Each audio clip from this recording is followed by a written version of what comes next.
Captain Cook's Journal. First Voyage. Sketch of Captain Cook's life. Captain Cook's life, or the account of so much of it as is recoverable, has been so often recounted that there is no occasion to insert more in this publication than is necessary as a reference to the reader, to enable him to realize the career and character of the man. Cook's first biographer, Andrew Kippis, wrote in 1788, and his work has recently been republished.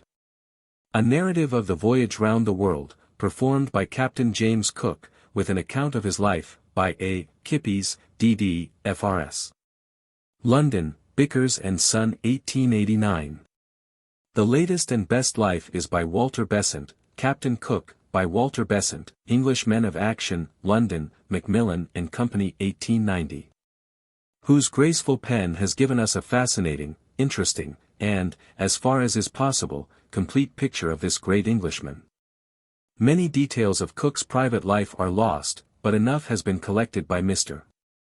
Besant to place our hero vividly before us, and a perusal of his work is strongly recommended. Many things in the following sketch are taken from Mr. Besant, to whom I wish to tender my acknowledgments. James Cook rose from nearly the lowest ranks. The second son of James Cook, a Yorkshire labourer, and Grace his wife, he was born on the edge of the Cleveland Hills on February 27, 1728, in the little village of Marton, which lies about 4 miles south-southeast of Middlesbrough, and 5 miles west of the well-known hill and landmark, Rosebery Topping. 8 years later his father removed to Great Ayton, which lies close under Rosebery Topping. At the age of 13 Cook, who, it is recorded, had had some elementary schooling both at Marton and Great Ayton, was apprenticed to one Sanderson, a draper and grocer of Staithes, a fishing village on the coast, about 14 miles from Ayton and 9 northwest of Whitby. A year later Cook went, or ran away, to sea, shipping at Whitby on board the Freelove, a collier belonging to the brothers Walker. In this hard school Cook learnt his sailor duties. No better training could have been found for his future responsibilities. Here he learnt to endure the utmost rigors of the sea. Constant fighting with North Sea gales, bad food, and cramped accommodation, taught him to regard with the indifference that afterwards distinguished him, all the hardships that he had to encounter, and led him to endure and persevere where others, less determined or more easily daunted by difficulties, would have hurried on, and left their work incomplete. All details of Cook's life during his 13 years in the merchant service are lost. What voyages he made, how he fared, whether he advanced in general knowledge, all is gone. The only fact known is that in May 1755, when Cook was 27 years of age, and mate of a vessel of Messrs.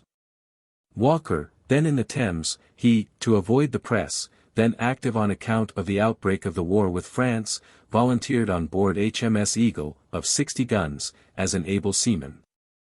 Captain Hugh Palliser, who succeeded to the command of this ship in October, was certainly Cook's warmest patron, and it would appear that Cook did work superior to that of an able seaman in the Eagle. Be that as it may, all that is absolutely known is that that ship took her share of the fighting at the taking of Louisbourg and elsewhere on the North American and West Indian station, and returned to England in 1759. By Palliser's interest Cook was now appointed master of the Mercury.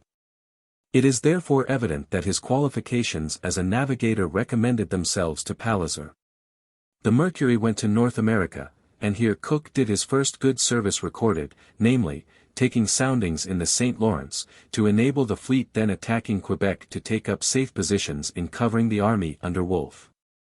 This he accomplished with great skill, under many difficulties, in the face of the enemy, much of it being done at night. He was immediately employed in making a survey of the intricate channels of the river below Quebec, and for many years his chart was the guide for navigation. Cook was indeed a born surveyor.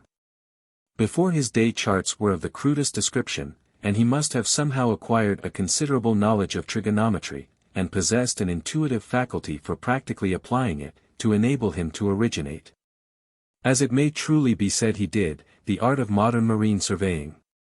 The expedition to Quebec concluded, Cook was appointed master of the Northumberland, bearing Admiral Lord Colville's flag, and during that ship's winter at Halifax he applied himself to further study of mathematics and astronomy. In 1762, the Northumberland being at Newfoundland during the capture of that island from the French, Cook again was employed in surveys. This attracted the attention of Captain Graves, the governor, who conceived a high opinion of his abilities in this respect. In the latter part of 1762 Cook returned to England and married Elizabeth Batts, daughter of a man in business at Wapping. But a few months afterwards he was called upon by Captain Graves to go again to Newfoundland to make marine surveys. In this important work he was engaged until 1767, Captain Palliser, who succeeded Captain Graves as governor, being only too glad to avail himself of Cook's services. The charts he made during these years in the schooner Grenville were admirable.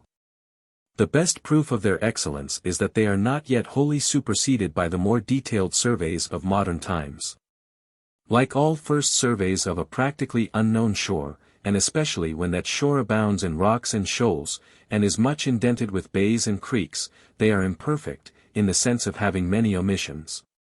But when the amount of the ground covered, and the impediments of fogs and bad weather on that coast is considered, and that Cook had at the most only one assistant, their accuracy is truly astonishing. The originals of these surveys form part of the most precious possessions of the Hydrographic Office of the Admiralty. We now approach the crowning achievements of Cook's life. After many years' neglect, the exploration of the Pacific was awaking interest. This great ocean, which very few, even to this day, realize occupies nearly 1/2 of the surface of the globe, had been, since the first voyage of Magellan, crossed by many a vessel. Notwithstanding, very little was known of the islands occupying its central portion. For this there were two reasons. First, the comparatively small area covered by islands. Secondly, the fact that nearly all who traversed it had followed Magellan's track, or, if they started, as many did, from Central America, they made straight for Magellan's discovery, the Ladrone Islands. For this, again, there was a reason. Few sailed for the purpose of exploration pure and simple. And even those who started with that view found, when embarked on that vast expanse, that prudence dictated that they should have a moderate certainty of, by a certain time, falling in with a place of sure refreshment. The provisions they carried were bad at starting, and by the time they had fought their way through the Straits of Magellan were already worse. Water was limited, and would not hold out more than a given number of days. Every voyage that is pursued tells the same story short of water, and eagerly looking out for an opportunity of replenishing it. The winds were found to blow in fixed directions, and each voyager was fearful of deviating from the track on which it was known they would be fair, for fear of delays. And ever present in each captain's mind was the dread of the terrible scourge, scurvy. Every expedition suffered from it. Each hoped they would be exempt, and each in turn was reduced to impotence from its effects. It was the great consideration for every leader of a protracted expedition: how can I obviate this paralyzing influence? And one after another had to confess his failure. It is yearly becoming more difficult for us to realize these obstacles. The prevailing winds and currents in each part of the ocean are well known to us, the exact distance and bearing from one point to another are laid down in the chart. Steam bridges over calm areas, and in many cases conducts us on our entire journey at a speed but little inferior to that of land traveling by railroad. Modern science preserves fresh and palatable food for an indefinite period. And, in a word, all the difficulties and most of the dangers of long voyages have disappeared. Take one element alone in long voyages: the time required. The average progress of a ship in the 18th century was not more than 50 miles a day. Nowadays we may expect as much as 400 miles in a full-powered steamer, and not less than 150 in a well-fitted sailing ship. But navigation, and more especially the navigation of the unknown Pacific, was very different in Cook's days, when all the obstacles above mentioned impeded the explorers, and impelled them to follow a common track. There were a few who had deviated from the common track. The Spaniards, Mendana, Quiros, Torres, in the latter part of the 16th century, starting first from their colonies in Peru, had ventured along the central line of the Pacific, discovering the Marquesas, certain small coral islands. the northern New Hebrides, and the Solomon Islands. But their voyages, mainly for fear of Drake and his successors, were kept so secret that no one quite knew where these islands lay. Abel Tasman, in 1642, coming across the Indian Ocean from the westward, had touched at Tasmania, or, as he called it, Van Diemen's Land, had skirted the western coast of the North Island of New Zealand without landing, and had stretched away to the northeast, and found the Tonga group. The English buccaneers were not among these discoverers. Dampier, Woodes Rogers, and others, all went from Acapulco to the Ladrones, looking out for the valuable Spanish galleons from Manila, and they added little or nothing to the knowledge of the Pacific and what it contained. It was not therefore strange that the imagination of geographers ran riot amongst the great unknown areas. They were impressed, as they looked at the globes of the day, with the fact that, while the northern hemisphere contained much land, the southern showed either water or blank spaces. And starting with the ill-founded idea that the solid land in either hemisphere should balance, they conceived that there must be a great unknown continent in the southern part of the Pacific to make up the deficiency. This was generally designated Terra Australis Incognita, and many is the ancient chart that shows it, sketched with a free and uncontrolled hand, around the South Pole. It was held by many that Tasman had touched it in New Zealand, that Quiros had seen it near his island of Encarnacion, and again at Espiritu Santo, New Hebrides, but no one had been to see. In George III's reign the desire to know more of this unknown ocean arose in England. The king himself took great interest in it, and for the first time since Queen Elizabeth's age, when Davis, Frobisher, Drake, Narborough, and others, had gone on voyages of discovery, the pursuit was renewed. In 1764 the Dolphin and Tamer, under the command of Commodore Byron and Captain Muat, sailed on a voyage round the world. They spent some time, as ordered, in exploring the Falkland Islands, and, after a 2 months' passage through Magellan Strait, they stood across the Pacific. They, however, also followed near the well-beaten track, and passing north of the Pomotis, of which they sighted a few small islands, they too made for the Ladrones. As usual, they suffered much from scurvy, and the one idea was to get to a known place to recover. Byron returned in May 1766, having added but little to the knowledge of the Pacific, and the Dolphin was again sent in the August of the same year, with the Swallow, under the command of Captains Wallace and Carteret, on a similar voyage. They did somewhat better. After the usual struggle through the long and narrow Strait of Magellan, against the strong and contrary winds that continually blow, and which occupied 4 months, they got into the Pacific. As they passed out they separated, the Dolphin outsailing the Swallow, and a dispassionate reader cannot well escape the conclusion that the senior officers unnecessarily parted company. The Dolphin kept a little south of the usual route, fell in with some of the Pomoda group, and finally discovered Tahiti, where she anchored at Royal Bay, after grounding on a reef at its entrance, with her people, as usual, decimated by scurvy. They were almost immediately attacked by the natives, who, however, received such a reception that they speedily made friends, and fast friends too. The remainder of the month of the Dolphin's stay was marked with the most friendly intercourse, and she sailed with a high opinion of Tahiti in the Tahitians, the Queen, Cook's Oberea, being especially well disposed to them. Their communication with the natives must, however, have been limited, as they remained too short a time to learn the language, and we gather little of the manners and customs from the account of the voyage. After sailing from Tahiti we hear the same tale: sickness, want of water, doubt of what was before them. After sailing by several small islands, and an attempt to water at one, course was steered as before for the Ladrones. Let Wallace tell his own story. He says, "I considered that watering here would be tedious and attended with great fatigue, that it was now the depth of winter in the southern hemisphere. That the ship was leaky, that the rudder shook in the stern very much, and that what other damage she might have received in her bottom could not be known. That for these reasons she was very unfit for the bad weather which she would certainly meet with either in going round Cape Horn or through the Strait of Magellan.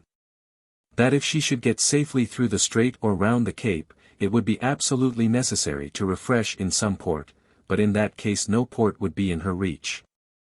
I therefore determined to make the best of my way to Tinian, Batavia, and so to Europe by the Cape of Good Hope. By this route, as far as we could judge, we should sooner be at home. And if the ship should prove not to be in a condition to make the whole voyage, we should still save our lives, as from this place to Batavia we should probably have a calm sea, and be not far from a port. These are scarcely the sentiments of a bold explorer, and we shall look in vain for any similar ideas on the part of Cook. Here was a ship just a year from England, just come from a convenient and friendly island, where every refreshment and opportunity for refit were to be found, and the only thought is how to get home again. It was the vastly different conduct of Cook's voyages, the determination that nothing should stop the main object of the expedition, his resource in every difficulty and danger. That caused, and rightly caused, him to be hailed as a born leader of such expeditions. Wallace followed nearly on Byron's track, went from the Ladrones, through the China Sea, to Batavia, and so home, arriving in May 1768. The Swallow, under Captain Carteret, was navigated in a different spirit. She was badly fitted out for such a voyage, had not even a forge, and all the articles for trade were on board the Dolphin. But Carteret was not easily daunted. He might, under the circumstances, when he found himself alone, have abandoned the voyage, but he boldly went forward. Passing from the Strait of Magellan, he touched at Juan Fernandez, and steering somewhat south of Wallace's line, he passed south of Tahiti, discovering Pitcairn's Island on his way, and some of the islands south of the Paumotus. By this time his people were severely afflicted with scurvy, and his ship in a bad state. But Carteret only thought of getting to some place of refreshment, from which he might afterwards pass on his voyage towards the south, in the hope of falling in with the great southern continent. In this he was not fortunate. Missing all other islands, he fell across the Santa Cruz group, and hoping that he had found what he wanted, he anchored and tried to water. The party were, however, attacked by the natives, and several, including the master, were wounded and died by poisoned arrows. All hope of a quiet refit was over, and his ship's company being in a wretched condition, no forge or tools on board to enable him to effect his many repairs, Carteret, who was himself very ill, was obliged to give up all intention of exploration to the southward. He got enough water to last him, and sailed on toward the Solomon Islands. These he also just missed, but fell in with New Britain, and passing between it and New Ireland, demonstrated for the first time that these two large islands were not one, as had been supposed. He here managed to do something to repair his leaky vessel, heeling and caulking her, but got little but fruit for his scurvy-stricken crew. He was attacked by the fierce islanders, and was altogether unable to do as much as he evidently earnestly desired towards examining the islands. Thence they struggled on by Mindanao to Macassar in Celebes, delayed by contrary winds, disappointed of refreshments at every place they tried, and losing men from scurvy. At Macassar they met with but an inhospitable reception from the Dutch, who refused to permit them to receive refreshments there, and after waiting at Bonthane, a place in Celebes, several months, for the monsoon to change, they at last arrived at Batavia, the only port in the Dutch Indies really open to ships, in June 1768. Thence, after heaving down and a thorough repair, they reached home, via the Cape, on March 20, 1769. Of all the voyages before Cook's, Carteret showed most determination and true spirit of enterprise.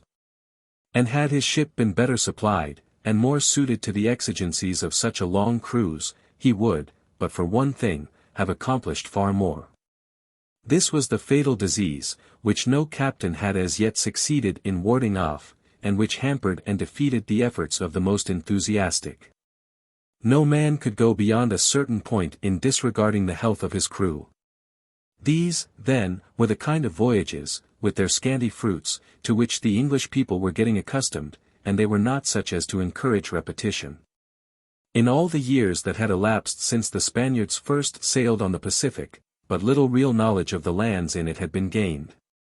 Let us attempt to give a picture of what was known.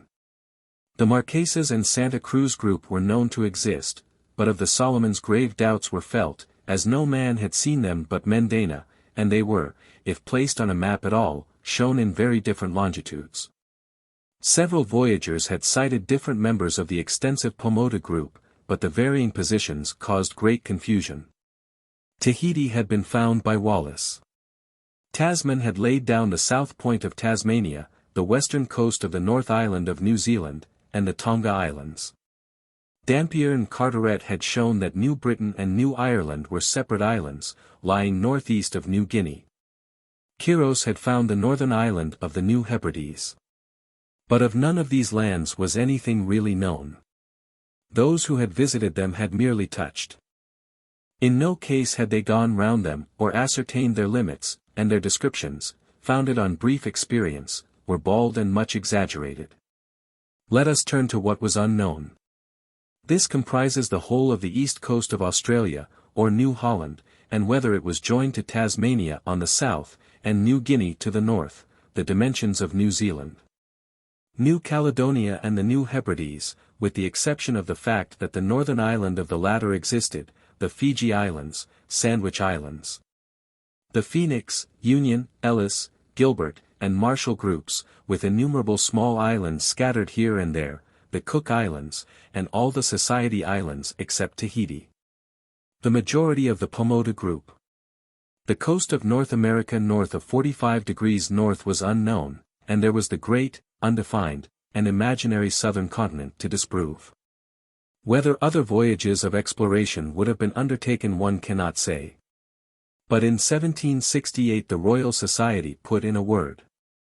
A transit of Venus over the Sun's disk was to occur in 1769, and astronomers were anxious to take advantage of it, the object of the observation being to ascertain the distance of the Earth from the Sun. The fundamental base line in all astronomical measurements, and which was very imperfectly known. The Central Pacific afforded a favorable position, and the Royal Society memorialized the king to send a ship for the purpose.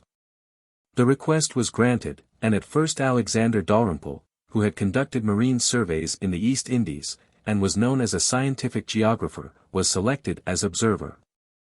As, however, it was found that he also expected to command the ship, the Admiralty positively refused to have anything to do with him, and after some discussion James Cook was selected.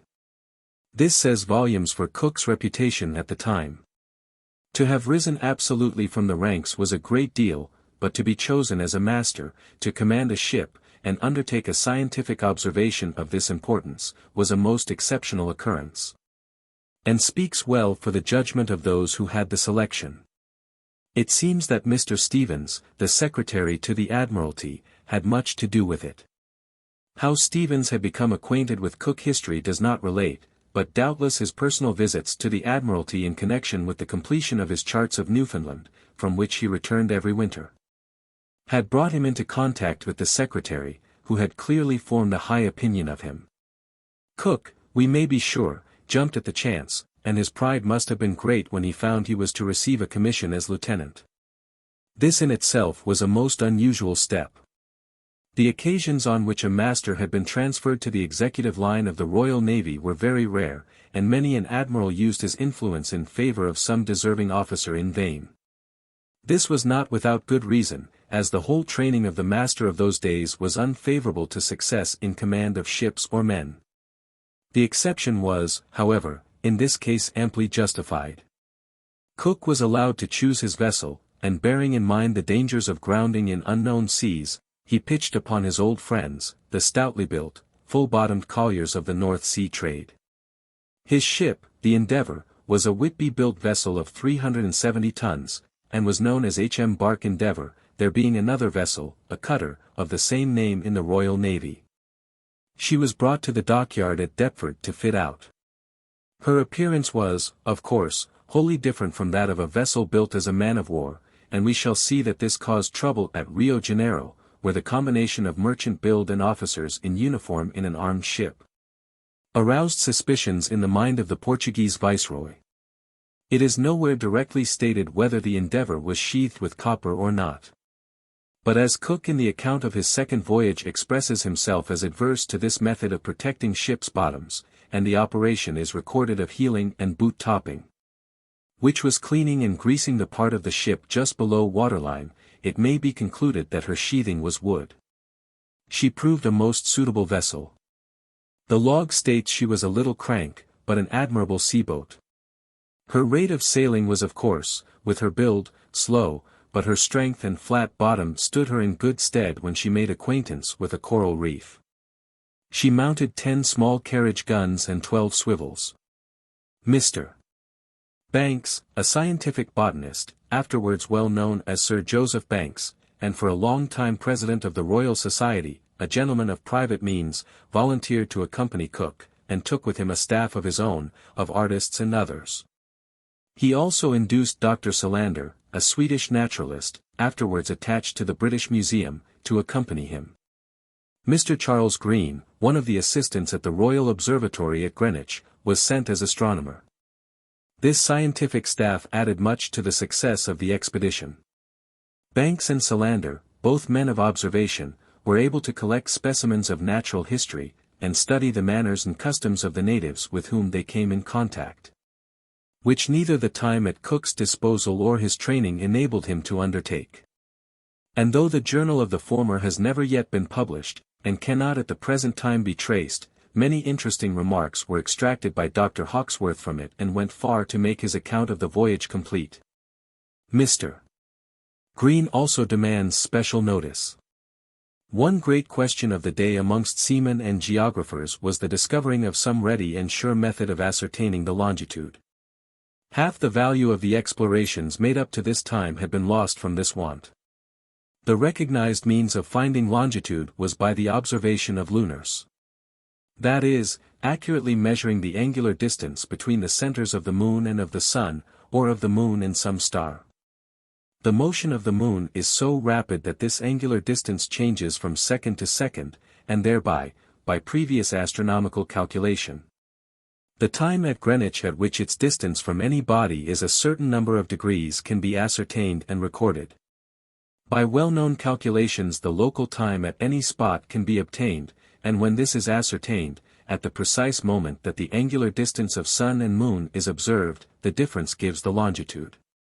This seems simple enough, but there is a good deal of calculation to go through before the result is reached, and neither the observation nor the calculation is easy, especially with the astronomical tables of those days.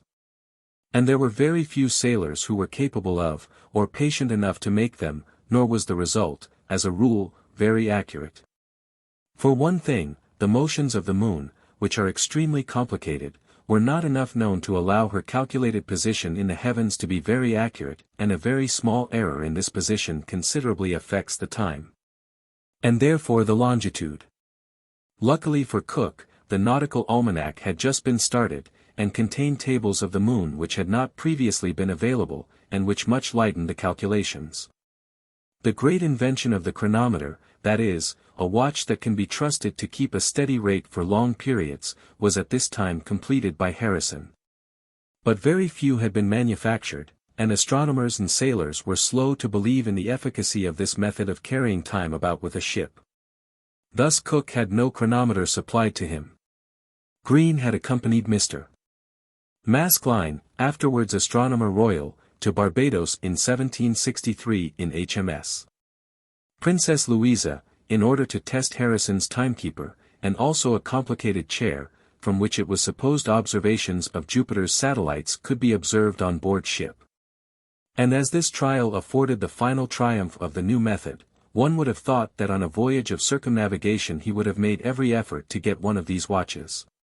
Be this as it may, the Endeavour had no chronometer, and lunars were the mainstay of the expedition. In these observations Green was indefatigable. Cook, an excellent observer himself, frequently took part in them. But it was Green's especial business, and no doubt to him is due the major part of the determinations of accurate longitude, which is one of the very remarkable points of this voyage. Green's log, which is extant, is filled with lunar observations, and the extraordinary coincidence between different observations attests the care with which they were made. I dwell upon this because, while full of admiration for Cook's knowledge, and his untiring zeal in every detail of his expedition, it is evident, from a study of the original documents, that without Green many opportunities of getting longitude would have been lost, Cook having no time to spare to make use of them. Let us give honor to whom honor is due. The final results of the observations are not equally good, but this arises from the errors, before referred to, in the moon's place in the heavens as given in the almanac, which would vary with her position, and affect the longitude accordingly. The astonishing thing is, not that some longitudes are considerably in error, but that the majority of them are so near the truth. The Endeavour sailed from the Thames on June 30, 1768, and was in Plymouth Sound from July 14 to the 26th, when she finally sailed, Banks and the scientific staff having joined here. She carried a complement, all told, of 94, and very close stowage it must have been. A list is given in this book, immediately before the journal, of every person on board when the ship sailed from Plymouth.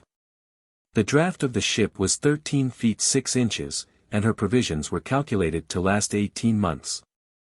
The original intention had been that the transit of Venus should be observed at the Marquesas. But the Dolphins returned before Cook sailed, with the news of the discovery of Tahiti and its friendly inhabitants, caused this island to be finally selected. The exact text of Cook's orders cannot be given. They were secret orders. But, curiously enough, while the covering letter, which enjoined him to show them to nobody, which is dated July 30, 1768, is duly entered in Admiralty records, the orders themselves, which should follow in the letter book, are omitted. They have never been published. Nevertheless, we can gather what they were. Cook, in the published account of his second voyage, says he had instructions to proceed directly to Tahiti, and afterwards to prosecute the design of making discoveries in the Pacific by proceeding southward to the latitude of 40 degrees.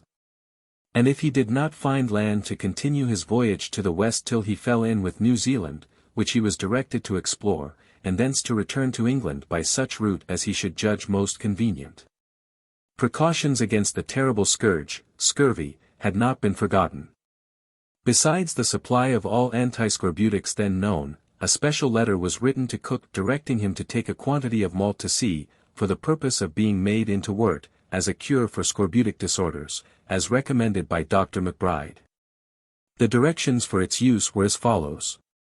The malt must be ground under the direction of the surgeon, and made into wort, fresh every day, in the following manner. 1. Take 1 quart of ground malt, and pour on it 3 quarts of boiling water. Stir them well, and let the mixture stand close covered up for 3 or 4 hours, after which strain off the liquor. 2. The wort, so prepared, is then to be boiled into a panada, with sea biscuit or dried fruits generally carried to sea. 3. The patient must make at least 2 meals a day of the said panada, and should drink a quart or more of the fresh infusion as it may agree with him, every 24 hours. 4. The surgeon is to keep an exact account of its effects. Though it is somewhat anticipating events, it is convenient to record here the result of these efforts to defeat the hitherto unconquerable enemy. Mr. Perry's report at the termination of the voyage is as follows. Sauerkraut, mustard, vinegar, wheat, inspissated orange and lemon juices, salup, portable soup, sugar, molasses, vegetables, at all times when they could be got, were some in constant, others in occasional use. These were of such infinite service to the people in preserving them from a scorbutic taint, that the use of the malt was, with respect to necessity, almost entirely precluded. Again, cold bathing was encouraged and enforced by example. The allowance of salt beef and pork was abridged from nearly the beginning of the voyage, and the sailors' usual custom of mixing the salt beef fat with their flour, etc., was strictly forbade. Upon our leaving England, also, a stop was put to our issuing butter and cheese, and throughout the voyage raisins were served with the flour instead of pickled suet. At Tierra del Fuego we collected wild celery, and every morning our breakfast was made with this herb, with ground wheat in portable soup. We passed Cape Horn, all our men as free from scurvy as on our sailing from Plymouth. 3 slight cases of scorbutic disorders occurred before arriving at Otaheite. Wort was given, with apparently good effect, and the symptoms disappeared. No other cases occurred during the voyage, but the wort was served out at sea as a regular article of diet. To this it may be added, that no opportunity was, as appears by the journal, ever lost of getting wild celery and any other wild herb that presented itself. The personal washing is mentioned by Mr. Perry, and the tradition in the Navy is, that the men's deck was more constantly scrubbed than had then been usual, in fact, that unusual attention was paid to cleanliness. Stoves were used to dry the decks below even in hot weather. As this voyage forms the subject of this book, its events may be passed over briefly. Calling at Madeira, where the log records that the Endeavour was fired upon by the fort on the Loo Rock through some misapprehension while shifting berth, though Cook passes this by in silence, and Rio Janeiro, Cook proceeded to double Cape Horn. His predecessors had struggled through the Strait of Magellan, losing much time and wearing out their men with the continual anchoring and weighing in that long and narrow passage, rendered necessary by the constant foul and strong winds that prevail. The idea was to avoid the heavy seas and gales of the open sea, but Cook's action was amply justified by a more rapid passage without any danger. Discovering several of the low coral atolls of the Pomotou group, he arrived at Tahiti on April 13, 1769. On July 13, the transit of Venus having been observed under favorable conditions on June 1, he left Tahiti, exploring and mapping the Society Islands immediately to the westward, never before visited, and then stood to the southward. It may here be mentioned that it is only during the last decade that Cook's charts of the Society group have been superseded by more elaborate surveys by the French. Cook went to 40 degrees south, discovering one of the Austral group on his way, when, finding no sign of the hypothetical southern continent, and getting into very dirty weather, he first gained a more northern latitude in favorable winds, and then stood for New Zealand. On October 7 he arrived at Poverty Bay, and during the next 6 months he completely circumnavigated and mapped the islands of New Zealand. He had received on board at Tahiti a native, one Tupia, formerly the high priest, and a man of much intelligence. Tupia proved to be of the utmost service, as, to their astonishment and delight, they found that the languages were sufficiently identical to enable him to act as a most efficient interpreter, which made it possible to obtain information, and establish relations with the New Zealanders which they could never have succeeded in doing without him. Cook now, after consideration, determined to explore the unknown east coast of New Holland. The health of his ship's company, and the good order on board, permitted him to make this good use of his time, instead of hurrying on to a civilized port, as all his forerunners had had to do. He struck Australia at its southeast point, and followed the whole coast to the northward, mapping it as he went. When nearing the northern end, the voyage nearly came to a premature conclusion by the ship grounding on a coral reef, 20 miles from the land. Cook's seamanship was, however, equal to the occasion. The ship was got off, much damaged and leaking severely, and carried into a little port they discovered not far off. Here she was cleared out and laid upon the ground, the tide sufficing to dry enough of her bottom to let the carpenters repair it. The wisdom of Cook's choice of a ship of the build of the Endeavour was here very apparent. It was not every ship that could be safely beached in this way without danger of falling over. After long delay she proceeded on her voyage, and soon had a second narrow escape. The long line of coral reefs that front the northern part of eastern Australia, for a distance of 1,200 miles, approached the coast about the place where the ship had grounded.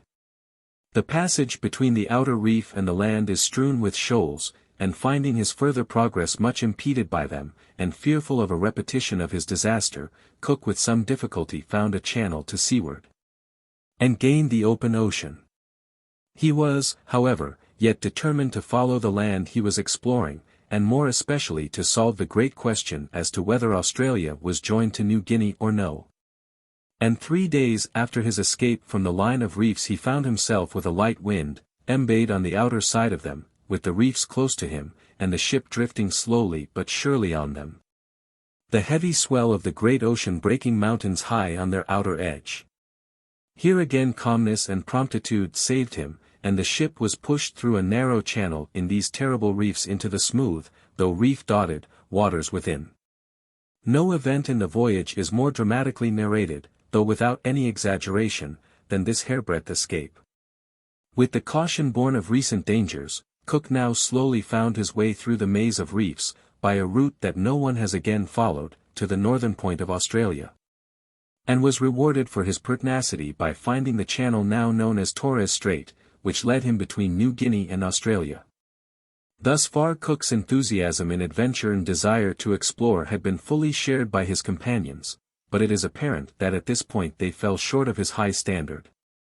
Cook, having secured his direct passage to Batavia, and having still a little provision left, was anxious to do still more in the way of discovery, and stood over to the little-known New Guinea shore.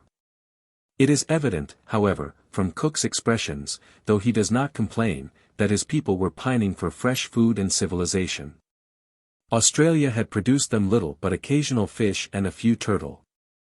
The salt provisions of those days were most unpalatable, and the effect of their continued hard work and inadequate food for so long, for they were now over 2 years from England, with no communication of any kind with the outer world, were telling on them, though they were still free from scurvy.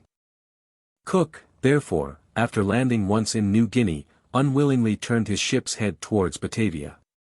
The complaints grew louder as he passed by Timor without attempting to communicate, and falling in with the island of Savu, he yielded to importunity, and touched there to get refreshments. Thence he went by the south shore of the chain of islands to Sunda Strait and Batavia. So far all had gone well. It was undoubtedly far the most successful voyage ever made.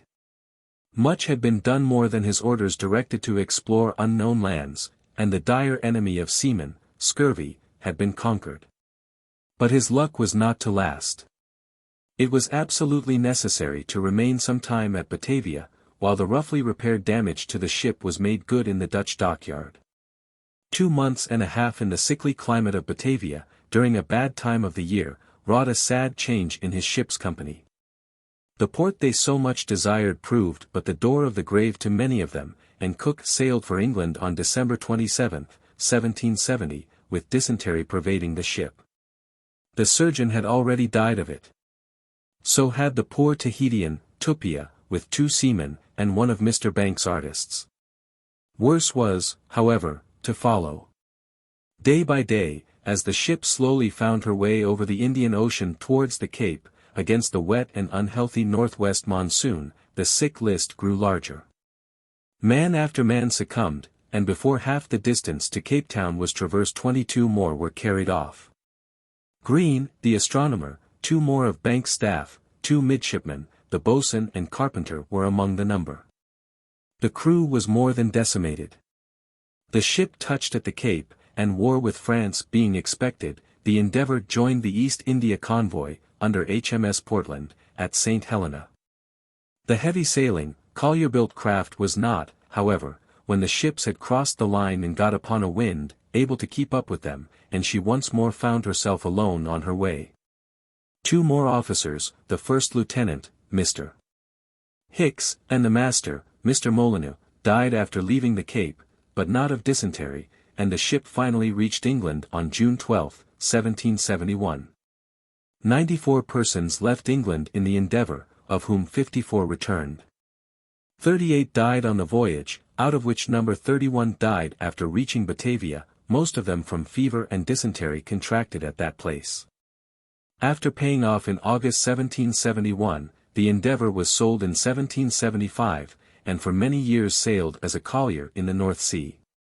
This voyage gave a new impetus to discovery, and the immediate thought was to resume it, under this heaven-born leader. Cook was given little leisure, as it was nearly at once decided to send him out again, and he was appointed to command the Resolution on November 28, 1771, the interval having been occupied in considering what ships should be employed. Cook's experience of the qualities of the Endeavour caused him to uphold the selection of similar vessels, for there were to be 2, and the Resolution and Adventure, of 462 and 336 tons respectively, both Whitby-built colliers, were bought for the voyage. Cook was promoted to commander, and Tobias Furnox, in the Adventure, was placed under his command. It was not, however, until April 1772 that they sailed. It was originally intended that Banks should again accompany Cook, and with a view to his better accommodation a poop was added to the Resolution. The short trip, however, from Deptford to Sheerness proved to Cook that the ship was dangerously overweighted, and the poop was removed, with the consequence that Banks did not sail. The alteration delayed final departure until June 22 from Sheerness, and July 13 from Plymouth. The naturalists on this voyage were two Forsters, Germans, father and son, and as astronomers Mr. Wales sailed in the Resolution, and Mr. Bailey in the Adventure. Two of Cook's former companions sailed as lieutenants, Clerk, who was lieutenant, and Pickersgill, who was master of the Endeavour when she reached England. This witnesses to the confidence and enthusiasm that Cook inspired amongst those under him. There were also other endeavours amongst the junior officers. The main object of the voyage was the settlement of the great question of the southern continent. Cook was directed to explore the whole region about the South Pole, starting from the Cape of Good Hope, and working eastward. The winter of the southern hemisphere was to be employed as Cook thought fit. This voyage brought Cook's qualities as a seaman and commander more prominently to view even than the former. The conditions were very different. Instead of mapping coasts and islands, the principal duty was exploration of tempestuous seas in high latitudes, amongst ice, searching in vain for the elusive southern land. Cook carried it out thoroughly. No gales, no temperatures deterred him from searching wherever the ships would safely sail, and it was only ice in dense masses that turned him back.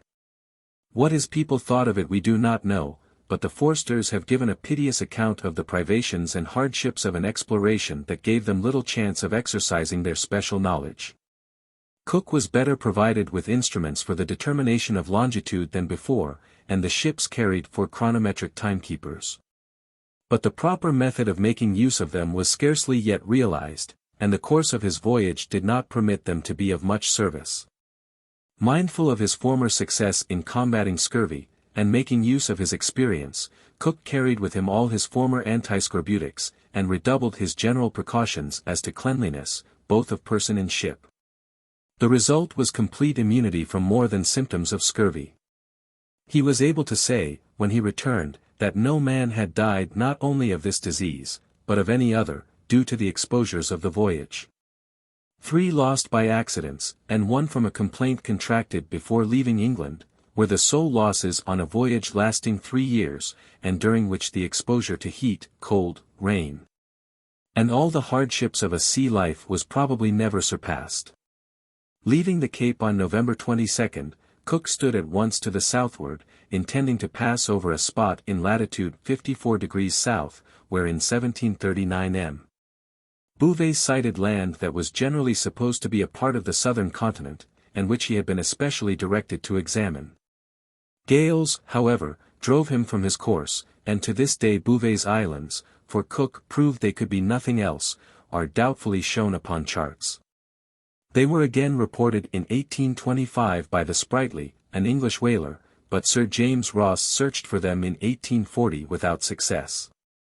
Cook soon got into the ice, and fought with it in gales of wind, in snow and sleet and fog, working gradually eastwards from the longitude of the Cape for 4 months. The ship penetrated to 67 degrees south at one point, and kept as high a latitude as ice permitted everywhere, but without discovering any land.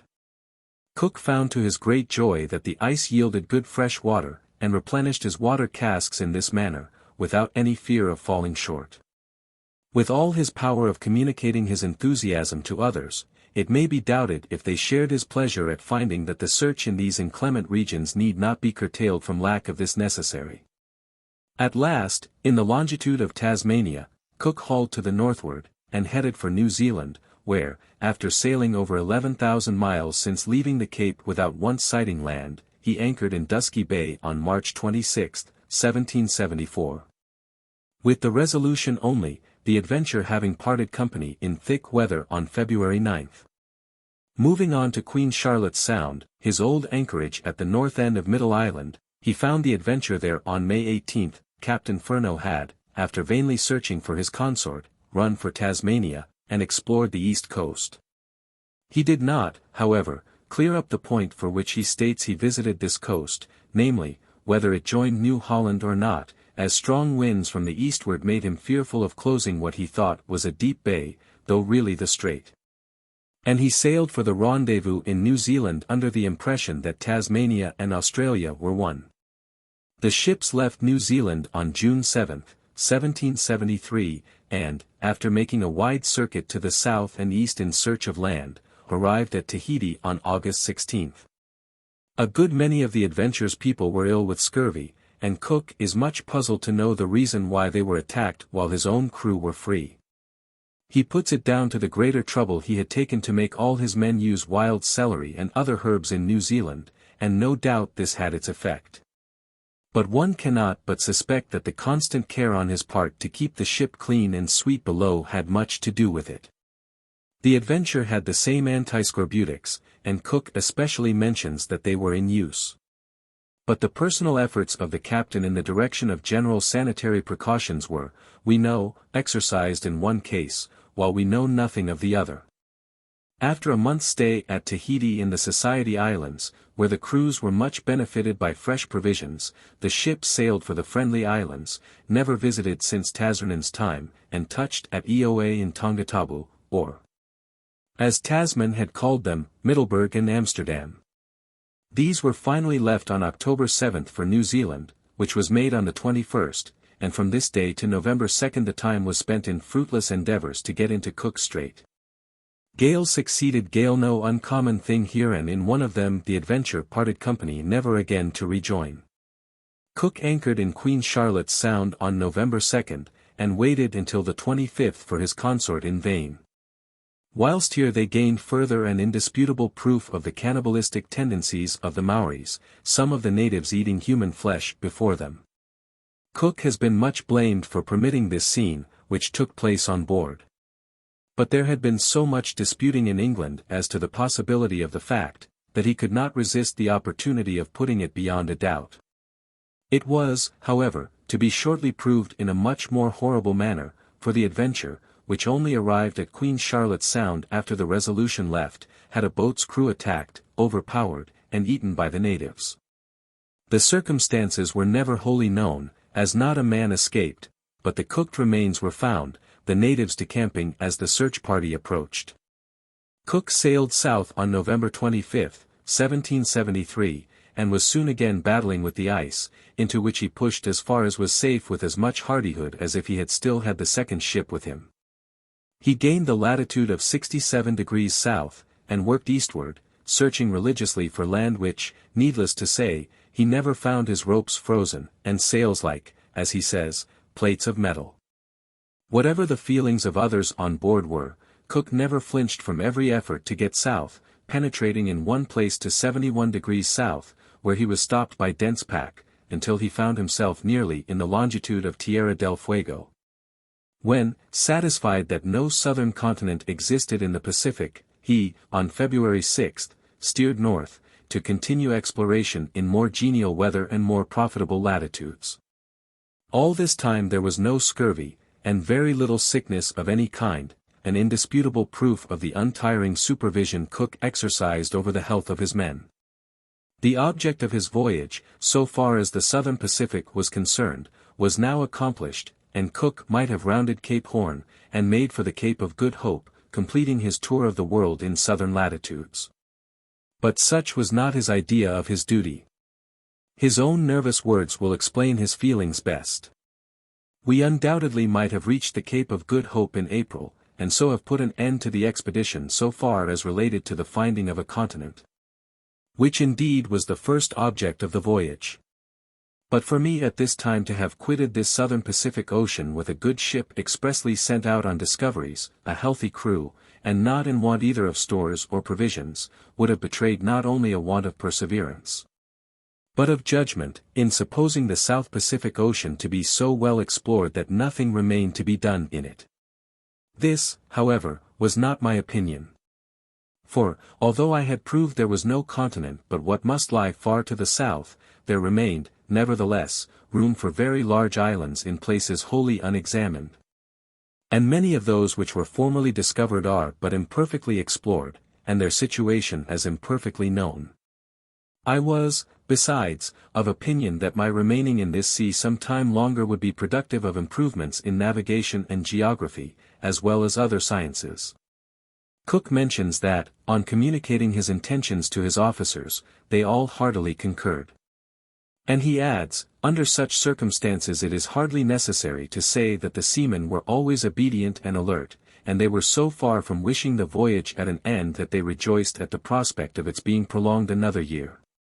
This, be it remembered, without a prospect of news from home or contact with civilization, for Cook's design was to pass again through the breadth of the Pacific searching for islands as far as Quiros' discovery of Espiritu Santo, which lay due north of New Zealand, and then to return through the tempestuous regions they were now quitting to Cape Horn.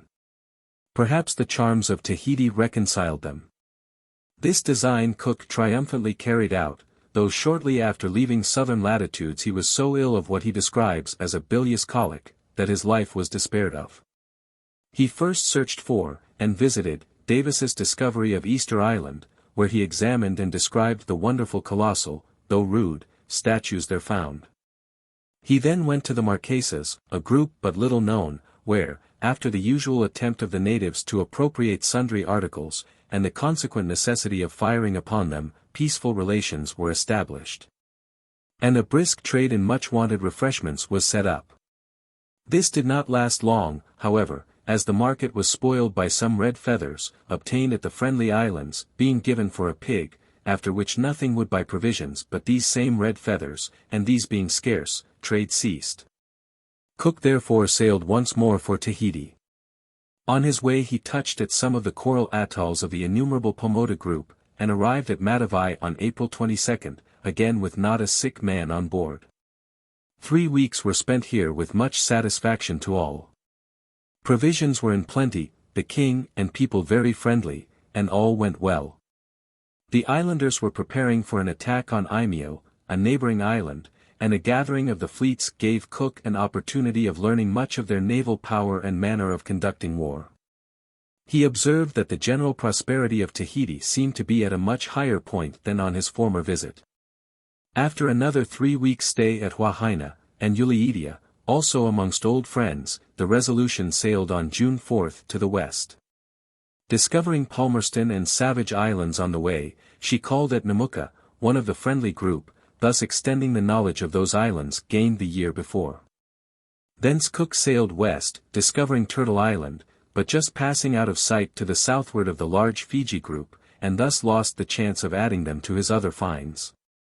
He was now bound for the New Hebrides, of which the northern island had been discovered by Quiros. Bougainville, the French explorer, had, in 1768, passed just south of Quiros Island, and named 1 or 2 others he sighted, but had made no stay, and knew nothing of the extent of the group. This was not Cook's fashion. He explored and circumnavigated the whole group, which extends in a long line for 350 miles. He touched first at Malikalo, where, after a temporary disagreement, friendship was formed. Passing Sandwich Island, Eromanga was landed upon, but the suspicion of the natives here impelled them to attack the boats, and no intercourse was established. The ship then anchored in the convenient harbor of Resolution Bay in the island of Tanna, and remained a fortnight, wooding and watering. Observations on the hot springs that gush from the side of the volcano bordering the harbor were made, and the relations with the natives were altogether friendly. Sighting Anatium, the southern member of the New Hebrides, and making sure there was nothing beyond it, Cook returned along the west side of the islands, passing eastward of them again, between Malikalo and Espiritu Santo. The latter island was closely followed round its whole extent, and Quiros Bay of St. Philip and St. James identified in the great inlet in the northern side. Having laid down the whole of this extensive group of islands, and very accurately fixed the longitude by many lunar observations, Cook, on August 31, sailed to the westward to search for more lands.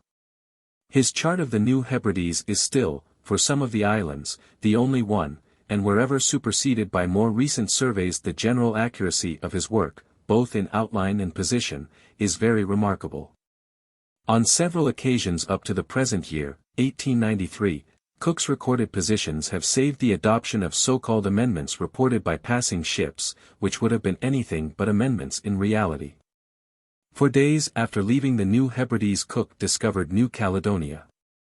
He explored the whole of the eastern side of this large island, which is 300 miles in length, anchoring in one harbor inside the reefs which border it, and making friends with the natives. Other attempts to get inside the reefs were, however, unsuccessful, and after several narrow escapes from shipwreck Cook gave up, to his regret, a complete circumnavigation of the island. The summer approaching, he wished to refit and recruit in New Zealand before once more standing south. Norfolk Island was discovered and landed upon on the way, and Queen Charlotte's Sound was once more reached on October 19. The Adventure's visit was ascertained from the Maoris, but Cook was much puzzled by incompletely understood accounts of white men having been killed. As far as could be gathered, a ship had been lost on the coast, and Cook was led to believe that this disaster had no reference to the Adventure. It was found that pigs and fowls left here on the former visit were still in existence, and presumably thriving. It may here be mentioned, that wherever Cook touched he invariably, so far as his stock allowed, left animals to stock the country, and that New Zealand was, when the settlers eventually came, found to be well supplied with pigs. After a stay of 3 weeks the Resolution sailed, on November 10, for Cape Horn. She kept farther north than on the last occasion, the object being to pass over new ground, and more completely disprove the existence of any land. The western part of Tierra del Fuego being reached, Cook followed the shore to the southeast, mapping the outside of this dangerous and inhospitable archipelago. On December 20 he put into what he afterwards called Christmas Sound, where large numbers of kelp geese were obtained, giving the crew what Cook describes as a dainty Christmas feast, though the flesh of these birds is as tough, fishy, and unpalatable as can well be imagined. On this occasion, however, the seamen seem to have concurred in the verdict of their omnivorous commander, to whom nothing ever came amiss. Be it remembered, however, how long they had been on salt provisions, and that the South Sea Islands, though pleasant in many respects, produced but little solid food, no beef, mutton, or flesh of any quadruped but pigs, and those in not very great plenty, while New Zealand gave them nothing but fish.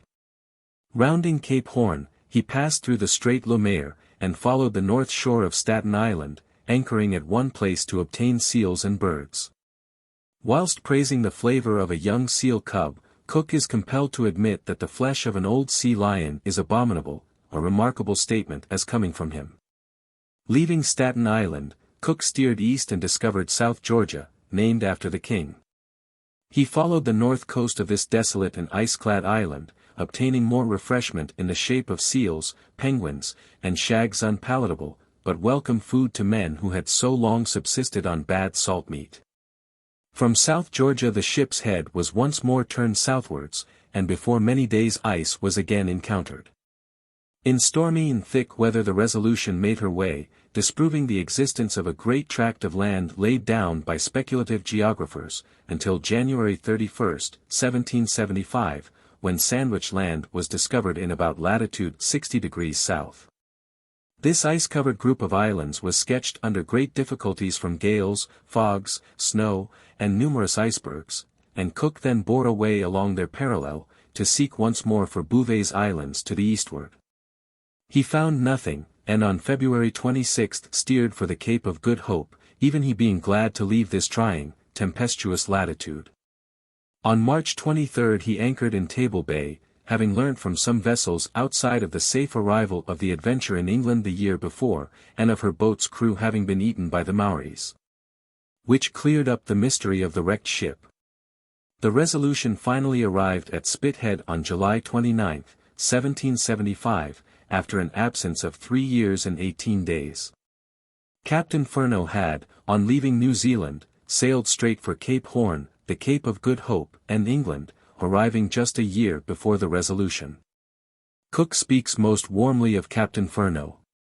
But one cannot help contrasting his action with Cook's. Left, by the separation, his own master, he might have continued exploration, as did Cook. His ship was staunch, his provisions in much the same condition as the Resolution's. But he went straight home. His crew had suffered from scurvy, whereas Cook's had not.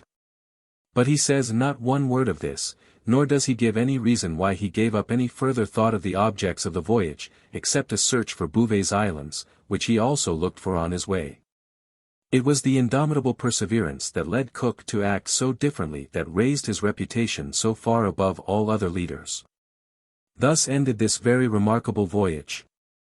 Never was a ship's crew exposed to more continual hardships, with so little to keep up interest and excitement, as the people of the Resolution. And yet Cook is able to record, with allowable pride, that only 4 lives had been lost, and only one by a sickness contracted before leaving England. Once more the scurvy was defeated. And, without a doubt, owing to the intelligent action and untiring supervision of the captain.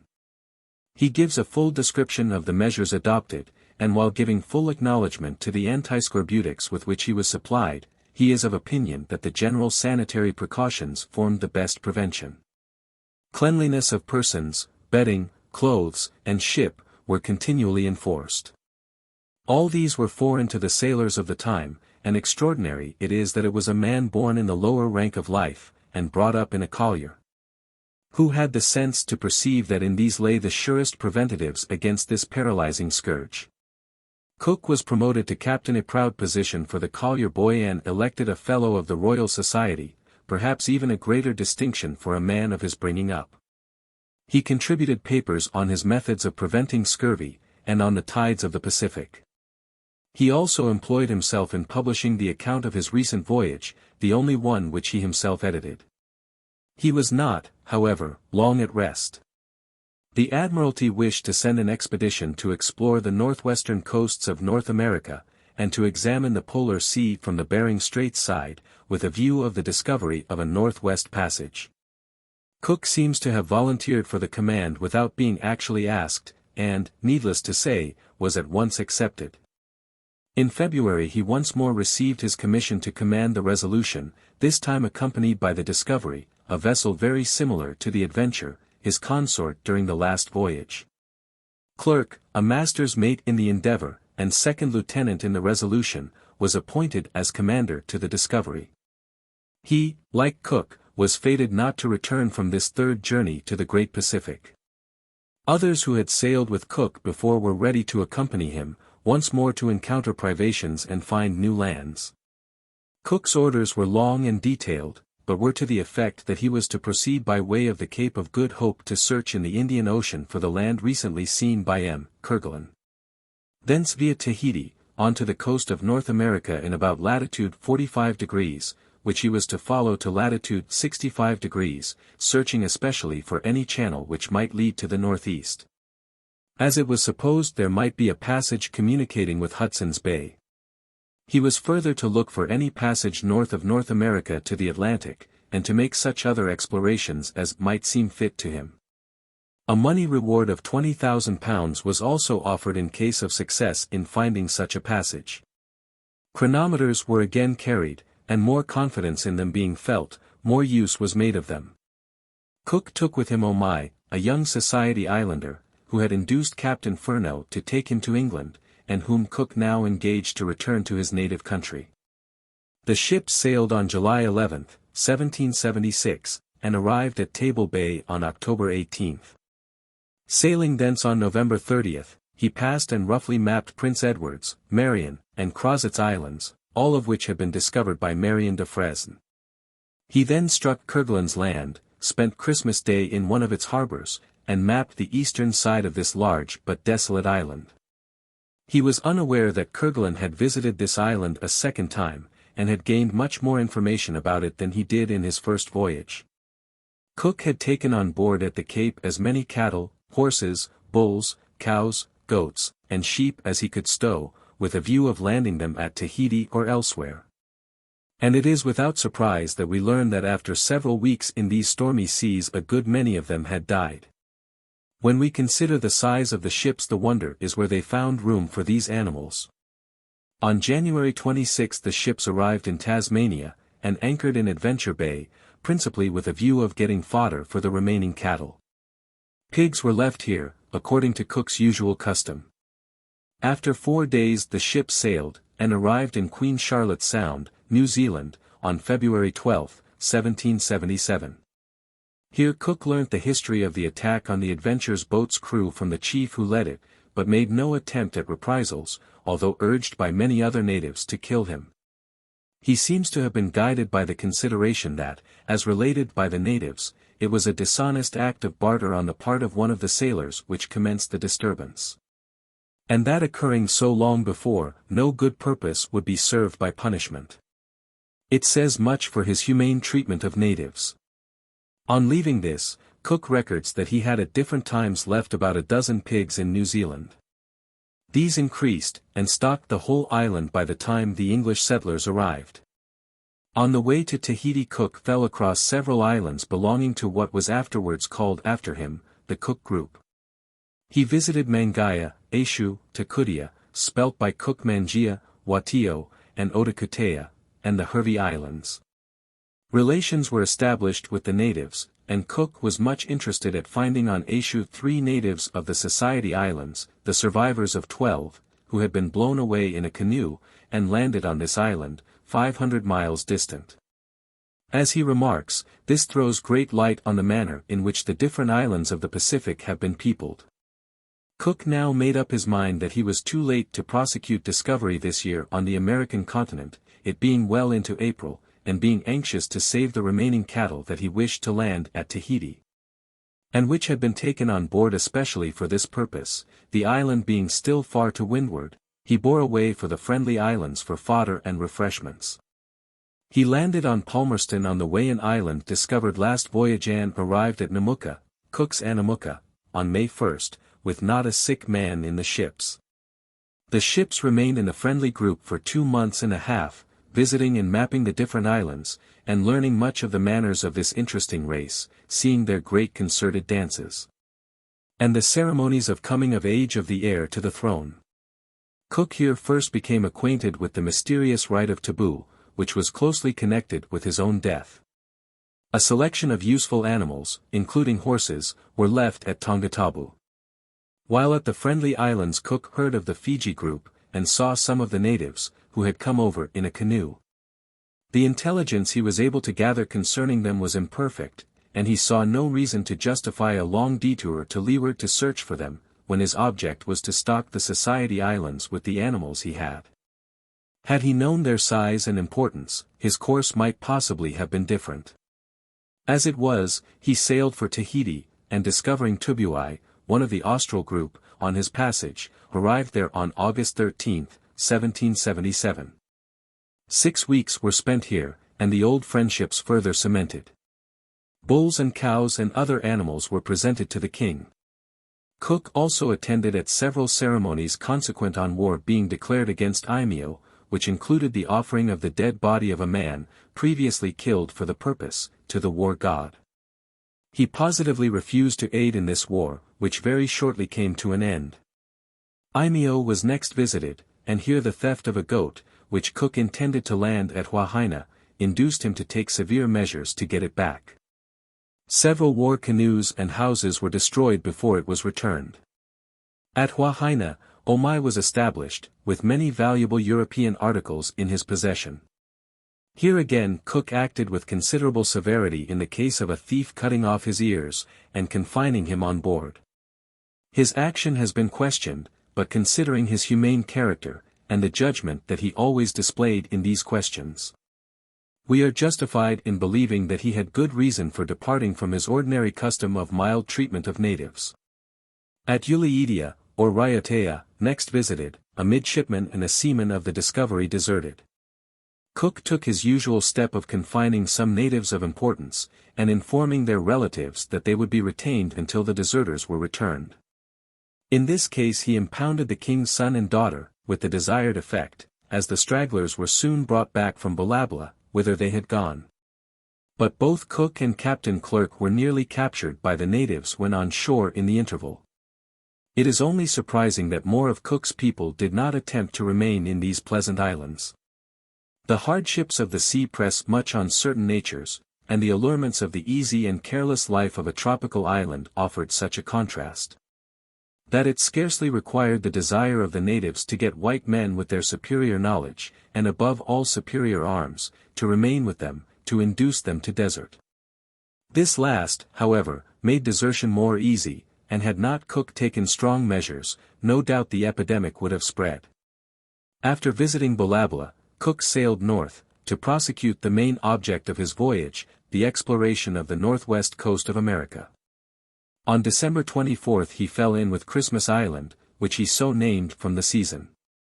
After mapping it, and getting many turtle, he continued his course to the north, and discovered a Tui or Kauai, the western island of the Sandwich Group.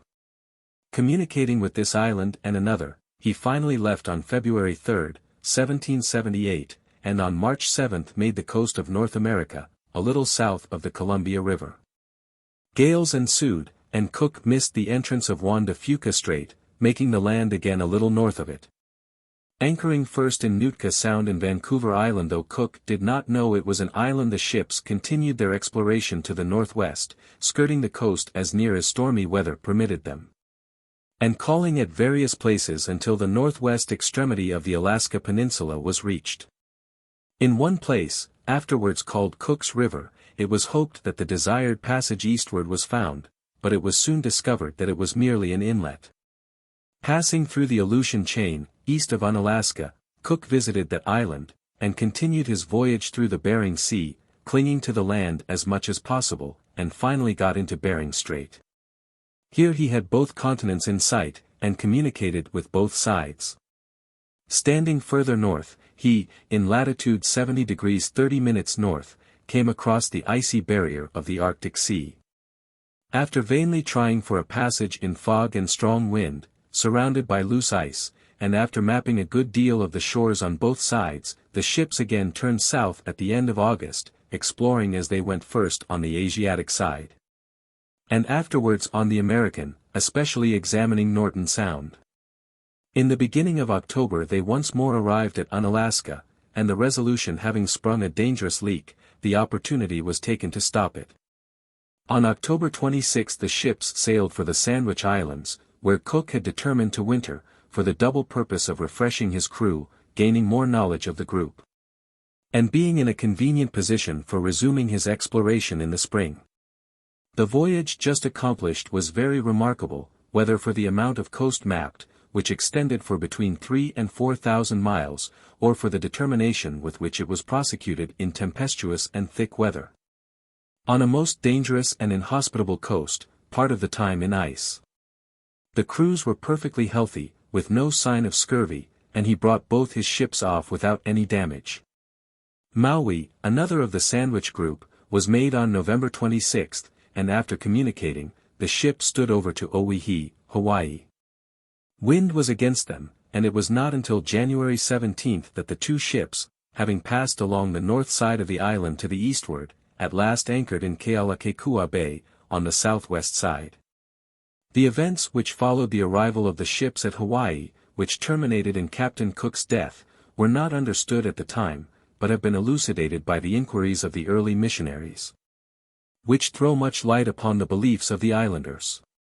It appears that a tradition existed that a chief of earlier times, one Rono, Orono, or Lono, the R and the L in the Pacific languages are almost interchangeable, had, after killing his wife, become frantically insane, and after traveling through the islands boxing and wrestling with all he met, had departed in a canoe, prophesying that he would some day return in an island with trees, hogs, and dogs. He was deified, and temples erected in his honor. When Cook's ships arrived it was believed that the prophecy was fulfilled. Rono had returned as he had said, and the natives flocked to do him honor. When Cook landed he was received with adoration, the crowds prostrating themselves, and the priests escorting him with much ceremony. Led to a temple, he was clothed with red cloth, had pigs offered to him, and was generally treated in a manner which, though satisfactory as showing the friendly feelings of the natives, was puzzling to the Europeans. This continued throughout their stay, presents of all kinds being showered upon them. The officers, however, observed that the warrior chiefs were not so enthusiastic as the priests and common people. The death of a seaman, who was buried on shore in the presence of a large concourse, would seem to have been the first circumstance that threw doubts upon the godlike character of the visitors. But the ready way in which the fence of a morai or sacred enclosure, which included various images, was granted for fuel, shows that the priests still held to their idea. The king, Tariapu, or Teriobu, as his name was written by Captain King, arrived shortly after the ships anchored, and showed himself to be as much impressed with the public belief as any of his subjects. Thus matters continued during the 18 days the ships remained, but towards the end of this time the natives began to show anxiety that they should be gone. The drain of hogs and other provisions, which were poured upon the visitors, doubtless led to anxious thoughts as to how long this was to last. And probably those members of the community who were less amenable to the influence of the priests, and were jealous of their own authority, were by no means so certain that the popular opinion of the supernatural nature of the white men was correct. The ship sailed on February 4th, but, as ill luck had it, the Resolution sprung her foremast in a gale, and Cook resolved to return to Kealakekua Bay for repairs. Here they again anchored on the 11th. Their reception was, however, very different. No crowd of canoes round the ship, no enthusiastic mass of natives on shore. Everything was silence. What had happened was that the king had departed, leaving the bay under taboo, i.e., a sacred interdict. The priests, however, received them with as much friendliness as before, and the Morai was given up to them as a place of repairs for the damaged mast. The king hurried back on hearing of the return of the ships, and removed the taboo. But the native disposition was changed. Some of the party on shore had persuaded women to break the taboo.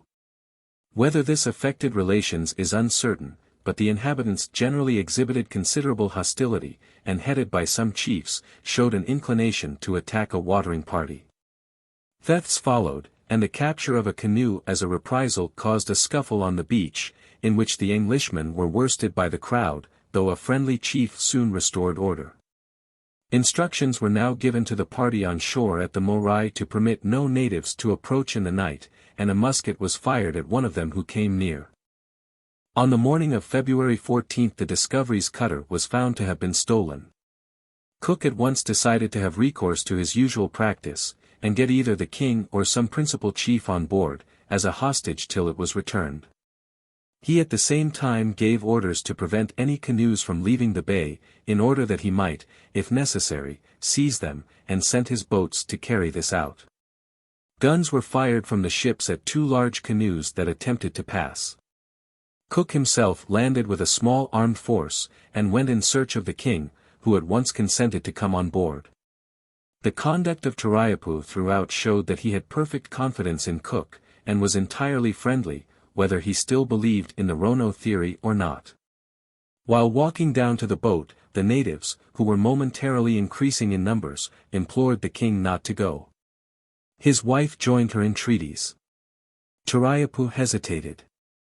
At this moment a man ran up and cried, "It is war, they have killed a chief." One of the guard boats had, in fact, fired at a canoe attempting to leave the bay, and killed a man. The natives at once ran to arms, and Cook, seeing his intentions frustrated, walked towards the boat. A native attacked him with a spear, and Cook shot him with his gun. Still, no further attack was made, but the men in the boats hearing Cook's shot, and seeing the excited crowd, commenced to fire without orders.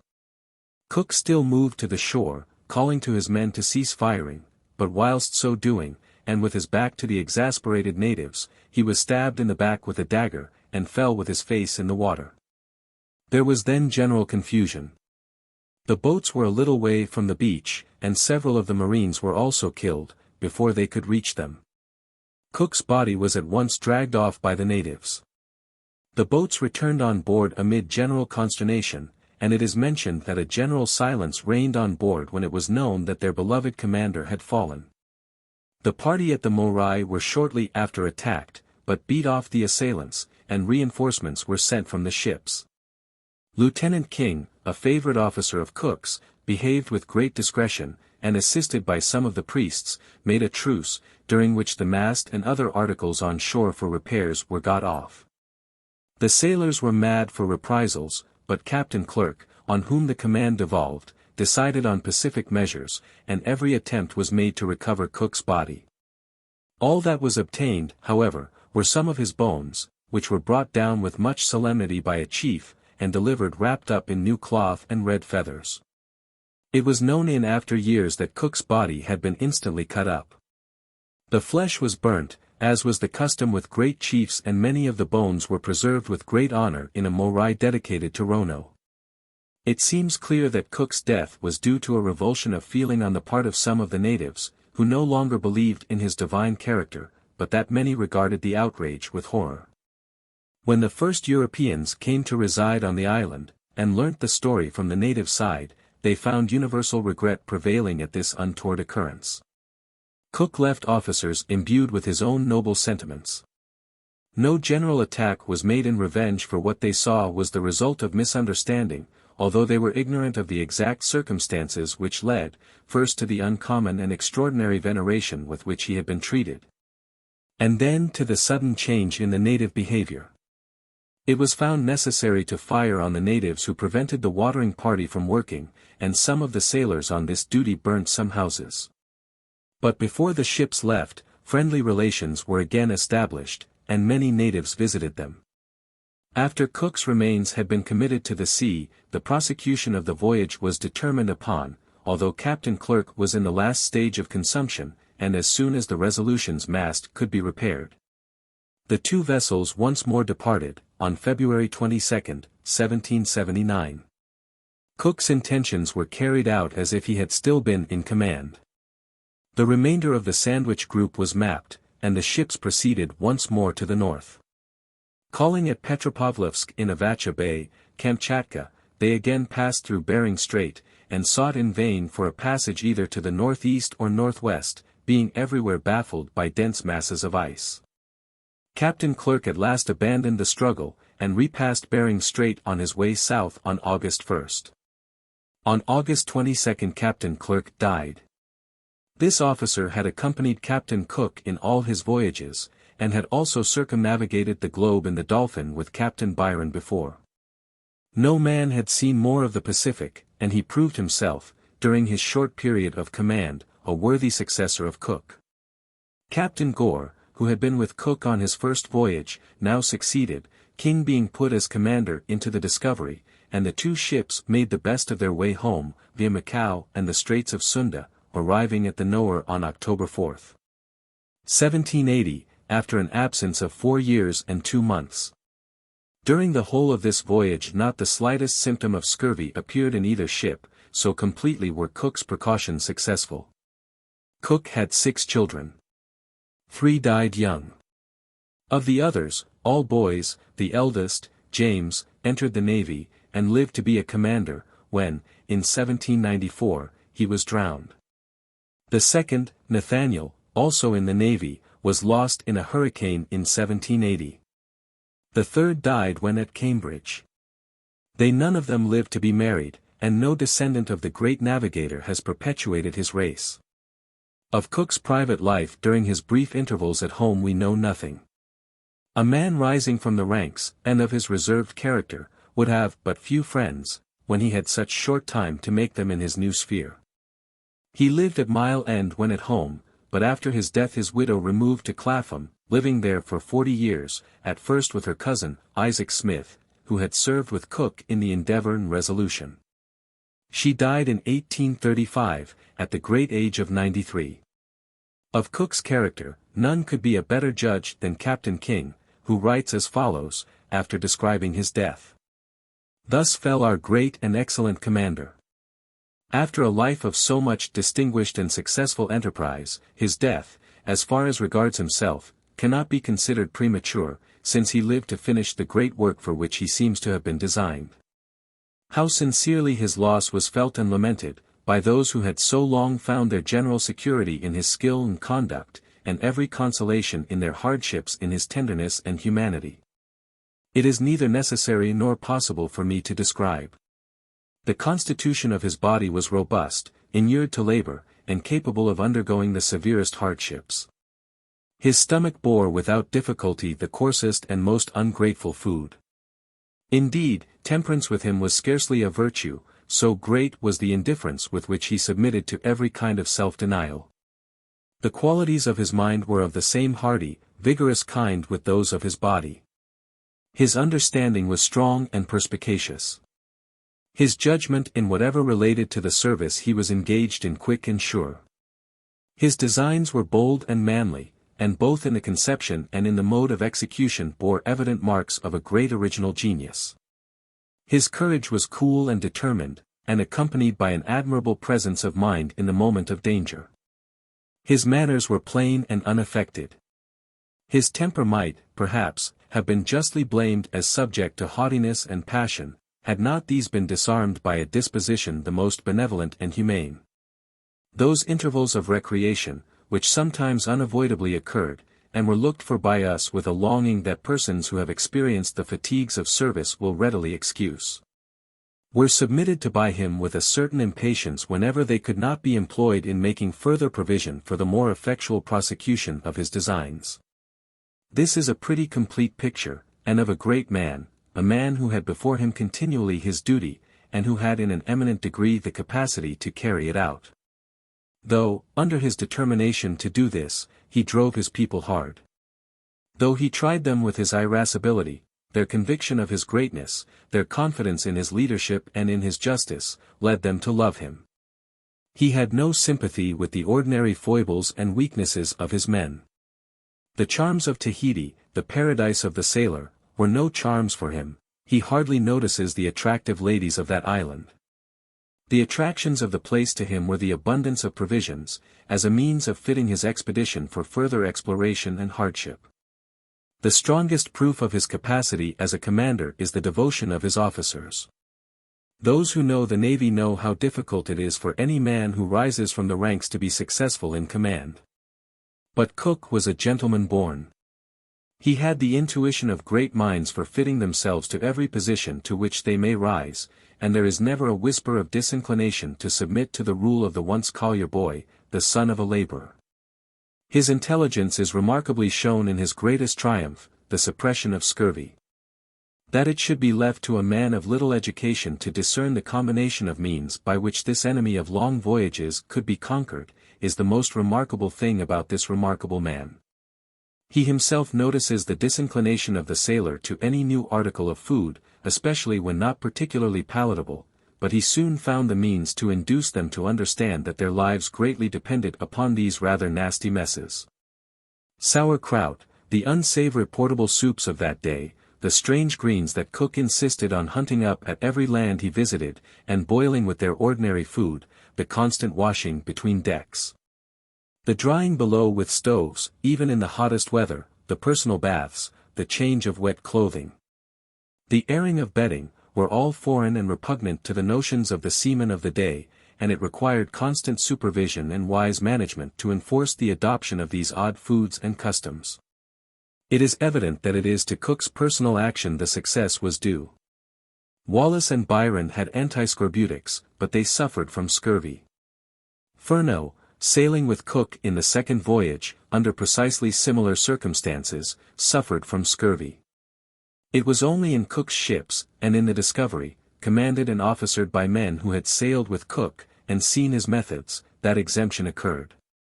Cook did more, incomparably more, than any other navigator to discover new lands.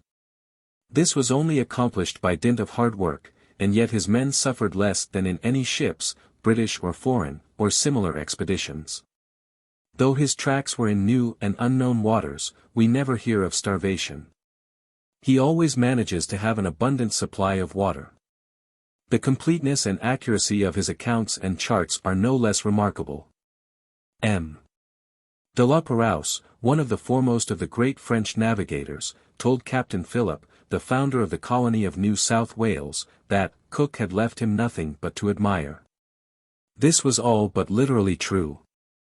Wherever Cook went he finished his work, according to the requirements of navigation of his time. He never sighted a land but he determined its dimensions, its shape, its position, and left true guides for his successors. His charts are still for some parts unsuperseded, and his recorded observations still save us from hasty and incorrect alterations desired by modern navigators. Well may Englishmen be proud that this greatest of navigators was their countryman. Persons who left England in HMS Endeavour, August 26, 1768. A journal of the proceedings of His Majesty's bark Endeavour. On a Voyage Round the World, by Lieutenant James Cook. Commander, commencing the 25th of May, 1768. Explanation, from Journal. It is necessary to premise by way of explanation, that in this journal, except while we lay at George's Island, the day is supposed to begin and end at noon, as for instance, Friday the May 27th, began at noon on Thursday 26th. And ended the following noon according to the natural day, and all the courses and bearings are the true courses and bearings according to the globe, and not by compass. The longitude is counted west from the meridian of Greenwich where no other place is particularly mentioned.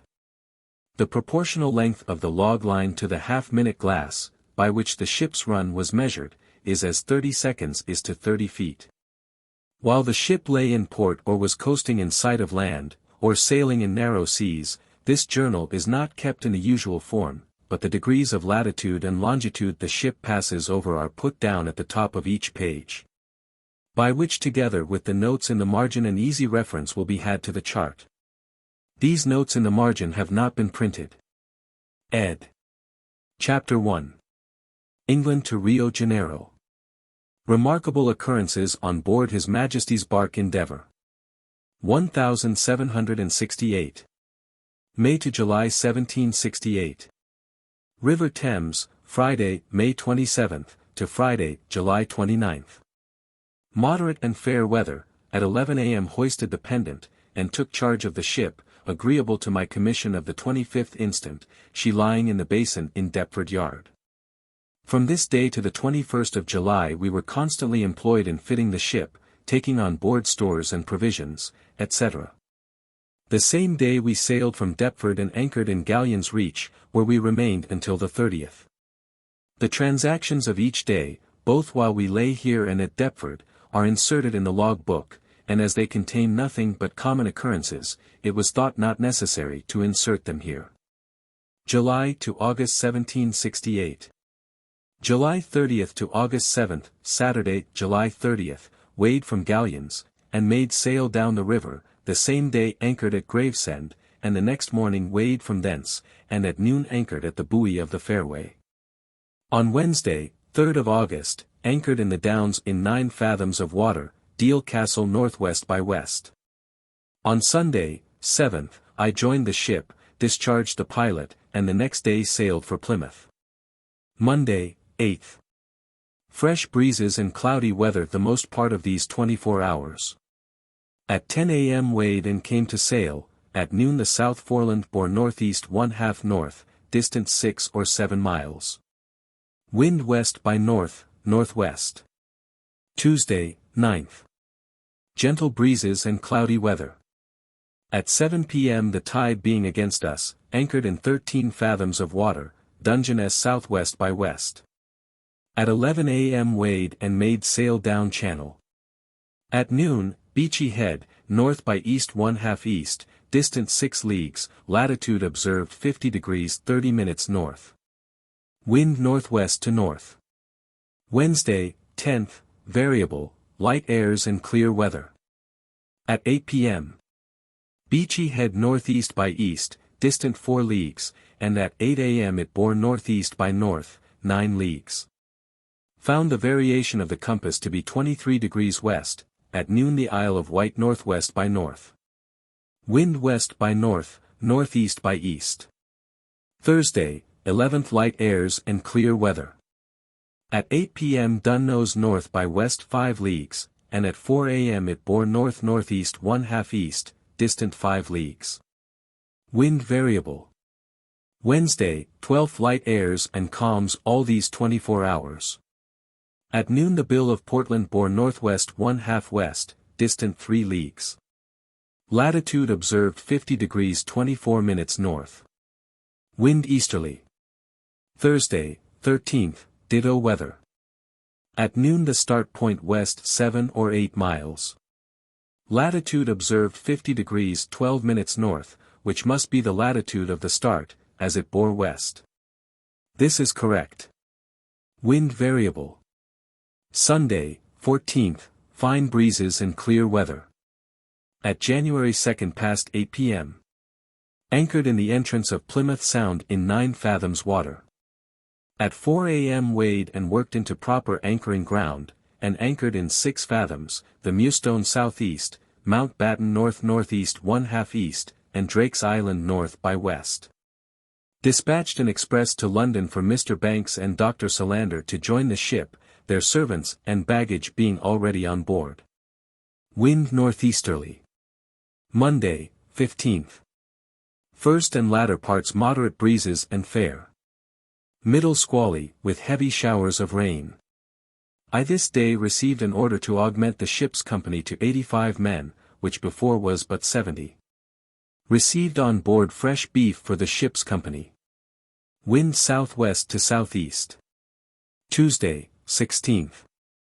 First part moderate and hazy, middle hard squalls with rain, the latter moderate and fair. Received on board a supply of bread, beer, and water. A sergeant, corporal, drummer, and 9 private marines as part of the complement. Wind south-southeast to northeast. Wednesday, 17th, little wind and hazy weather. Sent some cordage to the yard in order to be exchanged for smaller. Several shipwrights and joiners from the yard employed on board refitting the gentlemen's cabins, and making a platform over the tiller, etc. Wind southeast to east by south. Thursday, 18th, little wind and cloudy. Struck down 4 guns into the hold. Received on board 4 more, with 12 barrels of powder and several other stores. Shipwrights and joiners employed on board. Wind easterly. Friday, 19th, former part little wind with rain, remainder fair weather, a.m. Read to the ship's company the Articles of War and the Act of Parliament, they likewise were paid 2 months' wages in advance. I also told them that they were to expect no additional pay for the performance of our intended voyage. They were well satisfied, and expressed great cheerfulness and readiness to prosecute the voyage. Received on board another supply of provisions, rum, etc. Wind northwest to southwest.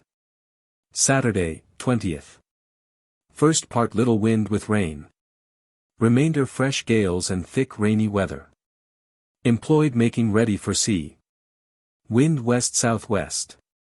Sunday, 21st, fresh gales and ditto weather. The shipwrights having finished their work, intended to have sailed, instead of which was obliged to let go another anchor. Wind southwest, west-southwest. Monday, 22nd. Fresh gales, with heavy squalls of wind and rain all this 24 hours. Wind southwest. Tuesday, 23rd, ditto weather. Struck yards and topmasts, anchored between the island and the main His Majesty's ship Gibraltar. Wind west by south. Wednesday, 24th, fresh gales and hazy weather, a.m. Hove up the small bower anchor and got topmasts and yards. Wind west by south.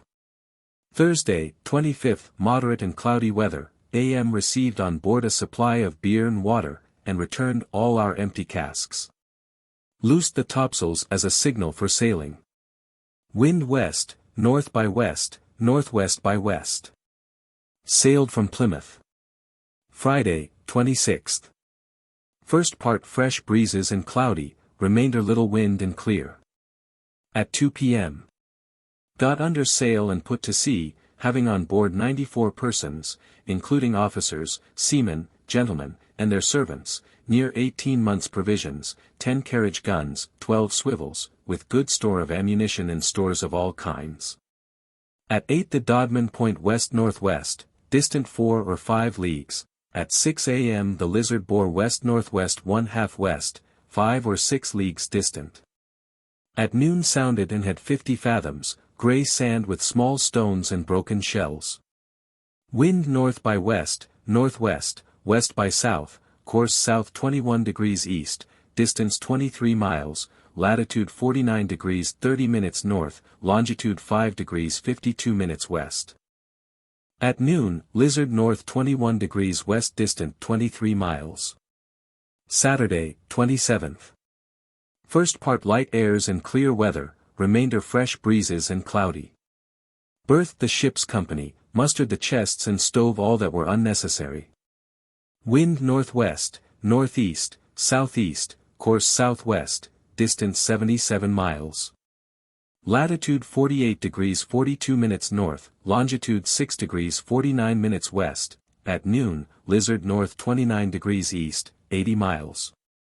Sunday, 28th, former part fresh gales and hazy with rain, remainder a moderate breeze and cloudy. Wind easterly. Course south 48 degrees west, distance 130 miles, latitude 47 degrees 16 minutes north, longitude 9 degrees 7 minutes west, at noon lizard north 40 degrees 5 minutes east, 69 leagues. Monday, 29th. Light airs and hazy the most part of these 24 hours with some rain. Wind northwesterly, course south 21 degrees west, distance 41 miles, latitude 46 degrees 38 minutes north, longitude 9 degrees 29 minutes west. At noon, lizard north 37 degrees 45 minutes east, 86 leagues. Tuesday, 30th, fresh gales all these 24 hours. At 1:30 p.m. spoke with His Majesty's ship Guadeloupe, at 6 close reefed the topsails, and got down the top gallant yards. Wind westerly, course south 27 degrees west, distance 33 miles, latitude 46 degrees 9 minutes north, longitude 9 degrees 52 minutes west, at noon, lizard north 36 degrees east, 96 leagues. Wednesday, 31st. First and middle parts, moderate breezes and clear, latter, fresh gales and cloudy. At 6 p.m. loosed the second reef out of the topsails, and at 8 a.m. took them in again. At noon tacked and stood to the northwest, having stood before to the southward. Wind west to southwest, course south 36 degrees east, distance 82 miles, latitude 45 degrees 3 minutes north, longitude 8 degrees 43 minutes west. At noon, lizard north-northeast, 105 leagues. September 1768. Plymouth to Madeira. Thursday, September 1st. Very hard gales, with some heavy showers of rain, the most part of these 24 hours, which brought us under our 2 courses, broke one of our main topmast futtock plates, washed overboard a small boat belonging to the boatswain, and drowned between 3 and 4 dozen of our poultry, which was worst of all. Towards noon it moderated, so that we could bear our main topsail close reefed. At midnight wore and stood to the southward. Wind westerly, course south 70 degrees west, distance 20 miles. Latitude 44 degrees 56 minutes north, longitude 9 degrees 9 minutes west, at noon, lizard north 28 degrees 15 minutes west, 109 leagues. Friday, 2nd. Fresh gales and cloudy the most part of these 24 hours. p.m. Got up the spare mainsail to dry, it being wet by the water getting into the sail room, occasioned by the ship being very leaky in her upper works. At 5 a.m. loosed 2 reefs out of each topsail, and saw the land, which we judged to be Cape Finisterre and Cape Ortugal.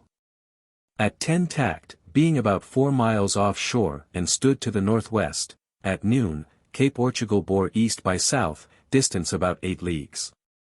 Wind north by west, west, southwest, west-southwest, course south by west, distance 64 miles, latitude 43 degrees 53 minutes north, longitude 9 degrees 26 minutes west, at noon, lizard north-northeast, 130 leagues. Saturday, 3rd.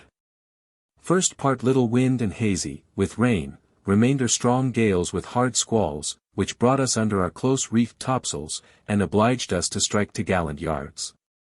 At 8 a.m. wore ship and stood to the southward.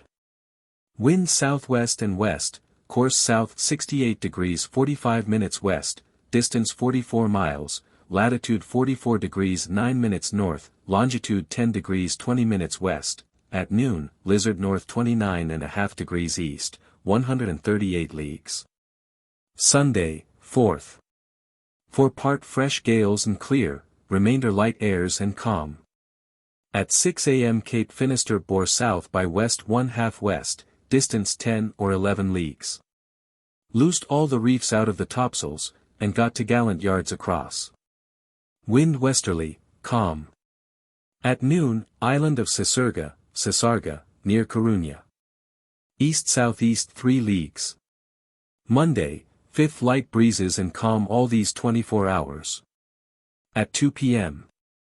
Had an observation of the sun and moon, which gave the longitude 8 degrees 42 minutes west from Greenwich. At 6 Cape Finisterre bore south by west 1/2 west, 6 leagues. Variation of the compass per azimuth 18 degrees 42 minutes west. At noon, Cape Finisterre south by east, distant 4 leagues, latitude observed 43 degrees 4 minutes, therefore Cape Finisterre must lay in latitude 42 degrees 53 minutes north. This is correct. Wind westerly, northwest, calm. Tuesday, 6th. Moderate breezes and clear weather these 24 hours. A.M. Found the variation by the mean of 5 azimuth to be 21 degrees 40 minutes west, 3 degrees more than what it was found yesterday, which I cannot account for, Cook, as all other navigators of his time, was unaware of the deviation of the compass caused by the iron of the ship. As both observations appeared to me to be equally well made. At 10.28 had an observation of the sun and moon, which gave the longitude 9 degrees 40 minutes west from Greenwich.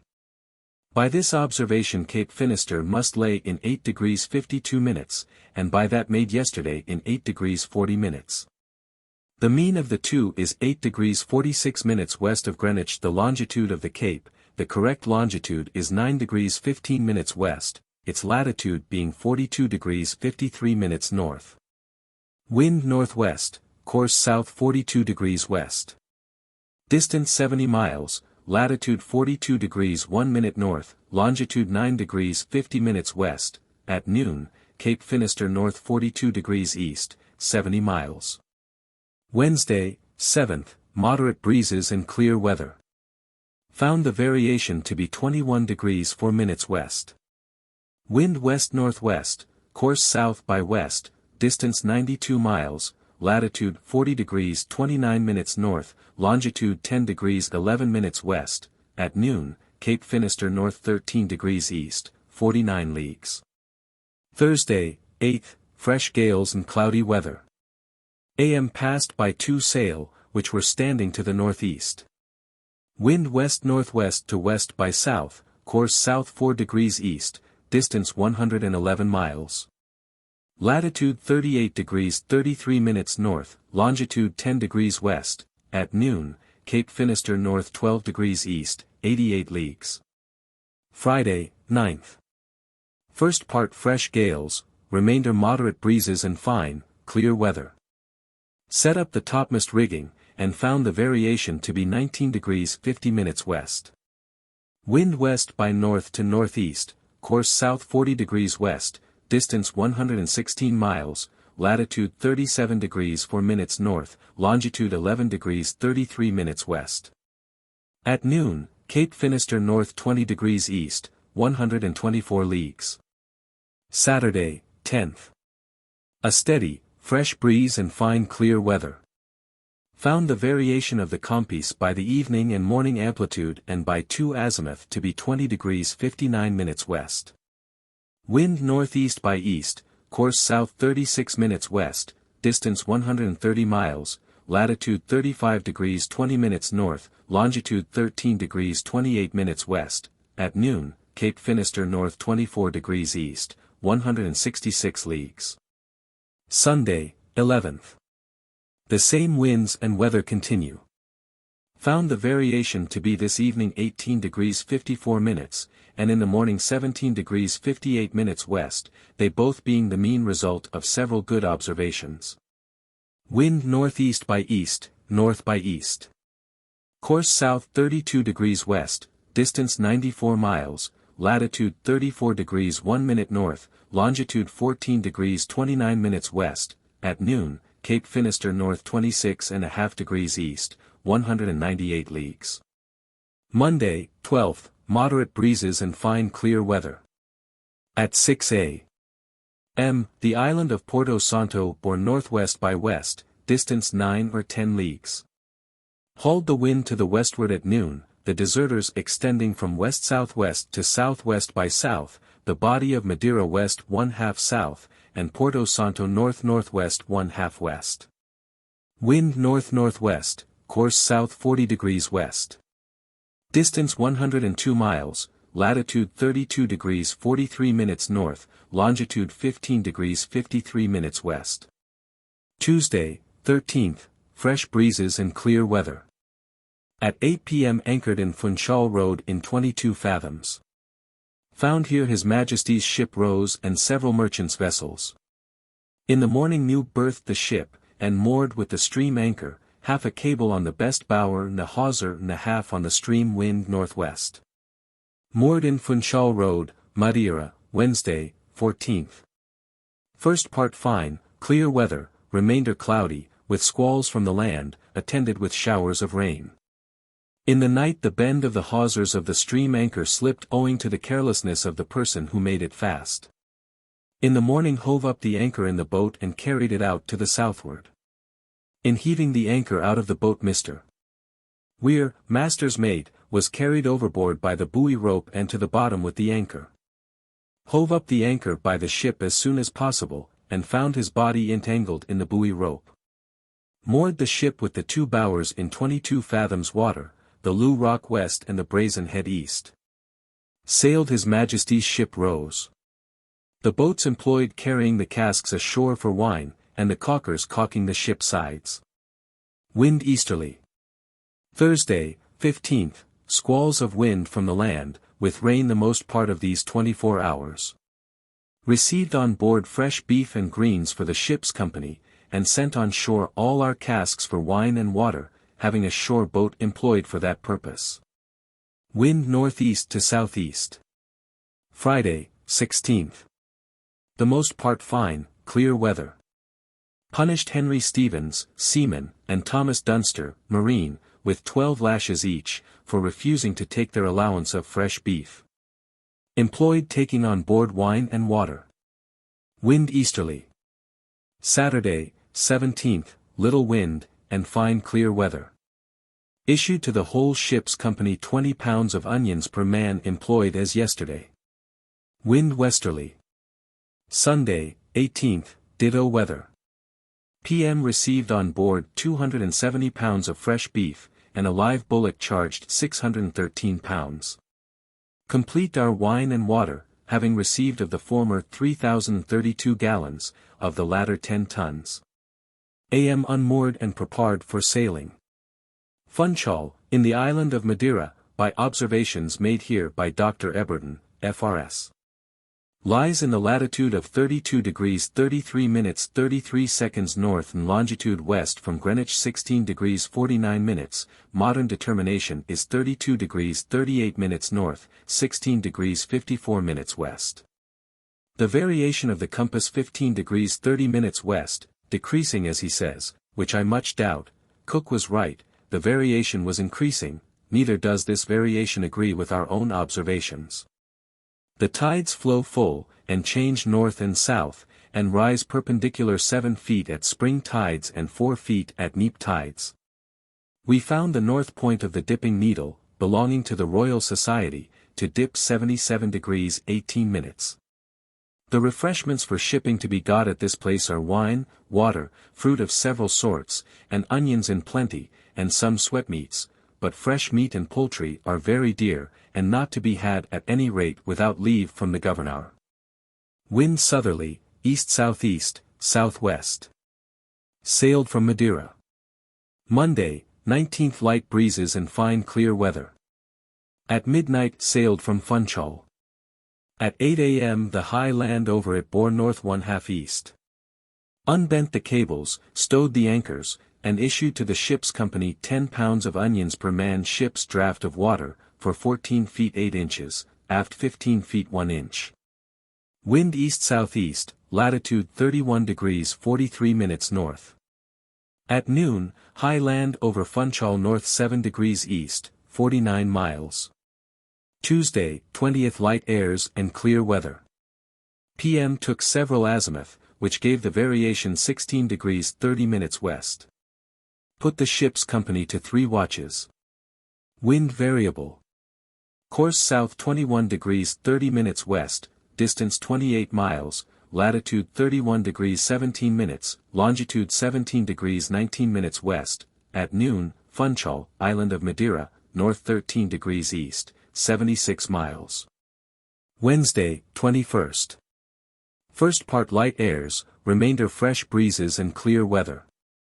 Served hooks and lines to the ship's company, and employed them in the day in making mats, etc., for the rigging. Wind southwest to southwest by west, course south 60 degrees east. Distance 60 miles, latitude 30 degrees 46 minutes north, longitude 16 degrees 8 minutes south, at noon, Funchal north 10 degrees west, 113 miles. Thursday, 22nd. Genteel breezes and clear weather. At 4 p.m. saw the salvages bearing south. At 6, the body of the island bore south 1/2 west, distant about 5 leagues. Found the variation of the compass by an azimuth to be 17 degrees 50 minutes west. At 10 the Isles of Salvages bore west by south 1/2 south, distance 2 leagues. I make those islands to be in latitude 30 degrees 11 minutes south, and south 16 degrees east, 58 leagues from Funchal, Madeira. Wind southwest, course south 35 degrees 30 minutes east, distance 73 miles. Latitude 29 degrees 40 minutes north, longitude 15 degrees 31 minutes west, at noon, Funchal north 21 degrees west, 62 leagues.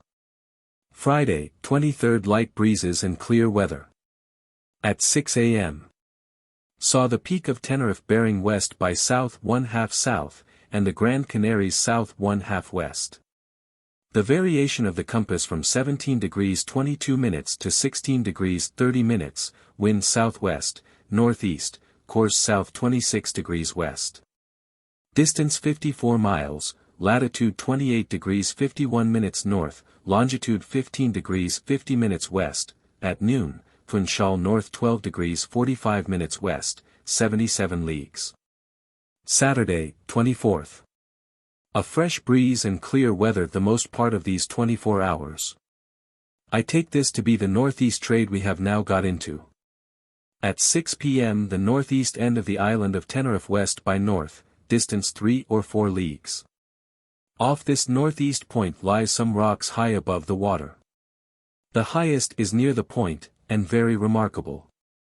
By our run from yesterday at noon this end of the island must lie in the latitude of 28 degrees 27 minutes and south 7 degrees 45 minutes east, distance 83 leagues from Funchal, and south 18 degrees west, 98 miles from the salvages. At 1 a.m. the Peak of Tenerife bore west-northwest. Found the variation to be this morning 16 degrees 14 minutes west. The Peak of Tenerife, from which I now take my departure, is a very high mountain upon the island of the same name, one of the Canary Islands. Its perpendicular height from actual measurement is said to be 15,396 feet. The received height is 12,180 feet. Latitude 28 degrees 16 minutes north, longitude 16 degrees 38 minutes west. It lies in the latitude of 28 degrees 13 minutes north, and longitude 16 degrees 32 minutes from Greenwich. Its situation in this respect is allowed to be pretty well determined. Wind northeast by east, latitude 27 degrees 10 minutes north, at noon Peak of Tenerife north 18 degrees 45 minutes, 74 miles. Sunday, 25th. A steady trade wind and clear weather. The variation by the amplitude this evening was 14 degrees 58 minutes west.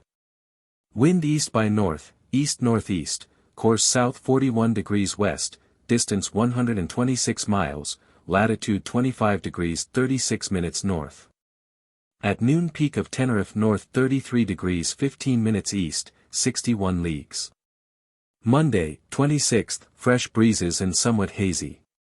Variation by this evening amplitude 15 degrees 1 minute west. Wind northeast by east, course south 22 degrees 15 minutes west. Distance 122 miles, latitude 23 degrees 43 minutes north, at noon peak of Tenerife north 29 degrees east, 317 miles. Tuesday, 27th, ditto weather. Served wine to the ship's company, the beer being all expended but 2 casks, which I intend to keep some time longer, as the whole has proved very good to the last cask. At noon found the ship by observation 10 miles ahead of the log, which I suppose may be owing to a current setting in the same direction of the trade wind. Wind northeast, course south 19 degrees west, distance 145 miles. Latitude 21 degrees 26 minutes north, at noon, peak of Tenerife, north 26 degrees east, 154 leagues. Wednesday, 28th. A fresh trade wind and hazy weather. The variation of the compass by the mean of several azimuth taken this evening 12 degrees 46 minutes, and in the morning by the same method 12 degrees 43 minutes west. This day's log and observed latitude agree, which is not reconcilable to yesterday. Exercise the people at small arms. Wind northeast, east-northeast, course south 12 degrees 30 minutes west, distance 150 miles.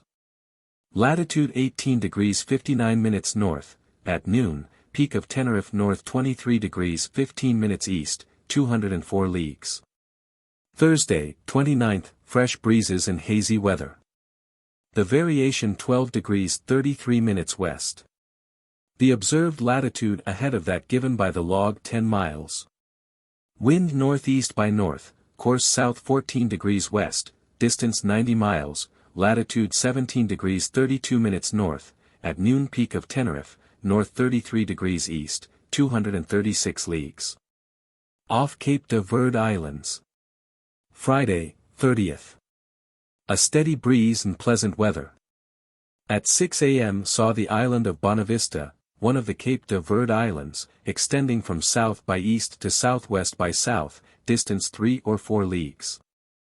Ranged the east side of this island at the distance of 3 or 4 miles from the shore, until we were obliged to haul off to avoid a ledge of rocks which stretched out southwest by west from the body or southeast point of the island 1½ leagues. Had no ground with 40 fathoms a mile without this ledge. The island of Bonavista is in extent from north to south about 5 leagues, is of a very uneven and hilly surface, with low sandy beaches on the east side. The southeast part of the island, from which I take my departure, by an observation this day at noon lies in the latitude of 16 degrees north, and according to our run from Madeira in the longitude of 21 degrees 51 minutes west from Greenwich. And south 21 degrees west. 260 leagues from Tenerife. Drawings numbers 1 and 2 represent the appearance of the east side of this island, where, 2, is the southeast point, with the hill over it, which is high, of a round figure, and the southernmost on the island. Wind northeast, course south 12 degrees 30 minutes west, distance 97 miles, latitude 15 degrees 37 minutes north per observation, Tenerife, north 20 degrees 43 minutes east, 262 1/3 leagues. At noon the hill on the southeast point of the island Bonavista north 69 degrees west, distant from the shore 3 leagues. October 1768. Saturday, October 1st. A steady gale and somewhat hazy. Variation by very good azimuths this evening 10 degrees 37 minutes, and by the same in the morning 10 degrees 0 minutes west, at noon found the ship ahead of the log 5 miles. Wind north, north-northeast, course south 12 degrees 12 minutes west. Distance 114 miles, latitude 14 degrees 6 minutes north, longitude 22 degrees 10 minutes west, at noon island of Bonavista, southeast point, north 9 degrees west, 116 miles. Sunday, 2nd. First part a steady breeze and pleasant weather, remainder light breezes and cloudy. At noon found the ship by observation ahead of the log 7 miles. Wind north by east, north-northwest, course south 1 degree west, distance 92 miles. Latitude 12 degrees 34 minutes north, longitude 22 degrees 10 minutes west, at noon Bonavista, southeast point, north 5 degrees 45 minutes east, 69 leagues. Monday, 3rd, cloudy weather, with light winds and calms. Variation by this evening amplitude south 8 degrees 49 minutes west. AM hoisted out a boat to try if there was any current, found one setting to the southeast at the rate of 3/4 of a mile per hour. Wind north, calm, south-southwest 1/2 west. Course south 3 degrees 30 minutes east, distance 20 miles, latitude 12 degrees 14 minutes north, longitude 22 degrees 10 minutes west, at noon, Bonavista, southeast point, north 5 degrees east, 76 leagues. Tuesday, 4th. Calm for the greatest part of the 24 hours. By an observation we had this morning of the sun and moon found ourselves in the longitude of 22 degrees 32 minutes 30 seconds west from Greenwich. That by account is 21 degrees 58 minutes, the difference being 34 miles westerly, which does not agree with the setting of the current, for having tried it twice today and found it set to the east-southeast 1 mile per hour. And at the same time found the ship to the southward of the log by the noon observation 10 miles. Served portable soup and sauerkraut to the ship's company. Wind variable, course south 53 degrees west, distance 17 miles, latitude 11 degrees 53 minutes north, longitude 22 degrees 33 minutes west. At noon, Bonavista, southeast point, north 2 degrees east, 82 leagues. Wednesday, 5th, light breezes of wind, sometimes clear and sometimes cloudy weather. Variation 6 degrees 10 minutes west by an amplitude and azimuth this evening. At noon found the ship by the observed latitude 7 miles to the southward of the log, and by the observed longitude 30 degrees to the eastward of yesterday's observations. And as these observations for finding the longitude, if carefully observed with good instrument, will generally come within 10 or 15 miles of each other, and very often much nearer. It therefore can be no longer in doubt but that there is a current setting to the eastward. This was the counter-equatorial current, yet we cannot have had this current long, because the longitude by account and that by observation agree today, but yesterday she was 28 miles to the westward of the observation. Wind calm, northeast, east, course south 29 degrees east, distance 57 miles, latitude 10 degrees 56 minutes north, longitude 22 degrees 3 minutes west, at noon, Bonavista, southeast point, north 2 degrees east, 101 leagues. Thursday, 6th. First part light breezes and cloudy, middle frequent heavy squalls, with rain, till towards noon when we had again little wind. Found the variation by the mean of 3 azimuth, taken this morning, to be 8 degrees 52 minutes west, which makes the variation found yesterday doubtful. Wind northeast, southeast, southerly, course south 10 degrees 30 minutes west. Distance 77 miles, latitude 9 degrees 40 minutes north, longitude 22 degrees 28 minutes west, at noon, Bonavista, southeast point, north 4 degrees east, 128 leagues. Friday, 7th, variable light airs and calm all these 24 hours. At noon found the current to set southeast 1/4 south 1 mile per hour, and yet by observation at noon I find the ship 12 miles to the northward of account, a circumstance that hath not happened for many days. And which I believe to be owing to the heavy squalls we had yesterday from the southeast, which obliged us to put frequently before the wind. Wind southerly, calm, northerly, course south 5 degrees west, distance 10 miles, latitude 9 degrees 42 minutes north, longitude 22 degrees 19 minutes west, at noon, Bonavista, southeast point, north 4 degrees east, 127 leagues. Between Cape de Verde Islands and Equator. Saturday, 8th. First part, light airs and clear weather, middle, squally, with thunder and lightning all round, latter part, moderate breezes and clear weather. Had several azimuths both in the evening and morning, which gave the variation south 8 degrees 30 minutes west. At noon found by observation that the ship had outrun the log 20 miles, a proof that there is a current setting to the southward. Wind northeast by north to east-southeast, course south by east, distance 78 miles, latitude 8 degrees 25 minutes north, longitude 22 degrees 4 minutes west, at noon, Bonavista, southeast point, north 1 degree 45 minutes east, 152 leagues. Sunday, 9th light airs and fine clear weather. Found the variation by a great number of azimuth made this afternoon to be 8 degrees 21 minutes 30 seconds west, and by the morning amplitude 7 degrees 48 minutes. At noon tried the current, and found it set north-northwest march 4th west, 1 1/8 miles per hour.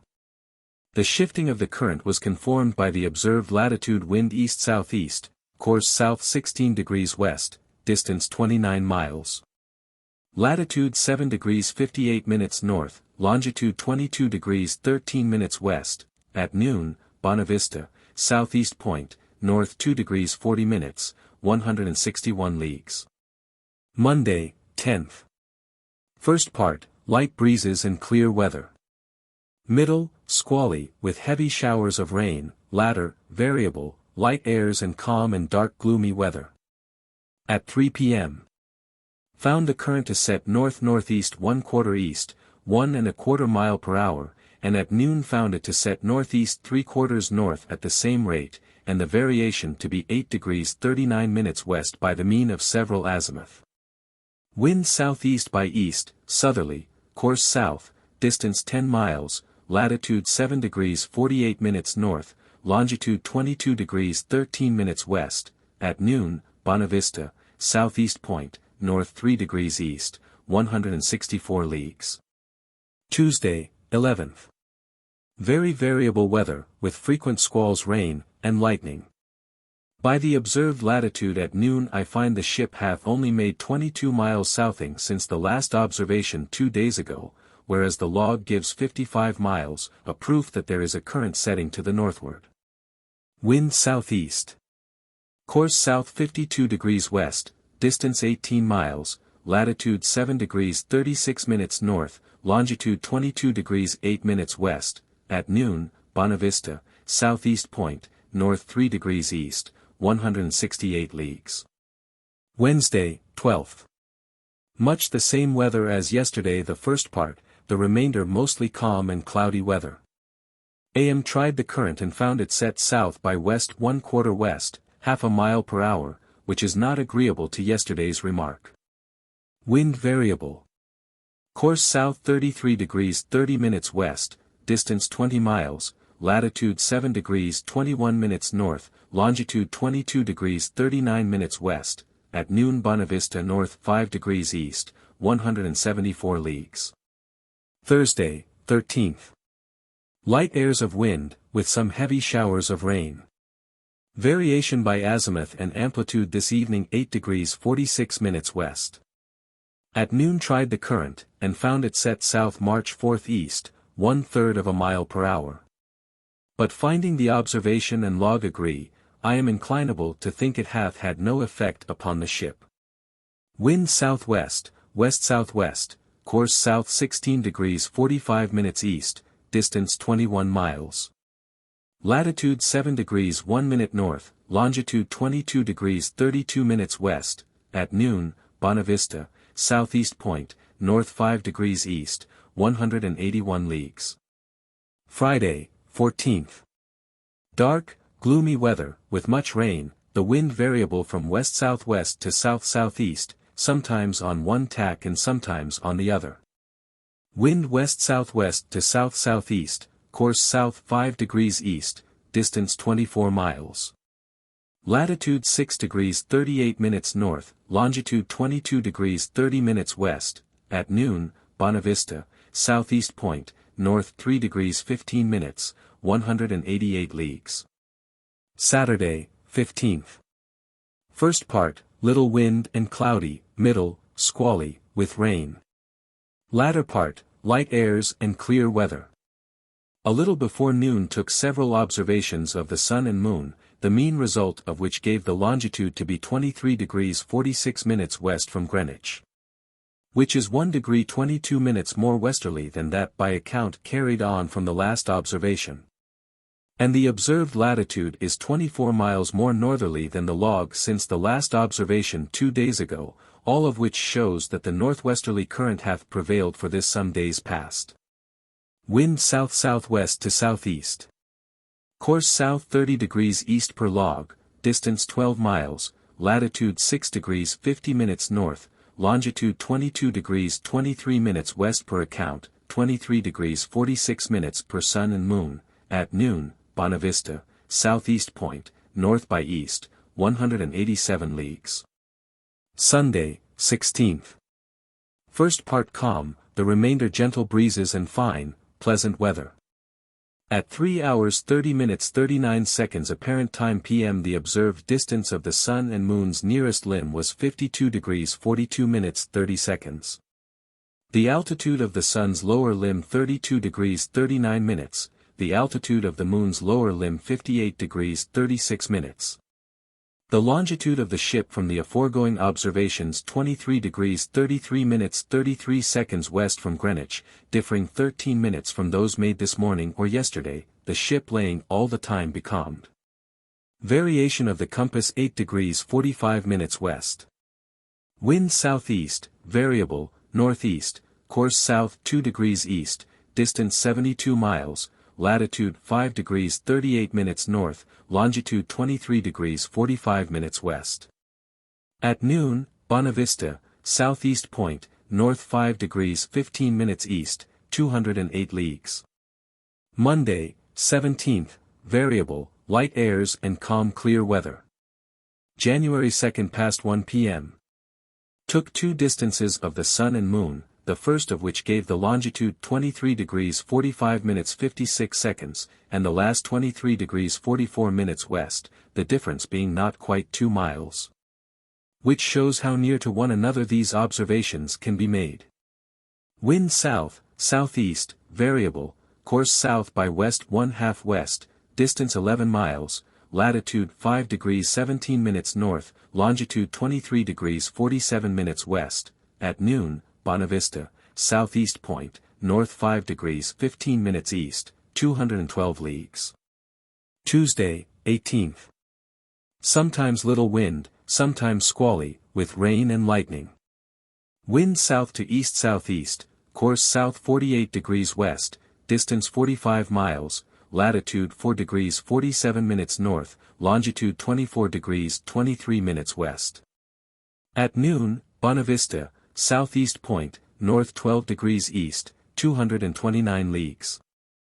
Wednesday, 19th, fresh breezes and cloudy weather.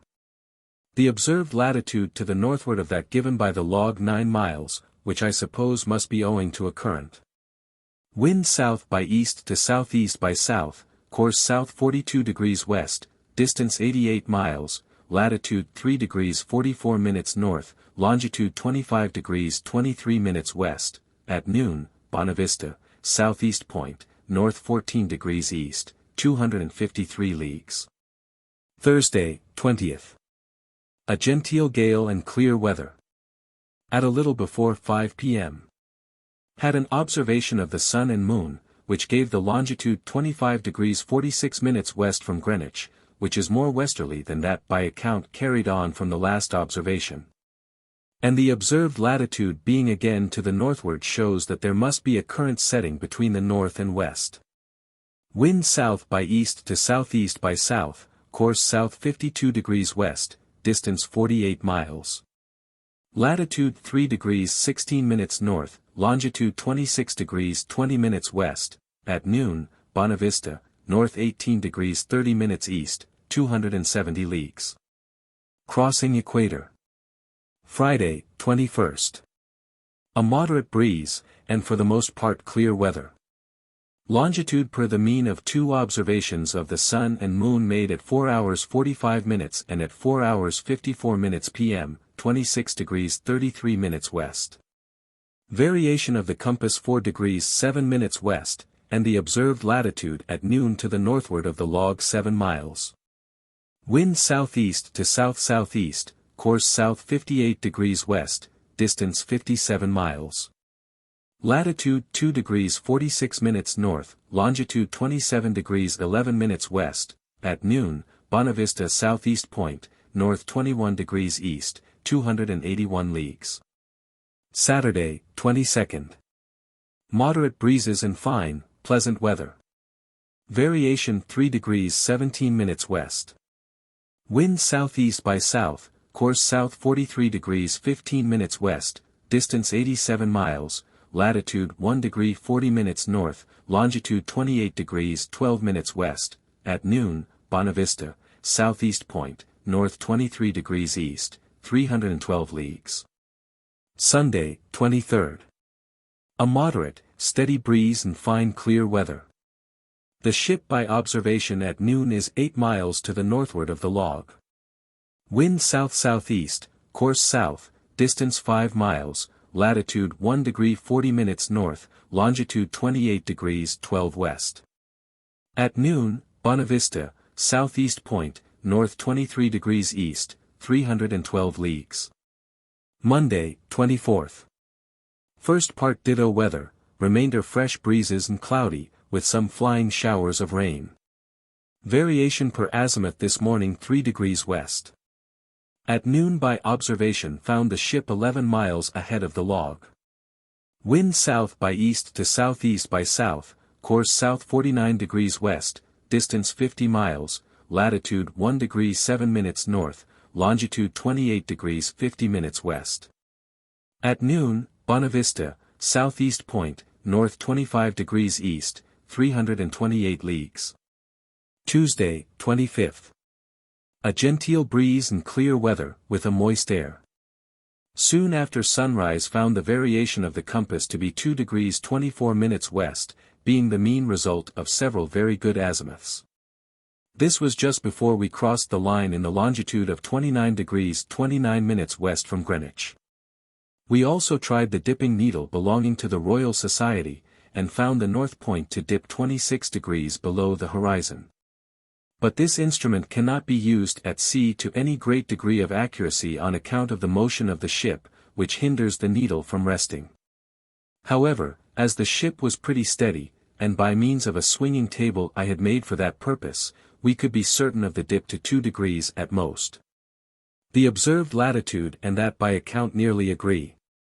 Wind southeast to southeast by east, course south 30 degrees west, distance 95 miles, latitude 0 degrees 15 minutes south, longitude 29 degrees 30 minutes west, at noon, Bonavista, southeast point, north 26 degrees east, 358 leagues.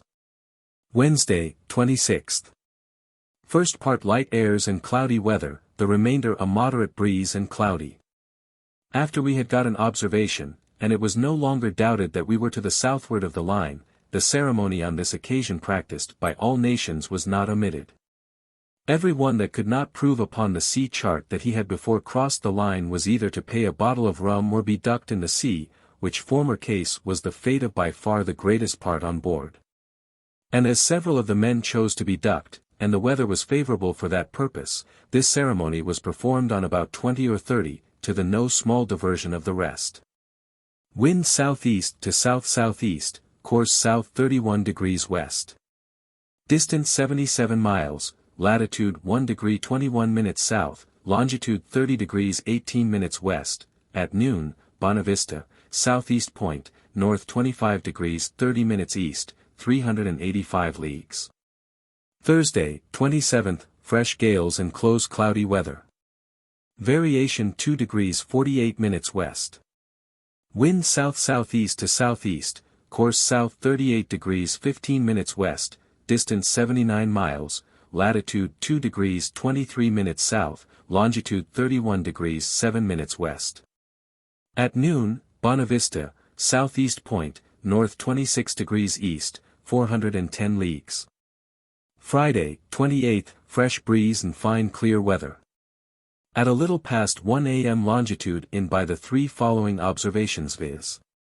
By the moon and the star Aritis, 32 degrees 27 minutes, by the moon and Pollux, 32 degrees 0 minutes 15 seconds, by Ditto, 31 degrees 48 minutes 32 seconds. The mean of the whole is 32 degrees 5 minutes 16 seconds west from Greenwich, which is 31 minutes more westerly than the longitude by account carried on since the last observation. The two first observations were made and computed by Mr.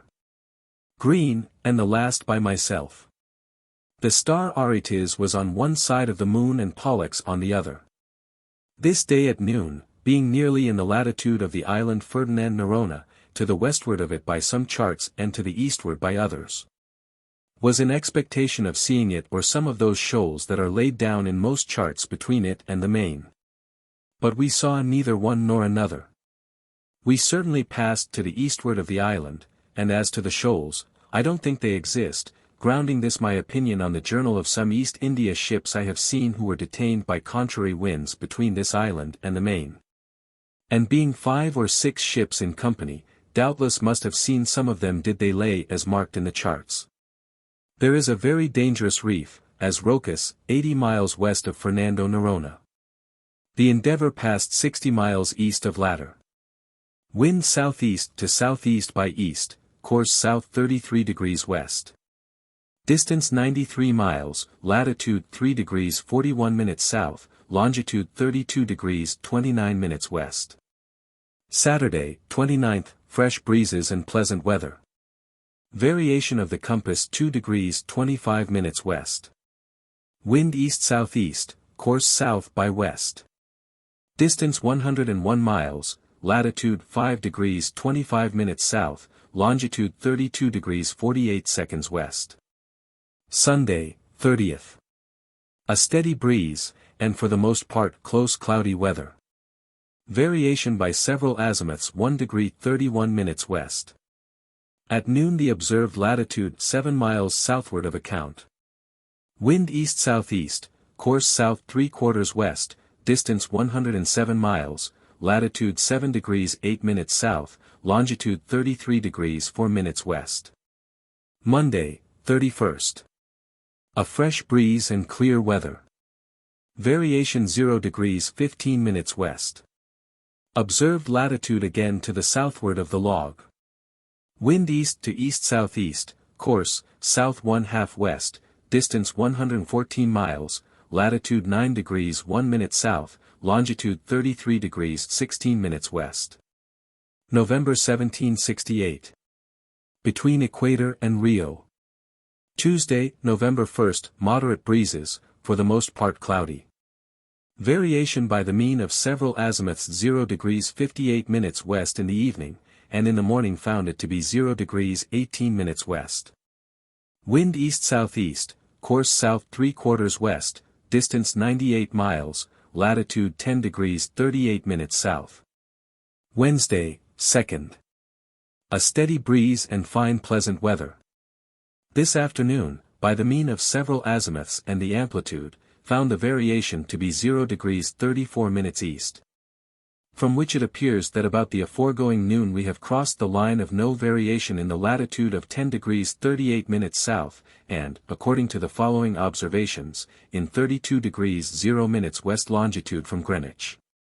At 5 hours 5 minutes 0 seconds apparent time AM the longitude of the ship and the observation of the moon and the star Aldebaran was found to be 32 degrees 0 minutes 45 seconds.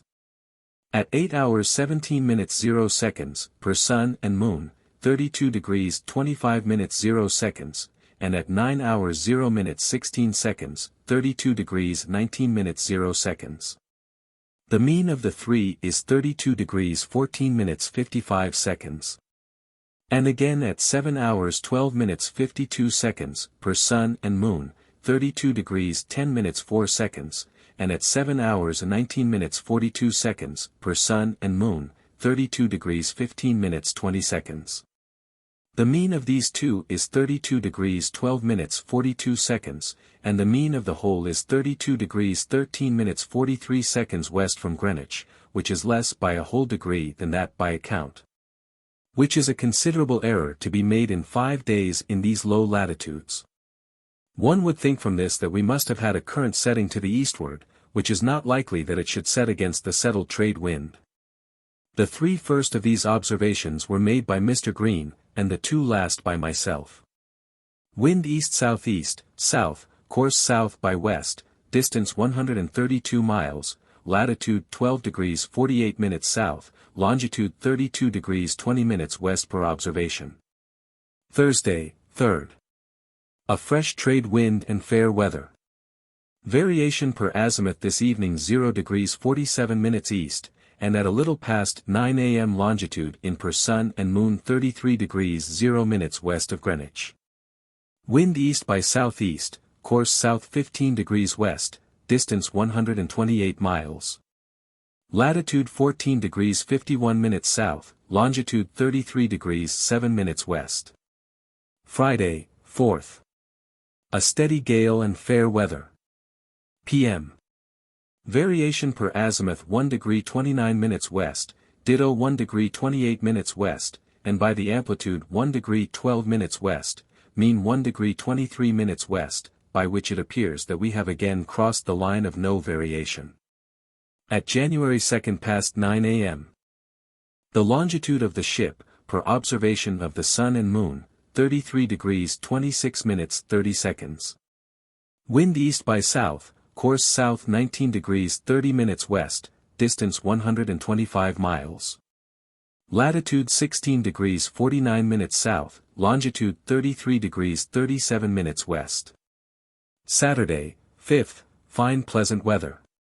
Variation per azimuth this morning 3 degrees 21 minutes east, which makes me doubtful of the variation found yesterday, though, at the time I had not the least room to doubt of the accuracy of the observations.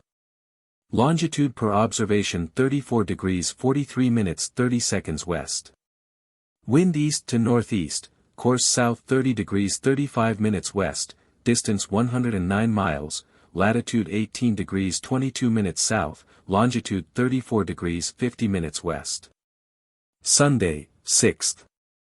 First and latter part squally, with heavy showers of rain, middle moderate and fair.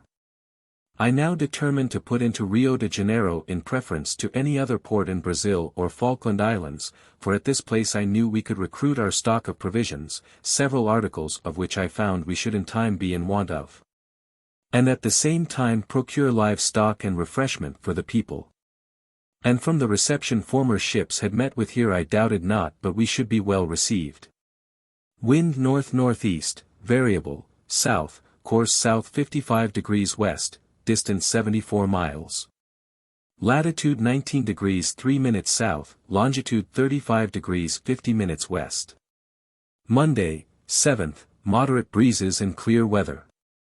PM found the variation to be 4 degrees 49 minutes east. At 6 sounded and had 32 fathoms water. The bottom coral rocks, fine sand and shells, which soundings we carried upon a southwest 1/2 west course 9 or 10 leagues, and then had no ground with 100 fathom. We were by our account and per run afterwards 54 leagues east from the coast of Brazil and to the southward of the shoals called Abralos, as they are laid down in most charts. Wind southeast to northeast, course south 58 degrees west. Distance 68 miles, latitude 19 degrees 46 minutes south, longitude 36 degrees 50 minutes west. Tuesday, 8th, fresh breezes and cloudy weather. P.M. Variation by the mean of 12 azimuths 5 degrees 26 minutes east, and by an amplitude in the morning 7 degrees 52 minutes. At 6 a.m. saw the land of Brazil bearing northwest 1/2 north, distance 8 or 10 leagues. At 8 sounded, had 37 fathoms, coarse sand, broken shells, and coral rocks. At 9 brought to and spoke with a fishing boat, who informed us that the land in sight lay to the southward of Santo Espiritu. It appears high and mountainous. The drawing number 3 exhibits a view of this land as it appeared from the ship, A, being near to Santo Espiritu, and a remarkable hill, B, bore northwest 1/2 north, distance 7 or 8 leagues. Made sail in shore, the wind being southerly. Had from the above depth to 14 fathoms the same sort of bottom. Found the ship at noon by observation 10 miles to the southward of account, which I suppose to be occasioned by a current setting between the south and west. Wind north-northeast, north by west, south-southwest to south by west, course south 50 degrees west, distance 140 miles, latitude 21 degrees 16 minutes south, longitude 37 degrees 35 minutes west. Wednesday, 9th. First and latter part hazy, with a moderate breeze, middle, fresh gales, with thunder, lightning, and rain. At 3 p.m. tacked in 16 fathoms, distance from the shore 5 leagues, the land extending from the northwest by west to northeast. At 5 took the second reef in the topsails and got down to gallant yards, stood to the southeast until midnight, then tacked, sounding from 16 to 55 fathoms. At 8 a.m. loosed the reefs out of the topsails and got to gallant yards across. Unstowed the anchors and bent the cables.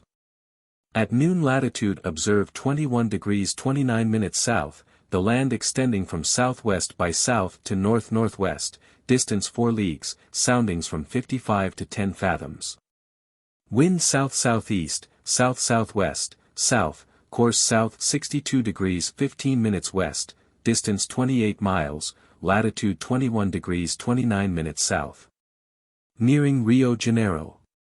Thursday, 10th, moderate breezes and hazy upon the land. Stood in for the shore southwest 1/2 west. Depth of water from 10 to 9 fathoms and from 9 to 16 fathoms, being then 4 leagues from the land. From 16 fathoms it shoaled gradually to 5 fathoms. Then we tacked, being about 1½ leagues from the shore. The extremes of the land to the southward, which we took for Cape St. Thomas, bore south 3/4 west, distance 4 leagues. The land from Cape St. Thomas to the northward lies north by east 1/2 east. Along the shore is low land covered with wood and sandy beaches, but inland are very high mountains, the greatest part of them being hid in the clouds. Stood off until 5 in the morning east and east by south. Depth of water 10, 20, 16, 23, and 30 fathoms. At noon latitude observed 21 degrees 30 minutes, depth of water 14 fathoms, gray sand with black specks. Extremes of the land from southwest by west to north-northwest, distance 12 or 14 leagues. Wind south-southeast, southeast by south, south by east, course east 1/4 south, distance 17 miles. Latitude 21 degrees 30 minutes south, longitude 37 degrees 43 minutes west per account. Friday, 11th. First and latter parts, moderate breezes and fair, but cloudy and hazy over the land, middle, a fresh breeze and cloudy. At 8 tacked and stood to the northeast. Extreme of the land to the southward, which we took for Cape St. Thomas, southwest 1/2 south, distance 5 or 6 leagues, depth of water 13 fathoms, gray sand. At 11 a.m.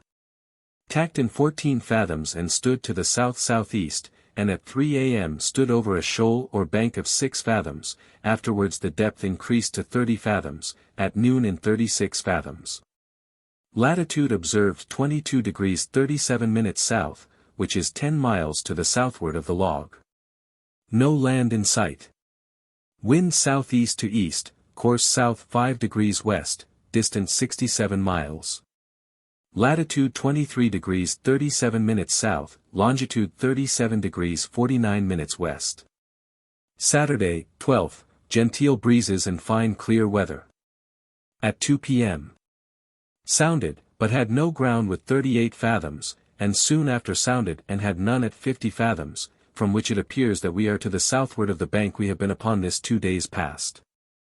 It extends off from the land between the latitude 21 degrees and 22 degrees nor less than 18 or 20 leagues, how much farther I know not. Standing in from sea, the depth of water very soon diminisheth from 30 to 20 and 17 fathoms, afterwards gradually from 9, 8 and even to 6 fathoms.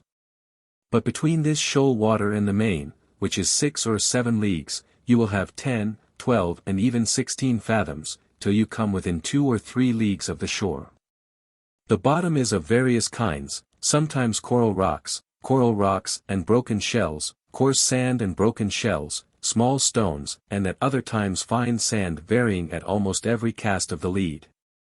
At 5 p.m.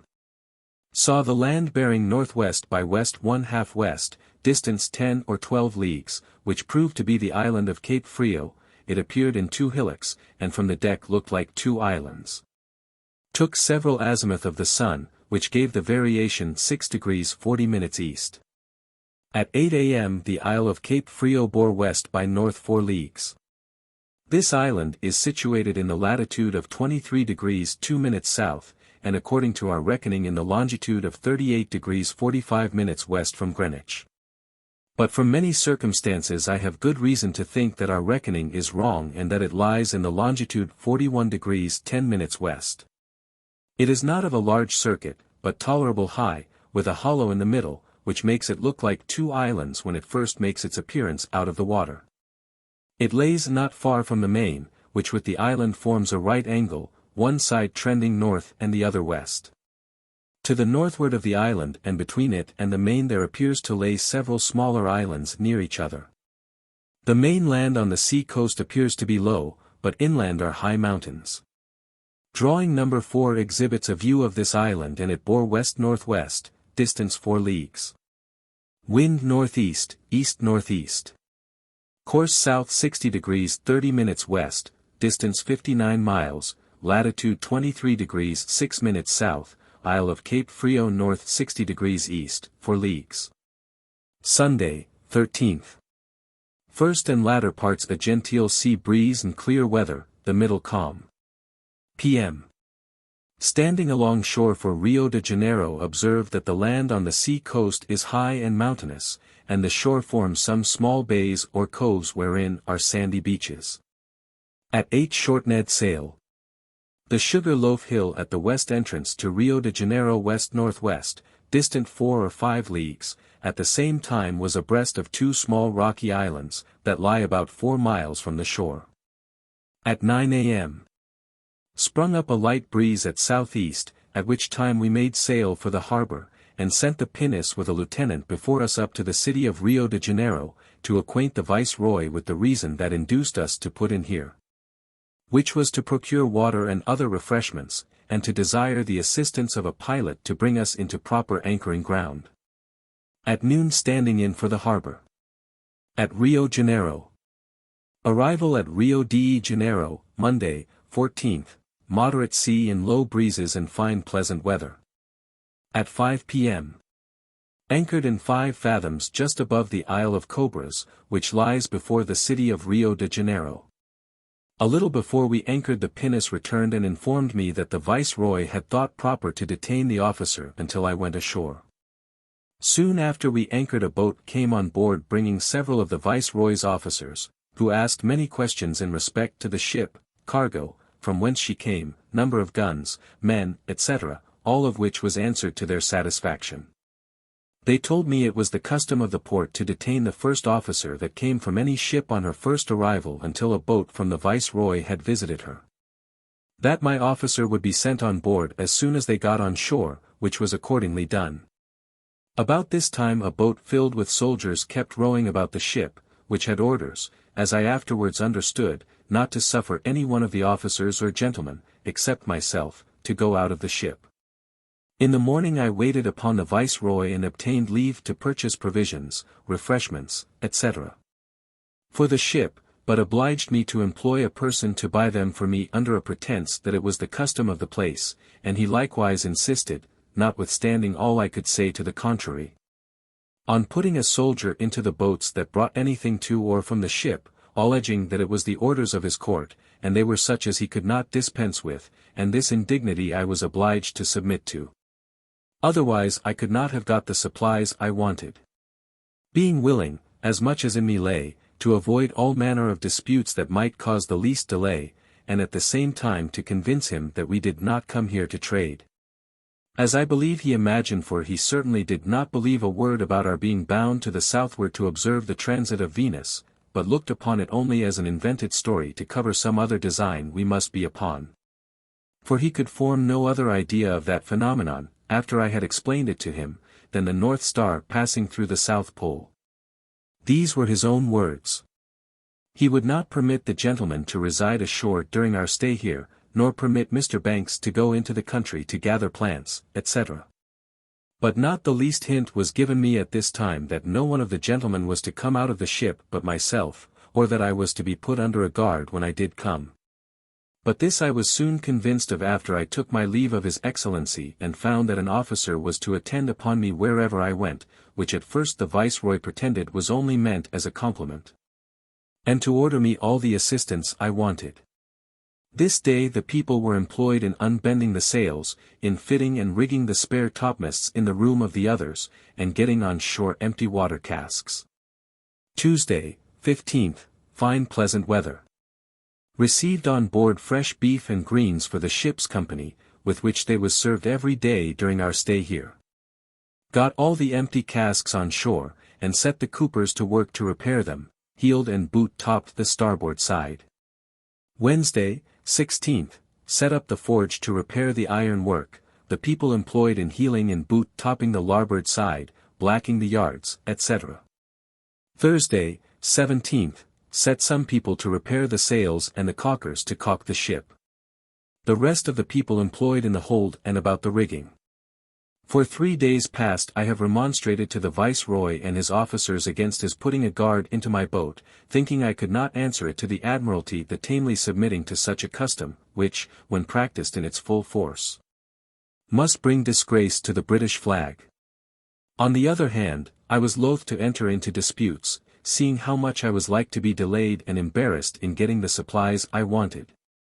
For it was with much difficulty that I obtained leave for one of my people to attend the market to buy necessaries for my table and to assist the agent to buy the things for the ship.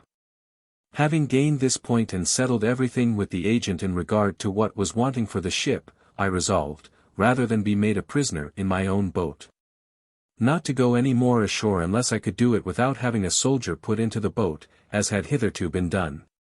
And thinking that the Viceroy might lay under some mistake, which on proper application might be cleared up, I therefore drew up a memorial stating the whole case and sent to the Viceroy this afternoon.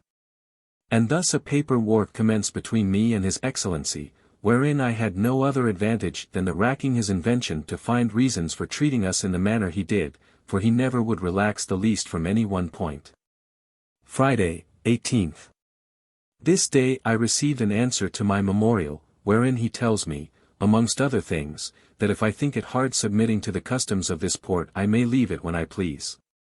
But this did not suit my purpose at present, but I resolved to make my stay as short as possible. I must own that the memorial of the Viceroy's was well drawn up and very much to the purpose, which is more than I can say of any of the subsequent ones. Saturday, 19th, close cloudy weather. Employed getting aboard rum, water, and other necessaries. Caulking and refitting the ship. Punished John Thurman, seaman, with 12 lashes for refusing to assist the sailmaker in repairing the sails. Sunday, 20th. First part cloudy weather. The middle very hard storms of wind and rain, the latter moderate, with rain. This afternoon sent Lieutenant Hicks in the pinnace with an answer to the Viceroy's memorial, with orders not to suffer a soldier to be put into the boat.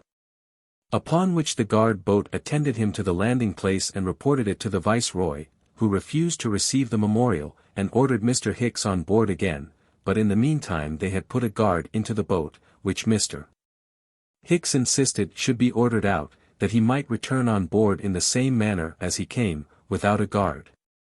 And upon his refusing to return other way, all the crew were by armed force taken out of the boat, though they gave no provocation nor made the least resistance, and hurried to prison, where they remained until the next day. Mr.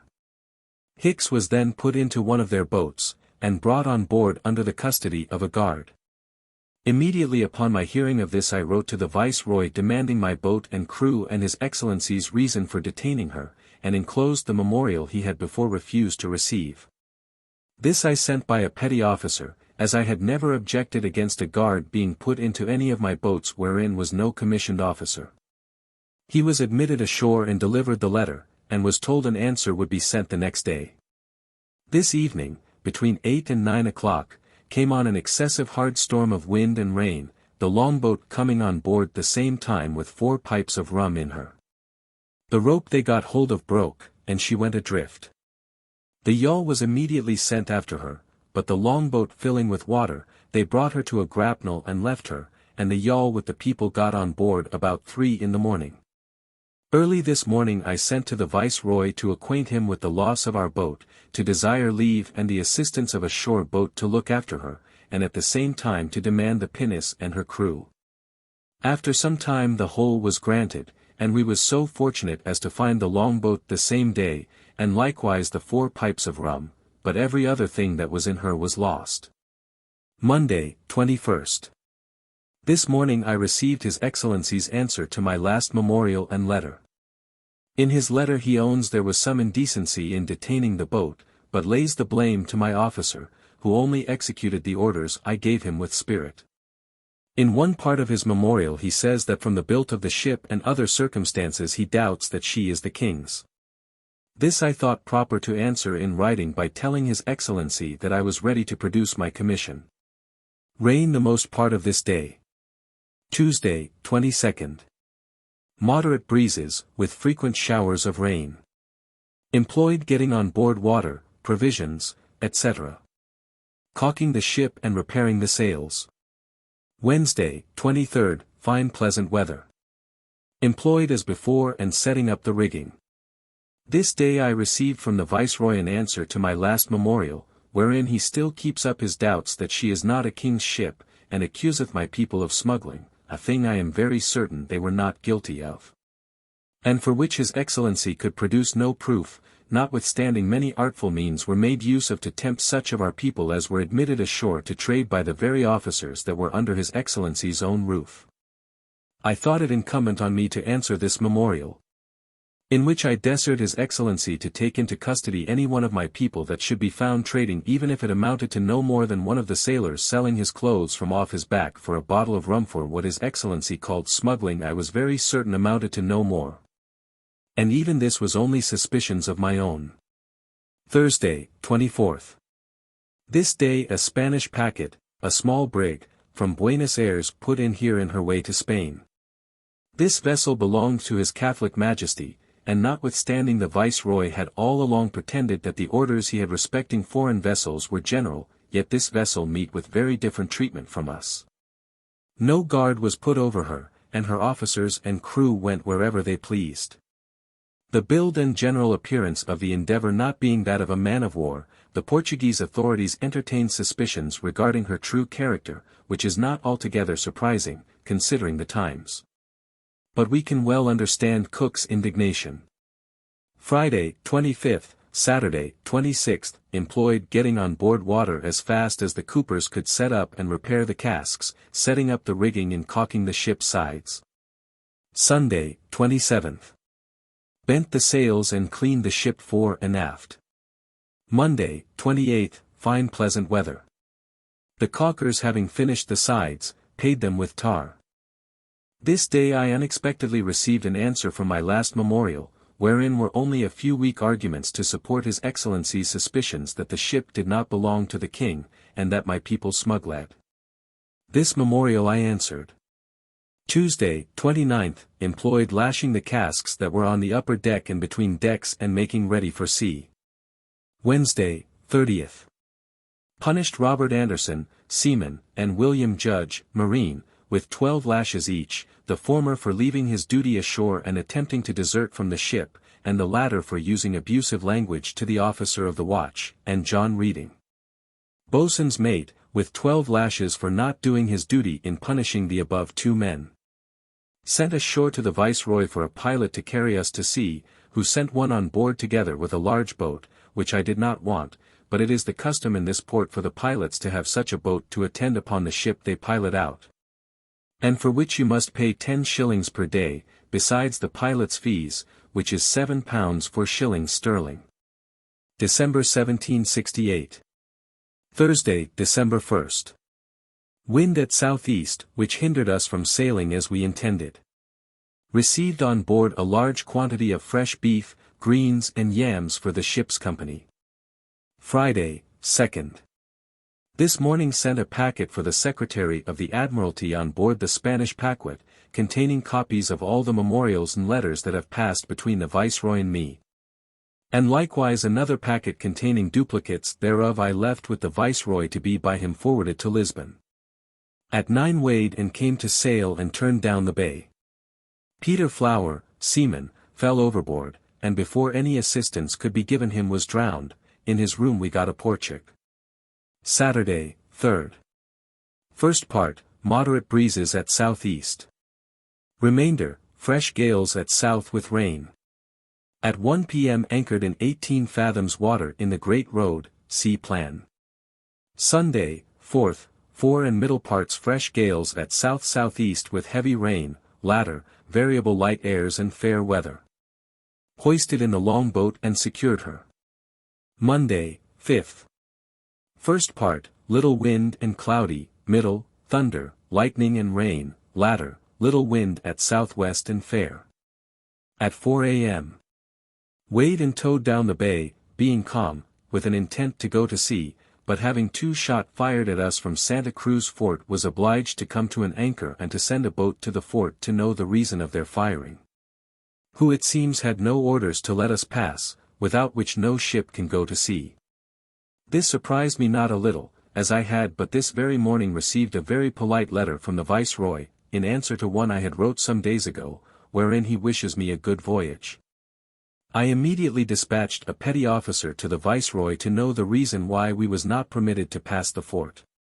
The boat very soon returned with an order to the captain of the fort to let us pass, which order had been wrote some days ago, but either by design or neglect had not been sent.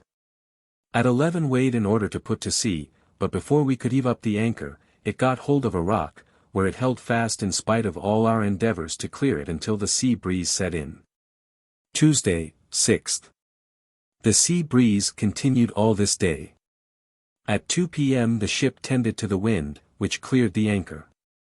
Hove it up and run higher up the bay and anchored in 15 fathoms, a little below the isle or church of Bon Voyage, found the cable very much rubbed several fathoms from the anchor. Wednesday, 7th. First and latter part a genteel breeze at southeast and east, the middle, calm. At 5 a.m. weighed and towed out of the bay, at 8 discharged the pilot and his boat. A breeze of wind springing up easterly made sail out to sea, and sent a boat to one of the islands laying before the bay to cut brooms, a thing we was not permitted to do while we lay in the harbor. The guard boat which had constantly attended all the time we lay in the bay and harbor did not leave us until the pilot was discharged. At noon the sugar loaf at the west entrance of the bay bore north by west 1/2 west, distance, 8 or 9 miles. Description of Rio Janeiro. A description of the bay or river of Rio de Janeiro. The few days' delay we met with in getting out of Rio de Janeiro gave me an opportunity of drawing a plan or sketch of great part of the bay. But the strict watch that was kept over us during our whole stay hindered me from taking so accurate a survey as I wished to have done, and all the observations I could make was taken from on board the ship. This plan hath no pretensions to accuracy, yet it will give a very good idea of the place, differing not much from the truth in what is essential. The Bay of Rio de Janeiro, by some called a river which its name signifies, but this I think is improper, it being nothing more than a deep inlet of the sea, into which no considerable fresh water river empties itself that I could hear of.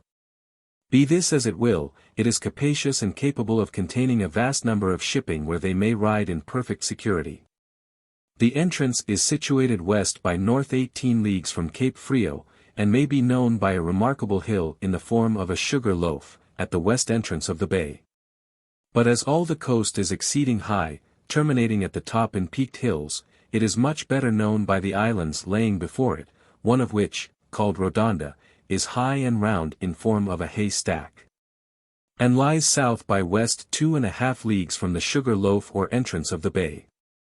A little without the east entrance of the bay, and near the shore, lay 2 islands near each other, 3 leagues from the eastward and 4 miles from the shore are 2 low rocky islands, which are the first you meet with in coming from the eastward or from Cape Frio. To sail into Rio de Janeiro there is not the least danger until you are the length of the fort of Santa Cruz, which stands on the point that forms the east entrance of the bay or river. On the west entrance is Fort Lorio, built upon a rock which lies close to the main land. The distance from one fort to the other is 3/4 of a mile east and west. But the channel for shipping is not quite so broad by reason of sunken rocks laying off each of the forts. These rocks may not be properly placed in the plan, being only laid down from the information of the pilot. The narrowness of the channel here causeth the tides both flood and ebb to run pretty strong, insomuch that you cannot stem it without a fresh breeze of wind, nor is it safe anchoring because the bottom is foul and rocky. By keeping in the middle of the channel you will not only avoid being forced to come to an anchor, but all other dangers. Being got within the entrance your course up the bay is north by west 1/2 west and north-northwest something more than 1 league. This brings you the length of the Great Road, and northwest and west-northwest 1 league more carries you the length of the Ilha dos Cobras, which lies before the city. Keep the north side of this island close on board and anchor above it in 5 fathoms of water, where you see most convenient before the monastery of Benedictines, which stands upon a hill at the northwest end of the city. Small ships and vessels generally lay between the town and the Ilha dos Cobras, but in order to get there they must come round the north side of the island. I shall now give the best description I can of the different forts that are erected for the defense of the bay. The first you meet with coming in from sea is a battery of 22 guns, seated in the bottom of a sandy bay, which is on the south side of the Sugar Loaf, and can be designed for no other use than to hinder an enemy from landing in that valley. From whence I suppose they may march up to the town or round by the west side of the Sugar Loaf to attack the forts that are on that side of the entrance into the bay. The first of which is seated under the foot of the Sugar Loaf on a low isthmus which joins the peninsula or point of the bay with the land of the Sugar Loaf. It appears to be a square of stone work without a ditch, with bastions and furnished with cannon. A little within this fort are 2 batteries of 5 or 6 guns each. They are designed to play upon shipping, but neither these batteries or the fort are out of reach of a ship's cannon. Hard by these batteries stands Fort Logi. It is an irregular hexagon, built of stone upon a small rock standing at the west entrance of the bay, and is surrounded on all sides by the sea. It is mounted with 14 or 15 guns, which are placed so as to play upon shipping going in and out of the harbor. There is only one way to go into it, which is by steps leading up to a sally port on the northwest side. Opposite this is the fort of Santa Cruz, built upon a low rocky point that forms the east entrance of the bay. It hath the appearance of a regular fortification of stone work built upon the slope of the rock, on which account there are in some places 2 tier of guns. It hath no ditch but on the land side, where it is cut out of the rock. In every other part the sea washes up to its walls. It seems everywhere to be well mounted with cannon except on the land side, where none are wanting, because they could be of no use, the land being so very high above it. Yet, after all, neither this fort nor those on the opposite shore do not appear to be of any great strength, even against shipping, for which they are wholly designed, being the key of the bay. They lay low, and ships may come so near as to have them entirely within the reach of their guns, but it would require 5 or 6 sail of the line to ensure success.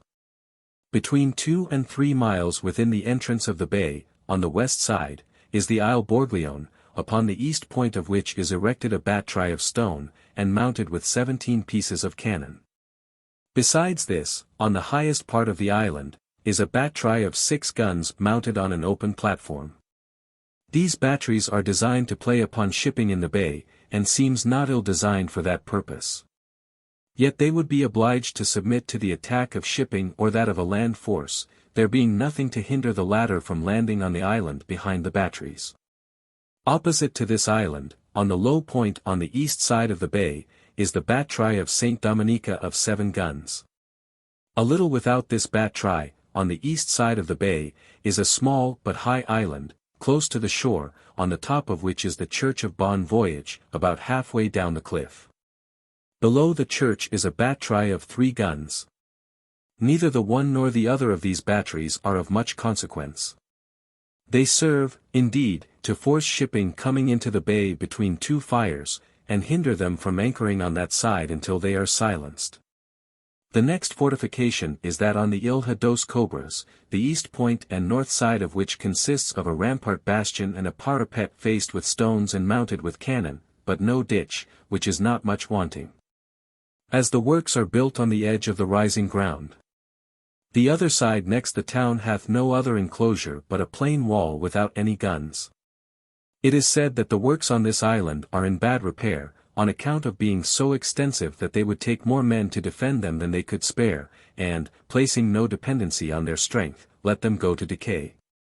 The ground on which the monastery of Benedictine stands commands the works on the island.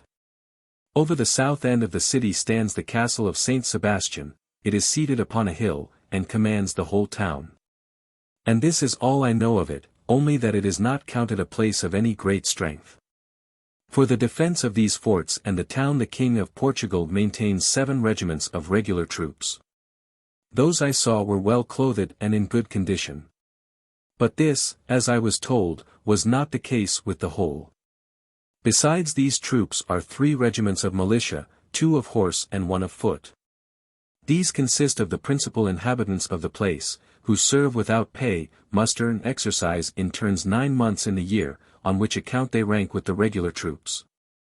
The city of Rio de Janeiro is in the latitude of 22 degrees 50 minutes south and longitude 42 degrees 15 minutes west from Greenwich. Modern determination, 22 degrees 54 minutes south, 43 degrees 10 minutes west. According to observations made at sea, it is seated on a plain close to the shore on the west side of the bay, at the foot of several high mountains. It is neither ill-designed nor ill-built.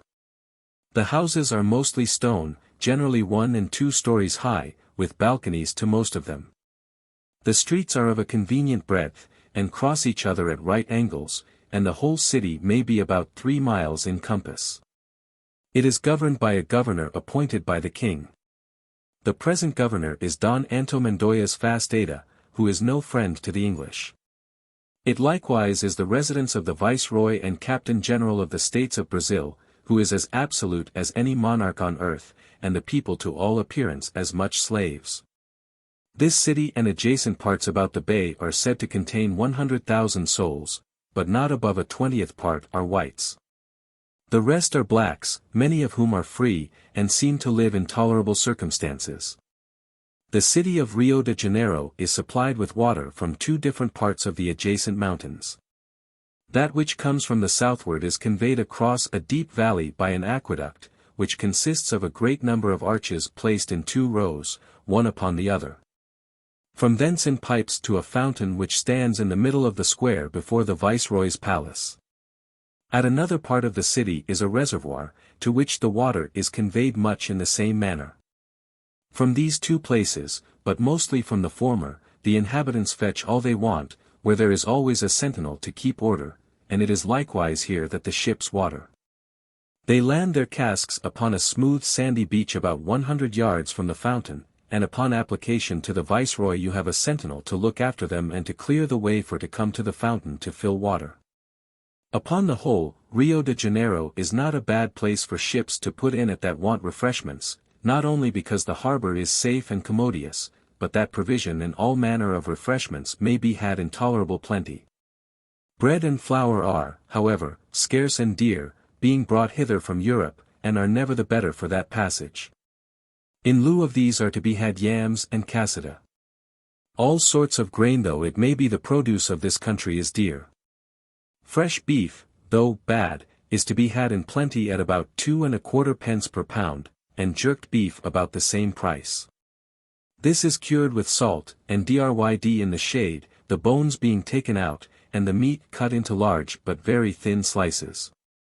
It eats very well, and if kept in a dry place will remain good a long time at sea. Rum, sugar, and molasses are all good and cheap. Tobacco is cheap, but not good. Mutton they have very little.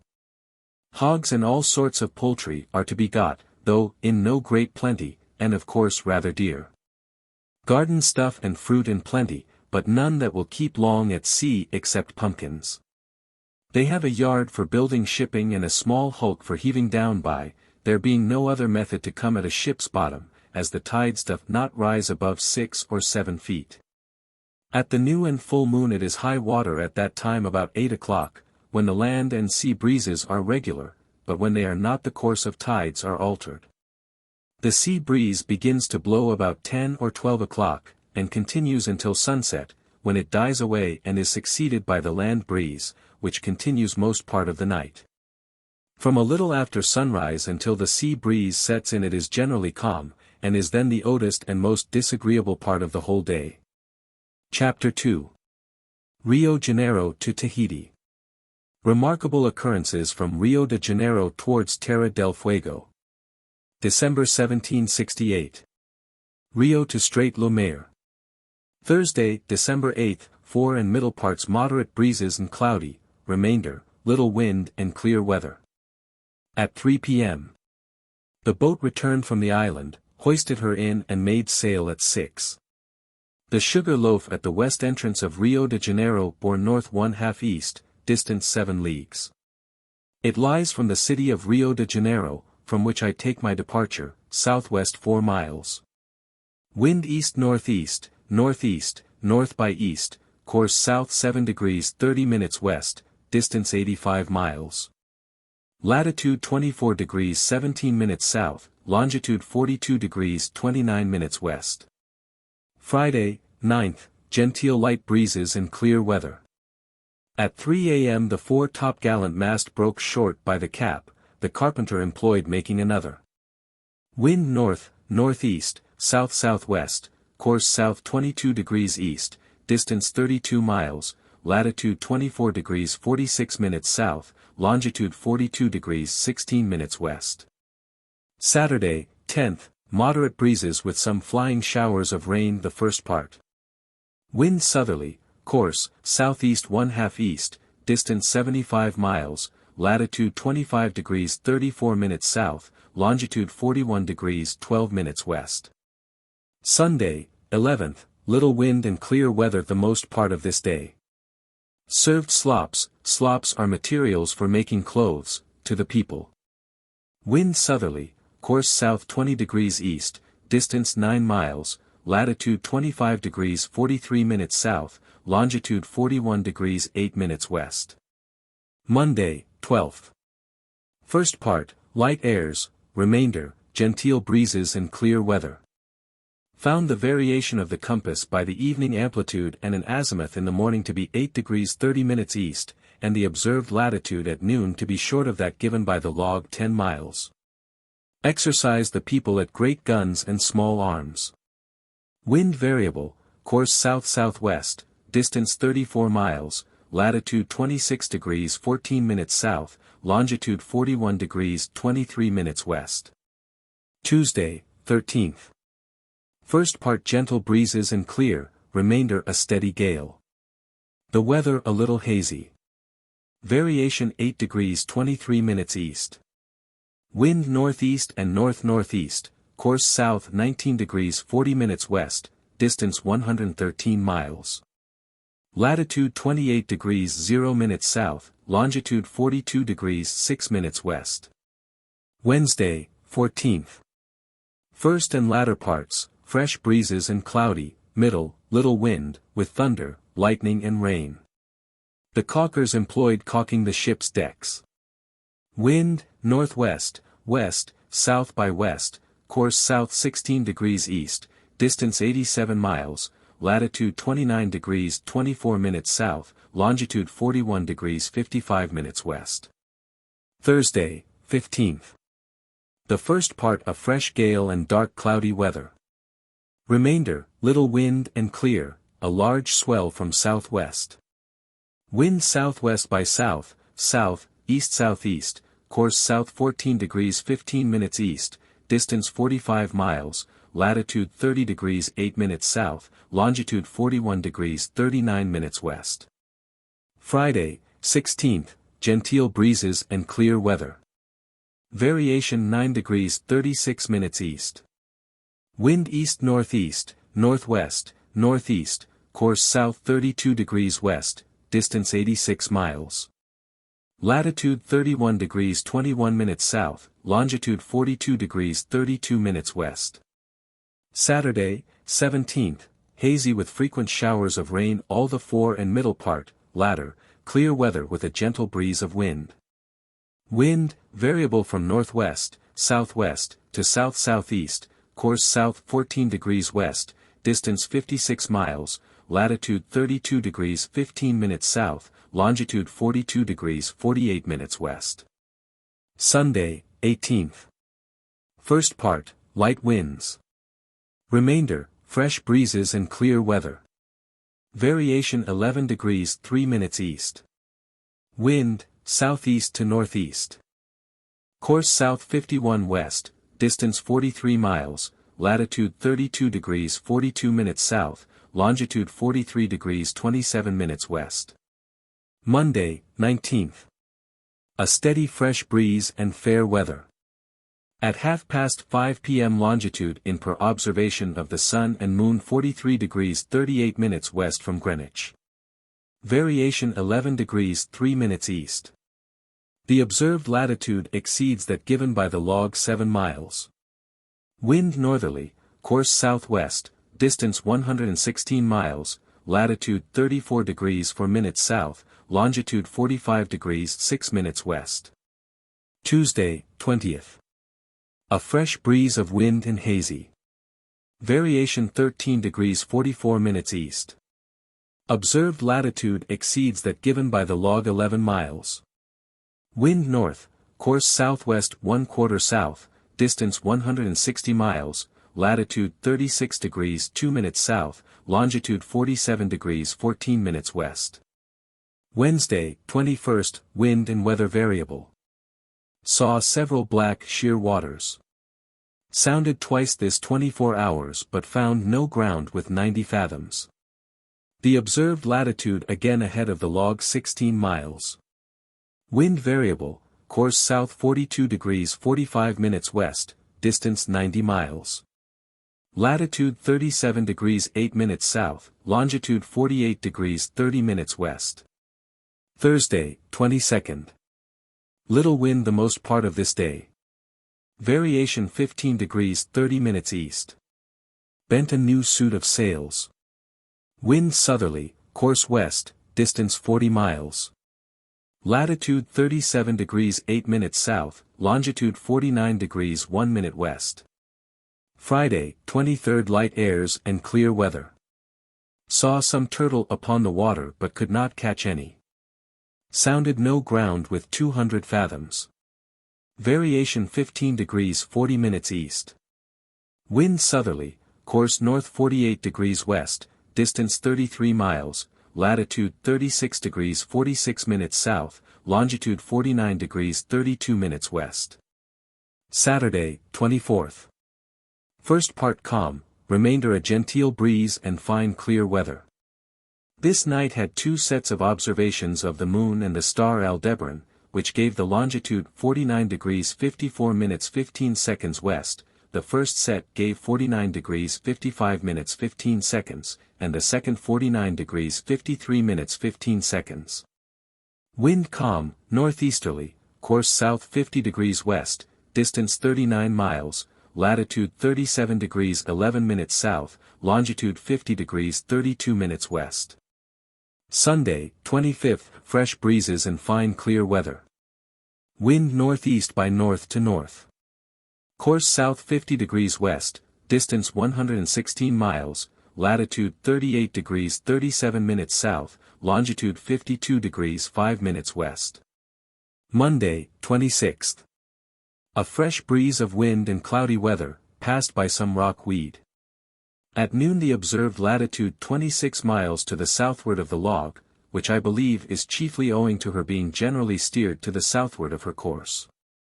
Yesterday being Christmas Day the people were none of the soberest. Wind north. Course southwest, distance 158 miles, latitude 40 degrees 19 minutes south, longitude 54 degrees 30 minutes west. Tuesday, 27th. Fresh breezes and hazy with squalls which obliged us during the night to take in the small sails and 2 reefs in the topsails which were let out in the morning.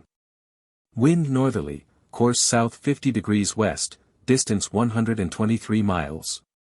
Latitude 41 degrees 38 minutes south, longitude 56 degrees 15 minutes west. Wednesday, 28th. First part strong gales and cloudy, which obliged us to get down topgallant yards.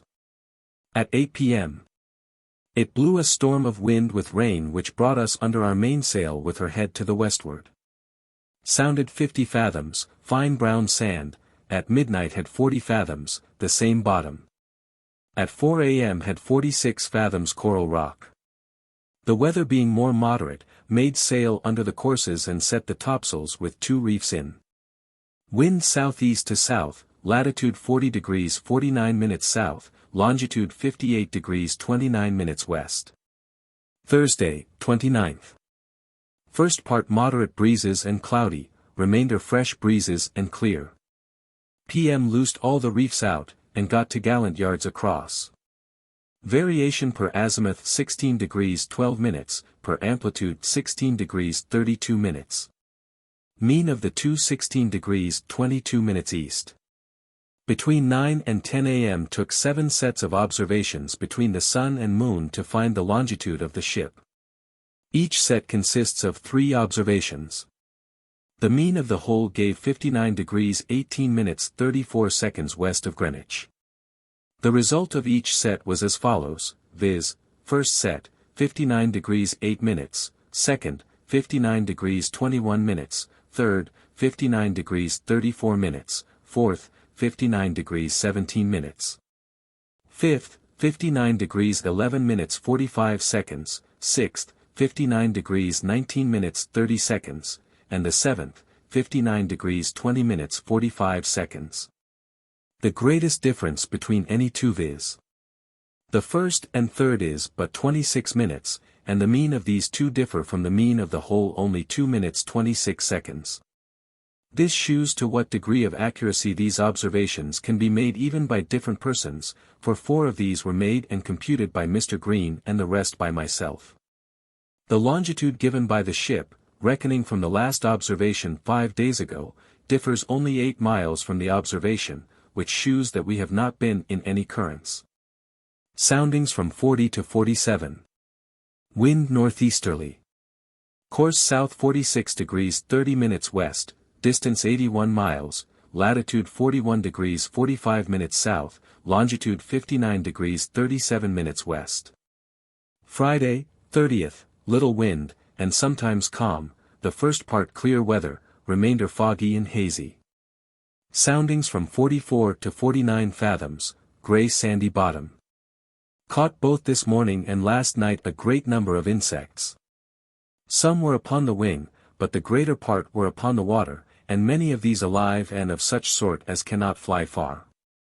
And yet at this time we could not be less than 30 leagues from land. Wind variable, course south 30 degrees west, distance 54 miles, latitude 42 degrees 32 minutes south, longitude 60 degrees 15 minutes west. Saturday, 31st. Cloudy weather, with some lightning and a few showers of rain. Variation 18 degrees 36 minutes east. Soundings from 46 to 50 fathoms, fine dark sand. Wind southeasterly, course south 18 degrees west, distance 43 miles. Latitude 43 degrees 14 minutes south, longitude 60 degrees 26 minutes west. January 1769. Sunday, January 1st, 1769.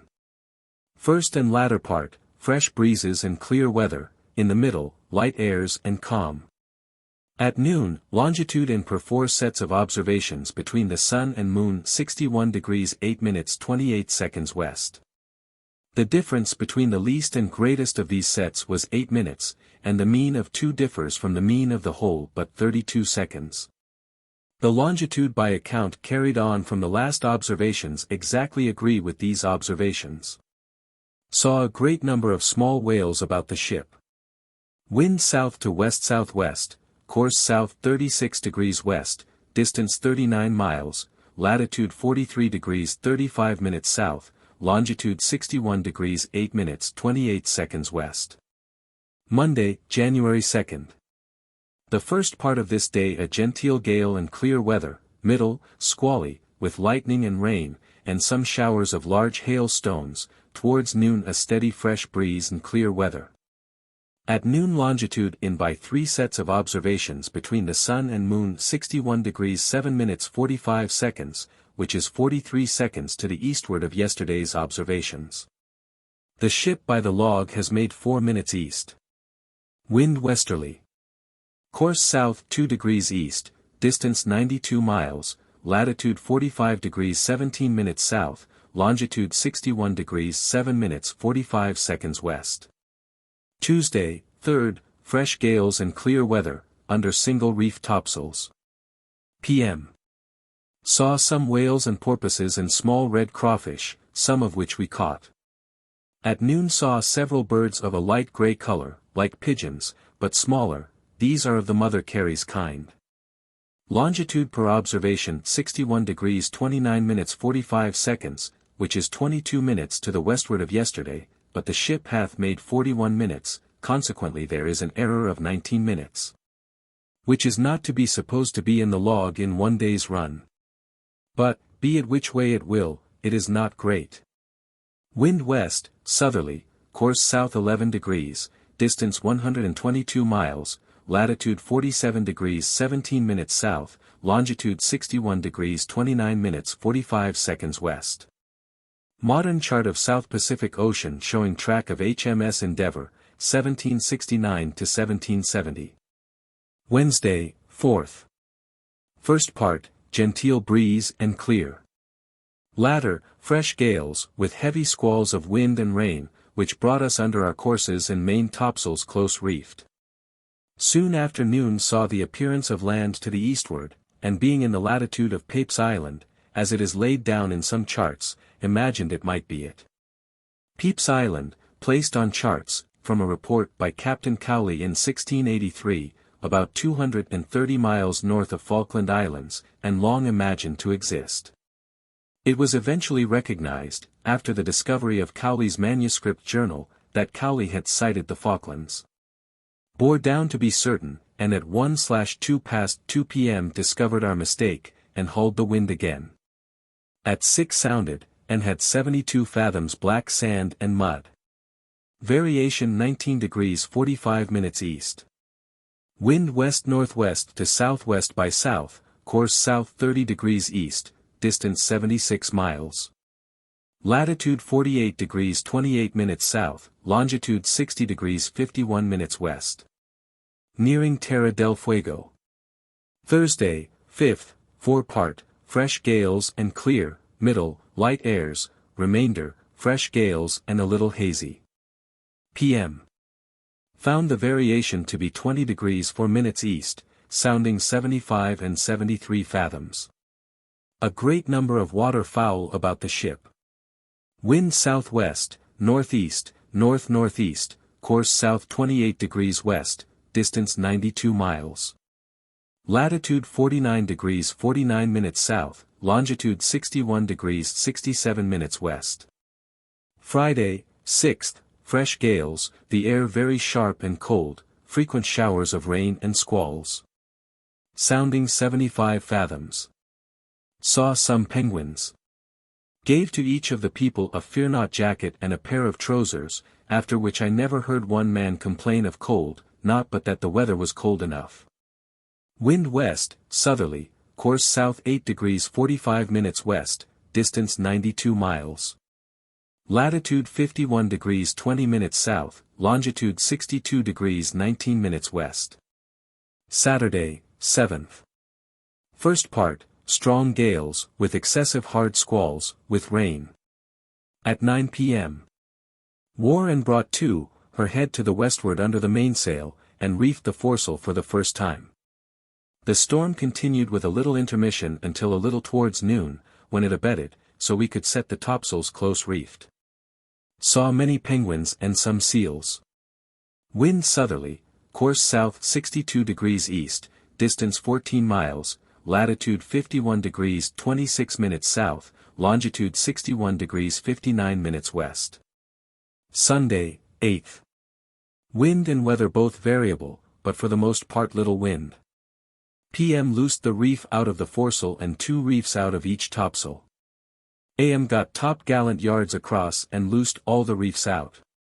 Soundings from 80 to 75 fathoms. Wind south, southwest, west, northwest, course north 72 degrees west, distance 33 miles, latitude 51 degrees 16 minutes south, longitude 62 degrees 50 minutes west. Monday, 9th. First and latter parts, a moderate breeze and clear weather. Middle, squally with rain. PM found the variation by several azimuths to be 22 degrees 24 minutes east. Saw a great number of penguins and seals. Tuesday, 10th, moderate breezes and fine clear weather. At 2 p.m. sounded 86 fathoms. Black sand and small stones. Variation 21 degrees 57 minutes east. At 10:30 tacked having stood south 12 leagues. After standing to the westward 14 miles, sounded, and had 80 fathoms black-gray sand, 3 leagues farther 76, coarse black sand.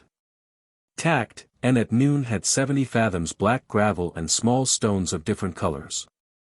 Saw several flights of black shearwaters.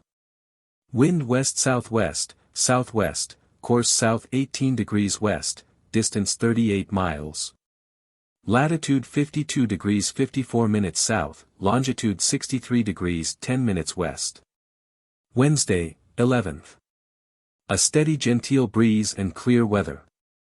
PM after standing 13 leagues south-southwest sounded 64 fathoms gravel and small stones.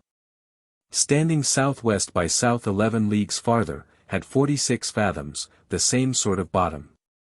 At 8 a.m. saw the land of Terra del Fuego, extending from the west to the southeast by south, distance offshore between 3 and 4 leagues. Sounded and had 35 fathoms small, soft, slate stones. Variation 23 degrees 30 minutes east. In ranging along shore to the southeast at the distance of 2 or 3 leagues, had 27 and 26 fathoms muddy bottom. Saw some of the natives, who made a smook in several places, which must have been done as a signal to us as they did not continue it after we passed. By our longitude we ought not to have been so far to the westward as Statenland, as it is laid down in the charts. But it appeared from subsequent observations that the ship had got near a degree of longitude to the westward of the log, which is 35 miles in these latitudes.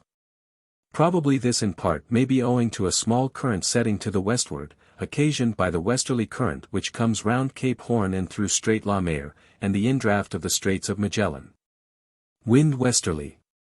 Course south 30 degrees west, distance, 100 miles, latitude 54 degrees 20 minutes south, longitude 64 degrees 35 minutes west per log. Thursday, 12th. First part, moderate breezes and cloudy. Remainder sometimes a fresh breeze, sometimes calm, hazy weather with rain. At 5 the wind coming to the northward obliged us to tack and stood northwestward, being then about 5 miles from the shore and had 23 fathoms, sandy bottom. At midnight tacked and stood to the eastward. At noon the land over the entrance of Straits La Mer, east-northeast, distance, 7 leagues, soundings from 28 to 38 fathoms. Wind north, north-northeast, variable, west-southwest. Latitude 54 degrees 34 minutes south per observation. Friday, 13th. The greatest part of this day little wind and cloudy. At 8 p.m., Cape St. Diego, at the west entrance of Straits La Mer, east, distance about 5 leagues. Kept under an easy sail until daylight, at which time we were abreast of Cape St. Diego, and then put into the straits, but the tide soon turned against us and obliged us to haul under the cape again and wait until 9 a.m. when it shifted in our favor. Put into the straits again with a moderate breeze at southwest, which soon grew boisterous with very heavy squalls, with rain and hail, and obliged us to close reef our topsails. Wind northeast by east, west-southwest, southwest, latitude 54 degrees 39 minutes south, at noon, Cape St. Diego north 2 leagues. In Strait of Le Maire. Saturday, 14th. First part strong gales, and very heavy squalls with hail and rain. Remainder more moderate but unsettled, sometimes a fresh breeze and squally, and sometimes little wind. Kept plying in the straits until 4 p.m. At which time the tide had made strong against us, and the wind not abating, bore away, intending to have hauled under Cape St. Diego, but was prevented by the force of the tide, which carried us past that cape with surprising rapidity, at the same time caused a very great sea. At 6, the weather being clear, took 9, or 3 sets of, observations of the sun and moon in order to find the longitude of the place. And as they perhaps are the first observations of this kind that were ever made so near to the extremity of South America, I have inserted them below just as they were taken, that everybody may judge for themselves. Column 1, Name of Set. Column 2, Time by the watch in hours, minutes and seconds. Column 3, Apparent time computed from in hours, minutes and seconds.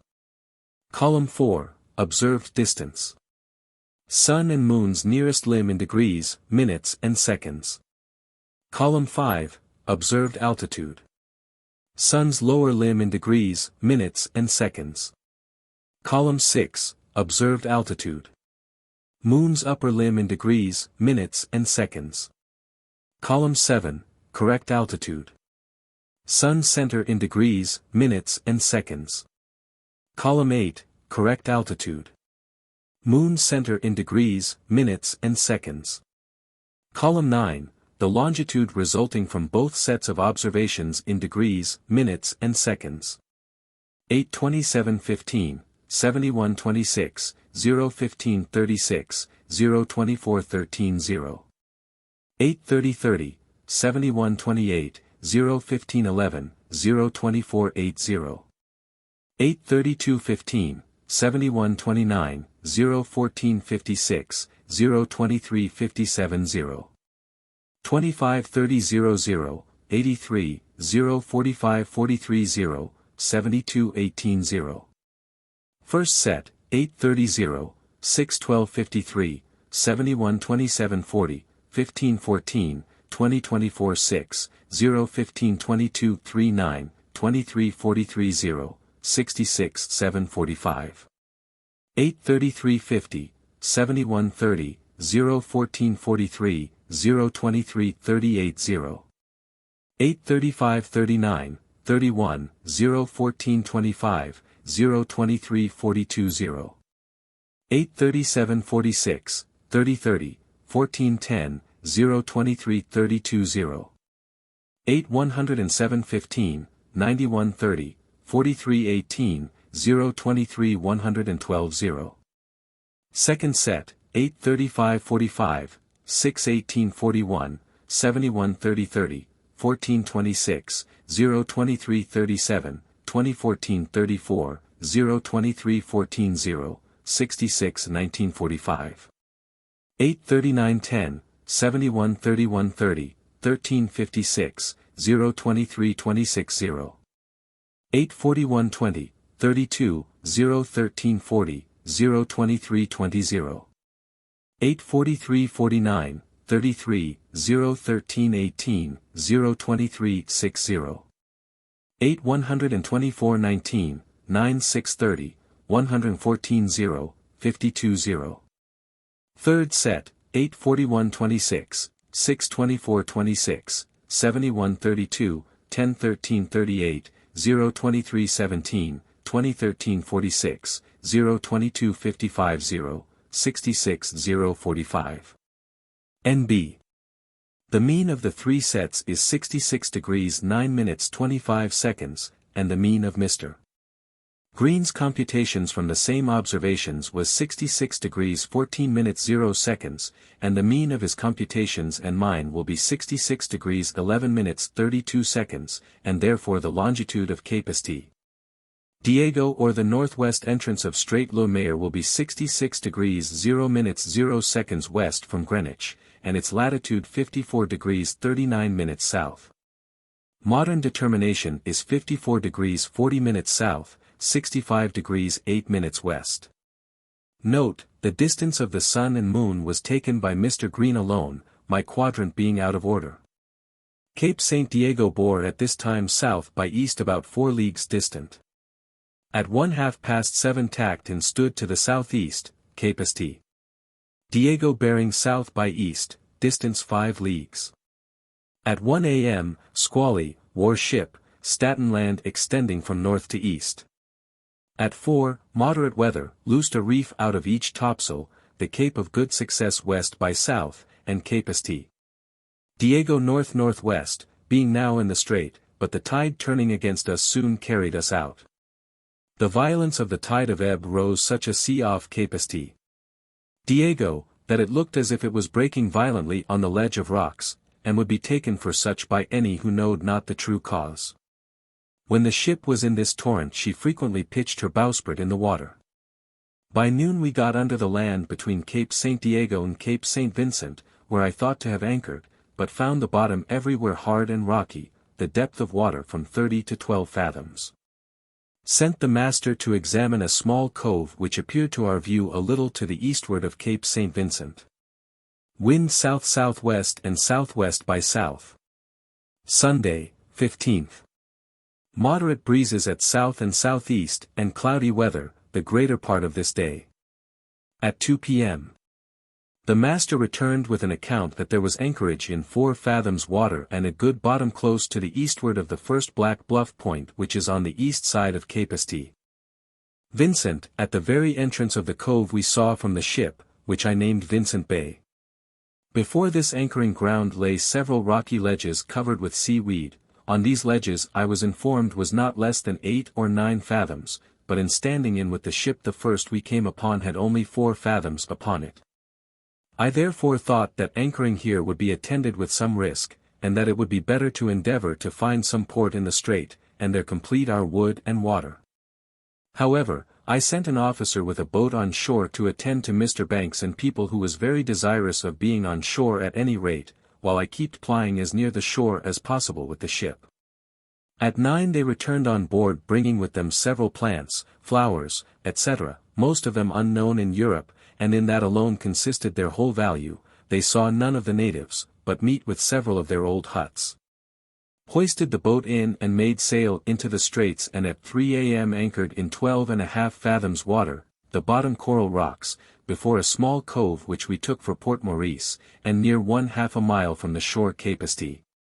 Diego south-southwest, and Cape St. Bartholomew, which is the south point of Staten Land, east-southeast. Port Maurice appeared to afford so little shelter for shipping that I did not think it worth while to hoist a boat out to examine it. We saw here 2 of the natives come down to the shore, who stayed some time, then returned into the woods again. At 10 o'clock got under sail, wind at southeast, and plied to windward. In Success Bay. Monday, 16th. A fresh breeze of wind at south and southwest, with frequent showers of rain and snow. At 2 p.m. anchored in the Bay of Success in 9 fathoms, the bottom ooze and sand. The Endeavour was 3 days and a half in getting through the Strait of Le Maire, as far as Success Bay. It is a difficult passage for a sailing vessel even in the present day, as the tides are strong and winds generally contrary, but experience has enabled good directions to be given as to the best way to pass the strait. Cook himself gives capital advice farther on. The south point of the bay bore southeast and the north point east-northeast. This bay I shall describe when I come to speak of the rest of the coast. Hoisted out the boats and moored with the stream anchor. While this was doing I went ashore accompanied by Mr. Banks and Dr. Solander to look for a watering place and to speak with the natives, who were assembled on the beach at the head of the bay to the number of 30 or 40. They were so far from being afraid or surprised at our coming amongst them that 3 of them came on board without the least hesitation. They are something above the middle size, of a dark copper color with long black hair. They paint their bodies in streaks, mostly red and black. Their clothing consists wholly in a guanaco skin or that of a seal, in the same form as it came from the animal's back. The women wear a piece of skin over their privy parts, but the men observe no such decency. Their huts are made like a beehive, and open on one side where they have their fires.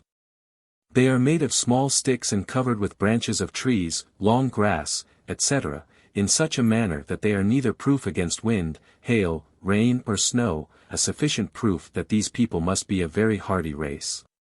They live chiefly on shellfish, such as mussels, which they gather from off the rocks along the sea shore, and this seems to be the work of the women. Their arms are bows and arrows neatly made.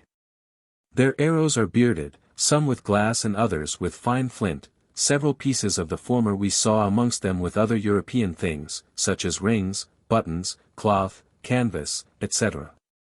Which I think proves that they must sometimes travel to the northward, as we know of no ship that hath been in these parts for many years. Besides, they were not at all surprised at our firearms. On the contrary, they seemed to know the use of them, by making signs to us to fire at seals or birds that might come in the way. They have no boats that we saw or anything to go upon the water with. Their number doth not exceed 50 or 60 young and old, and there are fewer women than men. They are extremely fond of any red thing, and seem to set more value on beads than anything we could give them. In this consists their whole pride. Few, either men or women, are without a necklace or string of beads made of small shells or bones about their necks. They would not taste any strong liquor, neither did they seem fond of our provisions. We could not discover that they had any head or chief or form of government, neither have they any useful or necessary utensil except it be a bag or basket to gather their mussels into. In a word, they are perhaps as miserable a set of people as are this day upon earth. Cook's description of the natives of Tierra del Fuego is good to the present day, except that those who live farther westward are still more wretched. Those of the main island, in which the Bay of Good Success lies, are able to kill guanaco, and enjoy a better climate. They, as Cook observed, never go on the water, whereas those westward practically live in canoes. Having found a convenient place on the south side of the bay to wood and water at, we set about that work in the morning, and Mr. Banks with a party went into the country to gather plants, etc. Tuesday, 17th. Fresh gales at south-southwest and west-southwest with rain and snow, and, of course, very cold weather, notwithstanding we kept getting on board wood and water, and finished the survey of the bay. Mr. Banks and his party not returning this evening as I expected, gave me great uneasiness, as they were not prepared for staying out the night. However, about noon they returned in no very comfortable condition, and what was still worse, 2 blacks, servants to Mr. Banks, had perished in the night with cold. Great part of the day they landed was spent before they got through the woods, after which they advanced so far into the country that they were so far from being able to return that night. And with much difficulty they got to a place of tolerable shelter where they could make a fire. These 2 men being entrusted with great part of the liquor, that was for the whole party, had made too free with it, and stupefied themselves to that degree that they either could or would not travel, but laid themselves down in a place where there was not the least thing to shelter them from the inclemency of the night. This was about 1/4 of a mile from where the rest took up their quarters, and notwithstanding their repeated endeavors, they could not get them to move 1 step farther, and the bad traveling made it impossible for any one to carry them. So that they were obliged to leave them, and the next morning they were both found dead. Wednesday, 18th. All the middle and latter parts of this day it blowed very strong from the south-southwest and southwest, attended with snow, hail and rain, and brought such a sea into the bay, which rose the surf to such a height that no boat could land. The same stormy weather and surf continued all Thursday, 19th. All this time the ship rode very easy with her broad side to the swell. The great surf that always will be upon the shore when the wind blows hard from the southward makes wooding and watering tedious, notwithstanding there are great plenty of both close to high water mark. Friday, 20th. Moderate gales and cloudy with frequent showers of rain all this day. This evening the surf abated, and at 2 a.m. sent the people on shore to wood and water and cut brooms, all of which we completed this day. In this service we lost our small kedge anchor, it having been laid off the watering place to ride the longboat by, and the gale had broke away the hawser and buoy rope, and perhaps buried the anchor in the sand. For notwithstanding our utmost endeavors we were not able to hook it. Took up the stream anchor and made ready for sailing. Sailed from Success Bay. Saturday, 21st, wind from south-southwest to southwest, moderate breezes the first part, latter, fresh gales with showers of rain. P.M. Hoisted in the boats, and made ready for sailing, at 2 a.m. weighed and made sail out of the bay. At 1/2 past for the Cape of Good Success bore west, and Cape Bartholomew east. Variation per azimuth, 24 degrees 9 minutes east. At noon the Cape of Good Success bore north 36 degrees west, distance, 11 leagues. Sunday, 22nd. Wind between the south and the west first and latter part, fresh gales and squally, with rain, the middle, little wind and rain. A.M. Found the variation by several azimuths to be 20 degrees 4 minutes east. Unbent the cables and stowed the anchors. At noon, latitude observed 56 degrees 7 minutes south, longitude, made from the Cape of Good Success, 42 minutes east. Monday, 23rd. Winds variable from southeast round by the southwest to northwest. First part, a fresh breeze and squally, the remainder moderate breezes and sometimes calm and clear weather, which is more than we have had for several days past. At 4 a.m. Saw the land in the southwest quarter, and a small island bearing west. From this time until 9 it was calm, at which time the ship drove very fast to the northeast by north. At 9 sprung up a light breeze at north, loosed all the reefs out, and set the steering sails. The Cape of Good Success bore northeast by north, Staten Land seen from the deck bearing northeast. The Sugar Loaf on Terra del Fuego north-northeast, and is the same hill as is seen from the northeast side of the land. It appears to stand but a little way inland from the shore. And the mainland and islands on the coast extending from the Cape of Good Success to the south by west. The country mountainous, of an indifferent height, the tops were covered with snow, which had lately fell, as it did not lay long. There appeared to be several bays and inlets and islands laying along the coast. The third view in the chart exhibits the appearance of this coast where G is New Island, C the Sugar Loaf, and H the Cape of Good Success. At noon the west end of New Island bore northwest by west, 5 leagues. Latitude observed 55 degrees 25 minutes south. This island I named New Island because it is not laid down in any chart. This island is still so called in the charts. Tuesday, 24th. The fore and middle parts of these 24 hours moderate gales and cloudy with some showers of rain, the latter, fresh gales with flying showers. At 7 p.m. New Island bore northwest by north, and a small island laying to the westward of it bore west by north. Variation per several azimuths 21 degrees 0 minutes east, which is much less than we have yet found it upon this coast. Yet I am satisfied with the goodness of the observations. At 1/2 past 1 a.m. the wind shifted from south-southwest to east-southeast. Tacked and stood southwest. At 6 saw the land to the westward making like several islands. At 8 2 small islands laying off a low point of land bore west by south, distant 3 leagues, and the small island we saw last night bore north-northwest. This I take to be the island of Avouts. It is about 1 league in circuit, and of a moderate height and lies 4 leagues from the main. Near the south point of it are some peaked rocks pretty high above water. The wind coming to the southward we did but just weather this island. In passing it, sounded and had 40 fathoms water, sand, and broken shells. At noon it bore northeast distance 1 league, and the low point of land before mentioned south 17 degrees west distant 4 or 5 leagues. Tacked and stood to the southeast, wind at south-southwest.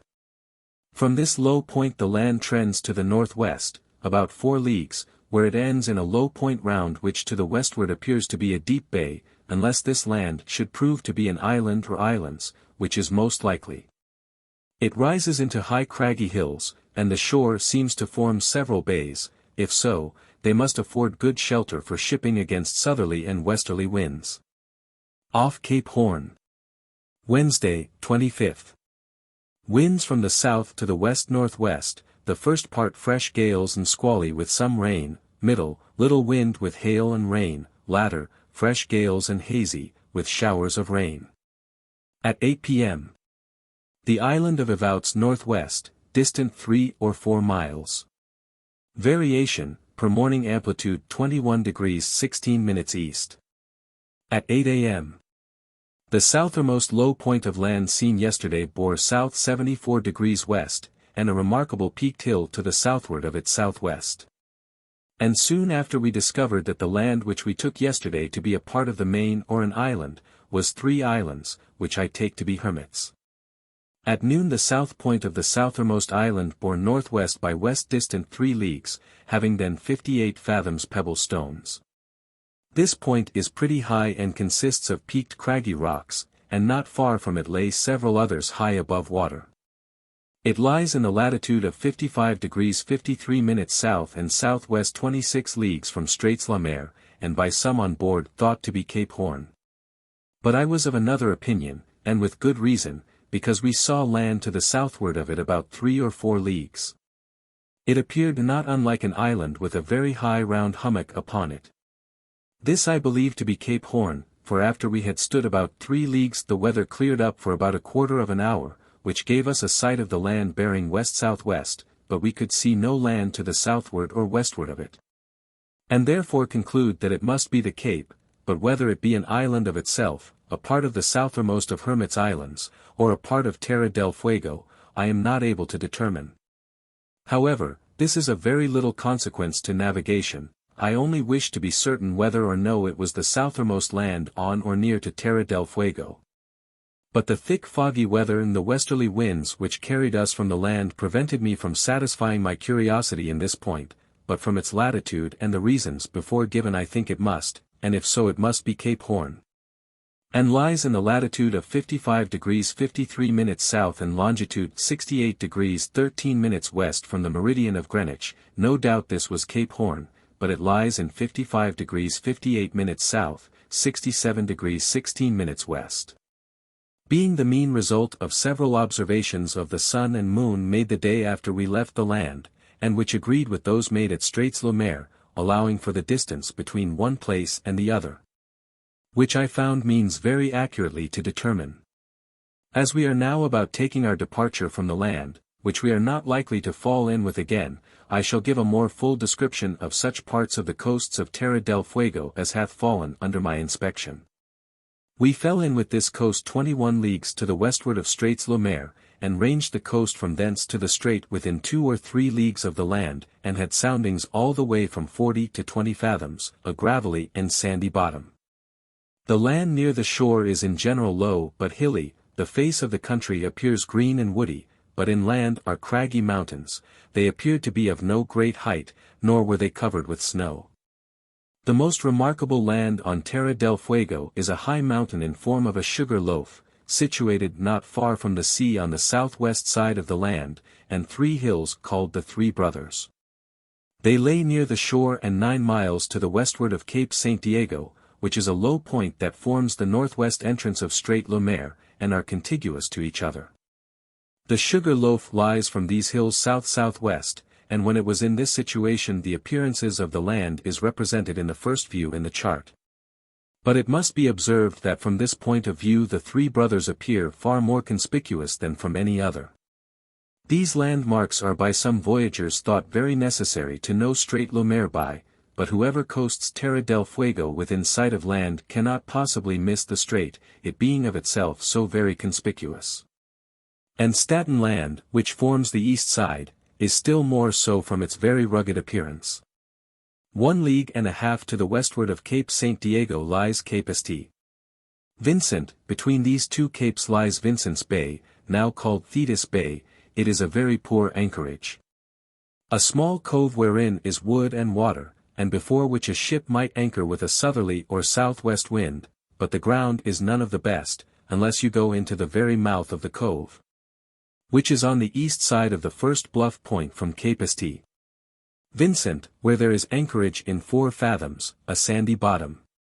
In going in keep clear of the seaweed, and send a boat ahead to sound, and at best this is but a bad place for shipping, and only recommended to such as are in want of wood and water, and have no opportunity to put into the strait. Which in prudence ought not to be attempted but with a fair wind or moderate weather, and upon the very first of the tide of flood, which hapens here at the full and change of the moon about 1 or 2 o'clock. And then to keep as near to Terra del Fuego shore as the winds will permit. By using these precautions you will be sure of either getting quite through the straits in one tide or to the southward of Success Bay. And it may be more prudent to put in there should the wind be southerly, than to attempt to weather Staten Land with a lee wind and current, for I believe this to be the chief reason why ships have run a risk of being drove on that island. Strait Le Maire is formed on the west by part of Terra del Fuego, and on the east by the west end of Staten Land or island. Its length and breadth is about 5 leagues each. About the middle of the strait is Success Bay, on Terra del Fuego side, and about a 1/4 of a league more to the northwards is Port Maurice, a little cove, before which we anchored in 12 fathoms. Description of Strait of Le Maire. The Bay of Success is discovered immediately upon entreing the strait from the northward. There is likewise a good land mark near the south head to know it by, which is a mark on the land like a lane or broad road leading up from the sea into the country. This bay is 1/2 a league wide at the entrance, and lies in west 2½ miles, and hath good anchorage in every part of it, in 10, 8, and 7 fathoms clear ground, and affords plenty of exceeding good wood and water. The wood is of the birch kind, but of a different quality to that in England or North America. Here are likewise of the winter bark tree and some few others, wild celery, some berries like cranberries, but growing on bushes, very few wild fowls of any sort, and no fish except shell fish, such as mussels, limpets, etc. And what we saw of the interior parts of the country is still more barren of the necessaries of life than the sea. The few days we stayed here we had constant bad weather, the winds from the southwest and west-southwest with rain, hail and snow. Snow generally fell on the hills everywhere with these winds when we had rain in the bay or upon the sea coast. I observed the same in respect to Staten Land, but as it never froze it did not lay long. Yet it must render the country cold and barren, and unfit for cultivation. The tides in Success Bay flows at the full and change of the moon, about 4 or 5 o'clock, and riseth between 5 and 6 feet perpendicular, but in the strait the flood runs 2 or 3 hours longer.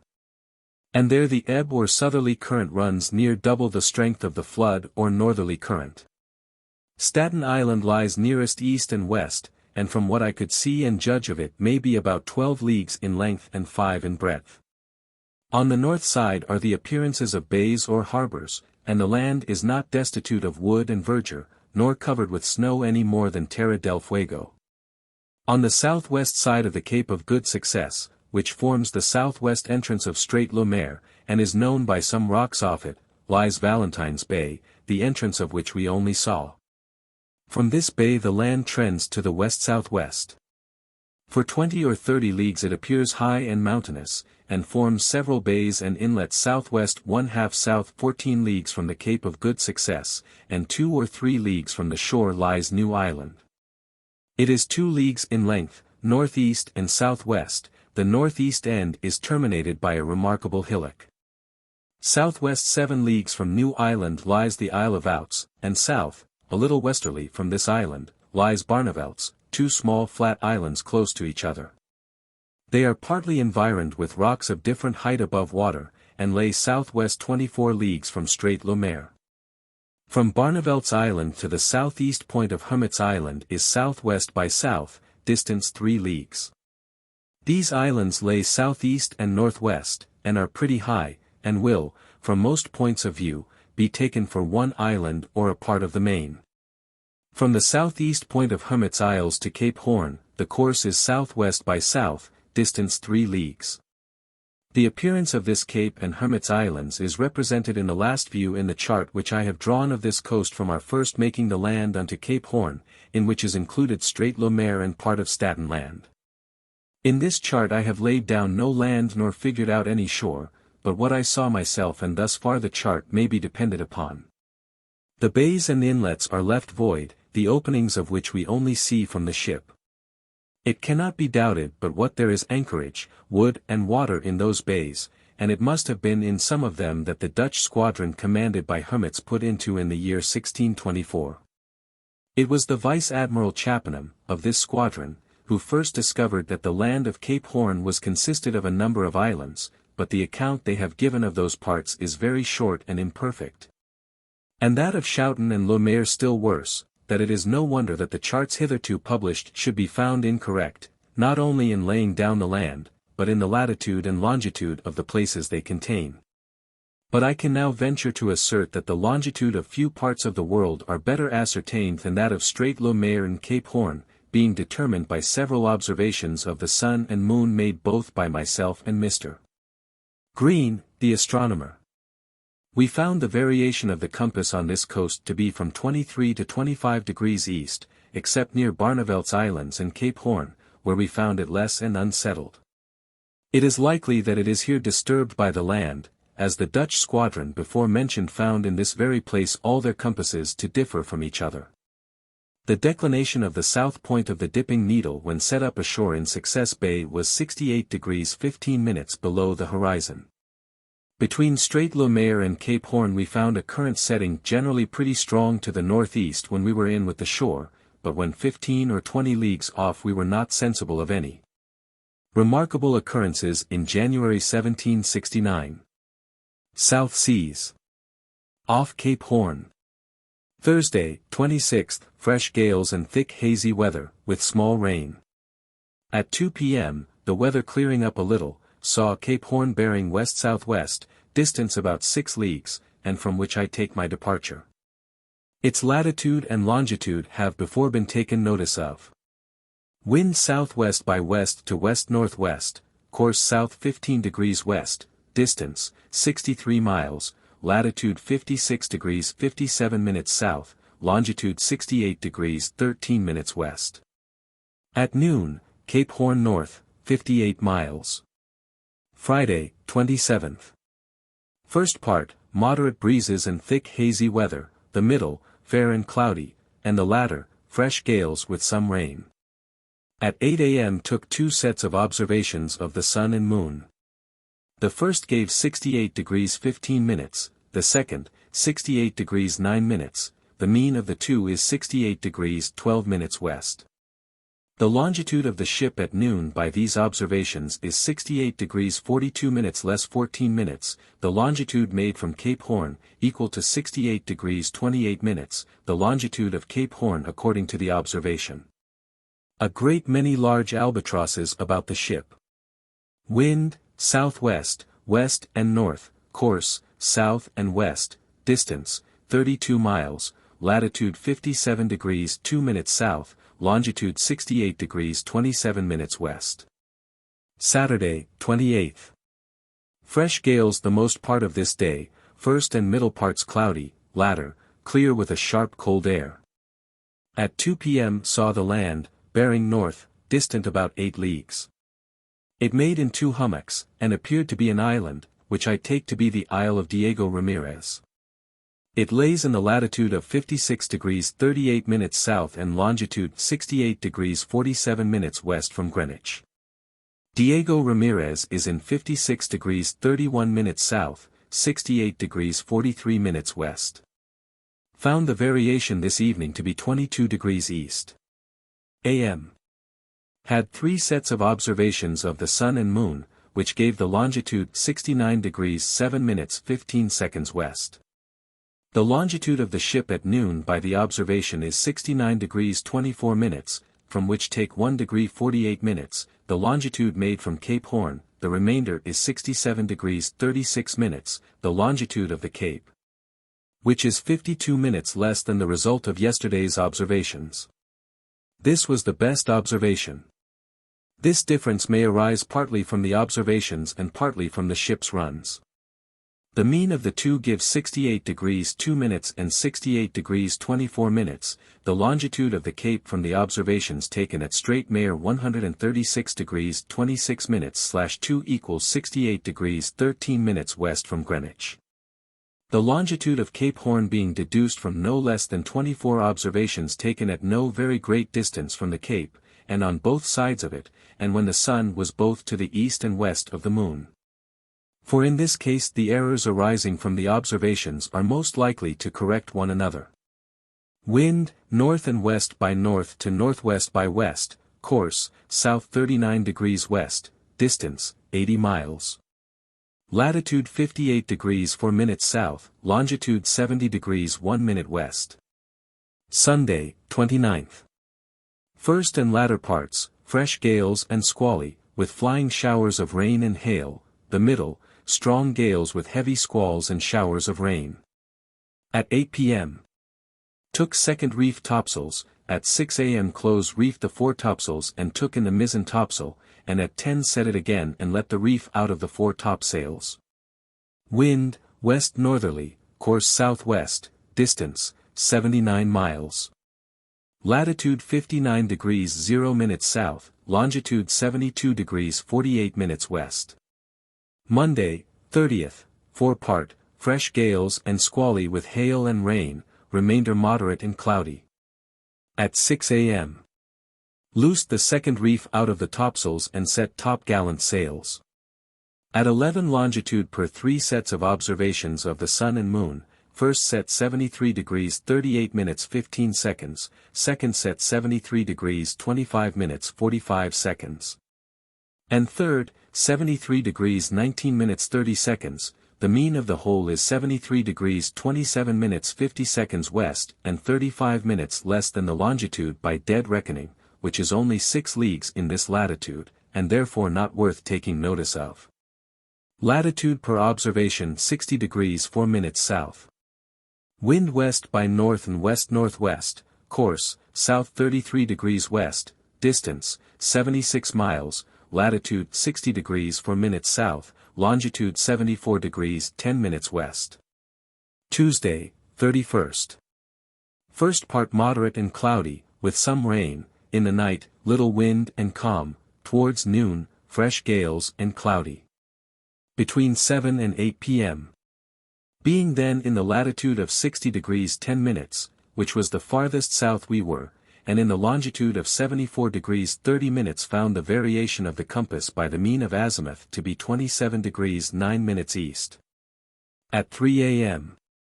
Wind at east-southeast, and moderate breeze. Set the steering sails, and soon after 2 birds like penguins were seen by the mate of the watch. Wind west-northwest, calm, east-southeast, south-southeast, course north 71 degrees west. Distance, 55 miles, latitude 59 degrees 46 minutes south, longitude 75 degrees 54 minutes west. February 1769. Wednesday, February 1st. First part, fresh gales, latter, light airs and cloudy, p.m. Found the variation by several azimuth to be 24 degrees 53 minutes east.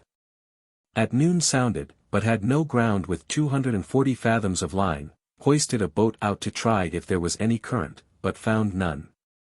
The weather was such as to admit Mr. Banks to row round the ship in a lighterman's skiff shooting birds. Wind, southeast by east, south-southeast, east, course, northwest by west, distance, 106 miles, latitude 58 degrees 46 minutes south, longitude 78 degrees 42 minutes west. Thursday, 2nd. First part, light breezes and cloudy, remainder, sometimes a fresh breeze and at other times little wind and hazy, rainy, cold weather. Took in the steeringsails and a reef in each topsail.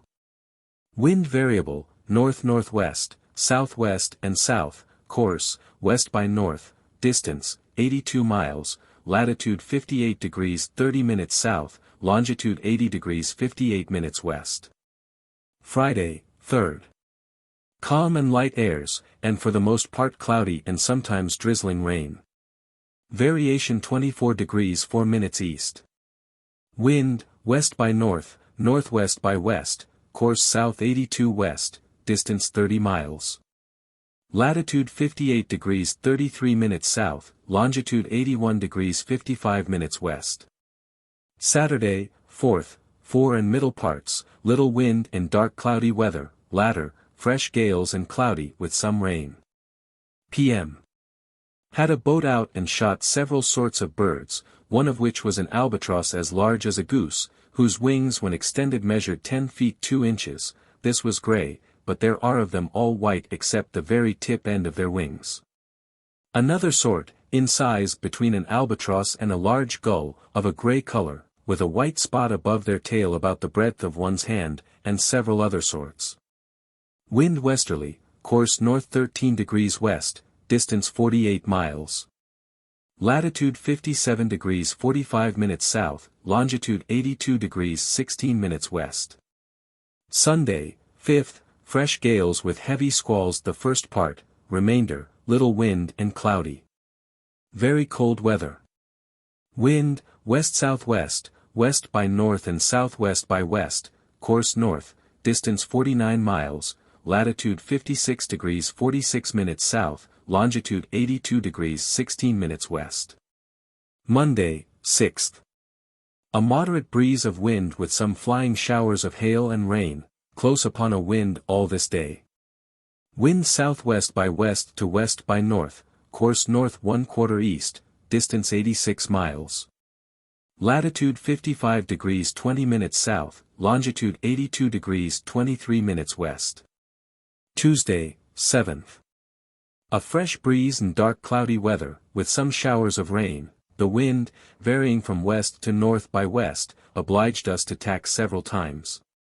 Wind northwest by west, west by south, course north 20 degrees west, distance 46 miles, latitude 54 degrees 40 minutes south, longitude 82 degrees 54 minutes west. Wednesday, 8th. First part, cloudy with squalls of wind and showers of rain and hail, latter part thick hazy weather, with frequent showers.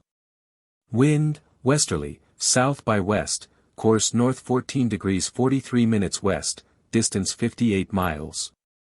Latitude 53 degrees 36 minutes south, longitude 83 degrees 19 minutes west. Thursday, 9th, fresh gales all this day, sometimes squally with rain, under double-reefed topsails in the night, and single-reefed topsail in the day. Wind southerly. Course north 55 degrees west, distance 130 miles, latitude 52 degrees 22 minutes south, longitude 86 degrees 17 minutes west. Friday, 10th.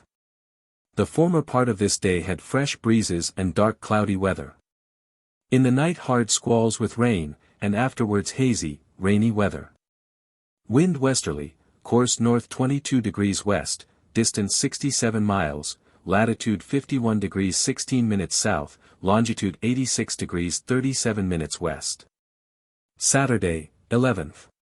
Former part light airs with drizzling rain, remainder, a moderate breeze and cloudy.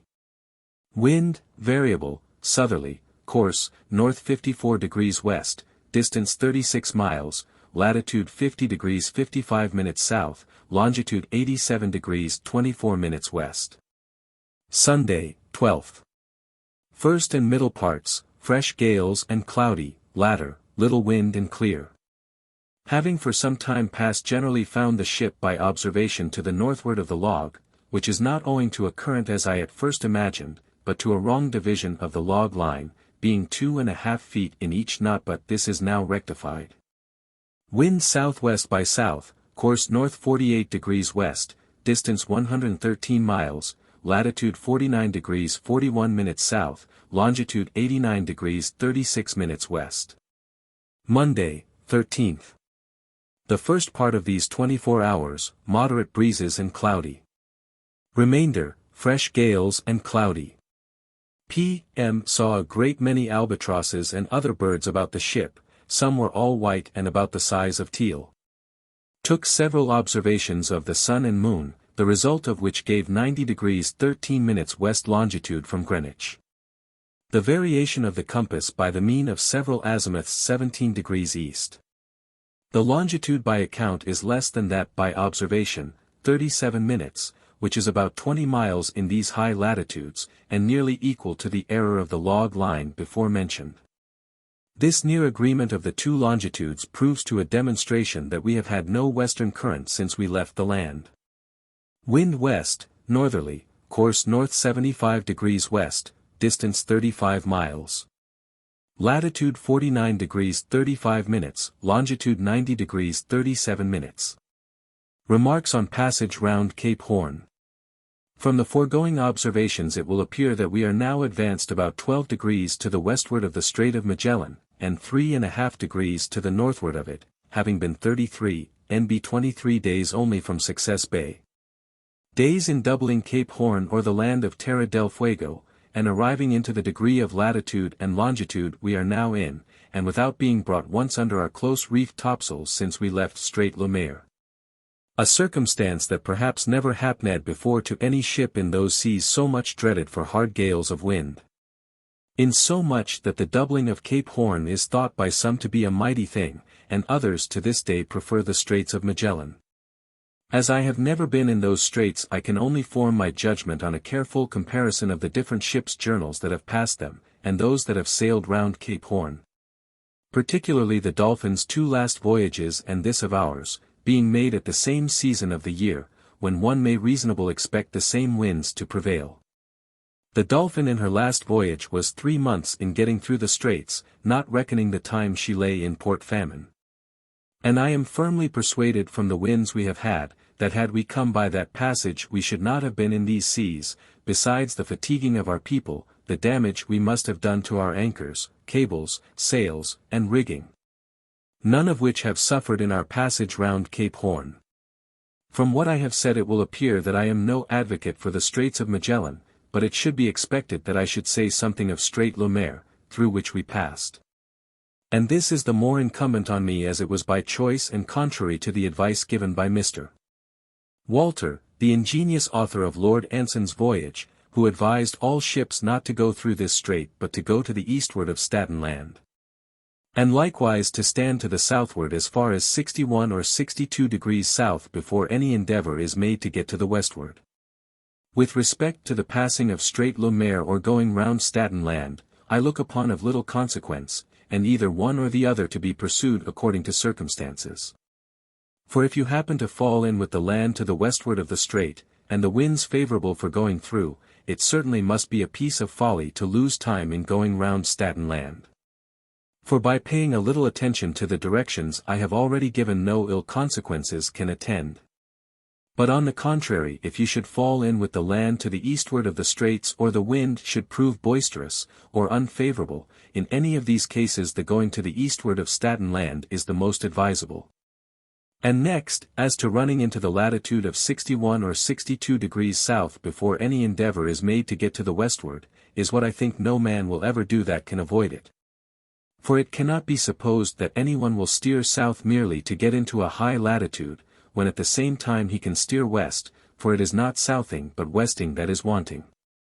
But this way you cannot steer because the wind blows almost constantly from that quarter, so that you have no other choice but to stand to the southward, close upon a wind, and by keeping upon that tack you not only make southing but westing also. And sometimes not a little when the wind varies to the northward of west. And the farther you advance to the southward the better chance you have of having the winds from that quarter or easterly, and likewise of meeting with finer weather, both of which we ourselves experienced. Prudence will direct every man when in those high latitudes to make sure of sufficient westing to double all the lands before he thinks of standing to the northward. When the winds was westerly the mountains on Terra del Fuego were generally covered with dense clouds, formed, as one may reasonably suppose, by westerly exhalations and by vapours brought thither by the westerly winds. From that quarter come frequent showers of rain, hail, and snow. And after we had left the land and were standing to the southward, with the winds westerly, dark denke clouds were continually forming in the horizon, and rose to about 45 degrees, where they began to dissipate. These were generally attended with showers of rain, or hail, and squalls of wind, but as we advanced to the southward, these clouds became less denke, and in the latitude of 60 degrees 10 minutes, when we got the winds easterly, the weather was more serene and milder. Again as we advanced to the northward we had a constant clouded sky and dark gloomy weather, the whole time exceeding cold. Cape Horn to Tahiti. Tuesday, 14th. The first part, fresh gales and hazy with rain. The remainder moderate and cloudy, with frequent rain. Wind, westerly, south, course southwest, distance 32 miles, latitude 49 degrees 6 minutes south, longitude 91 degrees 12 minutes west. Wednesday, 15th. Little wind and cloudy the most part of this day.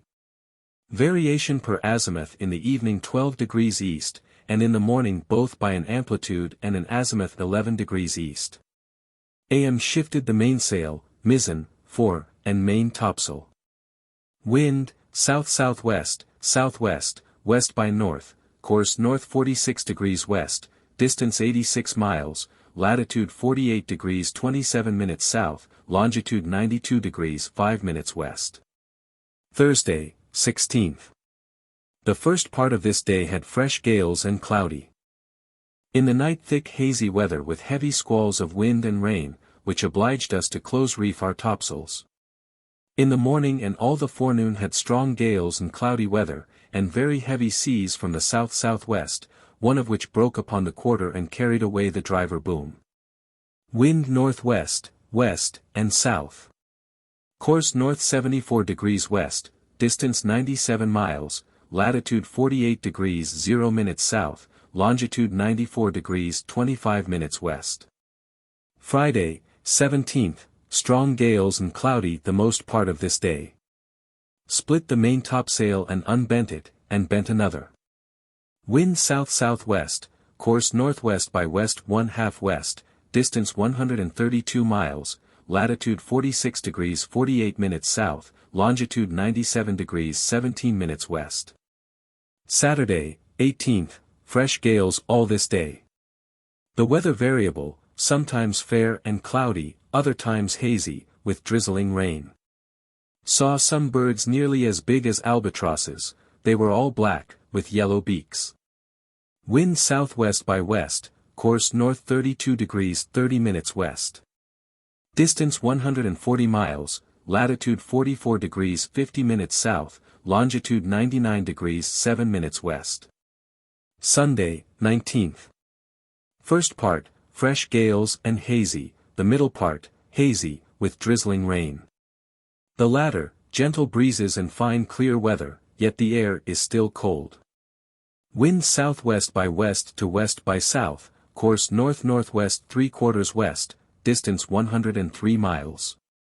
Latitude 43 degrees 21 minutes south, longitude 100 degrees 21 minutes west.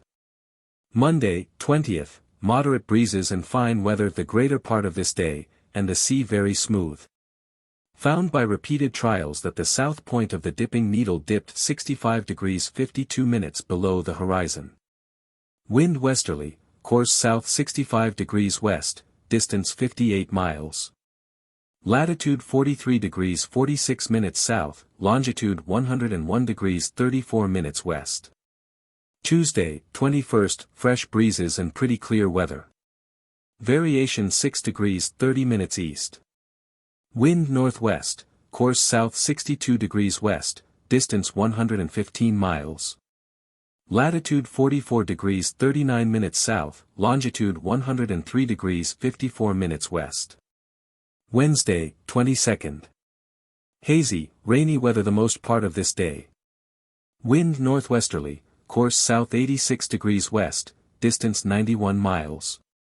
Latitude 44 degrees 46 minutes south, longitude 106 degrees 1 minute west. Thursday, 23rd, little wind and calm, and some lightning, a thing we have not seen for some time past, and therefore suppose not common in these seas in high latitudes. Variation 5 degrees 34 minutes east.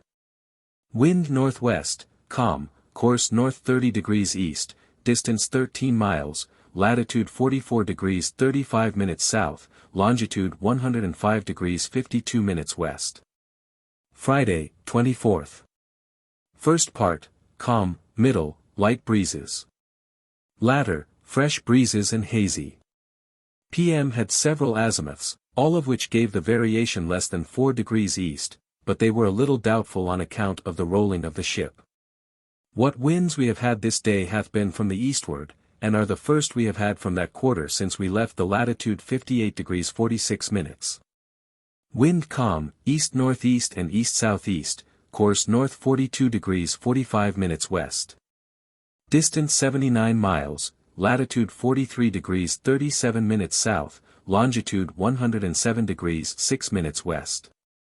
Saturday, 25th. First and middle parts, fresh gales and cloudy, with some rain, the latter, little wind and cloudy. Wind southeast by east, south-southeast, course north 48 degrees 30 minutes west, distance 112 miles, latitude 42 degrees 23 minutes south, longitude 109 degrees 0 minutes west. Sunday, 26th. First part, calm and light airs. Remainder, very strong gales and squally, with showers of rain, which at length brought us under our 2 courses, and close-reefed main topsail. Wind calm, northwest and west-southwest, course north 26 degrees 15 minutes west, distance 88 miles. Latitude 41 degrees 4 minutes south, longitude 109 degrees 52 minutes west. Monday, 27th. First part, strong gales and cloudy, the remainder, gentle breezes and clear weather. PM set the topsail 1 reef out. A large swell from the southwest. Wind westerly, course north 18 degrees west, distance 85 miles, latitude 39 degrees 43 minutes south, 110 degrees 26 minutes west. Tuesday, 28th. The former part little wind and fine clear weather. The air full as warm as in the same degree of north latitude at the correspondent season of the year. The southwest swells still keep up, notwithstanding the gale hath been over about 30 hours, a proof that there is no land near in that quarter. These are instances of Cook's observation and seamanlike perspicacity. The prevailing belief of the time was in a great southern continent. The remainder part of this day fresh breezes and clear. At 9 a.m. Took 3 sets of observations of the sun and moon in order to find the longitude of the ship. Wind west to northwest, course north 13 degrees west, distance 42 miles. Latitude 39 degrees 33 minutes 30 seconds south, longitude 110 degrees 38 minutes west. March 1769. Wednesday, March 1st. First part fresh breezes, the remainder moderate breezes and clear weather. The result of the forementioned observations gives 110 degrees 33 minutes west longitude from Greenwich, and exactly agrees with the longitude given by the log from Cape Horn. This agreement of the 2 longitudes after a run of 660 leagues is surprising, and much more than could be expected. But, as it is so, it serves to prove, as well as the repeated trials we have made when the weather would permit, that we have had no current that hath affected the ship since we came into these seas. This must be a great sign that we have been near no land of any extent, because near land are generally found currents. It is well known that on the east side of the continent in the North Sea we meet with currents above 100 leagues from the land, and even in the middle of the Atlantic Ocean, between Africa and America, are always found currents. And I can see no reason why currents should not be found in this sea, supposing a continent or lands lay not far west from us, as some have imagined, and if such land was ever seen we cannot be far from it. As we are now 560 leagues west of the coast of Chile. These are instances of Cook's observation and seamanlike perspicacity. The prevailing belief of the time was in a great southern continent. Wind west by south, course north 76 degrees west, distance 52 miles. Latitude 38 degrees 44 minutes south, longitude 111 degrees 43 minutes west, at noon, Cape Horn south 60 degrees east 660 leagues. Thursday, 2nd. Former part, fresh gales and hazy, with much rain. The remainder, a strong fresh gale and pretty clear weather. Wind westerly, course north by west, distance 87 miles, latitude 37 degrees 16 minutes south, longitude 112 degrees 5 minutes west. Friday, 3rd. First part, moderate breezes. Remainder, calm and clear weather. AM employed filling salt water in the forehold and airing all the spare sails. Wind west, calm, course north 17 degrees east, distance 31 miles. Latitude 36 degrees 49 minutes south, longitude 111 degrees 34 minutes west. Saturday, 4th. First part, calm, remainder, a fine genteel breeze and clear weather. Variation per azimuth and amplitude this evening 2 degrees 26 minutes east. The southwest swell still keeps up, notwithstanding it hath been calm 24 hours. Wind calm, northeast, north, course north 50 degrees west, distance 58 miles, latitude 36 degrees 12 minutes south, longitude 112 degrees 50 minutes west. Sunday, 5th. First and latter parts, fine clear weather, the middle, fresh gales and hazy, with rain. Wind northwest by north and northwest, course south 81 degrees 40 minutes west, distance 64 miles.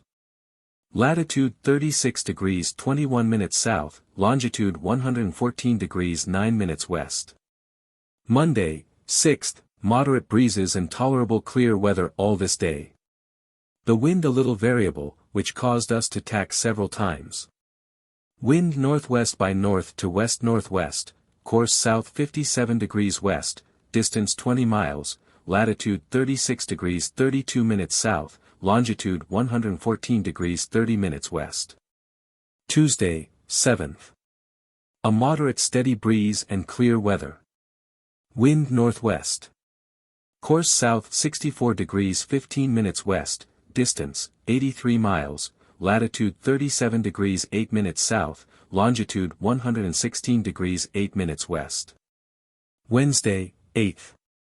The first and middle parts moderate breezes and cloudy. The latter part variable winds and much rain. Wind northwest, variable, course south 78 degrees west, distance 76 miles, latitude 37 degrees 24 minutes south, longitude 117 degrees 41 minutes west. Thursday, 9th. First part, moderate and hazy, with drizzling rain, the remainder fresh breezes and clear weather. Variation 4 degrees 41 minutes east. Wind southwest by west to south by east, course north 38 degrees west, distance 123 miles. Latitude 35 degrees 47 minutes south, longitude 119 degrees 18 minutes west. Friday, 10th, moderate breezes and fine pleasant weather. Wind southeast, course north 40 degrees west, distance 121 miles. Latitude 34 degrees 14 minutes south, longitude 120 degrees 54 minutes west. Saturday, 11th. A steady gale and fine weather. Variation 4 degrees 12 minutes east. Wind southeast, course north 46 degrees 15 minutes west, distance 116 miles. Latitude 32 degrees 54 minutes south, longitude 122 degrees 35 minutes west. Sunday, 12th, ditto weather. Variation 4 degrees 12 minutes east. Put the ship's company to 3 watches, they having been at watch and watch since our first arrival on the coast of Terra del Fuego. Wind southeast, course north 49 degrees west, distance 122 miles. Latitude 31 degrees 34 minutes south, longitude 124 degrees 25 minutes west. Monday, 13th. First part a steady, fresh gale, the remainder, little wind and fine clear weather. Wind southeast, course north 48 degrees 15 minutes west. Distance 72 miles, latitude 30 degrees 46 minutes south, longitude 125 degrees 28 minutes west. Tuesday, 14th, little wind and fine pleasant weather. At 3 p.m. took several observations of the sun and moon. The mean result of which gave 126 degrees 20 minutes 45 seconds, the longitude of the ship west of Greenwich, and is 47 degrees longitude west of account carried on from Cape Horn. Wind south, east-southeast, east-northeast. Course north 50 degrees west, distance 47 miles, latitude 30 degrees 17 minutes south, longitude 126 degrees 10 minutes west. Wednesday, 15th, light breezes and clear weather. Variation, PM 3 degrees 45 minutes east, AM 3 degrees 22 minutes east. Saw a tropic bird. Wind, east-northeast and east-southeast, course, north 47 degrees 15 minutes west, distance, 50 miles, latitude 29 degrees 43 minutes south, longitude 126 degrees 53 minutes west. Thursday, 16th. Light airs next to a calm and clear weather. Variation by the mean result of 21 azimuths, 1 degree 30 minutes east. This evening observed an occultation of H by the crescent. H is Saturn, crescent, the moon. Immersion at hours, minutes and immersion at hours, minutes, seconds AM, blanks in manuscript. Variation per several azimuths 2 degrees east. Wind east-southeast, south-southeast, southwest, course north-northwest. Distance 34 miles, latitude 29 degrees 22 minutes south, longitude 127 degrees 8 minutes west. Friday, 17th, little wind and fine pleasant weather. Variation, PM 3 degrees 27 minutes east. Wind, southeast by south, course, north 20 degrees west. Distance, 55 miles, latitude 28 degrees 30 minutes south, longitude 127 degrees 29 minutes west. Saturday, 18th. First part, little wind and cloudy, latter, fresh gales and hard squalls, with much rain. Took 2 reefs in the topsails. Wind northeast-north, course north 60 degrees 45 minutes west, distance 78 miles, latitude 27 degrees 52 minutes south, longitude 128 degrees 44 minutes west. Sunday, 19th. First part fresh gales and squally, with rain. Remainder more moderate and cloudy. Variation, AM per means of several azimuths, 3 degrees 14 minutes east. Loosed the 2D reefs out of the topsails. Wind between the north and west, course north 52 degrees west, distance 50 miles. Latitude 27 degrees 21 minutes south, longitude 129 degrees 28 minutes west. Monday, 20th. A fine breeze and pleasant weather. Saw several tropic birds. Wind west, course north, distance 95 miles. Latitude 25 degrees 44 minutes south, longitude 129 degrees 28 minutes west. Tuesday, 21st. First part little wind, the remainder calm. Variation, 3 degrees 43 minutes east. Saw some rockweed and a great many tropic birds.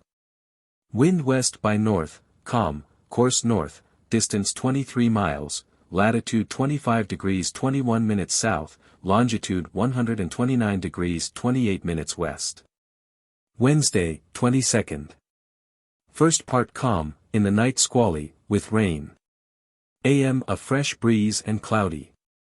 Variation per amplitude 3 degrees 10 minutes east. Saw some egg birds. Wind north by east to north-northwest, course west, distance 57 miles, latitude 25 degrees 21 minutes south, longitude 129 degrees 52 minutes west. Thursday, 23rd. Fresh gales and squally, with rain, the first part, remainder fresh gales and cloudy. PM saw some men-of-war birds, and egg birds, and in the morning saw more egg birds and tropic birds. The man-of-war and tropic birds are pretty well known, but the egg bird, as it is called in the Dolphin's Journal, requires some description to know it by that name.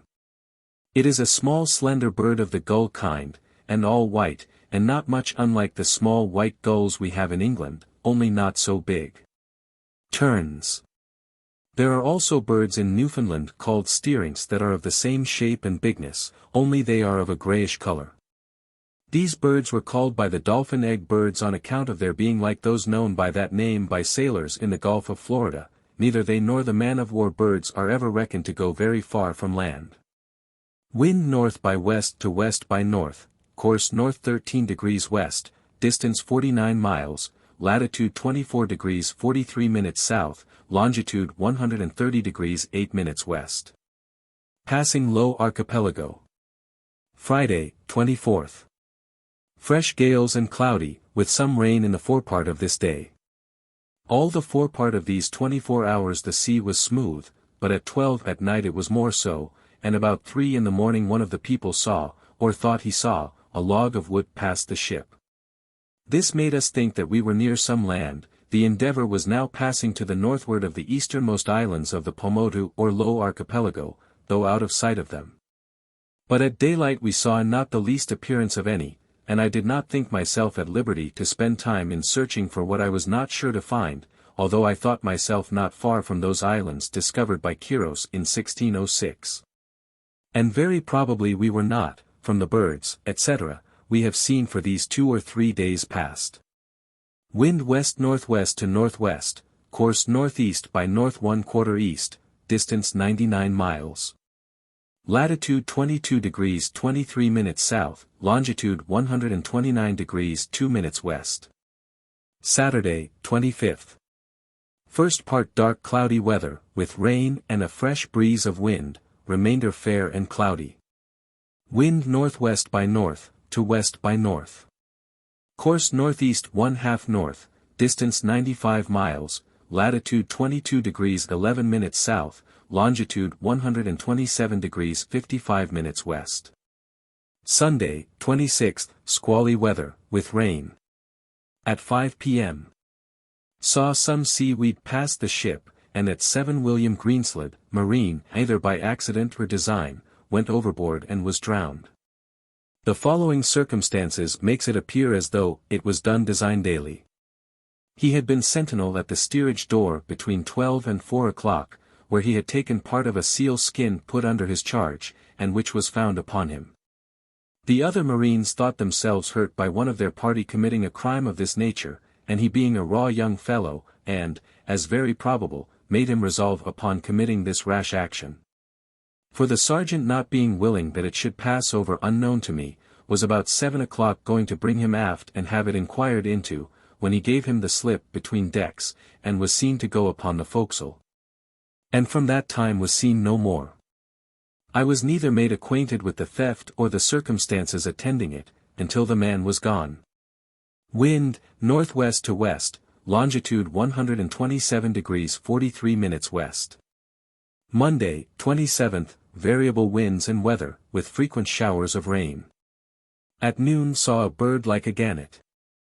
Wind variable, course north 1/4 east, distance 30 miles, latitude 21 degrees 2 minutes south, longitude 127 degrees 38 minutes west. Tuesday, 28th, little wind and cloudy. Variation per amplitude 3 degrees 56 minutes east. Wind easterly, course north-northwest, distance 37 miles, latitude 20 degrees 38 minutes south, longitude 127 degrees 50 minutes west. Wednesday, 29th, little winds and cloudy weather. Variation per azimuth 2 degrees 27 minutes east. Saw a bird like a dove and several fish about the ship. Employed worming the best BR cable, repairing and painting the boats. Wind easterly, course north 75 degrees west, distance 50 miles. Latitude 20 degrees 14 minutes south, longitude 129 degrees 27 minutes west. Thursday, 30th. First part, calm and close cloudy weather, in the night had variable winds and weather, with rain. AM genteel breezes and cloudy weather. Between 10 and 11 am took several observations of the sun and moon. The mean result of them gave the longitude of the ship at noon to be 127 degrees 38 minutes, and is 1 degree 49 minutes east of the longitude given by the log. But on the 4th instant the ship by observation was 47 minutes west of the log, therefore she must have lost 2 degrees 36 minutes of the log since the last observation, an error too great to be accounted for. Wind calm, variable, south-southeast. Course north 40 degrees west, distance 53 miles, latitude 19 degrees 34 minutes south, longitude 129 degrees 27 minutes west. Friday, 31st. A steady breeze and fine pleasant weather. AM. Took several observations of the sun and moon, the mean result of them came within 8 miles of yesterday's observations computed both by Mr. Green and myself, and yet cannot think so great an error can have been committed in the ship's run in so short a time as these observations seem to point out. And therefore I shall abide by the longitude given by the log unless from subsequent observations this error should be found to be just. Wind south, course north 75 degrees 45 minutes west, distance 111 miles, latitude 19 degrees 7 minutes south, longitude 131 degrees 21 minutes west. April 1769. Saturday, April 1st. A steady fresh trade in fine weather. Variation per several azimuths 2 degrees 32 minutes east. Wind southeast to east 1/2 north, course west, distance 122 miles, latitude 19 degrees 7 minutes south, longitude 133 degrees 28 minutes west. Sunday, 2nd. A fresh trade wind and fine pleasant weather. At noon saw a large flock of birds, they had brown backs and white bellies.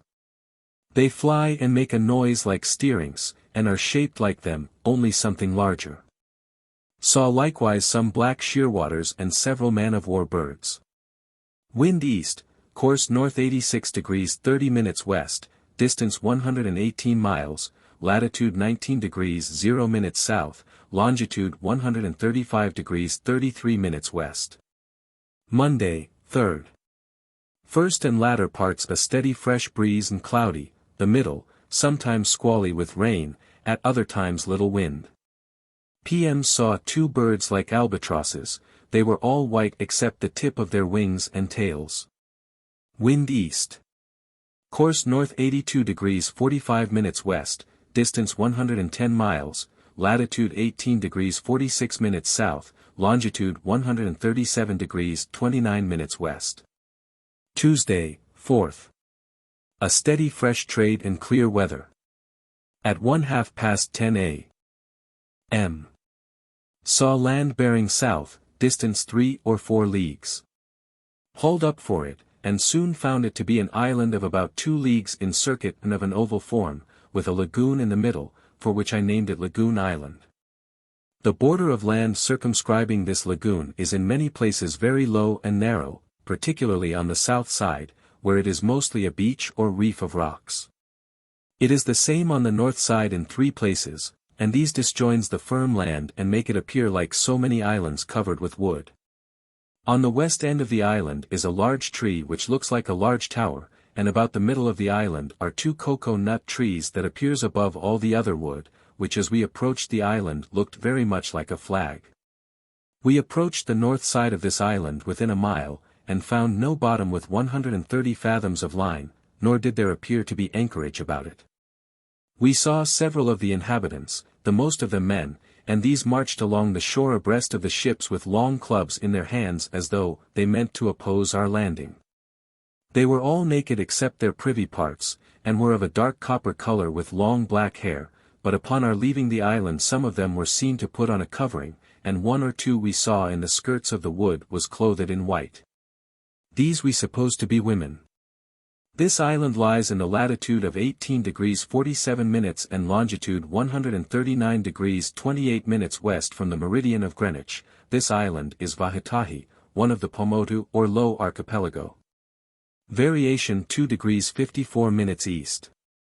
Wind east, east by south, course north 88 degrees west, distance 114 miles, latitude 18 degrees 42 minutes south, longitude 139 degrees 29 minutes west.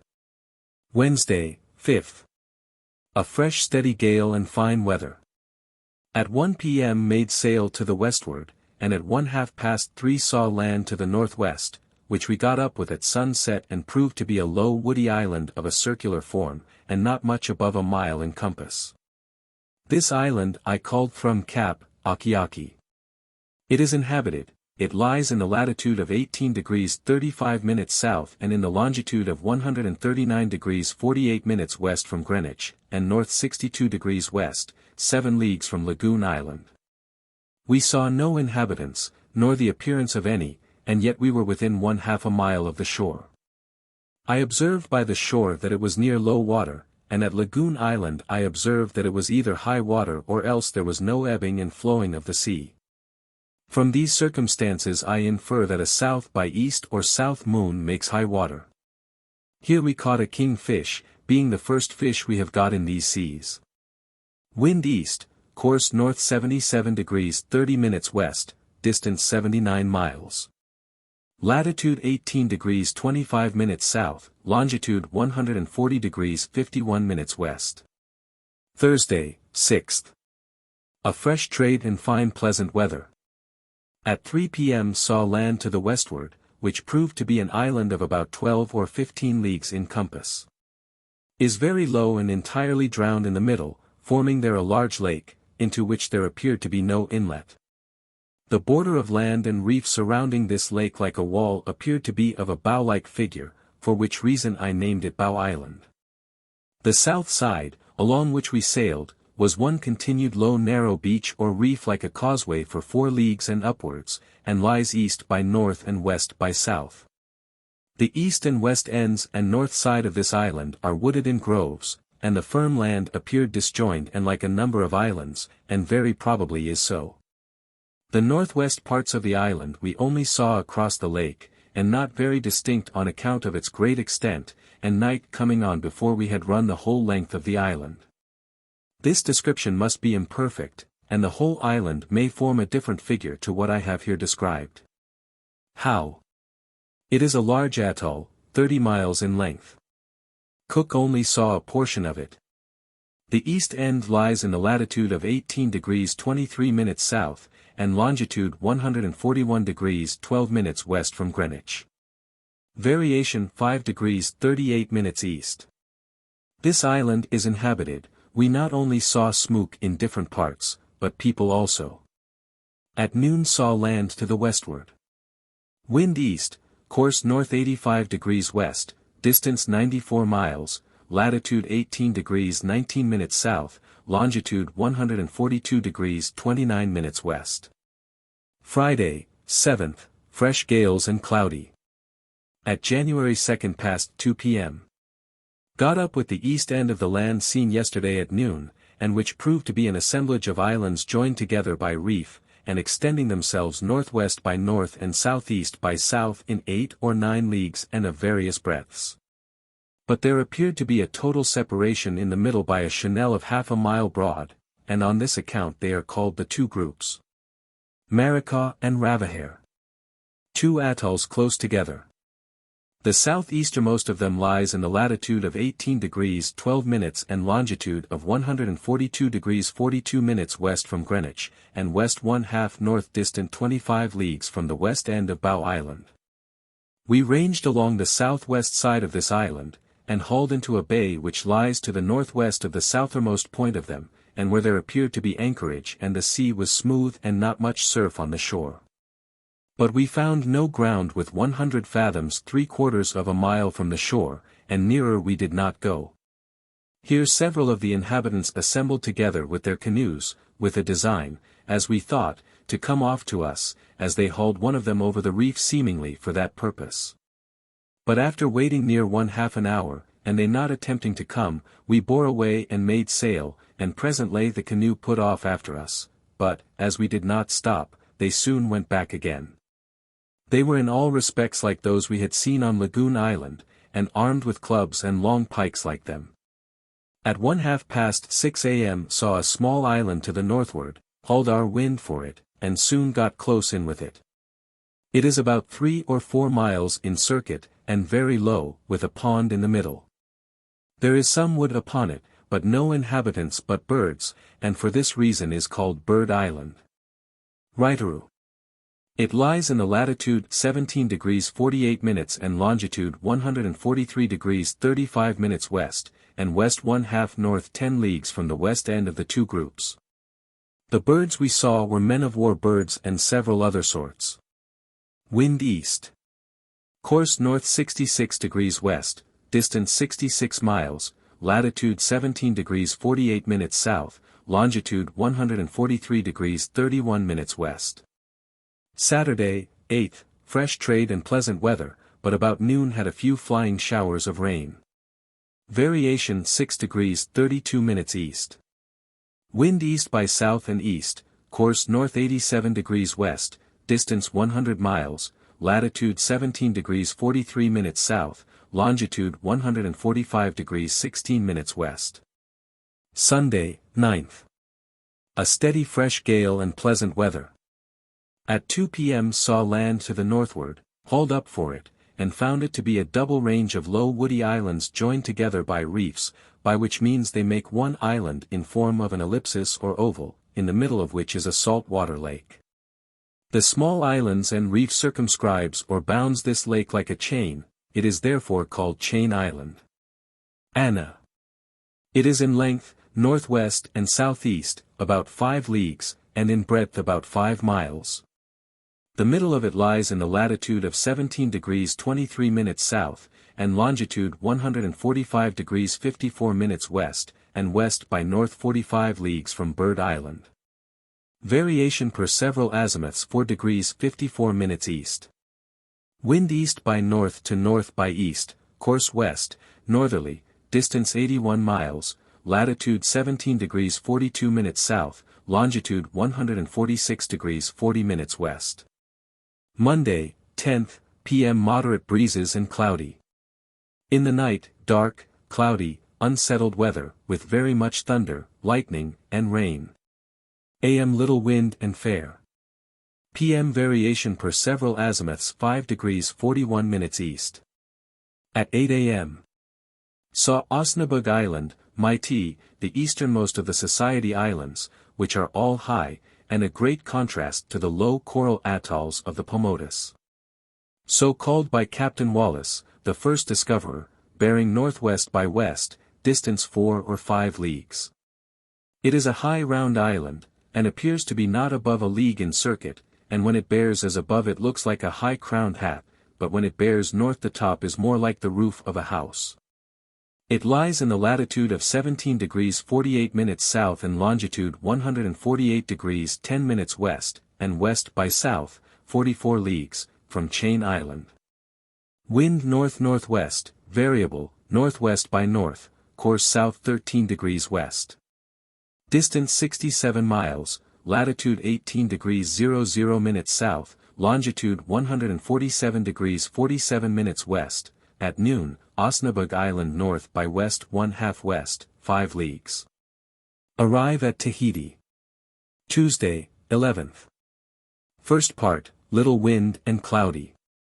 The remainder, little wind and very variable, unsettled weather, with some rain. P.M. Took several observations of the sun and moon, which gave the longitude of the ship to be 148 degrees 18 minutes west, and differs but little from that given by the log. At 6 a.m. saw King George's Island, so named by Captain Wallis. The native name was ascertained by Cook, who spelt it Otaheite. Now known as Tahiti. It is the chief island of the Society group, and was annexed by the French in 1844. Extending from west by south 1/2 south to west by north 1/2 north. It appeared very high and mountainous. Wind variable, course north 66 degrees west, distance 54 miles, latitude 17 degrees 38 minutes south, longitude 148 degrees 39 minutes west, Osnaburg Island east 1/2 south, 13 leagues. Wednesday, 12th. Variable, light airs all these 24 hours, and hot sultry weather. At 5 p.m. King George's Island extending from northwest by west to southwest, distance 6 or 7 leagues, and at 6 a.m. It bore from south-southwest to west by north, being little wind with calms. Several of the natives came off to us in their canoes, but more to look at us than anything else. We could not prevail with any of them to come on board, and some would not come near the ship. Wind variable, course west, distance 18 miles, latitude 17 degrees 38 minutes south, longitude 148 degrees 58 minutes west. At noon, King George's Island, from south to west by north, 5 leagues. Thursday, 13th. The first part cloudy and squally, with showers of rain, remainder, genteel breezes and clear weather. At 4 p.m. The northeast point of Royal Bay west 1/2 north, run under an easy sail all night, and had soundings from 22 to 12 fathoms 2 or 3 miles from the shore. At 5 a.m. made sail for the bay, and at 7 anchored in 13 fathoms. Matavai Bay. At this time we had but very few men upon the sick list, and these had but slight complaints. The ship's company had in general been very healthy, owing in a great measure to the sauerkraut, portable soup and malt. The two first were served to the people, the one on beef days and the other on banyan days. Wort was made of the malt, and at the discretion of the surgeon given to every man that had the least symptoms of scurvy upon him. By this means, and the care and vigilance of Mr. Monkhouse, the surgeon, this disease was prevented from getting a footing in the ship. The sauerkraut, the men at first would not eat it, until I put it in practice, a method I never once knew to fail with seamen, and this was to have some of it dressed every day for the cabin table, and permitted all the officers, without exception, to make use of it, and left it to the option of the men either to take as much as they pleased or none at all. But this practice was not continued above a week before I found it necessary to put every one on board to an allowance. For such are the tempers and disposition of seamen in general, that whatever you give them out of the common way, although it be ever so much for their good, it will not go down. And you will hear nothing but murmurings against the man that first invented it. But the moment they see their superiors set a value upon it, it becomes the finest stuff in the world, and the inventor an honest fellow. Wind easterly. Chapter 3. Tahiti. Remarkable occurrences, etc., at George's Island. At Tahiti. Note. The way of reckoning the day in sea journals is from noon to noon, but as the most material transaction at this island must happen in the daytime, this method will be attended with inconveniences in inserting the transactions of each day. For this reason I shall during our stay at this island, but no longer, reckon the day according to the civil account, that is to begin and end at midnight. We had no sooner come to an anchor in Royal Bay, as before mentioned, than a great number of the natives in their canoes came off to the ship and brought with them cocoa nuts, etc., these they seemed to set a great value upon. Amongst those that came off to the ship was an elderly man whose name was Owa, him the gentleman that had been here before in the Dolphin, Lieutenant Gore, and Mr. Molyneux, the master, knew and had often spoke of as one that had been of service to them. This man, together with some others, I took on board and made much of, thinking that he might on some occasions be of use to us. As our stay at this place was not likely to be very short, I thought it very necessary that some order should be observed in trafficking with the natives. That such merchandise as we had on board for that purpose might continue to bear a proper value, and not leave it to everyone's own particular fancy, which could not fail to bring on confusion and quarrels between us and the natives, and would infallibly lessen the value of such articles as we had to traffic with. In order to prevent this, the following rules were ordered to be observed, viz., rules to be observed by every person in or belonging to His Majesty's bark the Endeavour for the better establishing a regular and uniform trade for provisions, etc., with the inhabitants of George's Island. 1. To endeavour by every fair means to cultivate a friendship with the natives, and to treat them with all imaginable humanity. 2. A proper person or persons will be appointed to trade with the natives for all manner of provisions, fruits, and other productions of the earth. And no officer or seaman or other person belonging to the ship, excepting such as are so appointed, shall trade or offer to trade for any sort of provisions, fruit or other productions of the earth, unless they have my leave so to do. 3. Every person employed on shore on any duty whatsoever is strictly to attend to the same, and if by neglect he loseth any of his arms or working tools, or suffers them to be stole, the full value thereof will be charged against his pay, according to the custom of the navy in such cases, and he shall receive such further punishment as the nature of the offence may deserve. 4. The same penalty will be inflicted upon every person who is found to embezzle, trade, or offer to trade with any of the ship's stores of what nature soever. 5. No sort of iron or anything that is made of iron, or any sort of cloth or other useful or necessary articles, are to be given in exchange for anything but provisions. J.C. As soon as the ship was properly secured I went on shore, accompanied by Mr. Banks and the other gentlemen. Cook generally uses this term for the civilians on board, with a party of men under arms. We took along with us Owa, who took us to the place where the dolphin watered, and made signs to us as well as we could understand that we might occupy that ground, but it happened not to be fit for our purpose. No one of the natives made the least opposition at our landing, but came to us with all imaginable marks of friendship and submission. We afterwards made a circuit through the woods, and then came on board. We did not find the inhabitants to be numerous, and we imagined that several of them had fled from their habitations upon our arrival in the bay. Friday, 14th. This morning we had a great many canoes about the ship. The most of them came from the westward, and brought nothing with them but a few cocoa nuts, etc. 2 that appeared to be chiefs we had on board, together with several others, for it was a hard matter to keep them out of the ship, as they climb like monkeys. But it was still harder to keep them from stealing but everything that came within their reach, in this they are prodigious expert. I made each of these 2 chiefs a present of a hatchet, things that they seemed mostly to value. As soon as we had partly got clear of these people I took 2 boats and went to the westward, all the gentlemen being along with me. My design was to see if there was not a more commodious harbour, and to try the disposition of the natives, having along with us the 2 chiefs above mentioned. The first place we landed at was in Great Canoe Harbour, so called by Captain Wallace.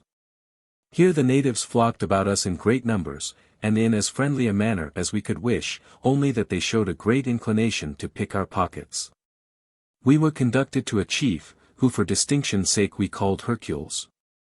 After staying a short time with him, and distributing a few presents about us, we proceeded farther, and came to a chief who I shall call Lycurgus. This man entertained us with broiled fish, cocoa nuts, etc. with great hospitality, and all the time took great care to tell us to take care of our pockets, as a great number of people had crowded about us. Notwithstanding the care we took, Dr. Solander and Dr. Monkhouse had each of them their pockets picked, the one of his spy glass and the other of his snuff box. As soon as Lycurgus was made acquainted with the theft he dispersed the people in a moment, and the method he made use of was to lay hold on the first thing that came in his way and throw it at them. And happy was he or she that could get first out of his way. He seemed very much concerned for what had happened, and by way of recompense offered us but everything that was in his house, but we refused to accept of anything, and made signs to him that we only wanted the things again. He had already sent people out after them, and it was not long before they were returned. We found the natives very numerous wherever we came, and from what we could judge seemed very peaceably inclined. About 6 o'clock in the evening we returned on board, very well satisfied with our little excursion. Saturday, 15th, winds at east during the day, in the night a light breeze off the land. And as I apprehend it be usual here for the trade wind to blow during a great part of the day from the eastern board, and to have it calm or light breezes from the land that is southerly during the night with fair weather. I shall only mention the wind and weather when they deviate from this rule. This morning several of the chiefs we had seen yesterday came on board, and brought with them hogs, bread fruit, etc., and for these we gave them hatchets, linen, and such things as they valued.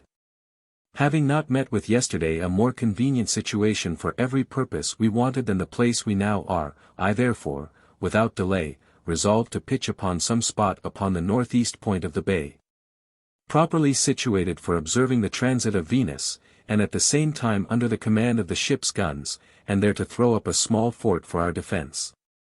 Accordingly I went ashore with a party of men, accompanied by Mr. Banks, Dr. Solander, and Mr. Green. We took along with us one of Mr. Banks's tents, and after we had fixed upon a place fit for our purpose we set up the tent and marked out the ground we intended to occupy. By this time a number of the natives had got collected together about us, seemingly only to look on, as not one of them had any weapon, either offensive or defensive. I would suffer none to come within the lines I had marked out, excepting one who appeared to be a chief and old Owa. To these 2 men we endeavored to explain, as well as we could, that we wanted that ground to sleep upon such a number of nights and then we should go away. Whether they understood us or no is uncertain, but no one appeared the least displeased at what we was about.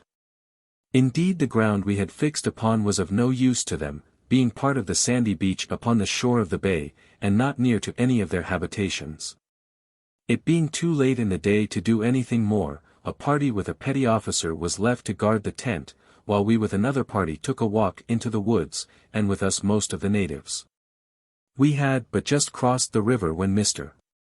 Banks shot 3 ducks at one shot, which surprised them so much that most of them fell down as though they had been shot likewise. I was in hopes this would have had some good effect, but the event did not prove it, for we had not been long from the tent before the natives again began to gather about, and one of them more daring than the rest pushed one of the sentinels down, snatched the musket out of his hand and made a push at him, and then made off, and with him all the rest. Immediately upon this the officer ordered the party to fire, and the man who took the musket was shot dead before he had got far from the tent, but the musket was carried quite off when this happened. I and Mr. Banks with the other party was about half a mile off, returning out of the woods, upon hearing the firing of muskets, and the natives leaving us at the same time. We suspected that something was the matter and hastened our march. But before we arrived the whole was over, and every one of the natives fled except old Owa, who stuck by us the whole time, and I believe from the first he either knew or had some suspicion that the people would attempt something at the tent, as he was very much against our going into the woods out of sight of the tent. However, he might have other reasons, for Mr. Hicks, being ashore the day before, the natives would not permit him to go into the woods. This made me resolve to go and see whether they meant to prescribe bounds to us or no. Old Owa, as I have said before, was the only one of the natives that stayed by us, and by his means we prevailed on about 20 of them to come to the tent and there sit down with us, and endeavored by every means in our power to convince them that the man was killed for taking away the musket, and that we still would be friends with them. At sunset they left us seemingly satisfied, and we struck our tent and went on board. Sunday, 16th. This day worked the ship nearer the shore and moored her in such a manner as to command all the shore of the northeast part of the bay, but more particularly the place where we intended to erect a fort. Punished Richard Hutchins, seaman, with 12 lashes for disobeying commands. Several of the natives came down to the shore of the bay, but not one of them came off to the ship during the whole day. In the evening I went on shore with only a boat's crew and some of the gentlemen. The natives gathered about us to the number of about 30 or 40, and brought us cocoa nuts, etc., and seemed as friendly as ever. Monday, 17th. At 2 o'clock this morning, departed this life, Mr. Alex Buchan, land skip draftsman to Mr. Banks, a gentleman well skilled in his profession and one that will be greatly missed in the course of this voyage. He had long been subject to a disorder in his bowels, which had more than once brought him to the very point of death, and was at one time subject to fits, of one of which he was taken on Saturday morning. This brought on his former disorder, which put a period to his life. Mr. Banks thought it not so advisable to inter the body ashore in a place where we were utter strangers to the custom of the natives on such occasions. It was therefore sent out to sea and committed to that element with all the decency the circumstance of the place would admit of. This morning several of the chiefs from the westward made us a visit. They brought with them emblems of peace, which are young plantain trees. These they put on board the ship before they would venture themselves. They brought us a present of 2 hogs, an article we find here very scarce, and some bread fruit, for these they had hatchets and other things. In the afternoon we set up one of the ship's tents ashore, and Mr. Green and myself stayed there the night to observe an eclipse of Jupiter's first satellite, which we was hindered from seeing by clouds. Tuesday, 18th, cloudy weather with some showers of rain. This morning took as many people out of the ship as could possibly be spared, and set about erecting a fort. Some were employed in throwing up entrenchment, while others was cutting fascines, piquets, etc. The natives were so far from hindering us that several of them assisted in bringing the piquets and fascines out of the woods, and seemed quite unconcerned at what we was about. The wood we made use of for this occasion we purchased of them, and we cut no tree down before we had first obtained their consent. By this time all the ship's sails were unbent and the armorer's forge set up to repair the ironwork, etc. Served fresh pork to the ship's company today for the first time. This is like to be a very scarce article with us, but as to bread fruit, cocoa nuts and plantains, the natives supply us with as much as we can destroy. Wednesday, 19th.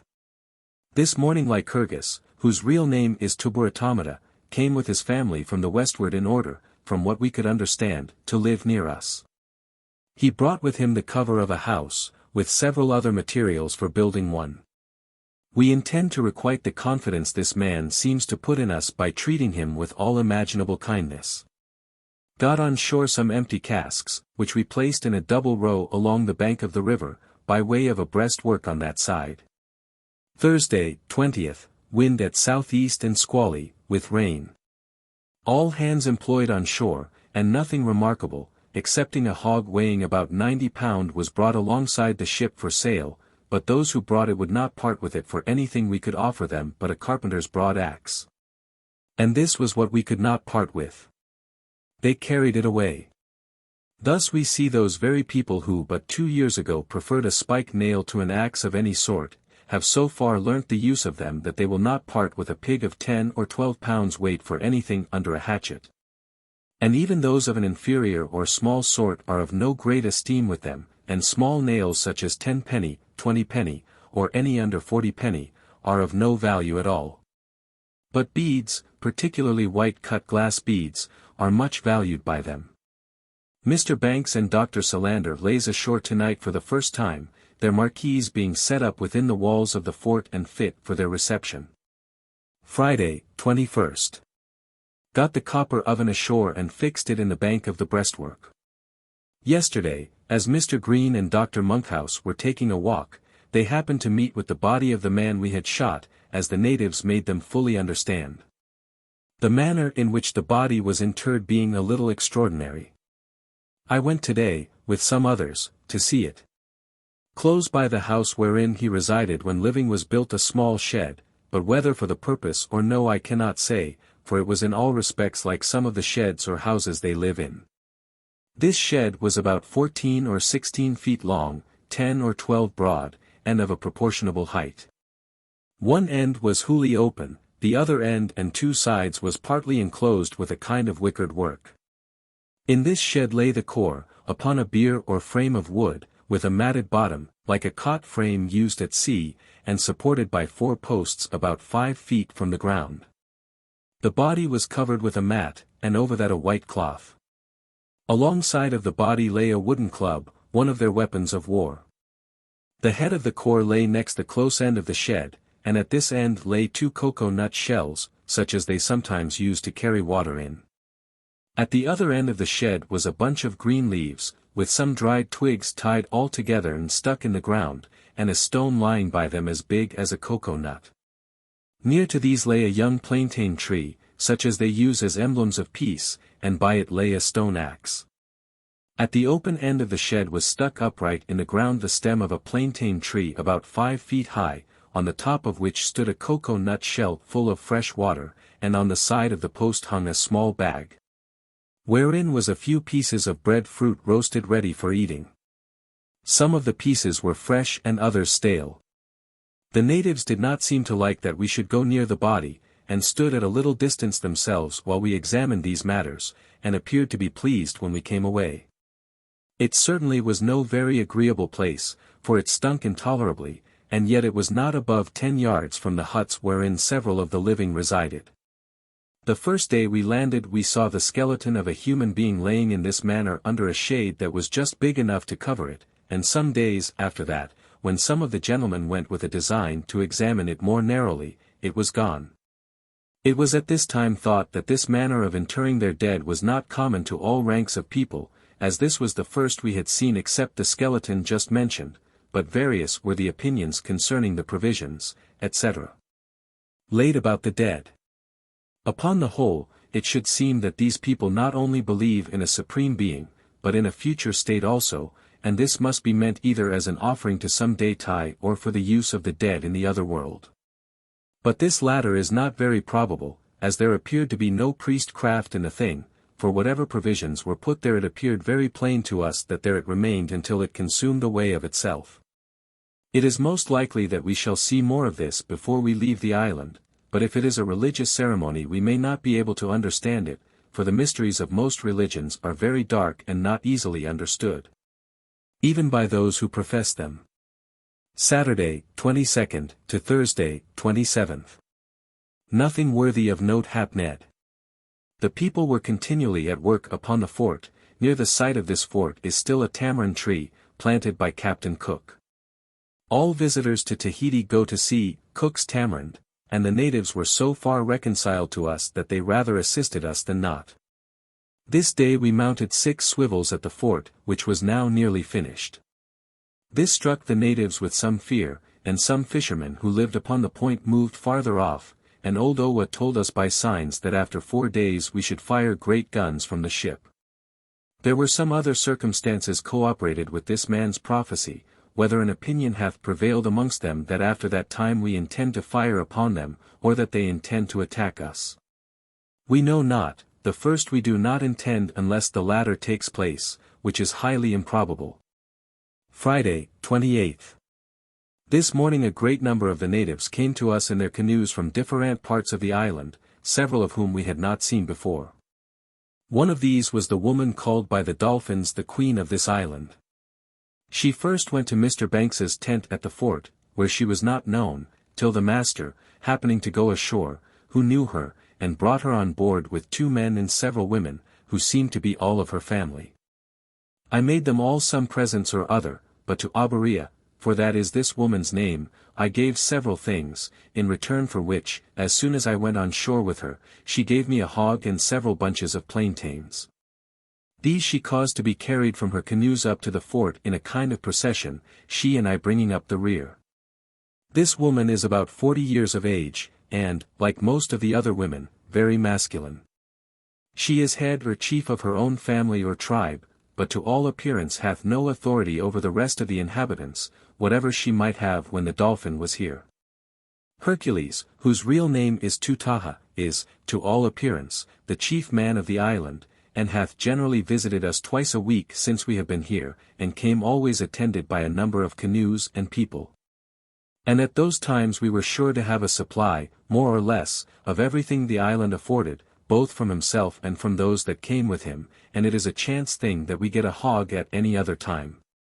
He was with us at this time, and did not appear very well pleased at the notice we took of Abaria. Saturday, 29th. This day got the 4 guns out of the hold, and mounted 2 of them on the quarter deck and the other 2 in the fort on the bank of the river. Sunday, 30th. This being the day that Owa told us that we should fire our guns, no one of us went from the fort. However, the day passed over without any visible alteration in the behavior of any one of the natives. May 1769. Monday, May 1st. This morning Tutaha came on board the ship, and was very desirous of seeing into every chest and drawer that was in the cabin. I satisfied his curiosity so far as to open most of those that belonged to me. He saw several things that he took a fancy to, and collected them together, but at last he cast his eyes upon the ads I had from Mr. Stevens, the Secretary of the Admiralty, that was made in imitation of one of their stone adzes or axes. The stone adzes of Tahiti were of excellent workmanship. The moment he lays his hands upon it he of his own accord put away everything he had got before, and asked me if I would give him that, which I very readily did, and he went away without asking for any one thing more. Which I by experience knew was a sure sign that he was well pleased with what he had got. This day one of the natives, who appeared to be a chief, dined with us, as he had done some days before. But then there were always some women present, and one or another of them put the victuals into his mouth, but this day there happened to be none to perform that office. When he was helped to victuals and dessert to eat, he sat in the chair like a statue, without once attempting to put a morsel to his mouth, and would certainly have gone without his dinner if one of the servants had not fed him. We have often found the women very officious in feeding us, from which it would seem that it is the custom on some occasions for them to feed the chiefs. However, this is the only instance of that kind we have seen, or that they could not help themselves as well as any of us. This afternoon we set up the observatory and took the astronomical quadrant ashore for the first time, together with some other instruments, the fort being now finished and made as tenantable as the time, nature, and situation of the ground and materials we had to work upon would admit of. The north and south parts consisted of a bank of earth 4.5 feet high on the inside, and a ditch without, 10 feet broad and 6 feet deep. On the west side facing the bay a bank of earth 4 feet high, and palisades upon that, but no ditch, the works being at high water mark. On the east side upon the bank of the river was placed a double row of casks, and, as this was the weakest side, the 2 4-pounders were planted there, and the whole was defended, beside these 2 guns, with 6 swivels.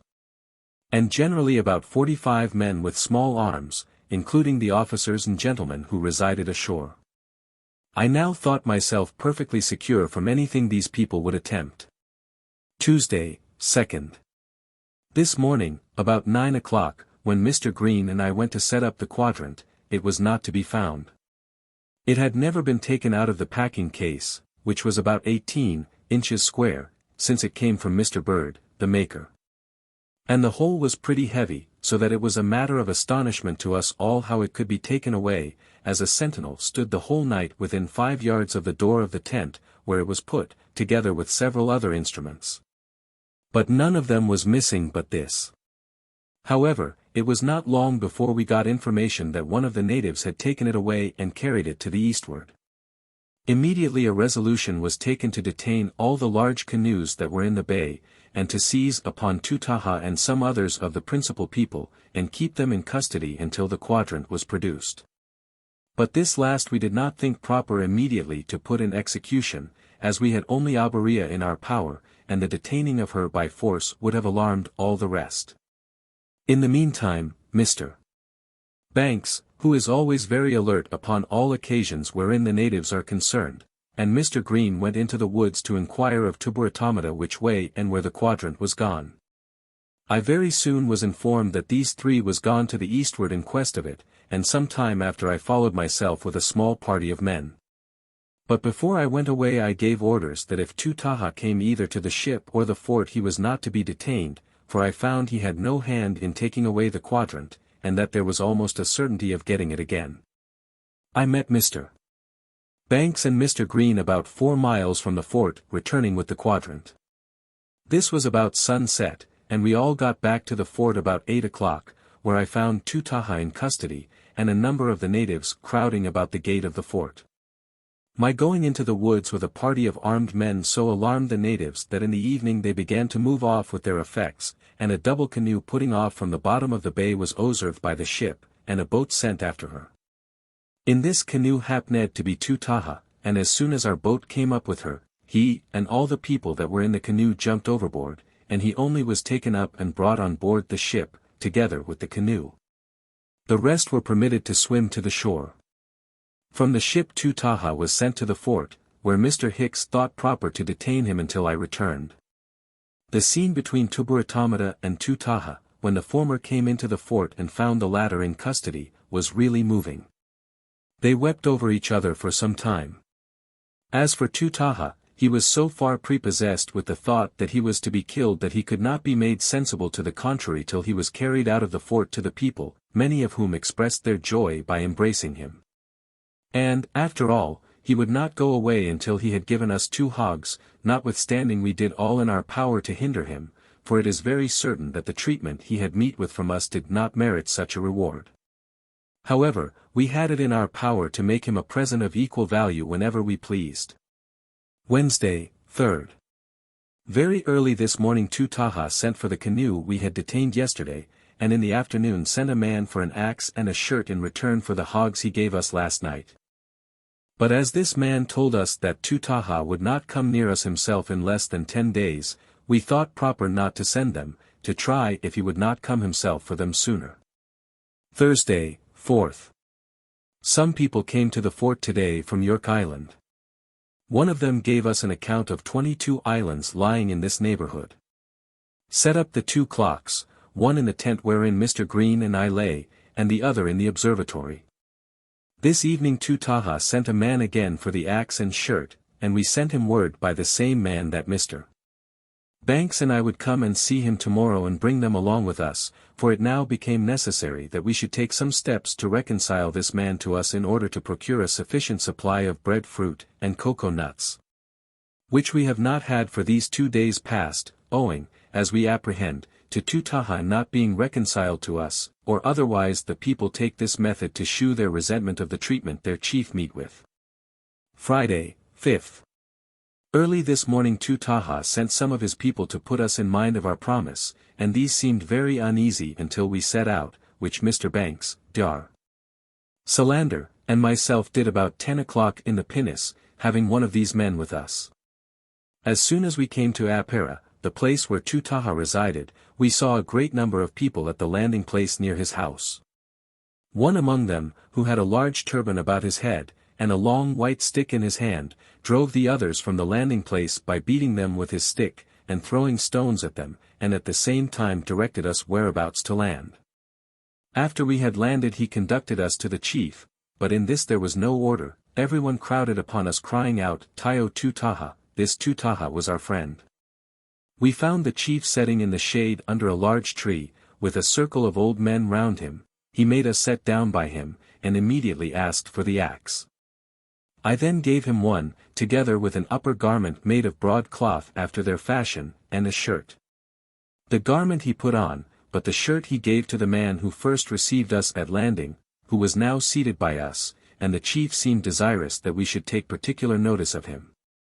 By that time Oberea, and several other women whom we knew, came and sat down by us. Tutaha did not stay long before he went away, as we thought to show himself to the people in his new dress. He was not gone long before he returned and took his seat again for a few minutes, then went away again, as we was told, to order something to be got for us to eat, and at this time we gladly would have gone too, being almost suffocated with the crowd that was about us. However, here we remained for about 10 minutes longer, when word was brought us that the chief wanted us. We were then conducted to our own boat, where we found him sitting alone under the awning. He made signs to us to come to him, which we did, and as many with us as the boat would hold. Here he ordered some bread fruit and cocoa nut to be brought, of both of which we tasted. After we had sat here some time, a message was brought to the chief, who immediately went out of the boat, and we was desired to follow, and was conducted to a large area or courtyard on one side of his house, where we were entertained with public wrestling. Tutaha seated himself at one end of the place, and several of his principal men sat round him in a semicircle. We were desired to sit down here likewise, but we rather chose to walk about. Everything being now ready, several men entered the theatre, 8, 10, or 12, sometimes more.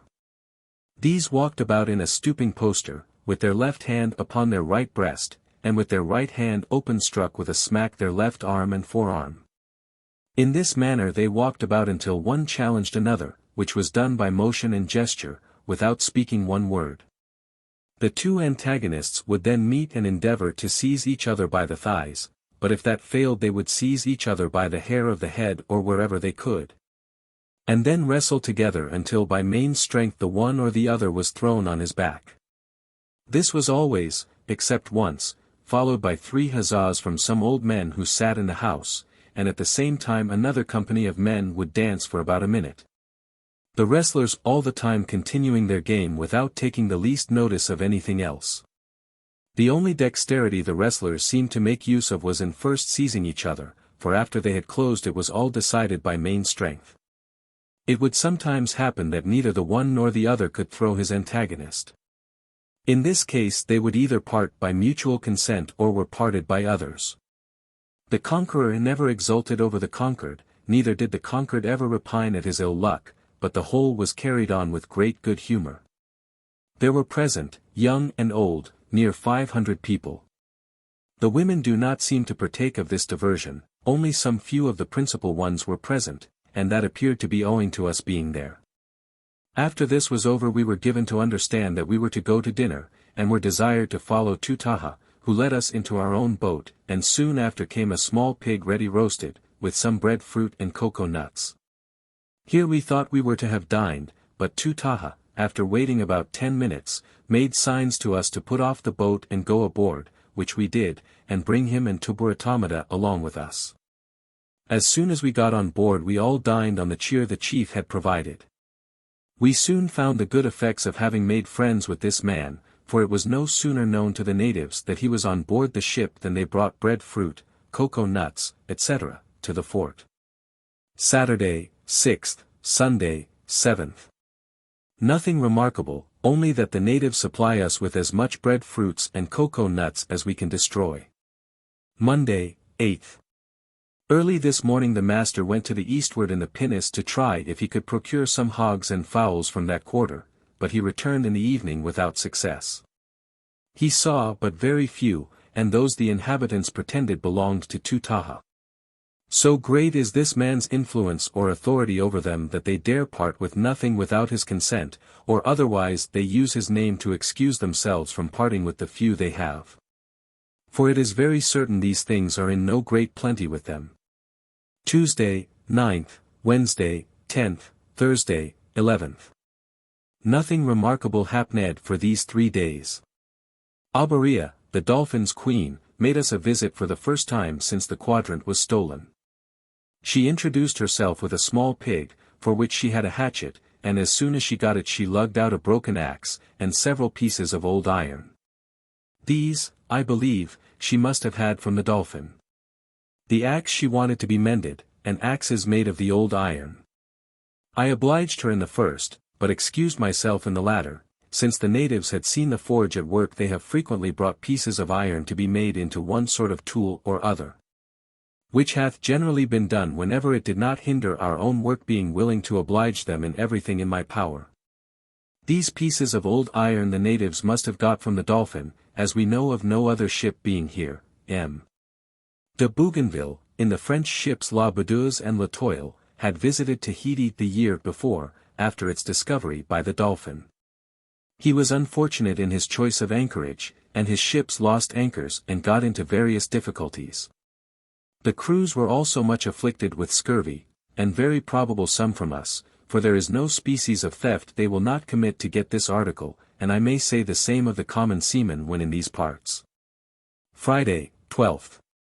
Cloudy weather with showers of rain.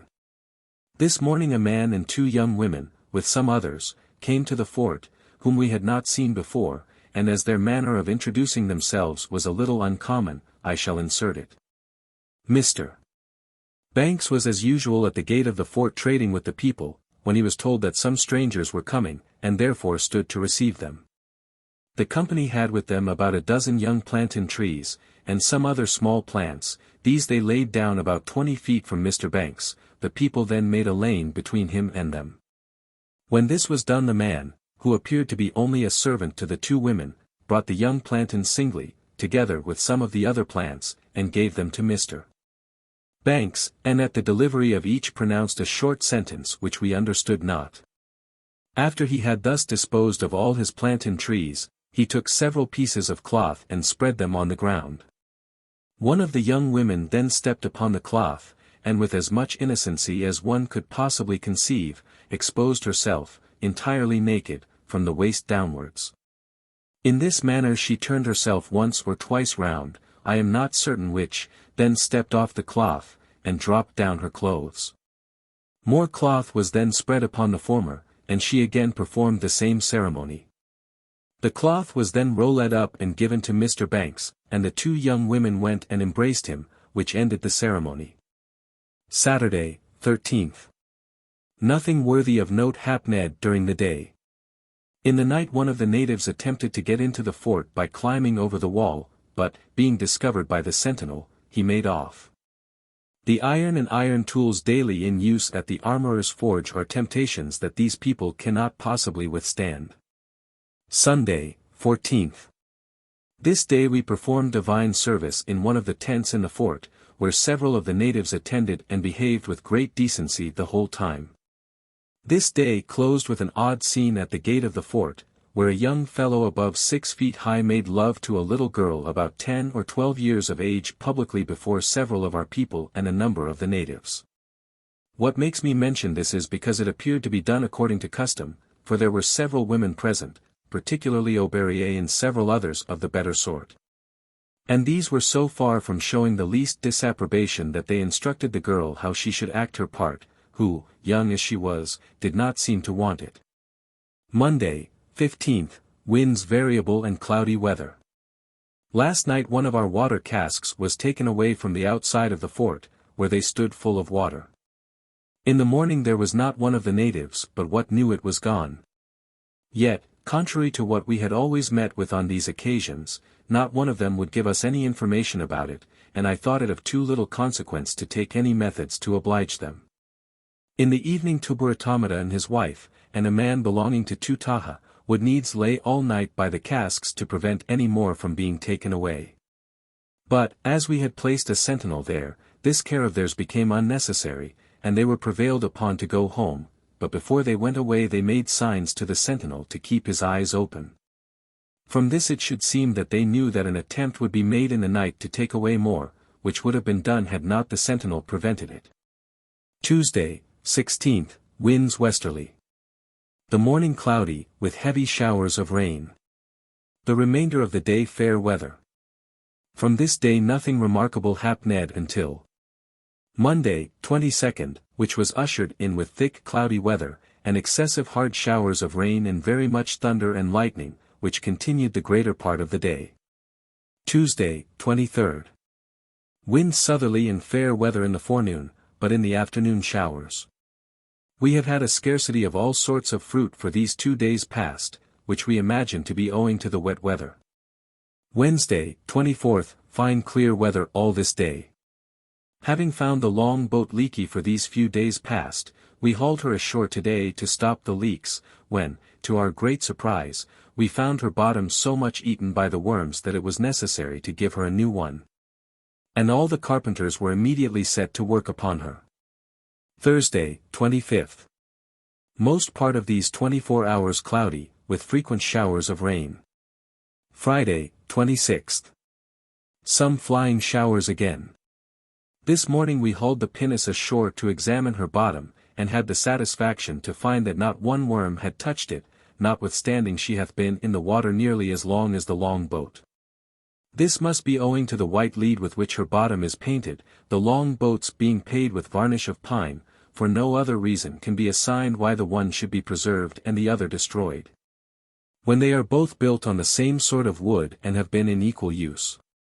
From this circumstance alone the bottom of all boats sent into countries where these worms are ought to be painted with white lead, and the ship supplied with a good stock in order to give them a new coat whenever it's necessary.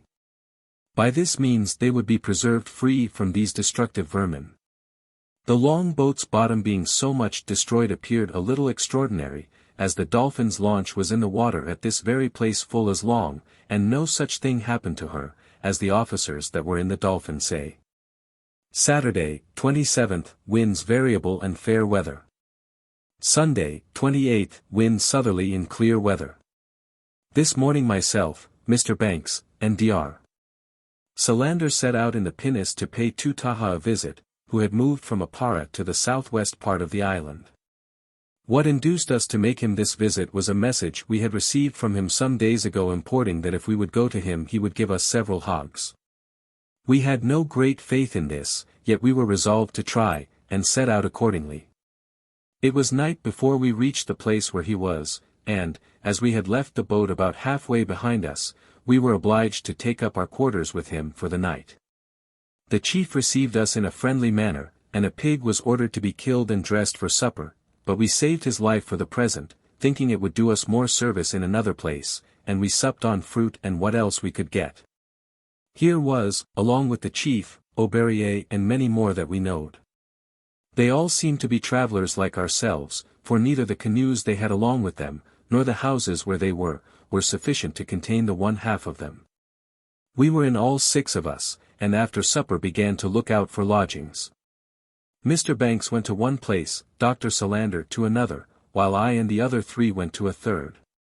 We all of us took as much care of the little we had about us as possible, knowing very well what sort of people we were among, yet, notwithstanding all the care we took, before 12 o'clock the most of us had lost something or other. For my own part one had my stockings taken from under my head, and yet I am certain that I was not asleep the whole time. Oberie took charge of Mr. Banks's things, and yet they were stolen from her, as she pretended. Tutaha was acquainted with what had happened, I believe by Oberie herself, and both him and her made some stir about it, but this was all mere shew, and ended in nothing. A little time after this Tutaha came to the hut where I and those that were with me lay, and entertained us with a consort of music consisting of 3 drums, 4 flutes, and singing. This lasted about an hour, and then they retired. The music and singing was so much of a piece that I was very glad when it was over. We stayed with them till near noon the next day in hopes of getting some of our things again, and likewise some hogs. But we were at last obliged to come away with the one we had saved out of the fire last night, and a promise from Tutaha that he would come to the ship in a day or 2 with more, and bring with him the things that are lost.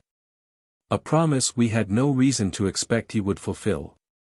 Thus ended our visit, and we got to the fort late in the evening. Tuesday, 30th. We are now very busy in preparing our instruments, etc. for the observations, and instructing such gentlemen in the use of them, as I intend to send to other parts to observe, for fear we should fail here. Wednesday, 31st, late this evening the carpenters finished the long boat. June 1769. Thursday, June 1st. This day I sent Lieutenant Gore in the long boat to York Island, Imeo, westward of, and near to Tahiti, with Dr. Monkhouse and Mr. Sporing, a gentleman belonging to Mr. Banks, to observe the transit of Venus, Mr. Green having furnished them with instruments for that purpose. Mr. Banks and some of the natives of this island went along with them. Friday, 2nd. Very early this morning Lieutenant Hicks, Mr. Clark, Mr. Pickerskill and Mr. Saunders went away in the pinnace to the eastward, with orders to fix upon some convenient situation upon this island, and there to observe the transit of Venus, they being likewise provided with instruments for that purpose. Saturday, 3rd. This day proved as favorable to our purpose as we could wish. Not a cloud was to be seen the whole day, and the air was perfectly clear, so that we had every advantage we could desire in observing the whole of the passage of the planet Venus over the sun's disk. We very distinctly saw an atmosphere or dusky shade round the body of the planet, which very much disturbed the times of the contact, particularly the 2 internal ones. Dr. Solander observed as well as Mr. Green and myself, and we differed from one another in observing the times of the contact much more than could be expected. Mr. Green's telescope and mine were of the same magnifying power, but that of the doctor was greater than ours. It was nearly calm the whole day, and the thermometer exposed to the sun about the middle of the day rose to a degree of heat we have not before met with. Facsimile of Saturday, June 3, 1769. Sunday, 4th, punished arched. Wolf with 24 lashes for theft, having broken into one of the storerooms and stolen from thence a large quantity of spike nails, some few of them were found upon him. This evening the gentlemen that were sent to observe the transit of Venus, returned with success. Those that were sent to York Island were well received by the natives. That island appeared to them not to be very fruitful. Monday, 5th. Got some of the bread ashore out of the bread room to dry and clean. Yesterday being His Majesty's birthday, we kept it today and had several of the chiefs to dine with us. Tuesday, 6th. This day and for some days past we have been informed by several of the natives that about 10 or 15 months ago 2 ships touched at this island and stayed 10 days in a harbor to the eastward, called Ohidia. The commander's name was Tutereso M. de Bougainville, who laid at Hischia from April 6 to April 16, 1768. So at least the natives call him, and that one of the natives, brother to the chief of Ohidia, went away with him. They likewise say these ships brought the venereal distemper to this island, where it is now as common as in any part of the world, and which the people bear with as little concern as if they have been accustomed to it for ages past. We had not been here many days before some of our people got this disease, and as no such thing happened to any of the Dolphin's people while she was here, that I ever heard of. I had reason, notwithstanding the improbability of the thing, to think that we had brought it along with us, which gave me no small uneasiness, and did all in my power to prevent its progress, but all I could do was to little purpose. As I was obliged to have the most part of the ship's company ashore every day to work upon the fort, and a strong guard every night. And the women were so very liberal with their favors, or else nails, shirts, etc. Were temptations that they could not withstand, that this distemper very soon spread itself over the greatest part of the ship's company, but now I have the satisfaction to find that the natives all agree that we did not bring it here. We have several times seen iron tools and other articles with these people that we suspected came not from the Dolphin, and these they now say they had from these two ships. Wednesday, 7th, Thursday, 8th, Friday, 9th. These 3 days we have been employed in careening both sides of the ship, and paying them with pitch and brimstone.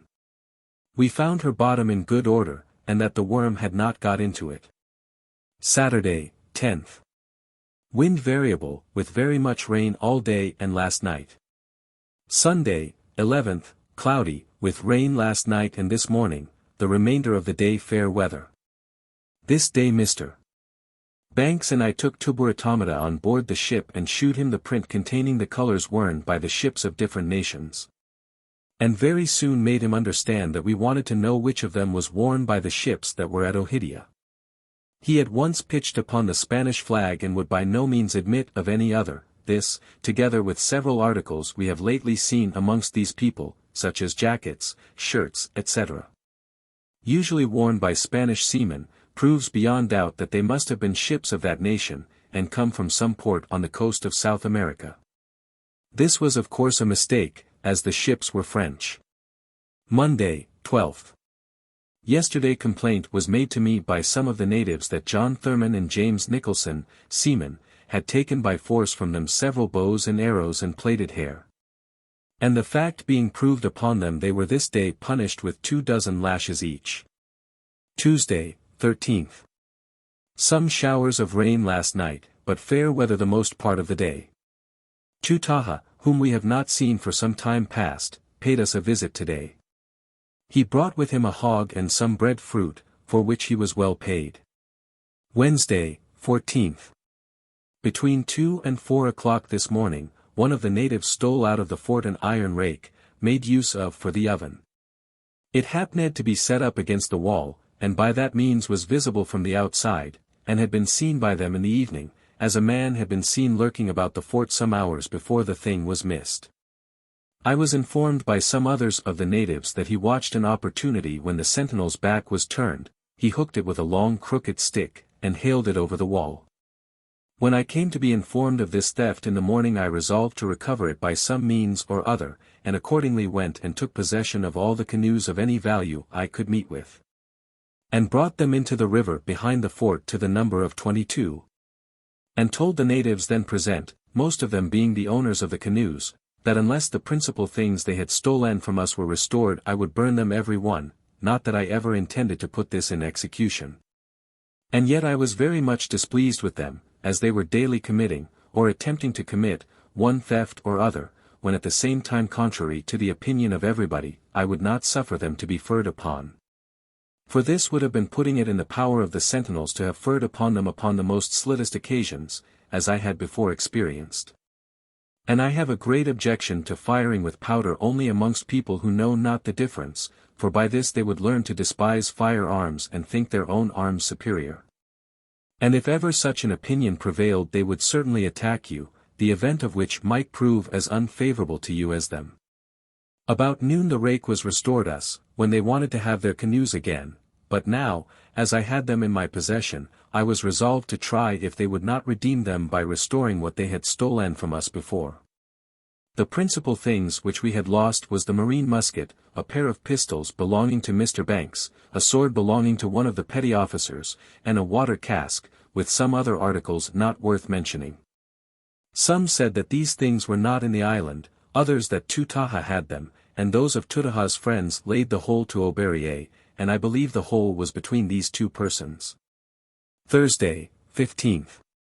We have been employed for some days past in overhauling all the sea provisions, and stowing such as we found in a state of decay to hand, in order to be first expended. But having the people divided between the ship and the shore, this work, as well as refitting the ship, goes on but slowly.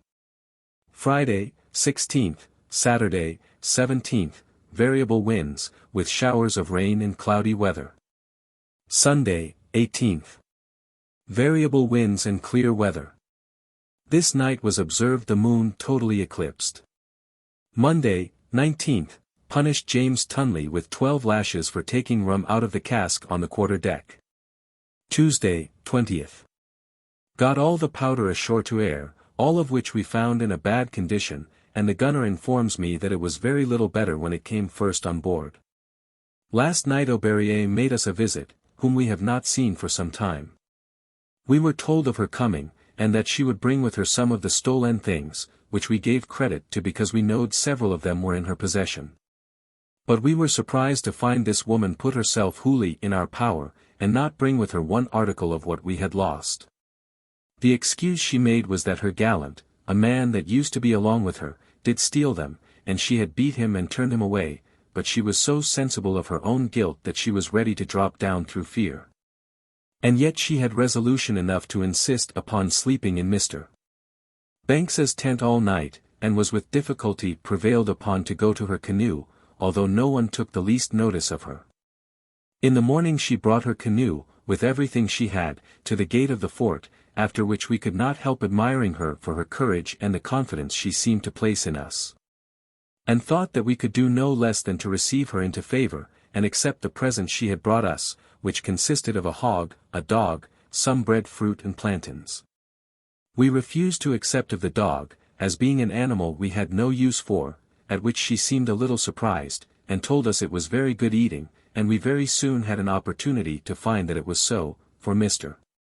Banks, having bought a basket of fruit in which was the thigh of a dog ready dressed, of this several of us tasted, and found that it was meat not to be despised.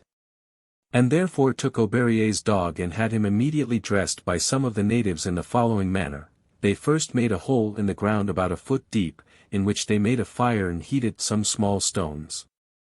While this was doing the dog was strangled and the hair got off by laying him frequently on the fire, and as clean as if it had been scalded off with hot water. His entrails was taken out, and the whole washed clean, and as soon as the stones and hole was sufficiently heated the fire was put out and part of the stones were left in the bottom of the hole. Upon these stones were laid green leaves, and upon them the dog, together with the entrails, these were likewise covered with leaves, and over them hot stones, and then the whole was close covered with mold. After he had laid here about 4 hours, the oven, for so I must call it, was opned, and the dog taken out, whole and well done, and it was the opinion of every one who tasted it that they never eat sweater meat. Therefore we resolved for the future never to despise dog's flesh. It is in this manner that the natives dress and bake all their victuals that require it, flesh, fish, and fruit. I now gave over all thoughts of recovering any of the things the natives had stolen from us, and therefore intend to give them up their canoes whenever they apply for them. Chart of the Island Otaheite, by Lieutenant James Cook, 1769. Reproduction of the original published chart. Wednesday, 21st, employed drying the powder, or getting on board wood, water, etc. Confined Robert Anderson, seaman, for refusing to obey the orders of the mate when at work in the hold. This morning a chief, whose name is Omo, and one we had not seen before, came to the fort. There came with him a boy about 7 years of age and a young woman of about 18 or 20. At the time of their coming Auberier and several others were in the fort. They went out to meet them, having first uncovered their heads and bodies as low as their waists, and the same thing was done by all those that were on the outside of the fort. As we looked upon this as a ceremonial respect, and had not seen it paid to any one before, we thought that this Omo must be some extraordinary person, and wondered to see so little notice taken of him after the ceremony was over. The young woman that came along with him could not be prevailed upon to come into the fort, and the boy was carried upon a man's back, although he was as able to walk as the man who carried him.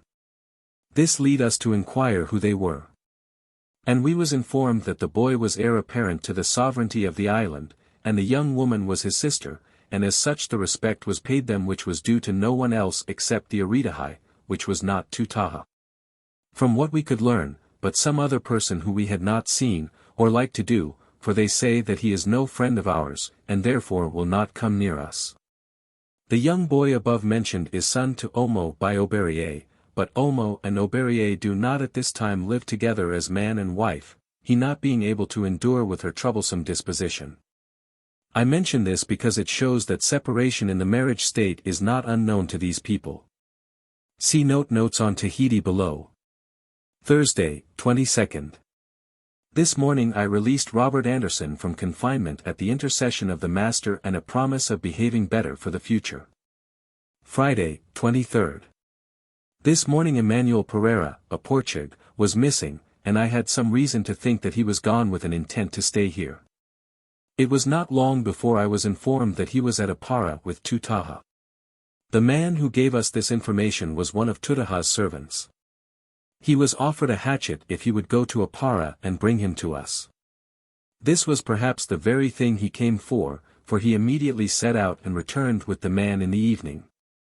The man said in his defense that as he was going to the boat to go on board last night, he was taken away by force by 3 men, and upon inquiring farther into this matter I found it to be so, and that Tutaha wanted to have kept him. Only that he was persuaded to the contrary, or perhaps he thought that the hatchet he would get by returning him would do him more service than the man. Saturday, 24th, Sunday, 25th. Nothing remarkable. Tahiti, expedition round island. Monday, 26th, very early this morning I set out in the pinnace, accompanied by Mr. Banks, with an intent to make the circuit of the island in order to examine and draw a sketch of the coast and harbors thereof. We took our route to the eastward, and this night reached the isthmus, which is a lone neck of land running across the island, which divides it into 2 districts or governments wholly independent of each other as we was informed. The first thing we saw which struck our attention in this day's route was a small pig that had not been roasted above a day or 2 laid upon one of their altars near to a place where lay the body or bones of a dead person. This pig must have been put there as an offering to their god, but on what account we know not. The coast from Royal Bay trends east by south and east-southeast 10 miles south by east and south 11 miles to the isthmus.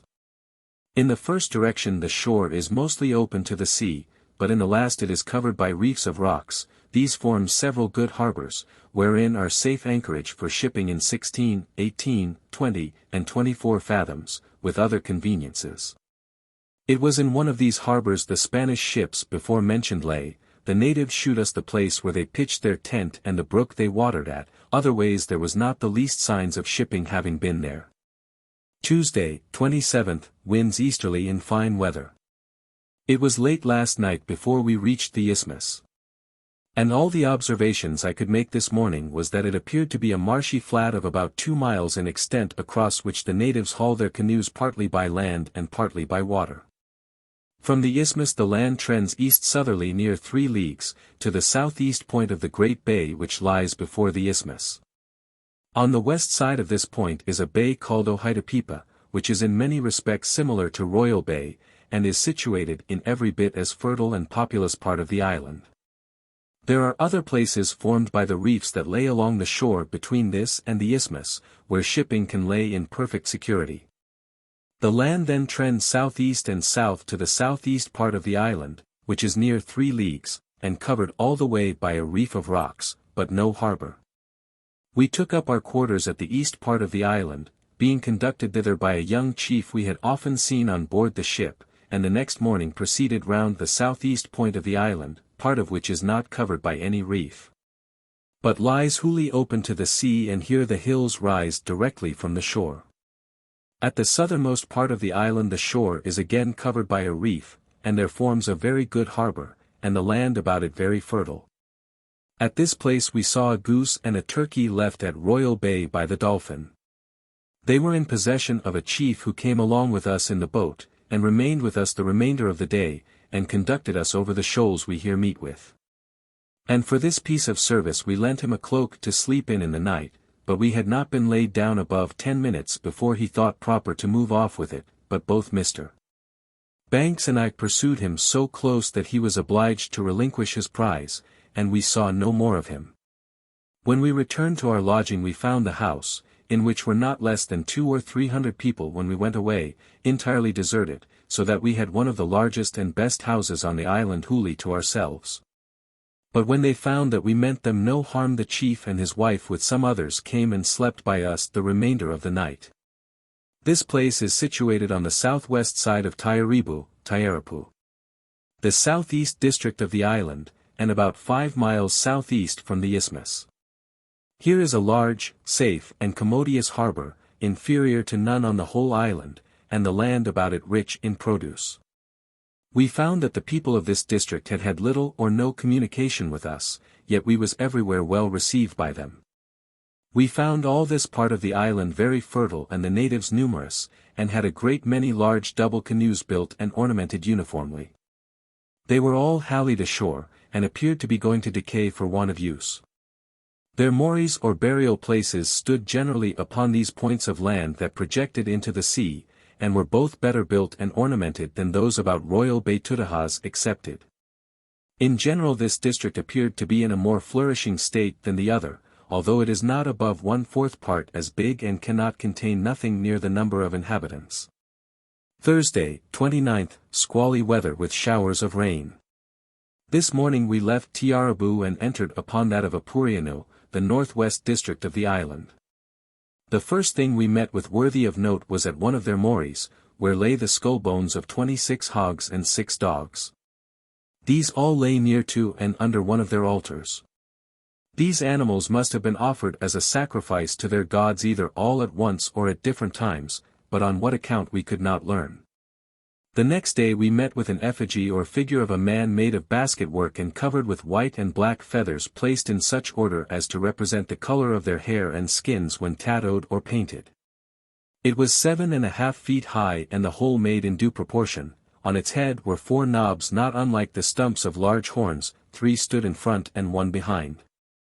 We were not able to learn what use they made of this monster. It did not at all appear to us that they paid it the least homage as a god. They were not the least scrupulous of letting us examine every part of it. I am inclinable to think that it is only used by way of diversion at their hivas or public entertainments, as Punch is in a puppet show. Note by Cook in Admiralty copy, Tupia informs us that this is a representation of one of the second rank of Iachuas or gods, called Maui, who inhabited the earth upon the creation of man. He is represented as an immense giant who had 7 heads, and was endued with immense strength and abilities. Many absurd stories are told of his feats by Tupia. We next passed through a harbor, which is the only one on the south side of Apuriano fit for shipping. It is situated about 5 miles to the westward of the isthmus between 2 small islands that lay near the shore and a mile from each other. In this harbor is 11 and 12 fathoms of water and good anchorage. About 1.5 leagues to the westward of this harbor is the Mori of Omo or Oberia, for some told us it belonged to the one and some to the other. It far exceeds everything of this kind upon the whole island. It is a long square of stonework built pyramidically, its base is 267 feet by 87 feet, at the top it is 250 feet by 8 feet. It is built in the same manner as we do steps leading up to a sun-dial or fountain erected in the middle of a square where there is a flight of steps on each side. In this building there are 11 of such steps. Each step is about 4 feet in height and the breadth 4 feet 7 inches, but they decreased both in height and breadth from the bottom to the top. On the middle of the top stood the image of a bird carved in wood, near it lay the broken one of a fish carved in stone. There was no hollow or cavity in the inside, the whole being filled up with stones. The outside was faced partly with hewn stones and partly with others, and these were placed in such a manner as to look very agreeable to the eye. Some of the hewn stones were 4 feet 7 inches by 2 feet 4 inches and 15 inches thick, and had been squared and polished with some sort of an edge tool. On the east side was enclosed with a stone wall a piece of ground in form of a square, 360 feet by 354, in this was growing several cypress trees and plantains. Round about this mori was several smaller ones all going to decay, and on the beach between them and the sea lay scattered up and down a great quantity of human bones. Not far from the great mori was 2 or 3 pretty large altars, where lay the skull bones of some hogs and dogs. This monument stands on the south side of Apuriano, upon a low point of land about 100 yards from the sea. On map Morino te Omo. It appeared to have been built many years, and was in a state of decay, as most of their moris are.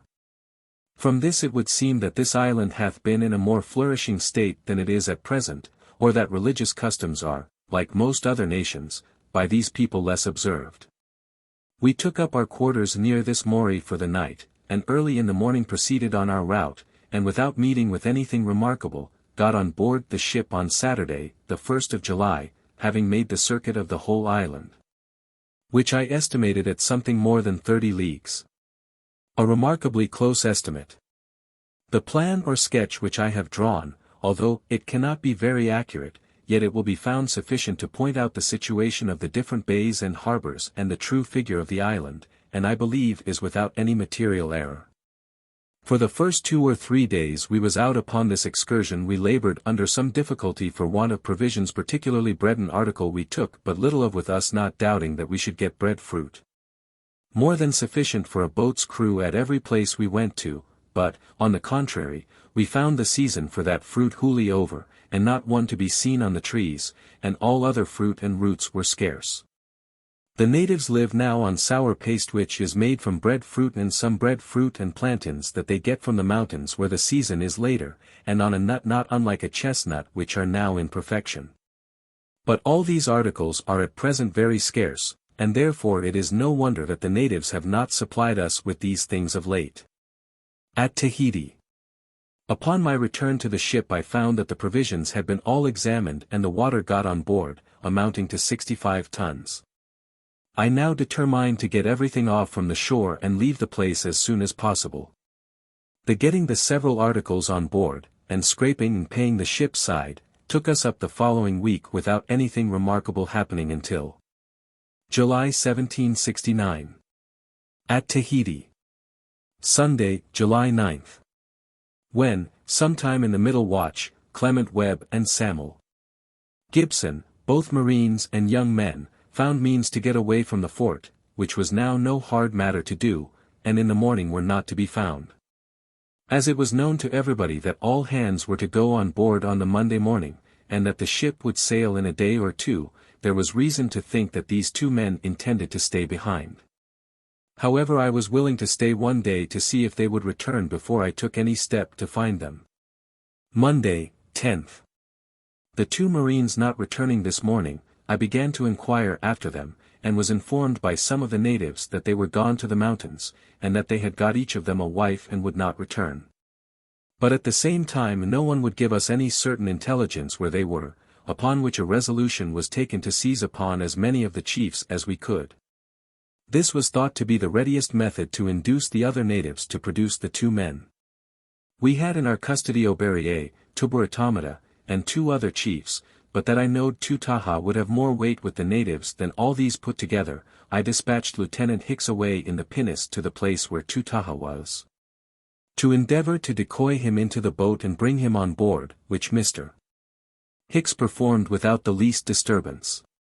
We had no sooner taken the other chiefs into custody in Mr. Banks's tent than they became as desirous of having the men brought back as they were before of keeping them, and only desired that one of our people might be sent with some of theirs for them. Accordingly I sent a petty officer and the corporal of marines with 3 or 4 of their people, not doubting but they would return with the 2 men in the evening. But they not coming as soon as I expected, I took all the chiefs on board the ship for greater safety.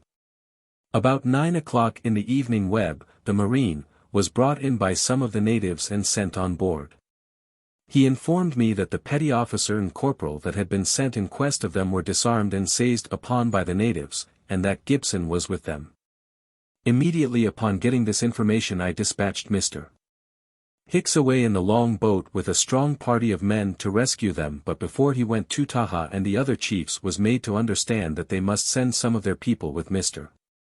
Hicks to shew him the place where our men were, and at the same time to send orders for their immediate releasement, for if any harm came to the men they, the chiefs, would suffer for it.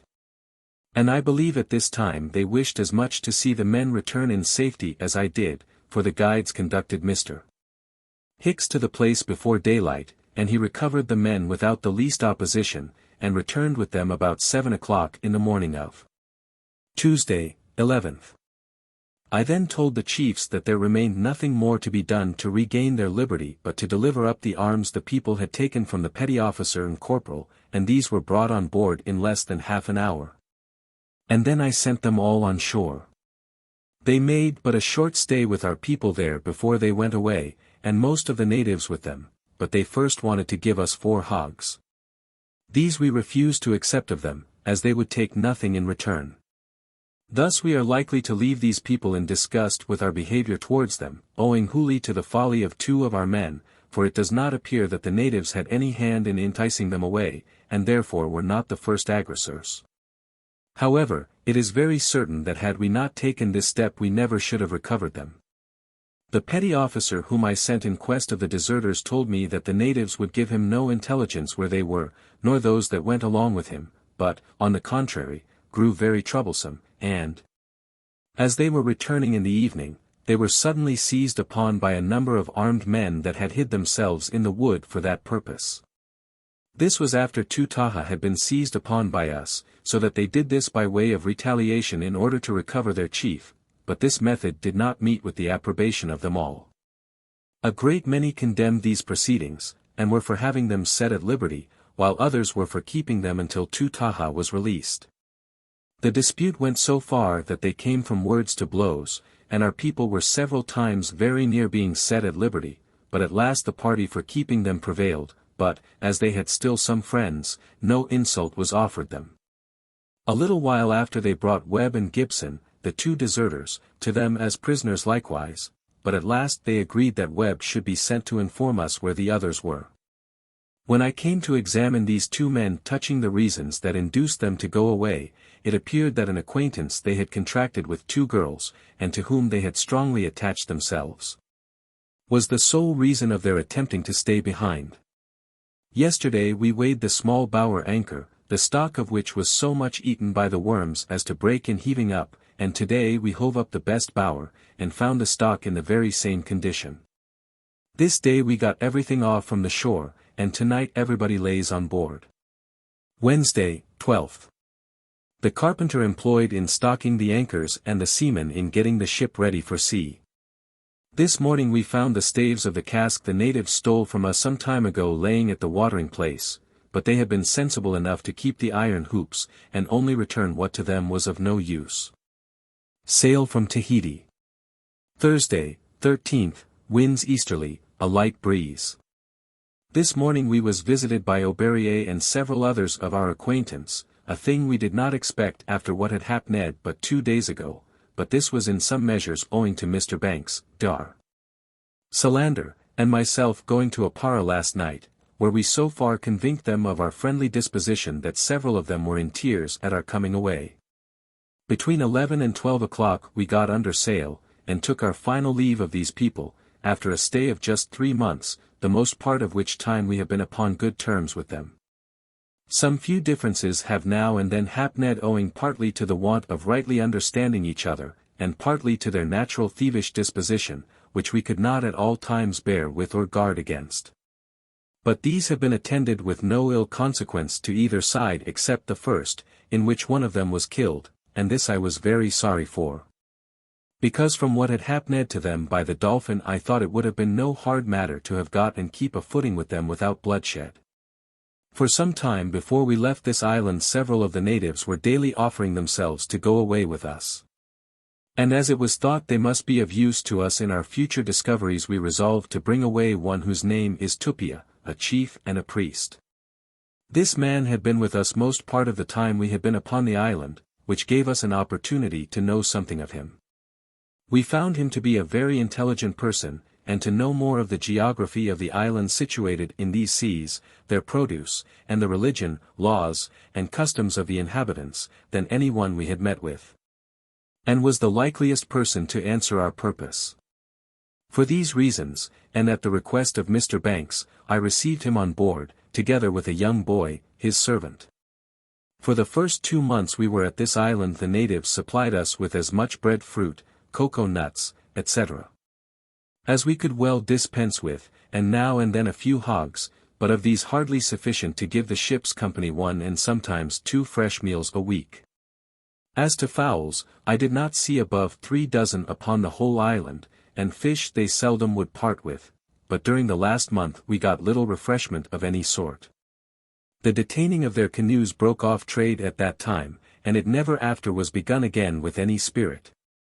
However, it was not wholly owing to this, but to a scarcity. The season for bread fruit was wholly over, and what other fruits they had were hardly sufficient for themselves, at least, they did not care to part with them. All sorts of fruits we purchased with beads and nails, not less than 40 penny, for a nail under that size was of no value. But we could not get a hog above 10 or 12 pounds weight for anything less than a hatchet, not but that they set great value upon spike nails. But, as this was an article many in the ship are provided with, the women soon found a much easier way at coming at them than by bringing provisions. Our traffic with this people was carried on with as much order as in the best regulated market in Europe. It was managed ashore chiefly by Mr. Banks, who took uncommon pains to procure from the natives every kind of refreshment that was to be got. Axes, hatchets, spikes, large nails, looking-glasses, knives, and beads are all highly valued by this people, and nothing more is wanting to traffic with them for everything they have to dispose of. They are likewise very fond of fine linen cloth, both white and printed, but an axe worth half a crown will fetch more than a piece of cloth worth 20 shillings. Upon our arrival at Batavia we had certain information that the 2 ships that were at George's Island some time before our arrival there were both French ships. In Admiralty copy. Description of King George's Island. This island is called by the natives Otaheite, and was first discovered by Captain Wallis, in His Majesty's ship Dolphin, on June 19, 1767, and to the credit of him and his officers. The longitude of Royal Bay was by them settled to within half a degree of the truth, and the whole figure of the island not ill described. It is situated between the latitude of 17 degrees 29 minutes and 17 degrees 53 minutes south, and between the longitude of 149 degrees 10 minutes and 149 degrees 39 minutes west from the meridian of Greenwich. These latitudes are exact. The modern limits of longitude are 149 degrees 7 minutes to 149 degrees 36 minutes 30 seconds. Point Venus, so called from the observation being made there, is the northern extremity of the island, and lies in the longitude of 149 degrees 30 minutes, now considered to be 149 degrees 29 minutes. Being the mean result of a great number of observations made upon the spot. The shores of this island are mostly guarded from the sea by reefs of coral rocks, and these form several excellent bays and harbors, wherein are room and depth of water sufficient for the largest ships.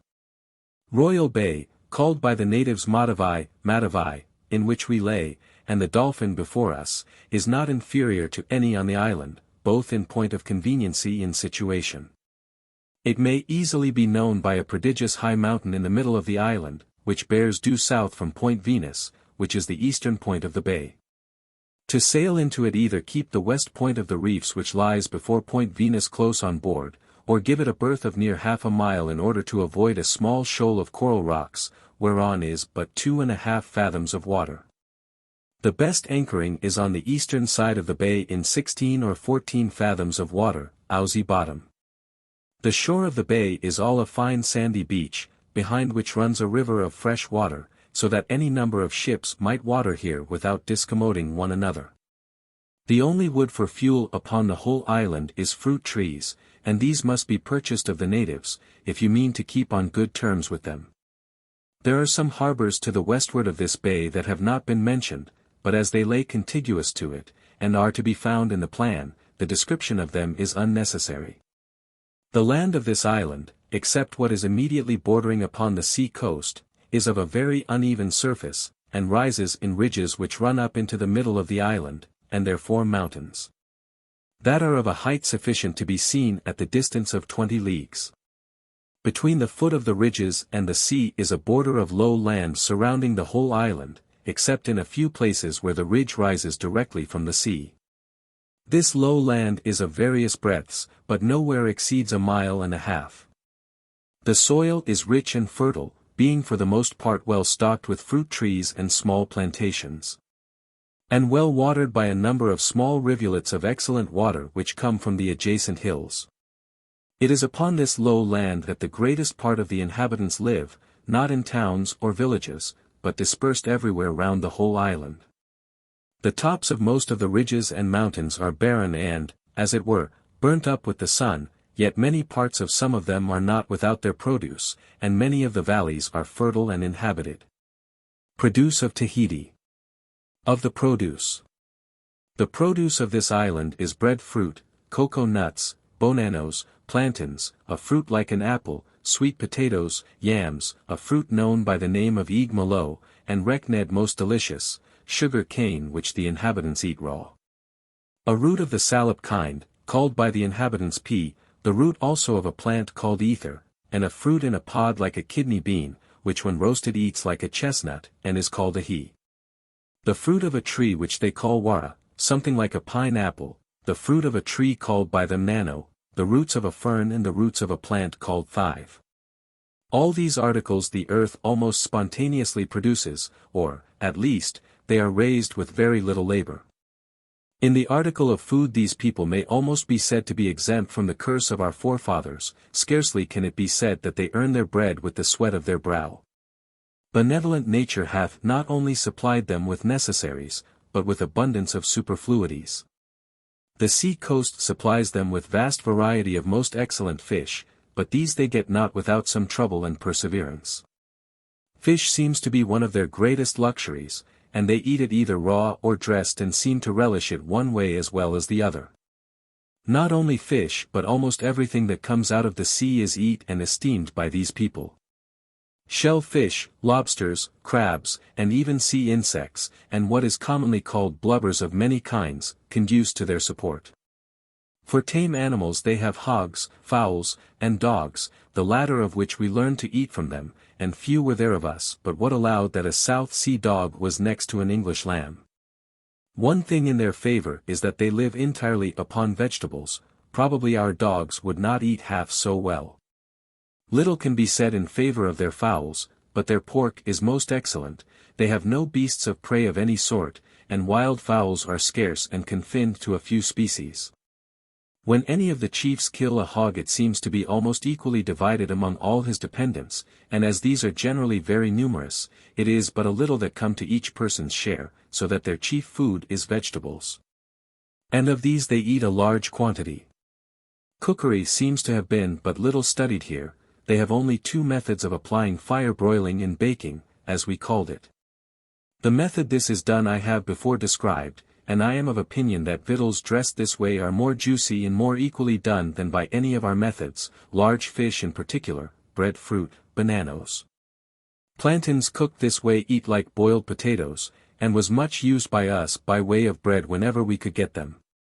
Of breadfruit they make 2 or 3 dishes by beating it with a stone pestle till it makes a paste, mixing water or cocoa nut liquor, or both, with it, and adding ripe plantains, bananos, sour paste, etc. This last is made from breadfruit in the following manner. This fruit, from what I can find, remains in season only 8 or 9 months in the year, and as it is the chief support of the inhabitants a reserve of food must be made for those months when they are without it. To do this the fruit is gathered when upon the point of ripening, after the rind is scraped off it is laid in heaps and covered close with leaves, where it undergoes a fermentation, and becomes soft and disagreeably sweet. The core is then taken out, and the rest of the fruit thrown into a hole dug for that purpose, the sides and bottom of which are neatly laid with grass. The hole is covered with leaves and heavy stones laid upon them. Here it undergoes a second fermentation and becomes sourish, in which condition they say it will keep good 10 or 12 months. As they want to use it they make it into balls, which they wrap up in leaves and bake in the same manner as they do the fruit from the tree. It is then ready for eating either hot or cold, and hath a sour and disagreeable taste. In this last state it will keep good a month or 6 weeks, it is called by them mahai, and they seldom make a meal without some of it, one way or another. To this plain diet salt water is the universal sauce, hardly any one sets down to a meal without a cocoa nut shell full of it standing by them, into which they dip most of what they eat, especially fish. drinking at intervals large sops of it out of their hands, so that a man may use half a pint at a meal. It is not common for any two to eat together, the better sort hardly ever, and the women never upon any account eat with the men, but always by themselves. What can be the reason of so unusual a custom it is hard to say. Especially as they are a people, in every other instance, fond of society and much so of their women. They were often asked the reason, but they never gave no other answer, but that they did it because it was right, and expressed much dislike at the custom of men and women eating together of the same victuals. We have often used all the entreaties we were masters of to invite the women to partake of our victuals at our tables, but there never was an instance of one of them doing it public. But they would often go 5 or 6 together into the servants' apartments, and there eat very heartily of whatever they could find, nor were they the least disturbed if any of us came in while they were dining. And it hath sometimes happened that when a woman was alone in our company she would eat with us, but always took care that her own people should not know what she had done, so that whatever may be the reasons for this custom, it certainly affects their outward manners more than their principle. Natives of Tahiti. Person of the natives. With respect to their persons, the men in general are tall, strong-limbed, and well-shaped. One of the tallest we saw measured 6 feet 3 inches and a half. The superior women are in every respect as large as Europeans, but the inferior sort are in general small, owing possibly to their early amours, which they are more addicted to than their superiors. They are of various colors, those of the inferior sort, who are obliged to be much exposed to the sun and air, are of a very dark brown. The superiors again, who spend most of their time in their houses under shelter, are not browner than people who are born or reside longer in the West Indies, nay, some of the women are almost as fair as Europeans. Their hair is almost universally black, thick, and strong, this the women wear short cropped round their ears. The men, on the other hand, wear it different ways, the better sort let it grow long, and sometimes tying it up on the top of their heads, or letting it hang loose over their shoulders. But many of the inferiors, and such who, in the exercise of their professions, fishing, etc., are obliged to be much upon or in the water, wear it cropped short like the women. They always pluck out a part of their beards, and keep what remains neat and clean. Both sexes eradicate every hair from under their armpits, and look upon it as a mark of uncleanliness in us that we do not do the same. They have all fine white teeth, and for the most part short flat noses and thick lips.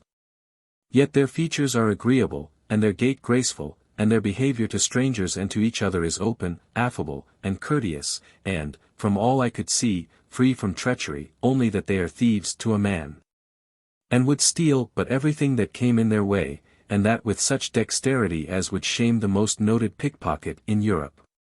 They are very cleanly people, both in their persons and diet, always washing their hands and mouth immediately before and after their meals, and wash or bathe themselves in fresh water 3 times a day, morning, noon, and night.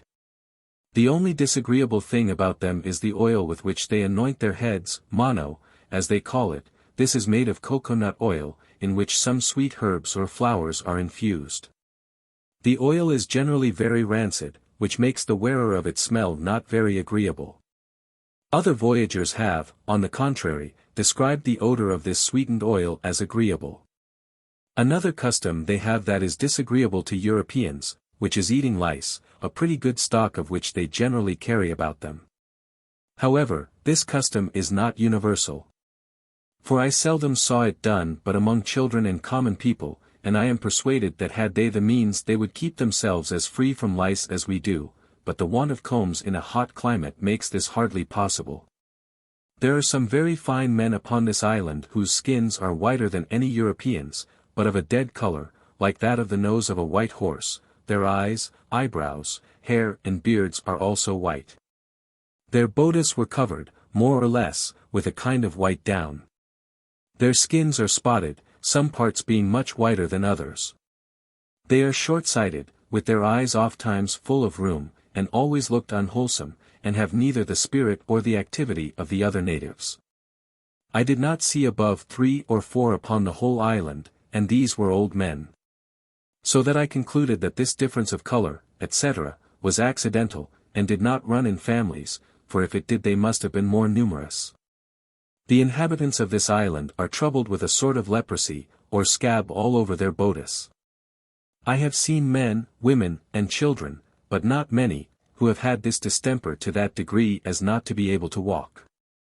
This distemper, I believe, runs in families, because I have seen both mother and child have it. Both sexes paint their bodice, tattoo, as it is called in their language. This is done by inlaying the color of black under their skins, in such a manner as to be indelible.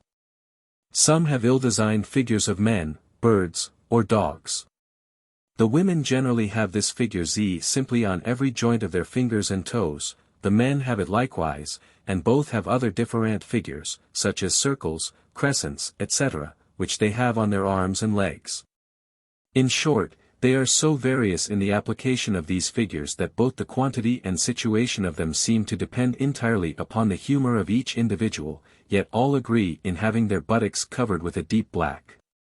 Over this most have arches drawn one over another as high as their short ribs, which are near 1/4 of an inch broad. These arches seem to be their great pride, as both men and women show them with great pleasure. Their method of tattooing I shall now describe. The color they use is lamp black, prepared from the smoke of a kind of oily nut, used by them instead of candles.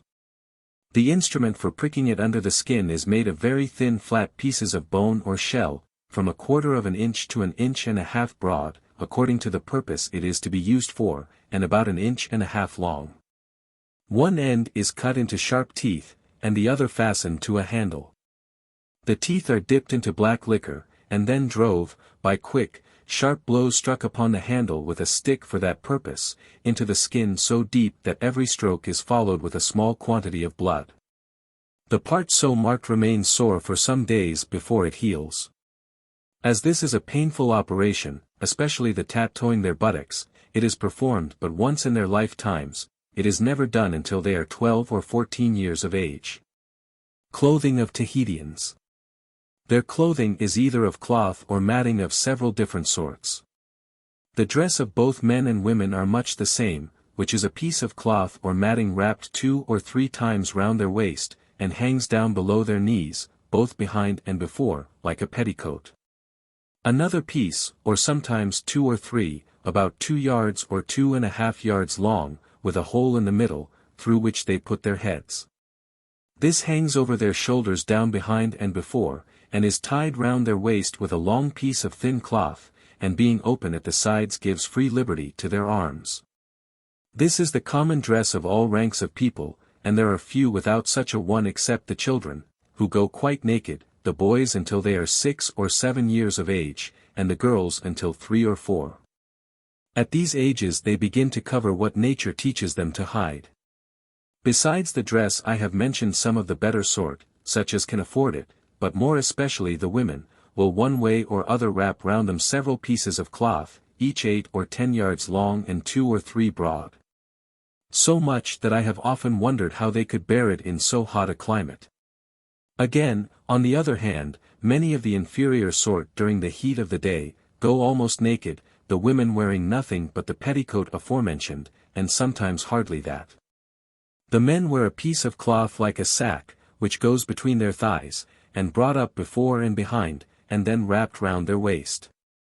This every man wears always without exception, and it is no uncommon thing to see many of the better sort have nothing else on, as it is reckoned no shame for any part of the body to be exposed to view, except those which all mankind hide. Both sexes sometimes shade their faces from the sun with little bonnets made of cocoanut leaves. Some have them of fine matting, but this is less common. They sometimes wear turbans, but their chief headdress is what they call tomu, which is human hair plaited scarce thicker than common thread. Of this I can safely affirm that I have seen pieces near a mile in length worked upon one end without a knot. These are made and worn only by the women, 5 or 6 such pieces of which they will sometimes wind round their heads, the effect of which, if done with taste, is very becoming. They have earrings by way of ornament, but wear them only at one ear. These are made of shells, stones, berries, red peas, and some small pearls which they wear 3 tied together, but our beads, buttons, etc., very soon supplied their places. Customs of Tahiti. Manners and customs. After their meals in the heat of the day they often sleep, middle-aged people especially, the better sort of whom seem to spend most of their time in eating and sleeping. Diversions they have but few, shooting with the bow and wrestling are the chief, the first of which is confined almost wholly to the chiefs. They shoot for distance only, kneeling upon one knee and dropping the bow the instant of the arrows parting from it. I have seen one of them shoot an arrow 274 yards, yet he looked upon it as no great shot. Music is little known to them, yet they are very fond of it. They have only two instruments, the flute and the drum. The former is made of hollow bamboo about 15 inches long, in which are 3 holes. Into one of them they blow with one nostril, stopping the other with the thumb of the left hand, the other 2 holes they stop and unstop with their fingers, and by this means produce 4 notes, of which they have made 1 tune, which serves them upon all occasions, to which they sing a number of songs generally consisting of 2 lines and generally in rhyme. At any time of the day when they are lazy they amuse themselves by singing these couplets, but especially after dark when their candles are lighted, which are made of the kernels of a nut abounding much in oil. These are stuck upon a skewer of wood one upon another, and give a very tolerable light, which they often keep burning an hour after dark, and if they have strangers in the house much longer. Their drums are made of a hollow block of wood covered with shark's skin, and instead of drumsticks they use their hands. Of these they make out 5 or 6 tunes and accompany the flutes. The drums are chiefly used at their haivas, which are a set of musicians, 2 or 3 drums for instance, as many flutes and singers, which go about from house to house and play, and are always received and rewarded by the master of the family, who gives them a piece of cloth or whatever he can spare, for which they will stay 3 or 4 hours, during which time his house will be crowded full, for the people are extravagantly fond of this diversion. The young girls whenever they can collect 8 or 10 together dance a very indecent dance, which they call timorody, singing most indecent songs and using most indecent actions, in the practice of which they are brought up from their earliest childhood. In doing this they keep time to a great nicety. This exercise is generally left off as soon as they arrive at years of maturity, for as soon as they have formed a connection with man they are expected to leave off dancing timorody. One amusement or custom more I must mention, though I confess I do not expect to be believed. It is founded upon a custom so inhuman and contrary to the principles of human nature. It is this, that more than 1/2 of the better sort of the inhabitants have entered into a resolution of enjoying free liberty in love, without being troubled or disturbed by its consequences. These mix and cohabit together with the utmost freedom, and the children who are so unfortunate as to be thus begot are smothered at the moment of their birth. Many of these people contract intimacies and live together as man and wife for years, in the course of which the children that are born are destroyed. They are so far from concealing it that they look upon it as a branch of freedom upon which they value themselves. They are called ariois, and have meetings among themselves, where the men amuse themselves with wrestling, etc. And the women in dancing the indecent dance before mentioned, in the course of which they give full liberty to their desires, but I believe keep up to the appearance of decency. I never see one of these meetings. Dr. Monkhouse saw part of one, enough to make him give credit to what we had been told. Both sexes express the most indecent ideas in conversation without the least emotion, and they delight in such conversation beyond any other. Chastity, indeed, is but little valued, especially among the middle people. If a wife is found guilty of a breach of it her only punishment is a beating from her husband. The men will very readily offer the young women to strangers, even their own daughters, and think it very strange if you refuse them, but this is done merely for the sake of gain. The houses or dwellings of these people are admirably calculated for the continual warmth of the climate.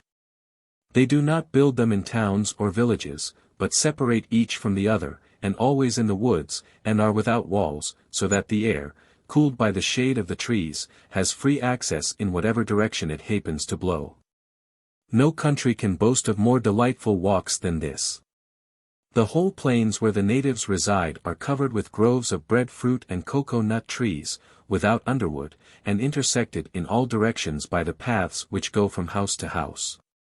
So that nothing can be more grateful in a climate where the sun hath so powerful an influence. They are generally built in form of an oblong square, the roofs are supported by 3 rows of pillars or posts, and neatly covered with thatch made of palm leaves. A middle-sized house is about 24 feet by 12, extreme height about 8 or 9, and height of the eaves 3 January 2nd or 4. The floors are covered some inches deep with hay, upon which, here and there, lay mats for the conveniency of sitting down. Few houses has more than one stool, which is only used by the master of the family. Tahiti, types of canoes. In their houses are no rooms or partitions, but they all huddle and sleep together. Yet in this they generally observe some order, the married people laying by themselves, and the unmarried each sex by themselves, at some small distance from each other.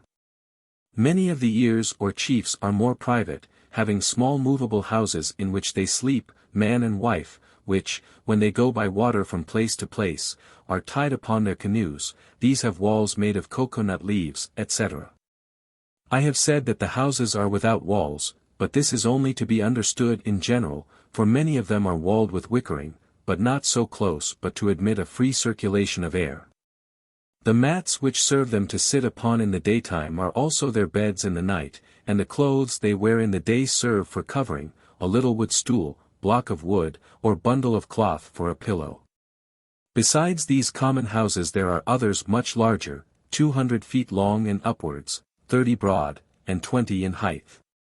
There are generally 2 or 3 of these in every district, and seemed not only built for the accommodation of the principal people, but common to all the inhabitants of that district, and raised and kept up by their joint labor. These are always without walls, and have generally a large area on one side neatly enclosed with low palisades, etc. Tahitian canoes. Their canoes or prows are built all of them very narrow, and some of the largest are 60 or 70 feet long. These consist of several pieces. The bottom is round and made of large logs hollowed out to the thickness of about 3 inches, and may consist of 3 or 4 pieces. The sides are of plank of nearly the same thickness, and are built nearly perpendicular, rounding in a little towards the gunwale. The pieces on which they are built are well fitted, and fastened or sewed together with strong plaiting something in the same manner as old china, wooden bowls, etc., are mended. The greatest breadth is at the after part, which is generally about 18 or 20 inches, and the fore part about 1/3 narrower. The height from the bottom to the gunwale seldom exceeds 2½ or 3 feet. They build them with high carved sterns which are generally ornamented with carved work. The head or fore part curves little or nothing. The smaller canoes are built after the same plan, some out of 1, 2, or more trees according to their size or the use they are for. In order to prevent them from oversetting when in the water, all those that go single, both great and small, have what is called outriggers, which are pieces of wood fastened to the gunwale and project out on one side about 6, 8, or 10 feet, according to the size of the boat. At the end is fastened in a parallel direction to the canoe a long log of wood simply, or some have it shaped in the form of a small boat, but this is not common. This lays in the water and balances the boat. Those that are for sailing have outriggers only on the other side abreast of the mast. These serves to fasten the shrouds to, and are of use in trimming the boat when it blows fresh. The sailing prows have some 1 and some 2 masts. The sails are of matting and are made narrow at the head and square at the foot, something like a shoulder of mutton sail, such as are generally used in man-of-war barges, etc. I have mentioned above that the single canoes have outriggers. For those that go double that is 2 together, which is very common, have no need of any. And it is done in this manner: 2 canoes are placed in a parallel direction to each other, about 3 or 4 feet asunder, securing them together by small logs of wood laid across and lashed to each of their gunwales. Thus the one boat supports the other, and are not in the least danger of upsetting, and I believe it is in this manner that all their large prows are used, some of which will carry a great number of men. By means of a platform made of bamboo or other light wood, and the whole length of the prows and considerably broader, but I never saw but one fitted in this manner upon the whole island. Upon the forepart of all these large double prows was placed an oblong platform about 10 or 12 feet in length, and 6 or 8 in breadth, and supported about 4 feet above the gunwale by stout carved pillars.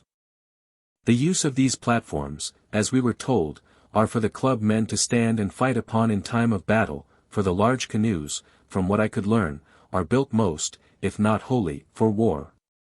And their method of fighting is to grapple one another and fight it out with clubs, spears, and stones. I never saw but one of these sort of canoes in the water, the rest was all hauled ashore and seemed to be going to decay, neither were there very many of them upon the island. The war canoes of Tahiti exist no longer. The others are still used, and merit all cooks' encomiums on their sailing qualities. The chiefs and better sort of people generally go from one part of the island to another in small double canoes which carry a little movable house. This not only screens them from the sun by day, but serves them to sleep in the night. And this way of traveling is extremely commodious about such islands as are enclosed by a reef as this is. For as these canoes draw but little water they can always keep in the reefs, and by that means are never in danger. They have some few other canoes, pahees as they call them, which differ from those above described, but of these I saw but 6 upon the whole island, and was told they were not built here. The 2 largest was each 76 feet long, and when they had been in use had been fast kned together. These are built sharp and narrow at both ends and broad in the middle. The bottom is likewise sharp, inclining to a wedge, yet bulges out very much and rounds in again very quick just below the gunwale. They are built of several pieces of thick plank and put together as the others are, only these have timbers in the inside, which the others have not. They have high curved sterns, the head also curves a little, and both are ornamented with the image of a man carved in wood, very little inferior work of the like kind done by common ship carvers in England. When one considers the tools these people have one cannot help but admiring their workmanship. These are adzes and small hatchets made of a hard stone, chisels and gouges made of human bones, generally the bones of the forearm, but spike nails have pretty well supplied the place of these. With these ordinary tools, that a European would expect to break the first stroke, I have seen them work surprisingly fast. To plane or polish their work they rub upon it, with a small stone, coral beat small and mixed with water. This is done sometimes by scraping it with shells, with which alone they perform most of their small woodwork. Their prows or canoes, large and small, are rowed and steered with paddles, and, notwithstanding the large ones appear to be very unwieldy, they manage them very dexterously, and I believe perform long and distant voyages in them. Otherwise they could not have the knowledge of the islands in these seas they seem to have. They wear for shoe or ornament at the masthead of most of their sailing canoes pendants made of feathers. Having described their fighting canoes I shall next describe their arms with which they attack their enemies, both by sea and land. These are clubs, spears or lances, slings and stones which they throw by hand. The clubs are made of a hard wood, and are about 8 or 9 feet long. The one half is made flattish with 2 edges, and the other half is round and not thicker than to be easily grasped by the hand. The lances are of various lengths, some from 12, 20 or 30 feet, and are generally armed at the small end with the stings of stingrays, which makes them very dangerous weapons.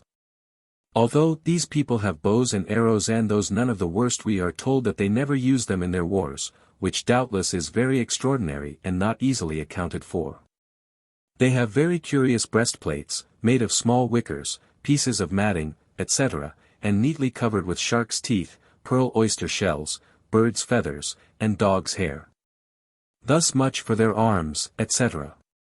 Tahitian cloth.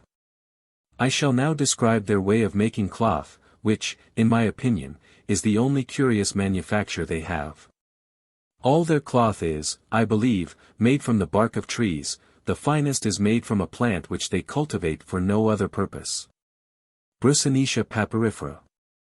The manufacture is common to all Polynesia, and the ordinary name for it in the Pacific is tapa.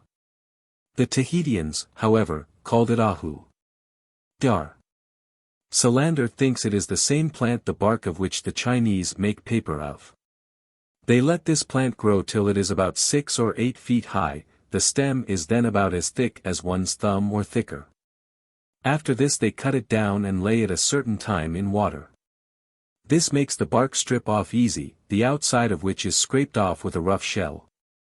After this is done it looks like long strips of ragged linen.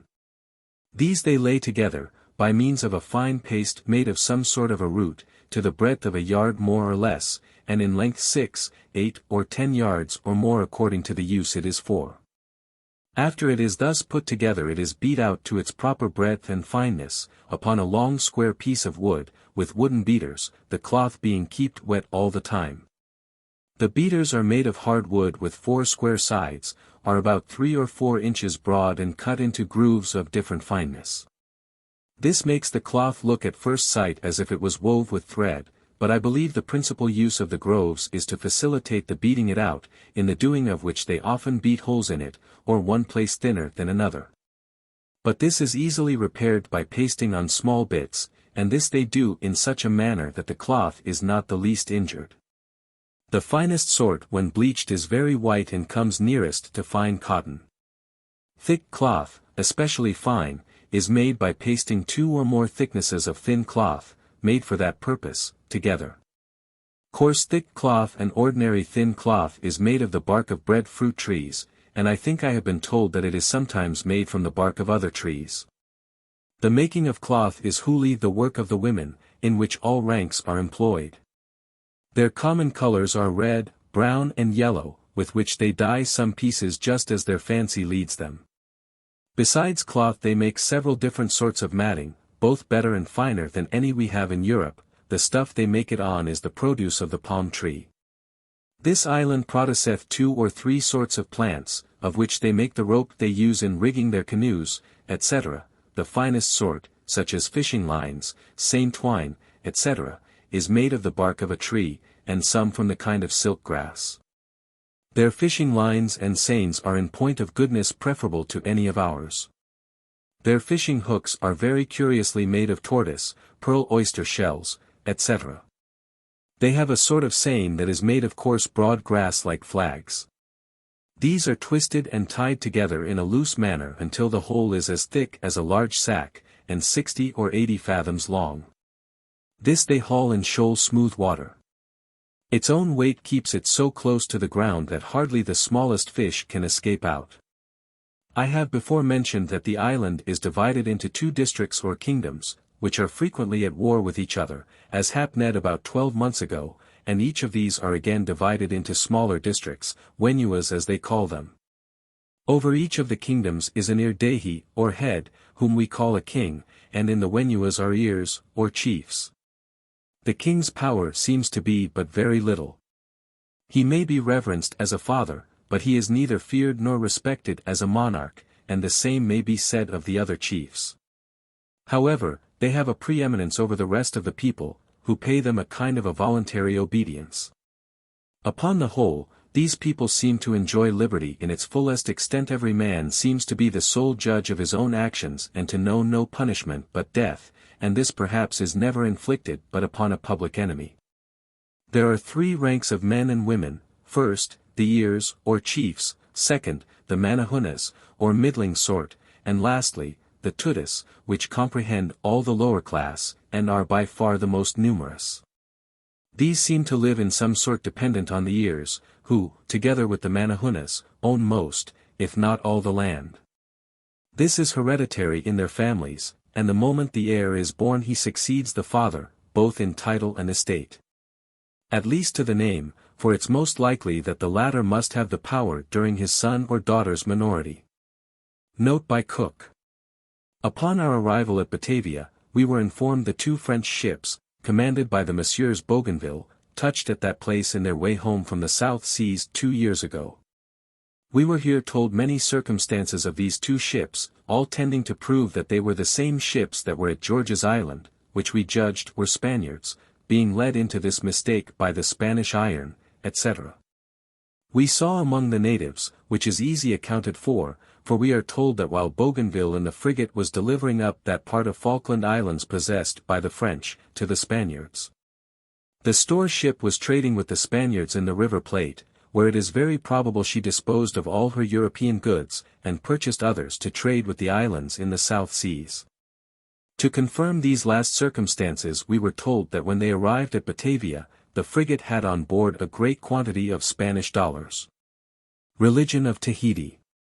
Having given the best account I can of the manners and customs of these people, it will be expected that I should give some account of their religion, which is a thing I have learned so little of that I hardly dare to touch upon it.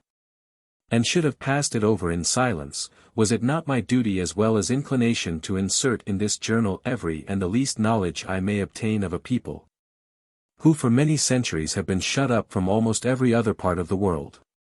They believe that there is one supreme God whom they call Tain, from him sprung a number of inferior deities, Iachuas as they call them. These they think preside over them and intermeddle in their affairs.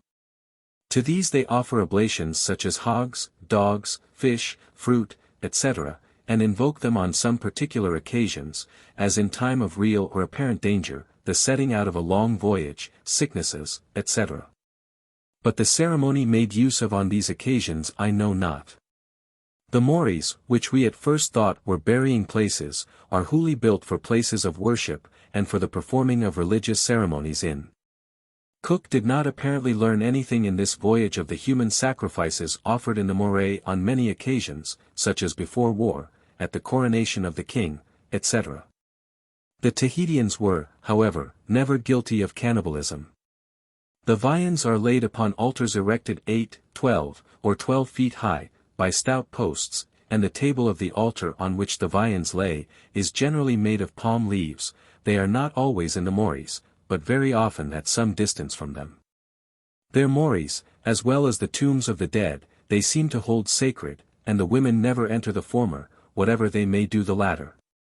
The viands laid near the tombs of the dead are, from what I can learn, not for the deceased, but as an offering to the Ichua made upon that occasion, who, if not, would destroy the body and not accept of the soul, for they believe of a future state of rewards and punishments. But what their ideas are of it I know not. We have seen in some few places small houses set apart on purpose for the oblations offered to the Ichua, which consists of small strips of cloth, viands, etc. I am of opinion they offer to the Ichua a strip or small piece of every piece of cloth they make before they use it themselves, and it is not unlikely but what they observe the same thing with respect to their victuals. But as there are but few of these houses, this cannot be a common custom. It may only be observed by the priests and such families as are more religious than others. Now I have mentioned priests, there are men that exercise that function, of which numbers Tupia is one. They seem to be in no great repute, neither can they live wholly by their profession, and this leads me to think that these people are no bigots to their religion. The priests on some occasions do the office of physicians, and their prescriptions consists in performing some religious ceremony before the sick person. They likewise crown the Irdehi, or king, in the performing of which we are told much form and ceremony is used, after which every one is at liberty to treat and play as many tricks with the new king as he pleaseth during the remainder of the day. There is a ceremony which they perform at or after the funerals of the dead which I had forgot to mention at the time. We happened to see it sometime before we left the island.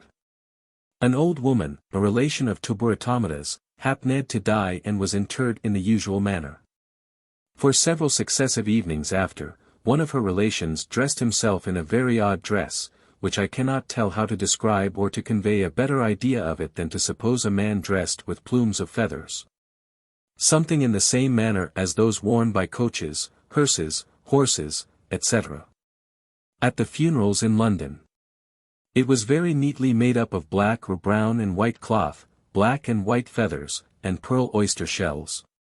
It covered the head, face, and body, as low as the calf of the legs or lower, and not only looked grand but awful likewise.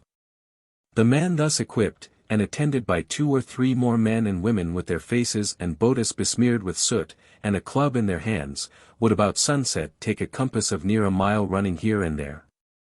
And wherever they came the people would fly from them as though they had been so many hobgoblins, not one daring to come in their way. I know not the reason for their performing this ceremony, which they call Hiva, a name they give to most of their divertissements. They compute time by the moon, which they call malama, reckoning 30 days to each moon, 2 of which they say the moon is mati, that is, dead, and this is at the time of the new moon, when she cannot be seen. The day they divide into smaller portions not less than 2 hours. Their computations is by units, tens, and scores, up to 10 score, or 200, etc. In counting they generally take hold on their fingers one by one, shifting from one hand to the other, until they come to the number they want to express, but if it be a high number, instead of their fingers they use pieces of leaves, etc. In conversation one with another they frequently join signs to their words, in which they are so expressive that a stranger will very soon comprehend their meaning by their actions. Having now done with the people, I must once more return to the island before I quit it altogether, which, notwithstanding nature hath been so very bountiful to it. Yet it does not produce any one thing of intrinsic value or that can be converted into an article of trade. So that the value of the discovery consists wholly in the refreshments it will always afford to shipping in their passage through those seas, and in this it may be greatly improved by transporting hither horned cattle, etc. Pumpkins have got quite a footing here, the seeds of which most probably were brought here by the Spaniards. Bougainville. We sowed of the seeds of water and muskmelons, which grew up and throw very fast. We also gave of these seeds and the seeds of pine apples to several of the natives, and it cannot be doubted but what they will thrive here, and will be a great addition to the fruits they already have. Upon our first arrival we sowed of all sorts of English garden seeds and grain, but not a single thing came up except mustard salad. But this I know was not owing either to the soil or climate, but to the badness of the seeds, which were spoiled by the length of the passage. Winds at Tahiti. Although this island lies within the Tropic of Capricorn, yet the heat is not troublesome, nor do the winds blow constantly from the east, but are subject to variations. Frequently blowing a fresh gale from the southwest quarter for 2 or 3 days together, but very seldom from the northwest. Whenever these variable winds happen they are always accompanied with a swell from the southwest or west-southwest. And the same thing happens whenever it is calm and the atmosphere at the same time loaded with cloud, sure indication that the winds are variable or westerly out at sea, for clear weather generally attends the settled trade. The meeting of westerly winds within the general limits of the easterly trade is a little extraordinary, and has induced former navigators, when they met with them, to think that they were caused by the nearness of some large tracts of land, but I rather think they were owing to another cause. It hath been found both by the Dolphin and us that the trade winds in those parts of this sea doth not extend further to the southward than 20 degrees, and without which we generally meet with a wind from the westward. Now, is it not reasonable to suppose that when these winds blow strong they must encroach upon and drive back the easterly winds as to cause the variable winds and southwesterly swells I have been speaking of? It is well known that the trade winds blow but faint for some distance within their limits, and are therefore easily stopped by a wind from the contrary direction. It is likewise known that these limits are subject to very several degrees, not only at different seasons of the year, but at one and the same season. Another reason why I think that these southwest winds are not caused by the nearness of any large tract of land, is in their being always accompanied with a large swell from the same quarter. And we find a much greater surf beating upon the shores of the southwest sides of the islands situated just within the limits of the trade winds than upon any other part of them. The tides are perhaps as inconsiderable in these seas as in any part of the world.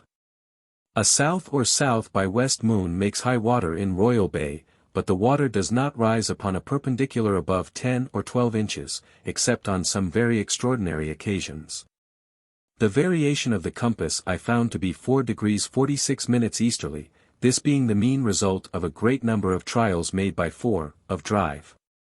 Knight's needles belonging to the azimuth compasses, all of which I judged to be good ones, and yet when applied to the meridian line I found them not only differ one from another sometimes 1.5 degrees, but the same needle would differ from itself more or less, the difference sometimes amounting to 0.5 degree, both at the same time and on different days. This will in a great measure account for the seeming errors that may, upon a nice examination, appear to have been made in observing the variation inserted in the course of this journal. This variableness in magnetic needles I have many times and in many places experienced both ashore and on board of ships, and I do not remember of ever finding two needles that would agree exactly together at one and the same time and place. But I have often found the same needle agree with itself for several trials made immediately one after another. These discrepancies result from imperfections in the suspension and mounting of the needles, and are only absent in instruments too delicate for ordinary sea service. However, all this is of no sort of consequence to navigation, as the variation of the compass can always be found to a degree of accuracy more than sufficient for all nautical purposes. I have before hinted that these people have an extensive knowledge of the islands situated in these seas. Tupia, as well as several others, hath given us an account of upwards of 70. But, as the account they have given of their situation is so vague and uncertain, I shall refer giving a list of them until I have learnt from Tupia the situation of each island with a little more certainty. 4 of these islands viz. Huahaina, Uliidia, Otaha, and Balabala, these islands are now known as Huahaina, Raiatea, Taha, and Bora Bora or Balabala, and are under French sovereignty. We were informed, lay only 1 or 2 days' sail to the westward of George's Island, and that we might there procure hogs, fowls, and other refreshments, articles that we have been very sparingly supplied with at this last island. As the ship's company, what from the constant hard duty they have had at this place, and the too free use of woman, were in a worse state of health than they were on our first arrival, for by this time full half of them had got the venereal disease. In which situation I thought they would be ill able to stand the cold weather we might expect to meet with to the southward at this season of the year. And therefore resolved to give them a little time to recover while we ran down to and explored the islands before mentioned. Tupia informs us that in the months of November, December, and January they have constant westerly winds, with rain, also that the whole island can muster 6,780 fighting men, by which some judgment can be formed of the number of inhabitants. Each district furnishes a certain number, which the chief is obliged to bring into the field when summoned by the Irdehi, or king of the island, either to make war or repel an invasion. This paragraph is added in Admiralty copy. Historical Notes, Tahiti. Notes on Tahiti. The missionaries who came to Tahiti in 1797, in the missionary ship Duff, and settled at Matavai, gathered many details of the history and economy of the islands. It appears that the state of society, though in many respects savage, had attained a certain pitch of civilization, especially with regard to government. There was generally a head chief or king of the whole island, who governed after the feudal manner by the sub-chiefs. The sovereignty was hereditary, with this peculiarity, that the eldest son of the king became from his birth the sovereign.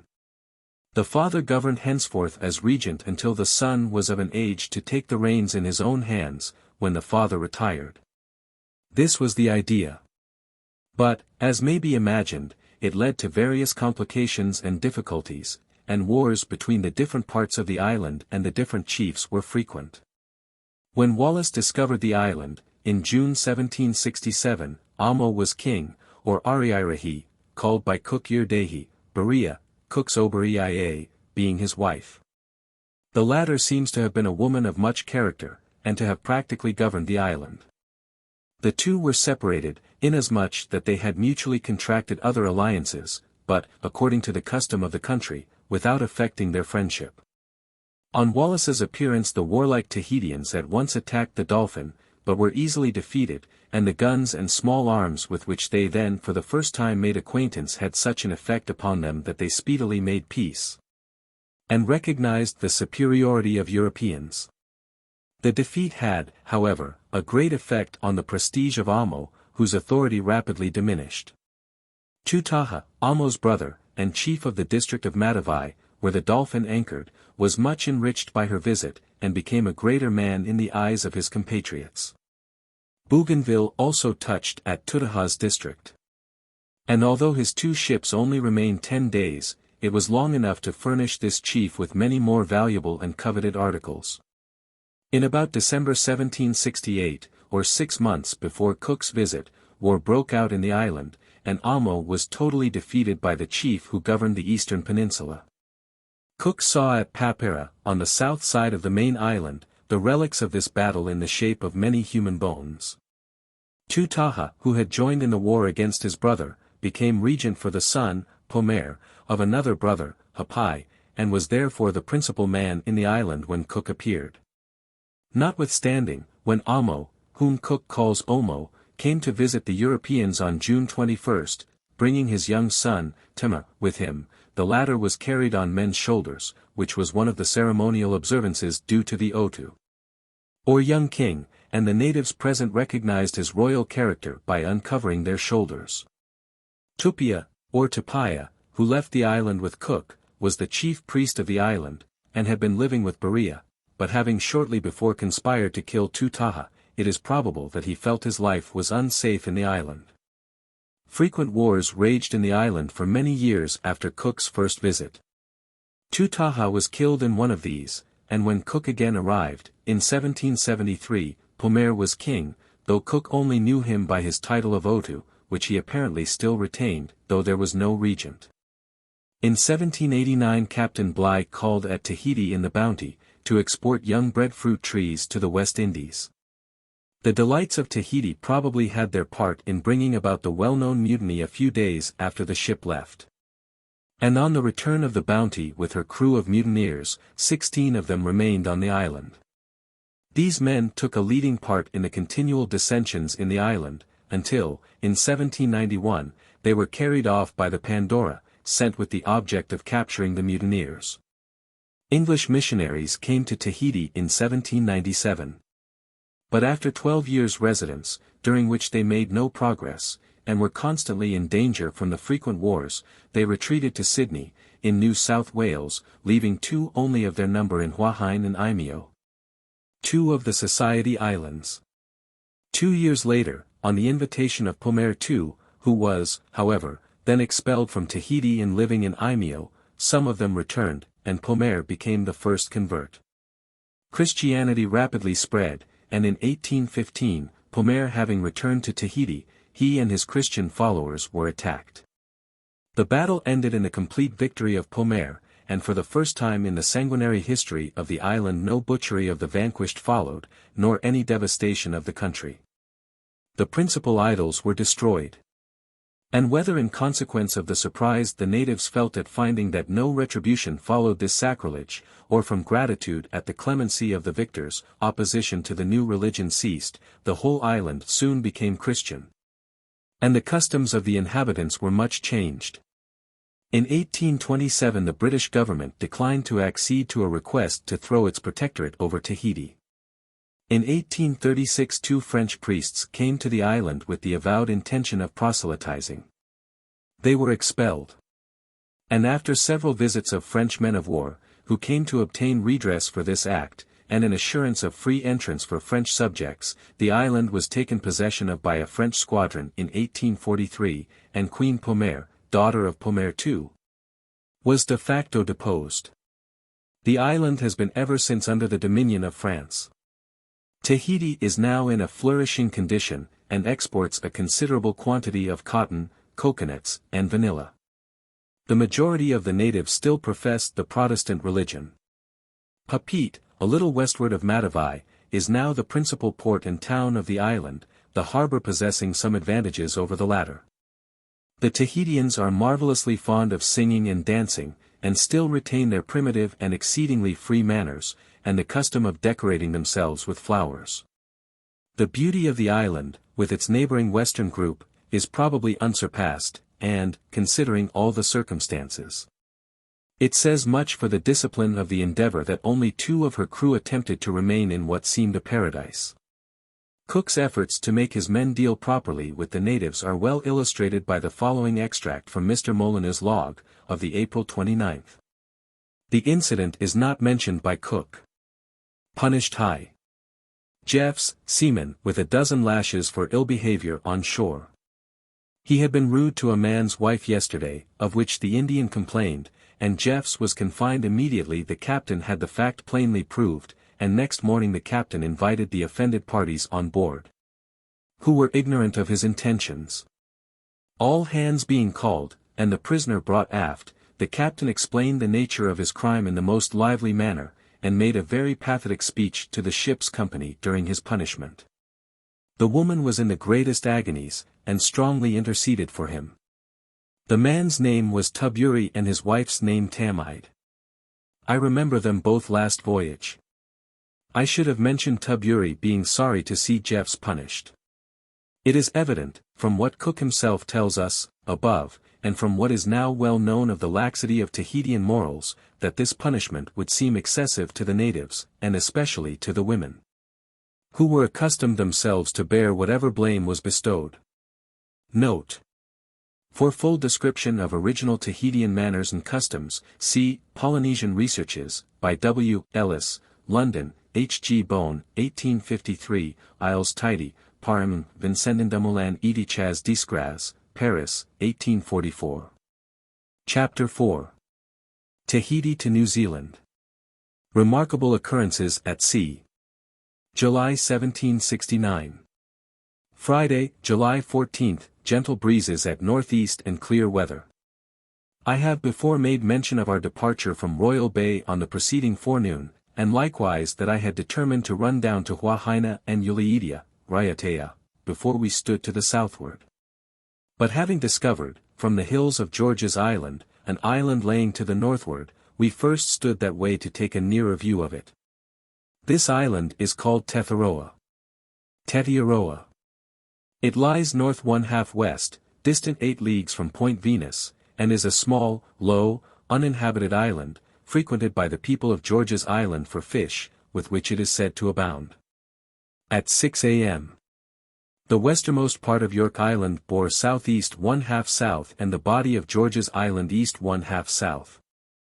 Punished the 2 marines who attempted to desert from us at George's Island with 24 lashes each, and then released them from confinement. At noon the body of York Island, Imeo, or Murea, bore east by south 1/2 south, Royal Bay south 70 degrees 45 minutes east, distant 61 miles. And an island which we took to be Saunders Island, discovered by Captain Wallace, called by the natives Tapoamanan, Tubuai Manu, bore south-southwest latitude observed, 17 degrees 9 minutes south.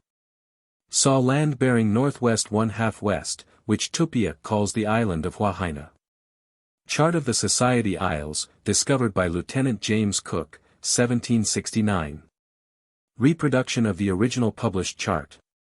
Saturday, 15th. Light airs and variable between the north and west-southwest. Clear weather.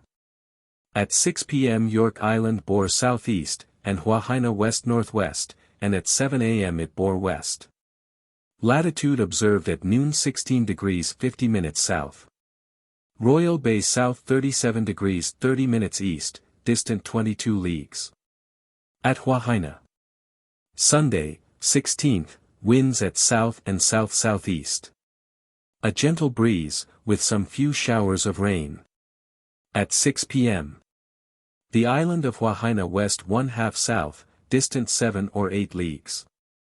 At 8 a.m., being close in with the northwest part of the island, sounded, but had no ground with 80 fathoms. Some of the natives came off to the ship, but they were very shy of coming near until they discovered Tupia, but after that they came on board without hesitation. Among those who came on board was the king of the island, whose name is Ori. He had not been long on board before he and I exchanged names, and we afterwards addressed each other accordingly. The Tahitians called Cook Tuti, which was their idea of the sound of his name, with a vowel termination, none of their words ending in a consonant. At noon the north end of the island bore south by east 1/2 east, distant 72 leagues.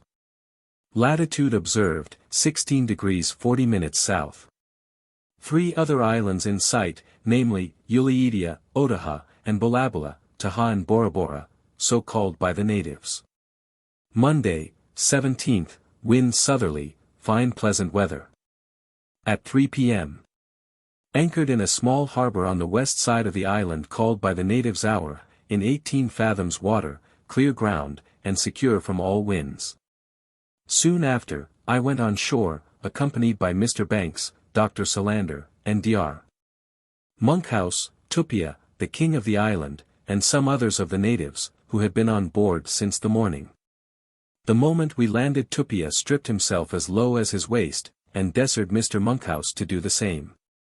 He then sat down before a great number of the natives that were collected together in a large shed or house, the rest of us, by his own desire, standing behind.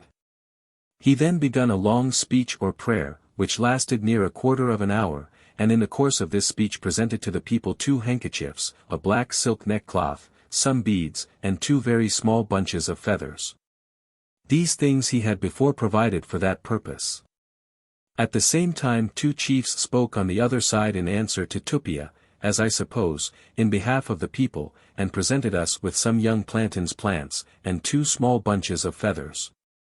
These were by Tupia ordered to be carried on board the ship.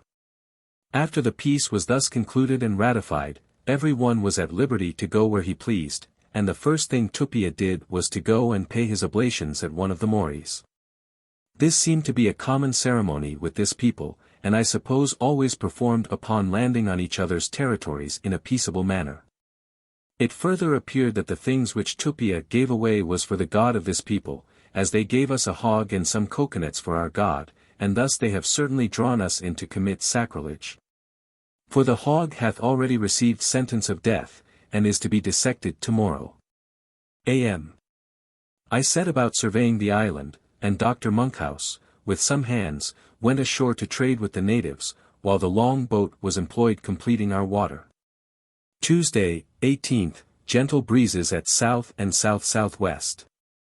Clear weather. The trading party had no success today. The natives pretend that they have not had time to collect their provisions from the different parts of the island, but that on the morrow we should have some. And as I had not seen so much of the island as I desired, I resolved to stay 1 day longer to see if anything was to be got. Wednesday, 19th, p.m. variable light airs and clear weather. The trading party had better success today than yesterday. A.m. a gentle breeze at southeast. As it was known to the natives that we intended to sail today, Ori, the chief, and several more, came on board to take their leave of us. To the chief was given a small plate on which was stamped the following inscription, viz., His Britannic Majesty's ship, Endeavour, Lieutenant Cook, Commander, July 16, 1769, Hawai'i. This was accompanied with some medals, or counters, of the English coins, struck 1761, together with some other presents. All these, but more particularly the plate, the chief promised never to part with. This we thought would prove as lasting a testimony of our having first discovered this island as any we could leave behind.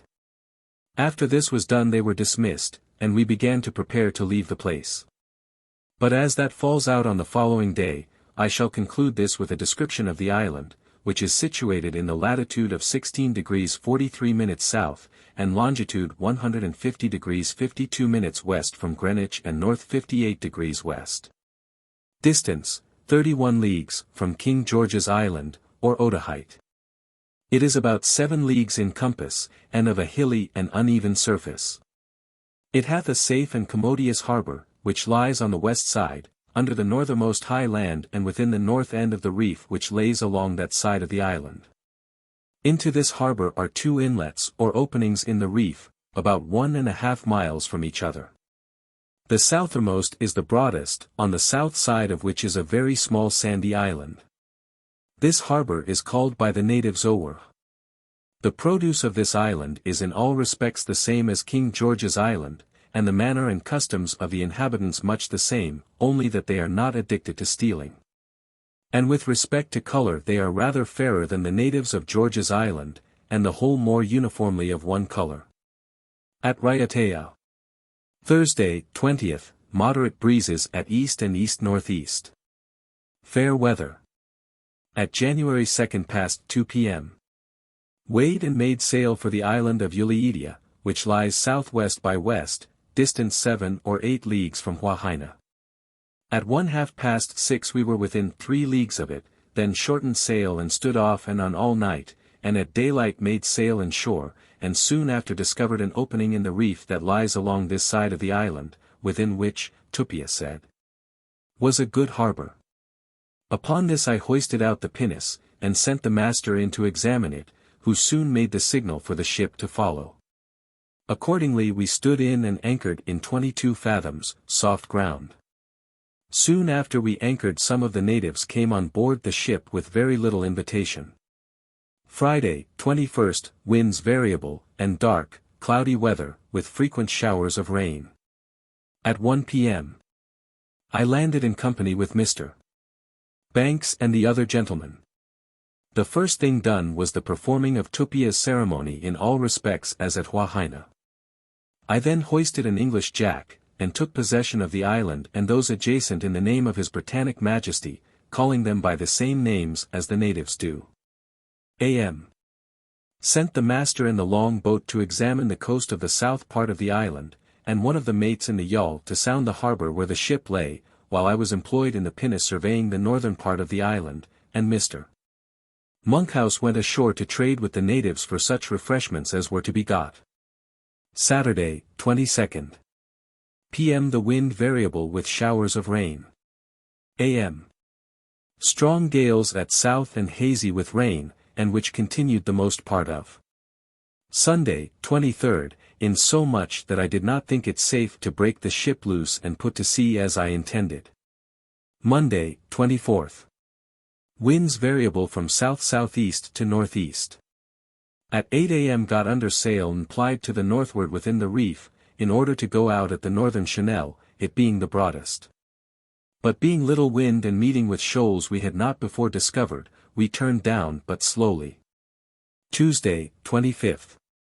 First part, little wind at northeast, in the night calm, a.m. a fresh breeze at west-northwest, fair weather. At 3 p.m. Anchored in 22 fathoms muddy bottom, the north channel open bearing northeast 1/2 east, at 5 a.m. a breeze sprung up at northwest, weighed and put to sea, and hauled to the northward in order to take a view of the island and Adaha and Balabla. But before I proceed farther, I shall describe the harbour we have been in.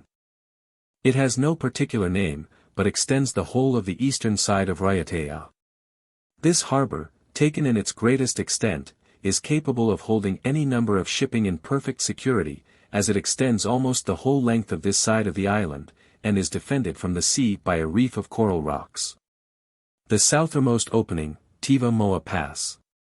In this reef or channel into the harbour, which is not more than a cable's length wide, is off the easternmost point of the island, and may be known by a small woody island, which lies a little to the southeast of it. Between 3 and 4 miles northwest from this island lies 2 other small islands, and in the same direction as the reef, of which they are a part. Between these 2 islands is another channel, Iriru Pass. Into the harbour that is a full quarter of a mile broad, still further to the northwest are some other small islands, where, I am informed, is another small inlet, but this I did not see.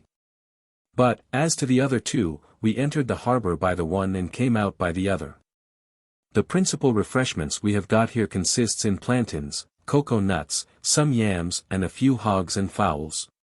This side of the island is neither populous nor rich in produce, if compared to George's Island, or even Hawai'i. However, here is no want of refreshments for a ship who may put in here and stay but a short time. And wood and water may be got everywhere, though the latter is not very convenient to come at. Off Balabala. Wednesday, 26th, winds at west by north and west by south, but very variable towards the latter part. At 4 p.m. The north end of Uliidia south 75 degrees west, distance 2 leagues, and the south end of Otaha north 77 degrees west. About a league to the northward of the south end of Otaha, on the east side of the island, a mile or more from the shore, lies 2 small islands. Between these islands Tupia says there is a channel into a very good harbour which lies within the reef, and it had all the appearance of such. Kept plying to windward all night without getting any ground. At noon the peak on Balabla west by south. Latitude observed 16 degrees 26 minutes south.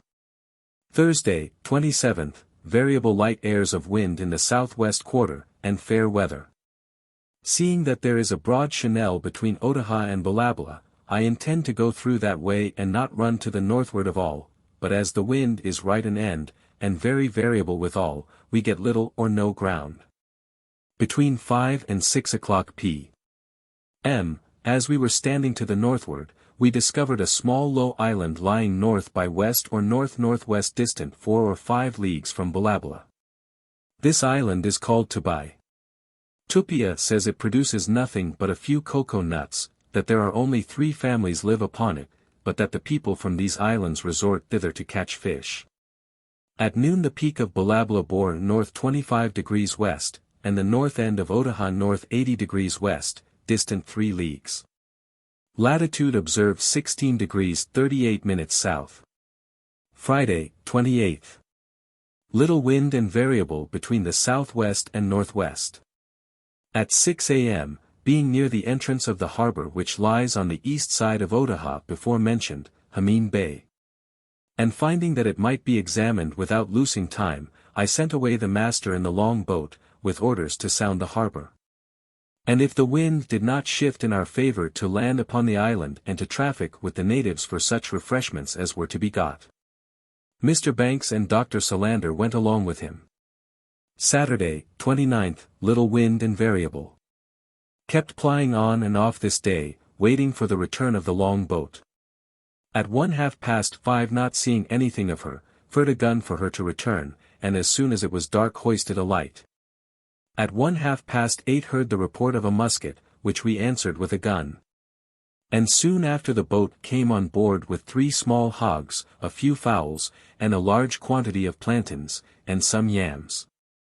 They found the natives very sociable and ready to part with anything they had, and the harbor safe and commodious, with a good anchorage in 25, 20, and 16 fathoms clear ground.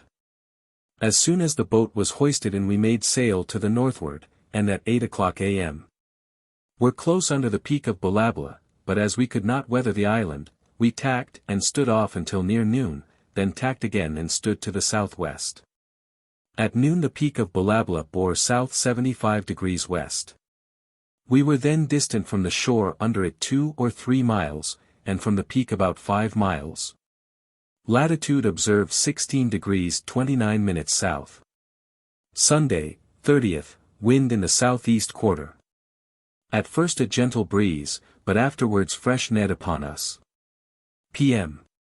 Made several trips before we could weather the south end of Balabala, which at last we accomplished between 7 and 8 o'clock, and stood off south-southwest until 12 at night, then tacked and stood in until 4 a.m., then stood off again. But meeting with a large swell from the southward, against which the ship made little or no way, at 8 we tacked and stood in shore again. At this time we discovered an island which bore from us north 63 degrees west, distant about 8 leagues, at the same time the peak of Balabala bore north 1/2 east, distance 3 or 4 leagues. This island Tupia calls Maurua, and according to his account it is but small, and surrounded by a reef of rocks, and hath no harbor fit for shipping. It is inhabited, and its produce is the same as the other islands we have touched at. It riseth in a high round hill in the middle of the island, which may be seen 10 leagues. At noon the south end of Otaha bore north 80 degrees east, distance 4 leagues. Latitude observed 16 degrees 39 minutes south. Monday, 31st. Fresh gales in the southeast quarter, and close, cloudy weather. Plying to windward all this day, on the southwest side of Otaha, without gaining little or anything. In the middle watch was obliged to double reef our topsails, but in the morning it fell moderate, and we crowded all the sail we could. At noon the south end of Otaha bore east, distance 2 leagues. Latitude observed 16 degrees 40 minutes south. Tupia told us there was a very good harbor within the reef which lies on this side of Otaha, but this harbor I shall describe in another place. August 1769. At Raiatea. Tuesday, August 1st. A fresh gale at southeast the most part of this day. Kept plying to windward all the afternoon and night, and in the morning found ourselves nearly the length of the south end of Ulidia, and to windward of some harbors that lay on the west side of this island. Into one of them I intended to go with the ship, in order to stop a leak in the powder room, which could not be easily done at sea, and to take in more ballast, as I found her too light to carry sail upon a wind. At noon plying off one of the harbor's mouth, the wind being right out. Wednesday, 2nd. Moderate breezes at southeast and east, with some showers of rain. At 3 p.m. anchored in the entrance of the Chanel leading into the harbor, Rodoanui. In 14 fathoms water, found a tide setting pretty strong out, which was the reason that we could not work in. Carried out the kedge anchor in order to warp into the harbor, but after this was done we could not trip the bower anchor with all the purchase we could make, and was therefore obliged to lay still all night, but in the morning we did it with ease. And warped the ship into a proper berth, and moored in 28 fathoms, a sandy bottom. A great many of the natives came off to us both last night and this morning, and brought with them hogs, fowls, plantains, etc., which they parted with at a very easy rate. Thursday, 3rd, winds from east-southeast to northeast. Very hot weather this afternoon. I went ashore to look for a place to get stones for ballast, and a watering place, both of which I found very convenient. And in the morning sent an officer ashore to superintend the getting off the ballast and water, and I went in the pinnace to the northward to survey that part of the island, accompanied by Mr. Banks N.D.R. Solander, while the carpenters were employed on board stopping the leaks of the powder room and forecastle room. Friday, 4th. First and latter parts, moderate breezes, at east-northeast, in the night, calm, hot, and sultry. In our route to the northward this afternoon we were entertained at one place with music and dancing. The music consisted of 3 drums, and the dancing was mostly performed by 2 young women and 1 man, and this seemed to be their profession.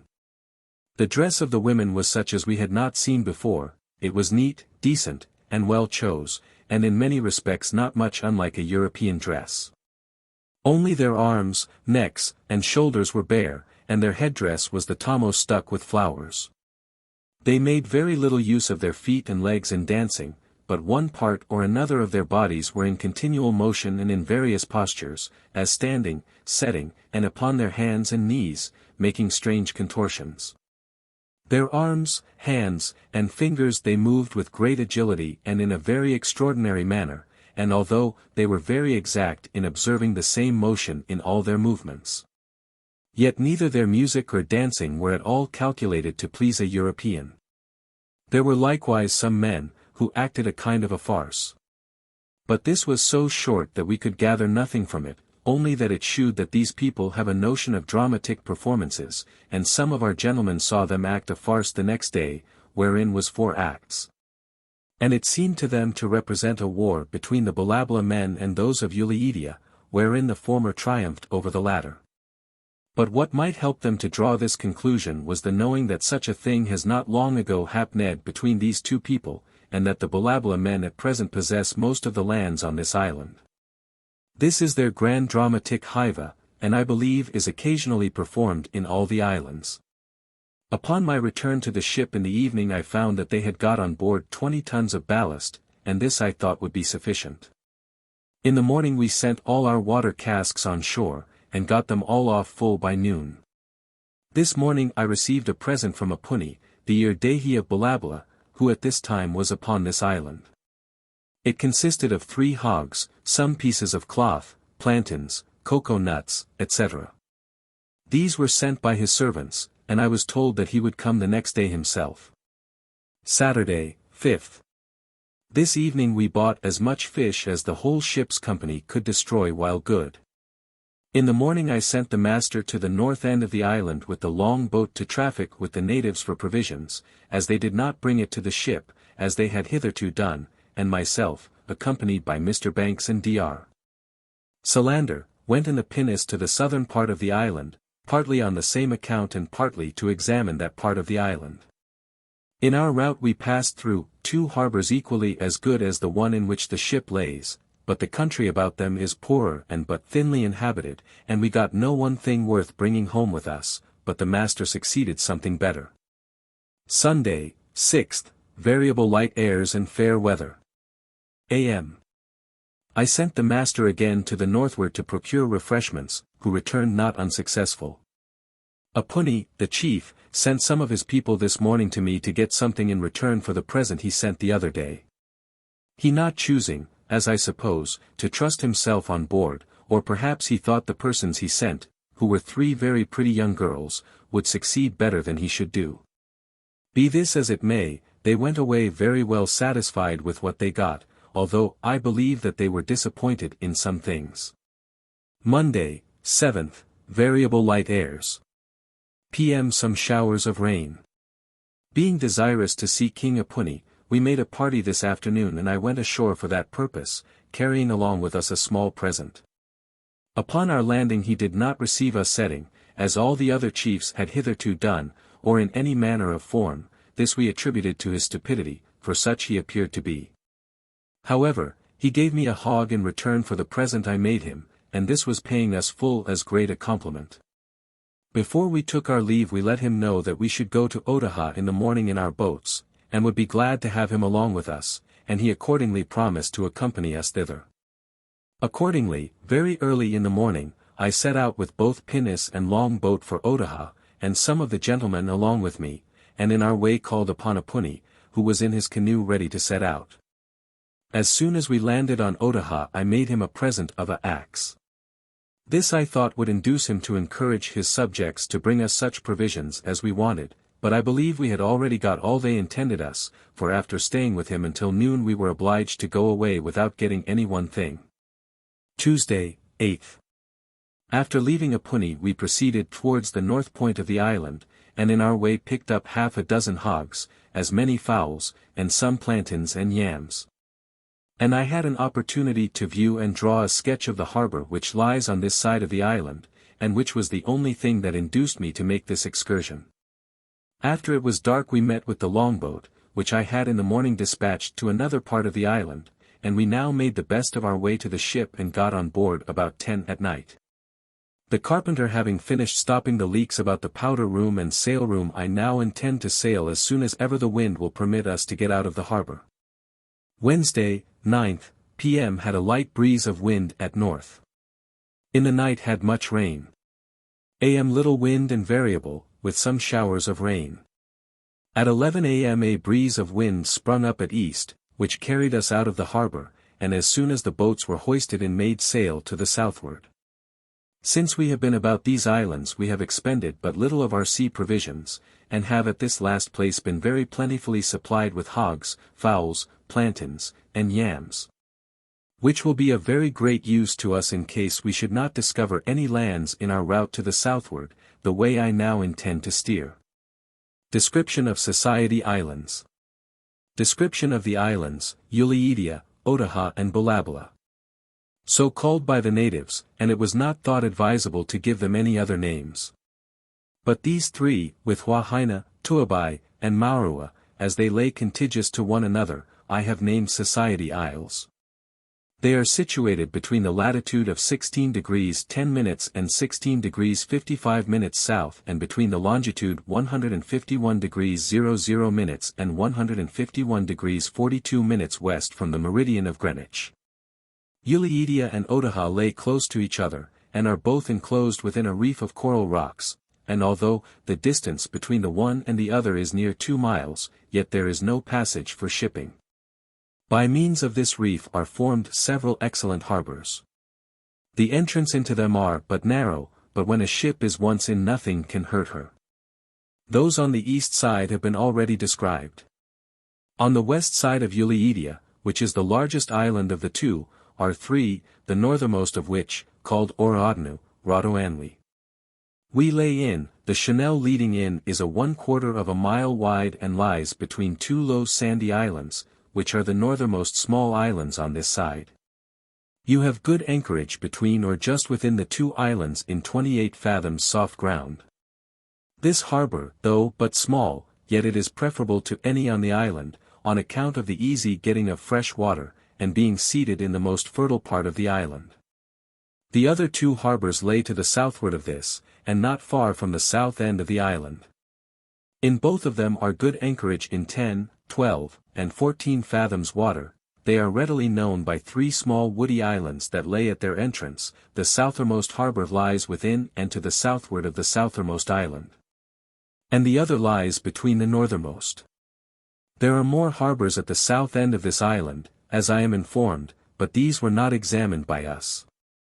Otaha affords two very good harbors, one on the east and the other on the west side, that on the east side called Ohamin, Hameen, hath been already mentioned, the other is called Oharurua, Hurepatai, and lies about the middle of the southwest side of the island. It is pretty large, and affords good anchorage in 20 and 25 fathoms, and there is no want of fresh water. The breach in the reef which forms a channel into this harbor is 1/4 of a mile broad, steep too, on both sides, and the same may be said of all the others, and in general there is no danger but what is visible. The island of Balabala lies northwest by west from Otaha, distant 4 leagues, it is encompassed by a reef of rocks and several small islands, and the circuit of the whole appeared to be about 8 leagues. On the southwest side of the islands, as I am informed, is an opening in the reef which admits of a channel into a very good harbor. This island is very remarkable on account of a high craggy hill upon it, which terminates at top in 2 peaks, one higher than the other. This hill is so perpendicular that it appears to be quite inaccessible. The land on Uliidia and Otaha is of a very hilly, broken, and uneven surface, except what borders upon the sea coast, and high withal, yet the hills look green and pleasant and are in many places clothed with woods. The produce of these islands, and manners and customs of the natives are much the same as at King George's Island, only as the breadfruit tree is here in not such plenty. The natives to supply that deficiency plant and cultivate a greater quantity of plantains and yams of several sorts, and these they have in the greatest perfection. The inhabitants are rather of a fairer color than the generality of the natives of George's Island, but more especially the women, who are much fairer and handsomer, and the men are not so much addicted to thieving, and are more open and free in their behavior. The only difference we could see in their religion was in the houses of their gods, which were very different to those we saw on George's Island. Those here were made about the size and shape of a coffin open at one end. They are laid upon a number of small wooden arches, which are framed and fastened together like the roof of a house, and these are generally supported about 3 or 4 feet above the ground by posts. Over the box is a small roof or shade made of palm thatch. In this box are deposited the oblations of the gods, such as pieces of cloth, human bone, etc., and these places they hold sacred, and some are placed in their mories, and some not. They have a custom of preserving the skulls and under-jaw bones of the dead, but whether of their friends or enemies I cannot pretend to say. Several of the skulls, we observed, were broke, and it's very probable that the owners of them had been killed in battle, as some of their weapons are well calculated for breaking of heads. And from what we could learn it is a custom with them to cut out the lower jaw of their enemies, but I believe not before they are killed, and these they keep as trophies, and are sometimes hung up in their houses. The chief or king of Balabala hath of late years usurped the sovereignty of the other 2, and the Balabala men at this time possess great part of the lands on Uliidia and Otaha that they have taken from the natives. The lands adjoining to the harbors of Oraotanu belonged to Tupia, the person we have on board, who is a native of Uliidia. These people are very ingenious in building their prows or canoes, and seem to take as much care of them, having large shades or houses to put them in, built for the purpose, and in these houses they likewise build and repair them. And in this they shew a great deal of ingenuity, far more than one could expect. They are built full-bellied, and after the very same model as those 6 we saw on George's Island, which I have already described, and some of them are full as large. It is more than probable that these 6 prows were built at some of these islands. In these prows, or pahis as they call them, from all the accounts we can learn, these people sail in those seas from island to island for several hundred leagues, the sun serving them for a compass by day, and the moon and stars by night. When this comes to be proved, we shall be no longer at a loss to know how the islands lying in those seas came to be peopled. For if the inhabitants of Uliidia have been at islands laying 200 or 300 leagues to the westward of them, it cannot be doubted but that the inhabitants of those western islands may have been at others as far to westward of them. And so we may trace them from island to island quite to the East Indies. Tupia tells us that during the months of November, December, and January westerly winds, with rain, prevail. And as the inhabitants of the islands know very well how to make the proper use of the winds, there will no difficulty arise in trading or sailing from island to island, even though they lie in an east and west direction. This paragraph is from the Admiralty copy of Cook's journal. This fact is now well known. The islands here described, the Society Islands of Cook, and now known as the Leeward Group of the Society Islands, were generally under the dominion of Tahiti. At the time of Cook's visit, the chief of Balabla was supreme over most of the group, and their tie to Tahiti was but slight. They are all very beautiful and fertile. Within the last decade they have formally been recognized as belonging to France. Sail from Society Islands. Remarkable occurrences in the South Seas. Thursday, August 10, p.m., light airs and calm, remainder fresh breezes and cloudy. At 6 p.m. the south end of Ulidia southeast 1/2 east, distant 4 leagues, but I take my departure from the harbor, sailed from in latitude 16 degrees 46 minutes south, and longitude 151 degrees 27 minutes west. At 7 a.m. found the variation to be 5 degrees 50 minutes east. Wind easterly, course south 16 degrees west, distance 50 miles, latitude observed 17 degrees 34 minutes south, longitude 151 degrees 41 minutes west. Friday, 11th. Fresh breezes and clear weather. Wind east, course south 4 degrees west, distance 85 miles, latitude 18 degrees 59 minutes south, longitude 151 degrees 45 minutes west. Saturday, 12th, gentle breezes and fair weather. Wind east, east by north. Course south 3/4 east, distance 77 miles, latitude 20 degrees 15 minutes south, longitude 151 degrees 36 minutes west. Sunday, 13th, moderate breezes and clear weather.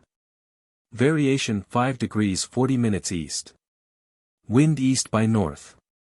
Course south 16 degrees east, distance 96 miles, latitude 21 degrees 47 minutes south, longitude 151 degrees 9 minutes west.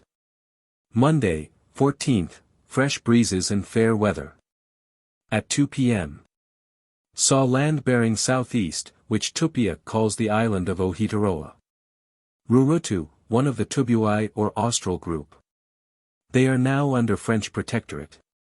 At 6 was within 2 or 3 leagues of it, the extremes bearing from south by east to southeast, short-ned sail and stood off and on all night, at 6 a.m. Made sail and stood in for the land and run to leeward of the island, keeping close in shore all the time, saw several of the natives as we run along shore, but in no great numbers. At 9 hoisted out the pinnace and sent Lieutenant Gore, Mr. Banks, and Tupia to endeavor to land upon the island, and to speak with the natives, and to try if they could learn from them what lands lay to the southward of us, and likewise to see if there was anchorage in a bay which appeared to our view. Not that I intended to anchor or make any stay here.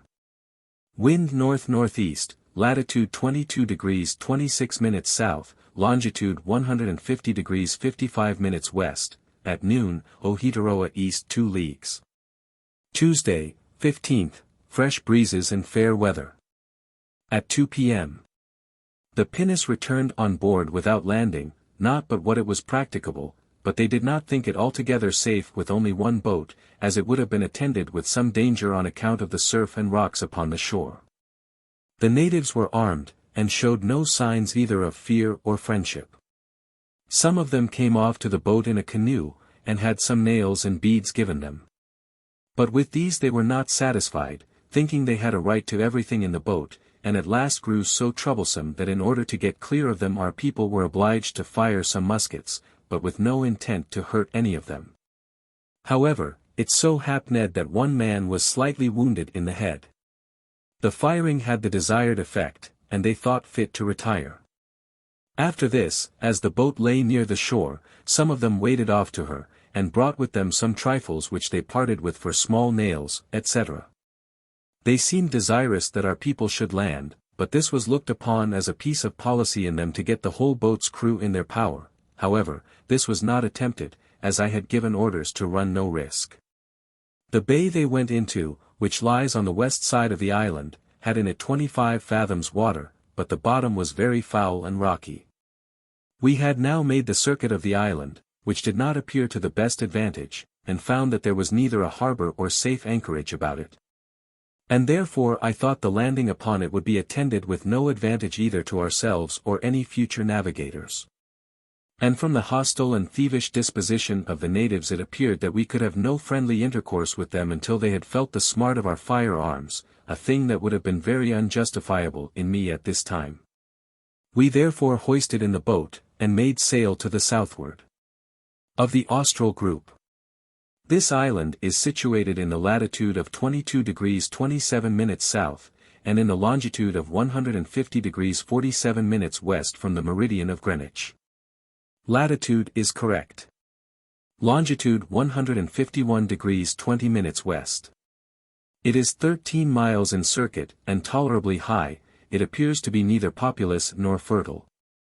Its produce seems to be nearly the same as the other islands we have touched at, and likewise the stature, color, habit, and arms of the natives, only that some of them wore pieces of cloth like broad belts.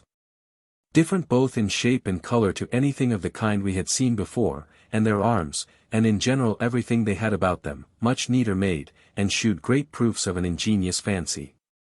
Tupia says that there are several islands laying at different directions from this, that is, from the south to the west and northwest, and that 3 days' sail to the northeast is an island called Manua, that is Bird Island. And that it lies 4 days' sail from Ulidia, which is 1 day less than from Ulidia to Ohitaroa. Tupia was right except with respect to Manua, as there is no island answering his description. From this account I shall be able to find the situation of Manua pretty well. Since we have left Ulidia, Tupia hath been very desirous for us to steer to the westward, and tells us if we will go that way we shall be with plenty of islands, the most of them he himself hath been at.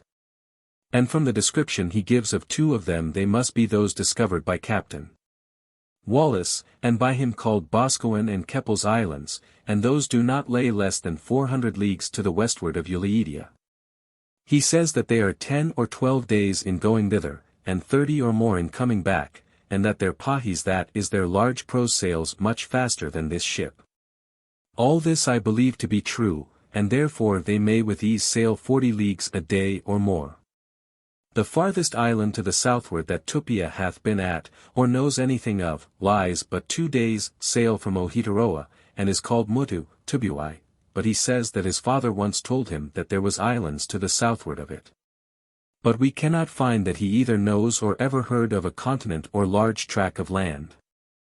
I have no reason to doubt Tupia's information of these islands, for when we left Ulidia and steered to the southward he told us that if we would keep a little more to the east, which the wind would not permit us to do, we should see Manua.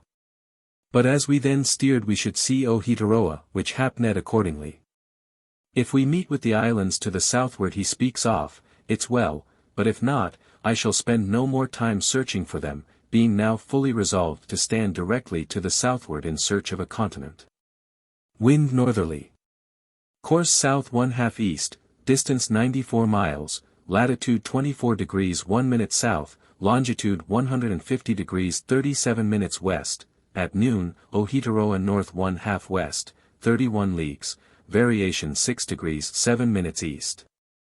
Note: as we advanced to the southward into cold weather, and a troubled sea, the hogs we got at Ulidia began to die apace. They cannot endure the least cold, nor will they hardly eat anything but vegetables, so that they are not at all to be depended upon at sea. The fowls also have a complaint general among them which affects their heads, so that they continue holding it down betwixt their legs until they die. This at least was the fate of most of ours. This is necessary to be known to those who come such voyages as these, lest they place too much dependence on the livestock they get at the islands. Wednesday, 16th, fresh breezes and cloudy the first part, in the night, squally, with rain.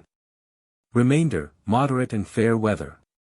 At 8 a.m., saw the appearances of high land to the eastward, bore up towards it, but at 10 we discovered it to be only clouds, at which we hauled our wind to the southward.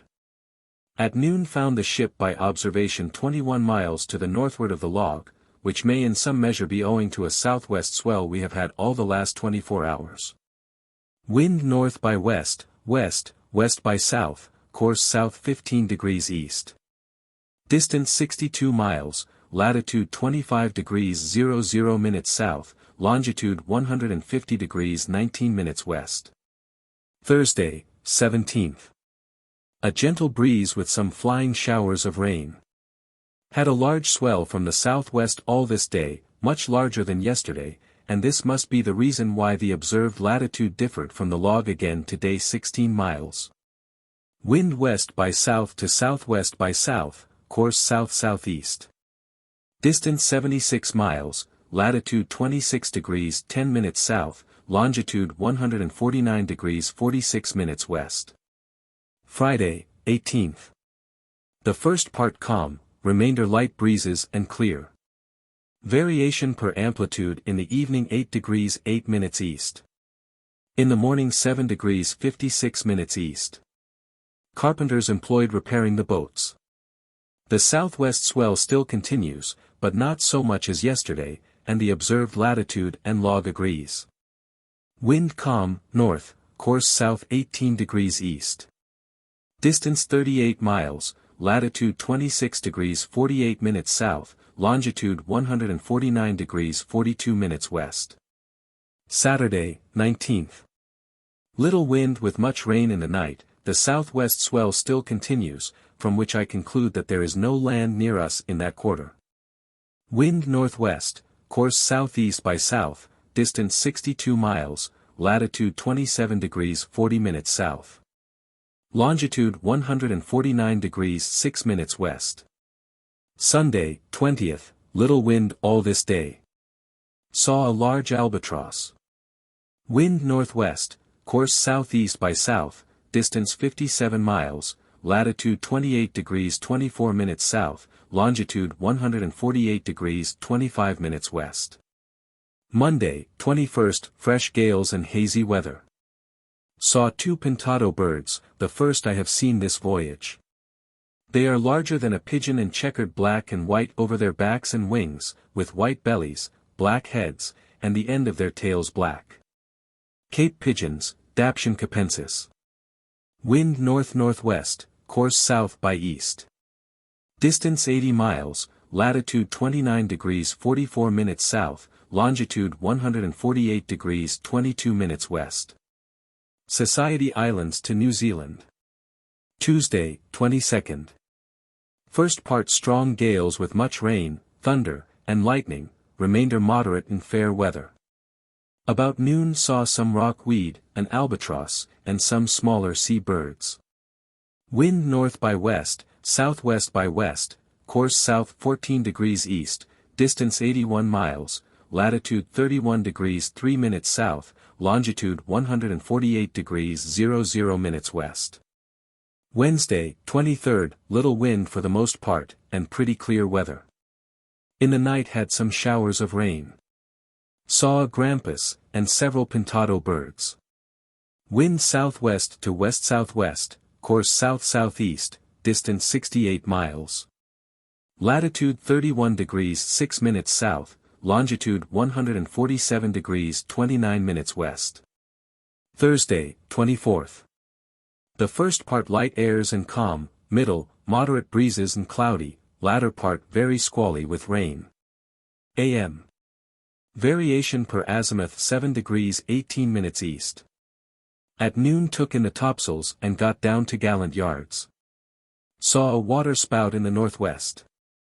It was about the breadth of a rainbow, of a dark color, the upper end of the cloud from whence it came was about 8 degrees above the horizon. Wind variable, course south-southeast, distance 41 miles. Latitude 32 degrees 44 minutes south, longitude 147 degrees 10 minutes west. Friday, 25th. The first and middle part strong gales and squally with rain, remainder moderate and cloudy. P.M. unbent the main topsail being split and bent another. In the night lay 2 under the foresail, and in the morning made sail under the courses and topsails with 1 reef only. Had a large sea from the southward, saw several albatrosses, pintado birds, and sheer waters. Some of the albatrosses were small, such as we usually saw off Cape Horn. All these kinds of birds are generally seen at a great distance from land.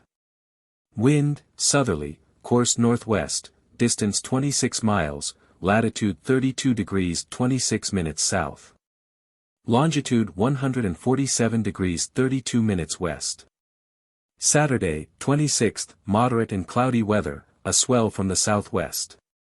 By observation of the sun and moon made this morning, the longitude of the ship at noon is 147 degrees 18 minutes 40 seconds, which differs but 11 minutes from that given by the log. Wind southwest, course south 6 degrees east. South distance 13 miles, latitude 32 degrees 39 minutes south, longitude 147 degrees 30 minutes west. Sunday, 27th. First part little wind and cloudy, latter part, fresh gales and clear weather. Variation per azimuth 6 degrees 40 minutes east. Saw several albatrosses, pintado birds and sheer waters. Wind west, north-northwest, course south 5 degrees east, distance 55 miles, latitude 33 degrees 34 minutes, longitude 147 degrees 25 minutes. Monday, 28th. Fresh gales and cloudy, with rain on the latter part. At 10 departed this life J&O. Reardon, John Reading. Boatswain's mate. His death was occasioned by the boatswain out of mere good nature giving him part of a bottle of rum last night, which it is supposed he drank all at once. He was found to be very much in liquor last night, but as this was no more than what was common with him when he could get any, no farther notice was taken of him than to put him to bed. Where this morning about 8 o'clock he was found speechless and past recovery. Wind northerly, course south, distance 110 miles, latitude 35 degrees 34 minutes south, longitude 147 degrees 25 minutes west. Tuesday, 29th, fore and middle parts fresh gales and dark, hazy weather with some rain.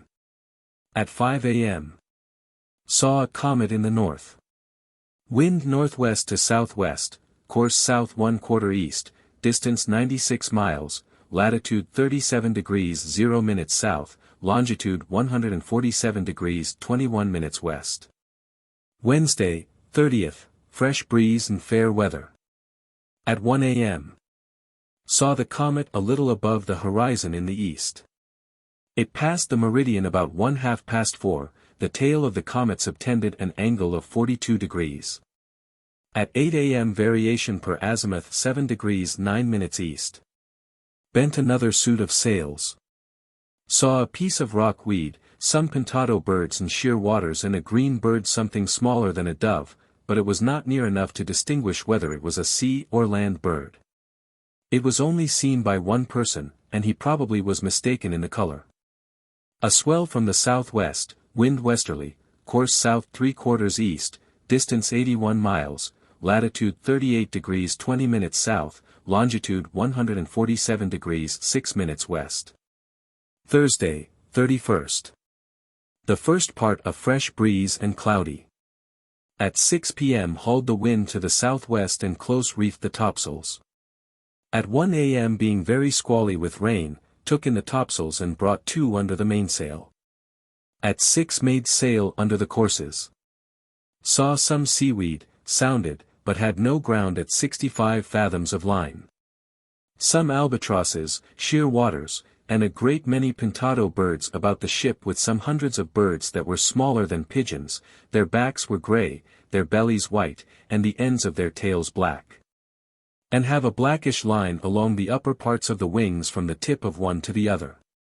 We saw birds very like those near Falklands Islands on the coast of Patagonia, only they had not the black streak along the wings.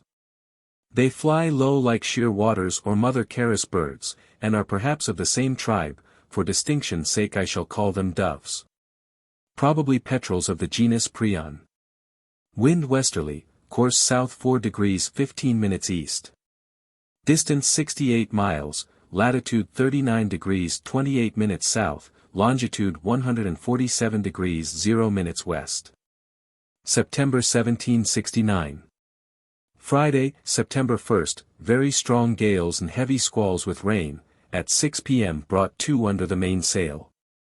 At 6 a.m. set the foresail, a great sea from the westward. The same sort of birds about the ship as yesterday, but not in such great numbers. Wind, westerly, course, south 29 degrees east, distance 50 miles. Latitude 40 degrees 12 minutes south, longitude 146 degrees 29 minutes west. Saturday, 2nd. Very strong gales, with heavy squalls of wind, hail, and rain. At 4 p.m. Being in the latitude of 40 degrees 22 minutes south, and having not the least visible signs of land, we wore, and brought to under the foresail, and reefed the mainsail, and handed it. I did intend to have stood to the southward if the winds had been moderate, so long as they continued westerly, notwithstanding we had no prospect of meeting with land, rather than stand back to the northward, on the same track as we came. But as the weather was so very tempestuous, I laid aside this design, and thought it more advisable to stand to the northward into better weather, lest we should receive such damage in our sails and rigging as might hinder the further prosecutions of the voyage. This long excursion to the south is a fine instance of Cook's thoroughness and determination in exploration. The belief in a southern continent was strong amongst most geographers. But it rested on nothing more than the false idea that dry lands in the two hemispheres should balance one another. Cook himself did not share the general belief. And few others in his position would have struggled for 1,500 miles out of his direct course into bad weather, simply to disprove an idea, when so much unexplored ocean lay before him to the westward, with a fair wind and fine weather. Some albatrosses, pintado birds, and doves about the ship, and a bird larger than a duck, his plumage of a dark brown, with a yellow beak. We saw of these birds in our passage to the northward, after doubling Cape Horn. At noon the weather was more moderate, set the reefed mainsail. A great sea from the west-southwest. Wind west, course north 54 degrees 30 minutes east, distance 46 miles, latitude 39 degrees 45 minutes south, longitude 145 degrees 39 minutes west. Sunday, 3rd. The fore and middle parts fresh gales, with hard squalls, latter more moderate. At 5 a.m. loosed the reef out of the mainsail, and set the topsail double reefed, and before noon had all the reefs out. Wind westerly, course north. Distance 50 miles, latitude 38 degrees 54 minutes south, longitude 145 degrees 39 minutes west. Monday, 4th. First and latter parts, little wind and cloudy, in the night calm. Very few birds about the ship. Wind westerly, course north by east. Distance 26 miles, latitude 38 degrees 29 minutes south, longitude 145 degrees 32 minutes west. Tuesday, 5th, fresh breezes and cloudy weather. At 2 p.m. saw a piece of rock weed. Variation, per azimuth 7 degrees 0 minutes east.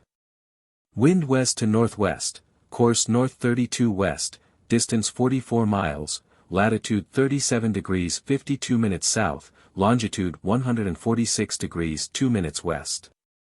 Wednesday, 6th, fresh gales and squally, with rain.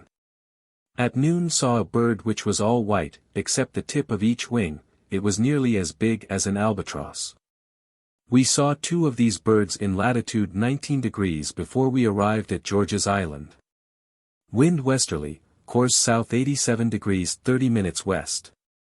Distance 70 miles, latitude 37 degrees 49 minutes south, longitude 147 degrees 30 west. Thursday, 7th, fresh gales and hard squalls, with rain. At 3 p.m. saw something upon the water, which must either have been a billet of wood or a seal. At noon a hard gale and squally, which obliged us to take in the topsails. Wind westerly, course south 80 degrees west, distance 15 miles, latitude 37 degrees 52 minutes south, longitude 147 degrees 49 minutes west. Friday, 8 p.m. Very strong gales and squally. AM more moderate, set the topsails. At noon the observed latitude was 13 miles to the north of the log. This I take to be owing to the great sea we have had constantly of late from the southwest. Wind westerly.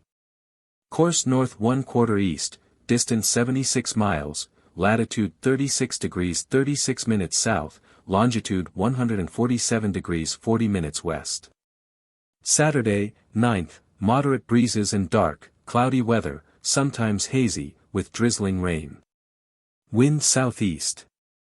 Course north 77 degrees west, distance 76 miles, latitude 36 degrees 19 minutes south, longitude 149 degrees 12 minutes west. Sunday, 10th, fresh breezes and cloudy. At 9 a.m. We thought the color of the sea was paler than usual, which occasioned us to sound, but had no ground with 100 fathoms. Wind southwest, west-southwest, course north 52 degrees west, distance 97 miles. Latitude 35 degrees 19 minutes south, longitude 150 degrees 46 minutes west. Monday, 11th, fresh breezes, and for the most part thick, hazy weather, with rain. Wind southwest, course north 43 degrees west, distance 87 miles. Latitude 34 degrees 15 minutes south, longitude 152 degrees 00 minutes west. Tuesday, 12th, fresh breezes and cloudy, a swell from the south-southwest. Some albatrosses and pintado birds about the ship. Wind westerly, course north 30 degrees west. Distance 73 miles, latitude 33 degrees 12 minutes south, longitude 152 degrees 44 minutes west. Wednesday, 13th, gentle breezes, with some flying showers. At 6 p.m. variation per azimuth, 8 degrees 8 minutes east. Note, while we was between the latitude of 37 and 40 degrees we had constantly blowing tempestuous weather, but since we have been to the northward of 37 degrees, the weather hath been very moderate. Wind southwest and west-southwest. Course north-northwest, distance 74 miles, latitude 32 degrees 3 minutes south, longitude 153 degrees 16 minutes west. Thursday, 14th, gentle breezes, and sometimes calm. A swell from the south-southwest. Wind variable. Course south 86 degrees west, distance 33 miles, latitude 32 degrees 5 minutes south, longitude 153 degrees 54 minutes west. Friday, 15th. First part, moderate and cloudy, remainder strong gales and squally. Several albatrosses, pintado birds, and sheer waters about the ship, some of the albatrosses were all white. Wind northeast to southeast, course south 77 west, distance 139 miles. Latitude 32 degrees 36 minutes south, longitude 156 degrees 34 minutes west. Saturday, 16th. First part very strong gales and squally, remainder more moderate, with a large swell from the southward. Wind south-southeast, south, west-southwest. Course north 60 degrees west, distance 100 miles, latitude 31 degrees 45 minutes south, longitude 158 degrees 16 minutes west. Sunday, 17th, fresh gales and cloudy. Wind southwest, course north 25 west, distance 100 miles. Latitude 31 degrees 14 minutes south, longitude 159 degrees 6 minutes west.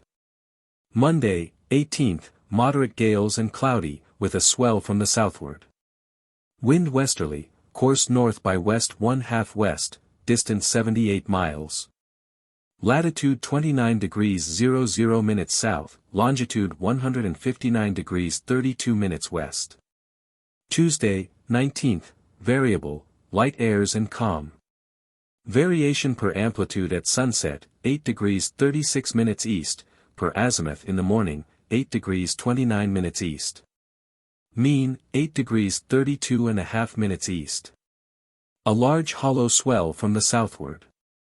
Wind variable, course east, distance 6 miles, latitude 29 degrees 00 minutes south, longitude 159 degrees 25 minutes west. Wednesday, 20th, light airs and calm. Wind variable, course southwest by south, distance 20 miles, latitude 29 degrees 20 minutes south, longitude 159 degrees 47 minutes west. Thursday, 21st. Most part gentle breezes and clear weather. Wind southeasterly. Course south 50 degrees west, distance 62 miles, latitude 30 degrees 00 minutes south, longitude 160 degrees 42 minutes west. Friday, 22nd. Fresh breezes and cloudy. The southerly swell still continues, from which I conjecture that there is no land near in that direction. Wind southeast, course south 34 west, distance 81 miles, latitude 31 degrees 7 minutes south, longitude 161 degrees 35 minutes west. Saturday, 23rd, gentle breezes and cloudy weather. Wind southeast, course southwest by south, distance 62 miles, latitude 31 degrees 59 minutes south, longitude 162 degrees 44 minutes west. Sunday, 24th, moderate breezes and cloudy. At noon saw some seaweed.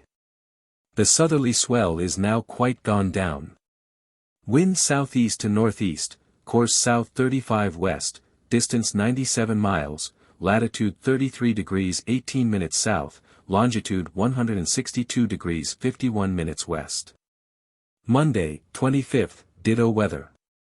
At 1 p.m. passed by a piece of wood, about 3 feet long and 7 or 8 inches thick. Variation at 6 p.m. per azimuth, 10 degrees 48 minutes east. A.M., got up all the bosun's stores, to take an account of them. Wind northeast.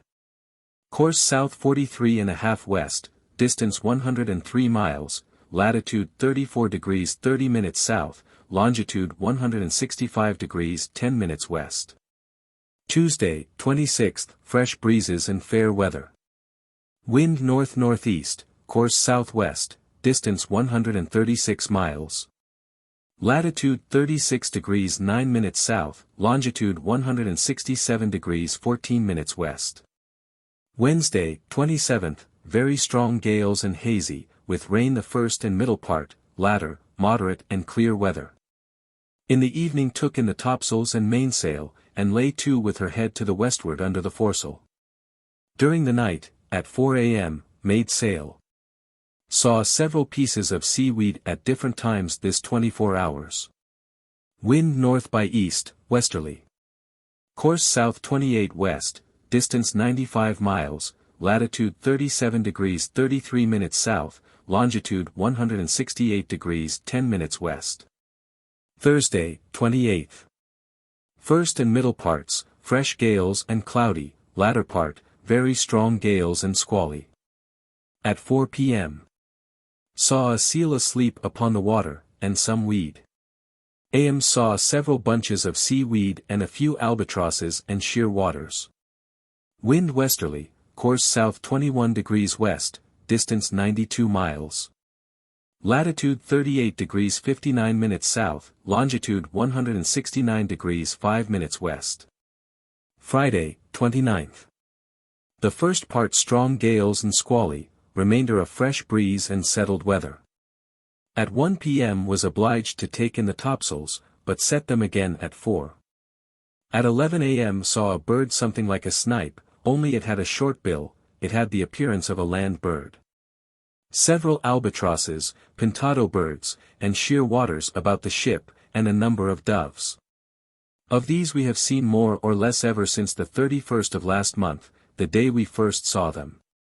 Wind southwest, course north 59 degrees west, distance 60 miles, latitude 38 degrees 30 minutes south, longitude 170 degrees 14 minutes west. Saturday, 30th, moderate breezes and settled weather. Saw a dark brown bird as big as a raven, it is a sea fowl, and are seen in great numbers about the Falkland Islands, as I am told.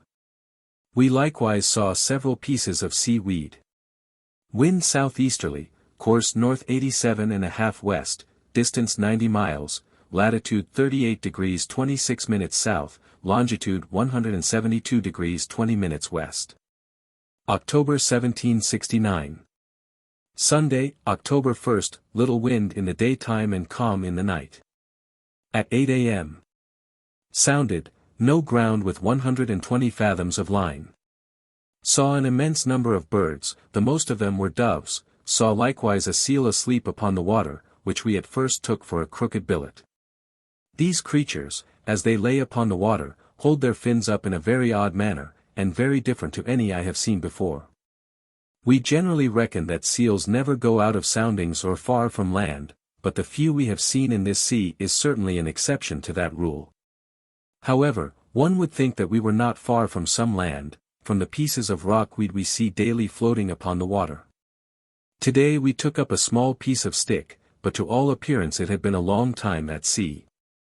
The observed latitude is considerable to the northward of that given by the log, in so much that I think there must be some current setting from the southward.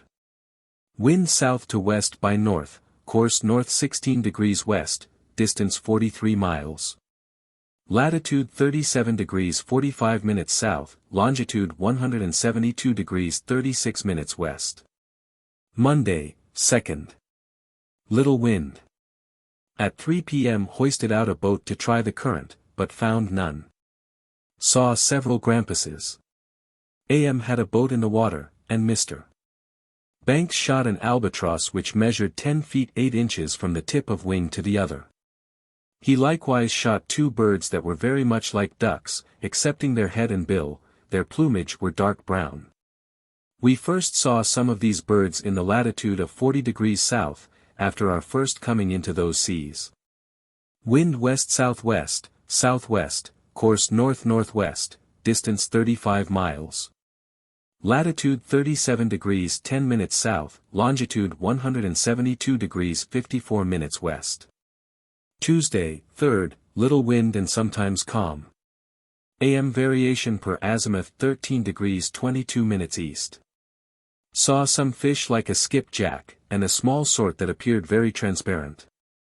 Took up a very small piece of wood with barnacles upon it, a proof that it hath been some time at sea.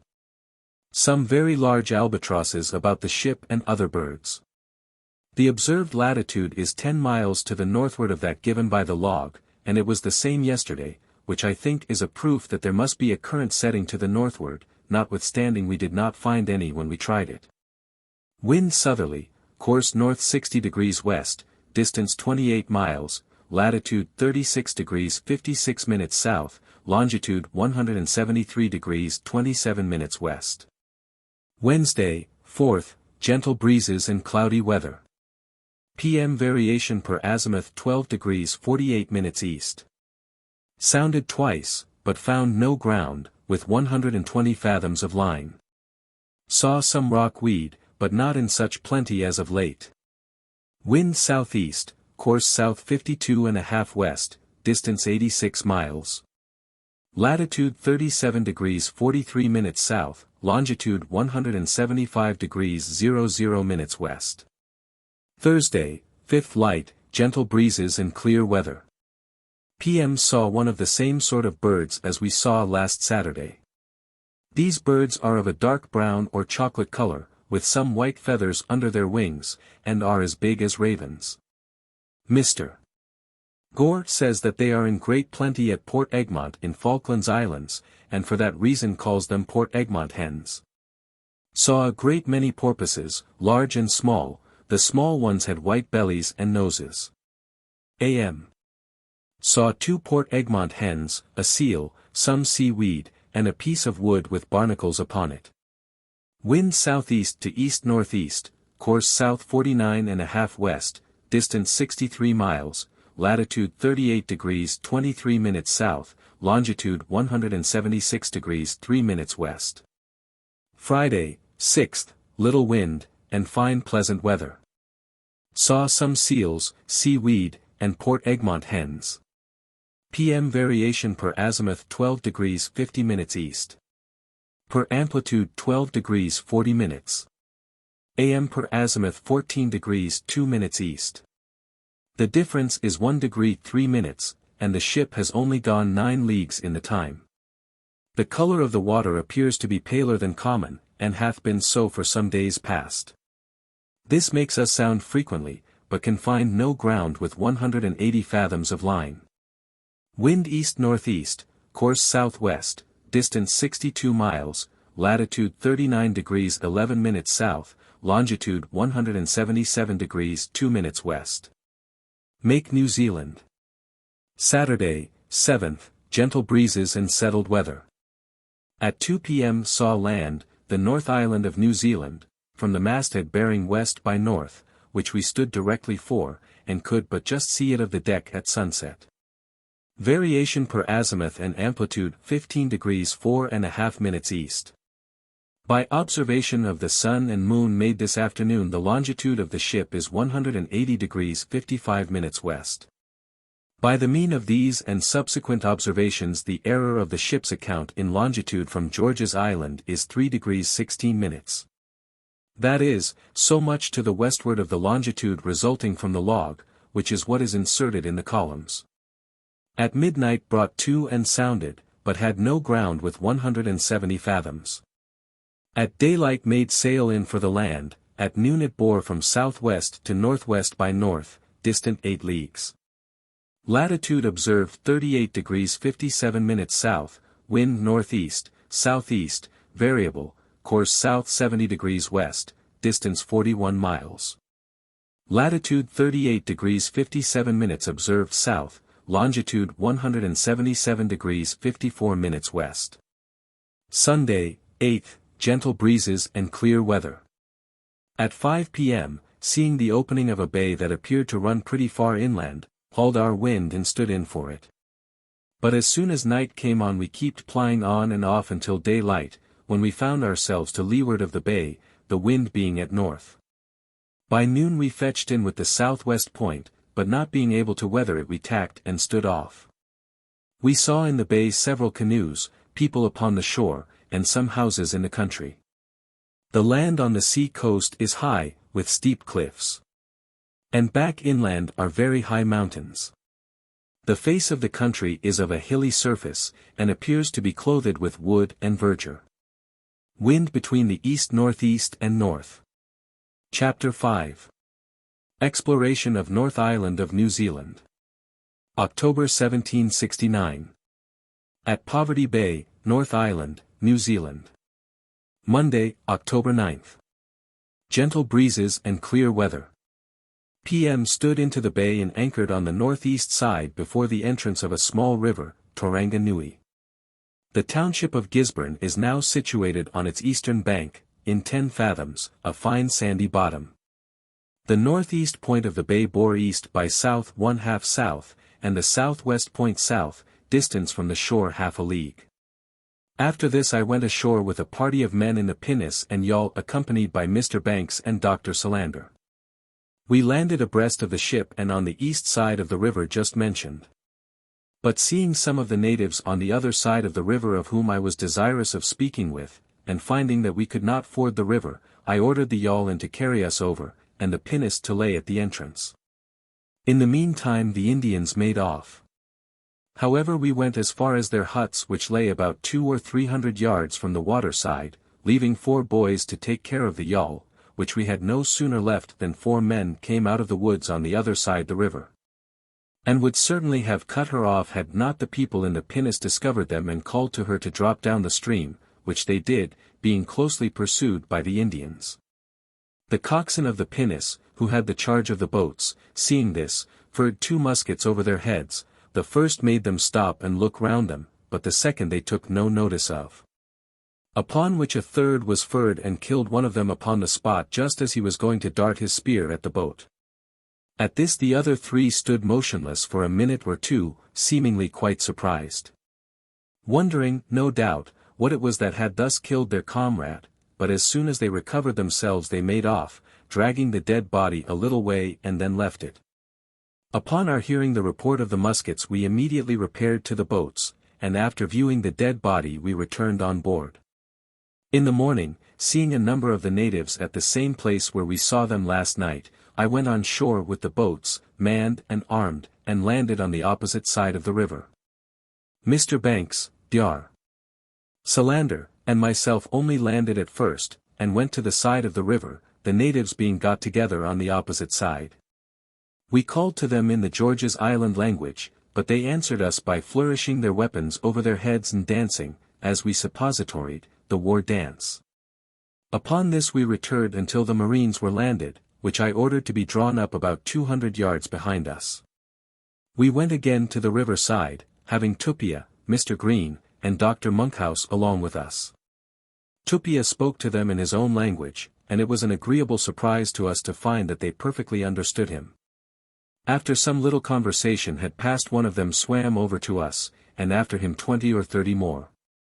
These last brought their arms, which the first man did not. We made them every one presents, but this did not satisfy them. They wanted everything we had about us, particularly our arms, and made several attempts to snatch them out of our hands. Tupia told us several times, as soon as they came over, to take care of ourselves, for they were not our friends, and this we very soon found, for one of them snatched Mr. Green's hanger from him and would not give it up. This encouraged the rest to be more insolent, and seeing others coming over to join them, I ordered the man who had taken the hanger to be fired at, which was accordingly done, and wounded in such a manner that he died soon after. Upon the first fire, which was only 2 muskets, the others returned to a rock which lay nearly in the middle of the river. But on seeing the man fall they returned, probably to carry him off or his arms, the last of which they accomplished, and this we could not prevent unless we had run our bayonets into them, for upon their returning from off the rock, we had discharged off our paces, which were loaded with small shot, and wounded 3 more. But these got over the river and were carried off by the others, who now thought proper to retire. Finding nothing was to be done with the people on this side, and the water in the river being salt, I embarked with an intent to row round the head of the bay in search of fresh water, and if possible to surprise some of the natives and to take them on board, and by good treatment and presents endeavor to gain their friendship with this view. Tuesday, 10th p.m., I rowed round the head of the bay, but could find no place to land on account of the great surf which beat everywhere upon the shore. Seeing 2 boats or canoes coming in from sea, I rowed to one of them, in order to seize upon the people, and came so near before they took notice of us that Tupia called to them to come alongside and we would not hurt them. But instead of doing this they endeavored to get away, upon which I ordered a musket to be fired over their heads, thinking this would either make them surrender, or jump overboard. But here I was mistaken, for they immediately took to their arms or whatever they had in the boat, and began to attack us. This obliged us to fire upon them, and unfortunately either 2 or 3 were killed and 1 wounded, and 3 jumped overboard. These last we took up and brought on board, where they was clothed and treated with all imaginable kindness, and to the surprise of everybody became at once as cheerful and as merry as if they had been with their own friends. They were all 3 young, the eldest not above 20 years of age, and the youngest about 10 or 12. I am aware that most humane men who have not experienced things of this nature will censure my conduct in firing upon the people in their boat, nor do I myself think that the reason I had for seizing upon her will at all justify me. And had I thought that they would have made the least resistance I would not have come near them, but as they did, I was not to stand still and suffer either myself or those that were with me to be knocked on the head.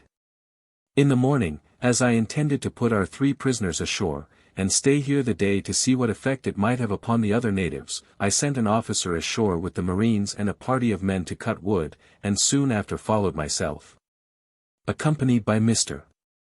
Banks, Dr. Solander, and Tupia, taking the 3 natives with us, whom we landed on the west side of the river before mentioned.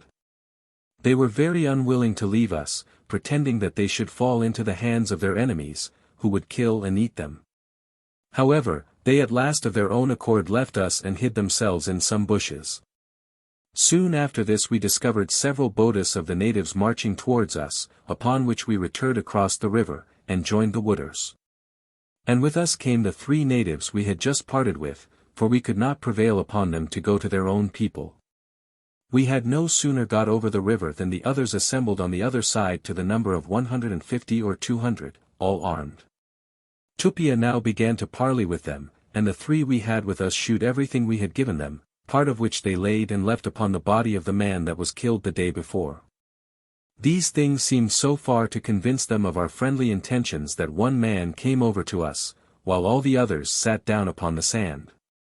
We everyone made this man a present, and the three natives that were with us likewise presented him with such things as they had got from us, with which, after a short stay, he returned across the river. I now thought proper to take everybody on board, to prevent any more quarrels, and with us came the three natives, whom we could not prevail upon to stay behind. And this appeared the more strange as the man that came over to us was uncle to one of them. After we had returned on board we saw them carry off the dead man.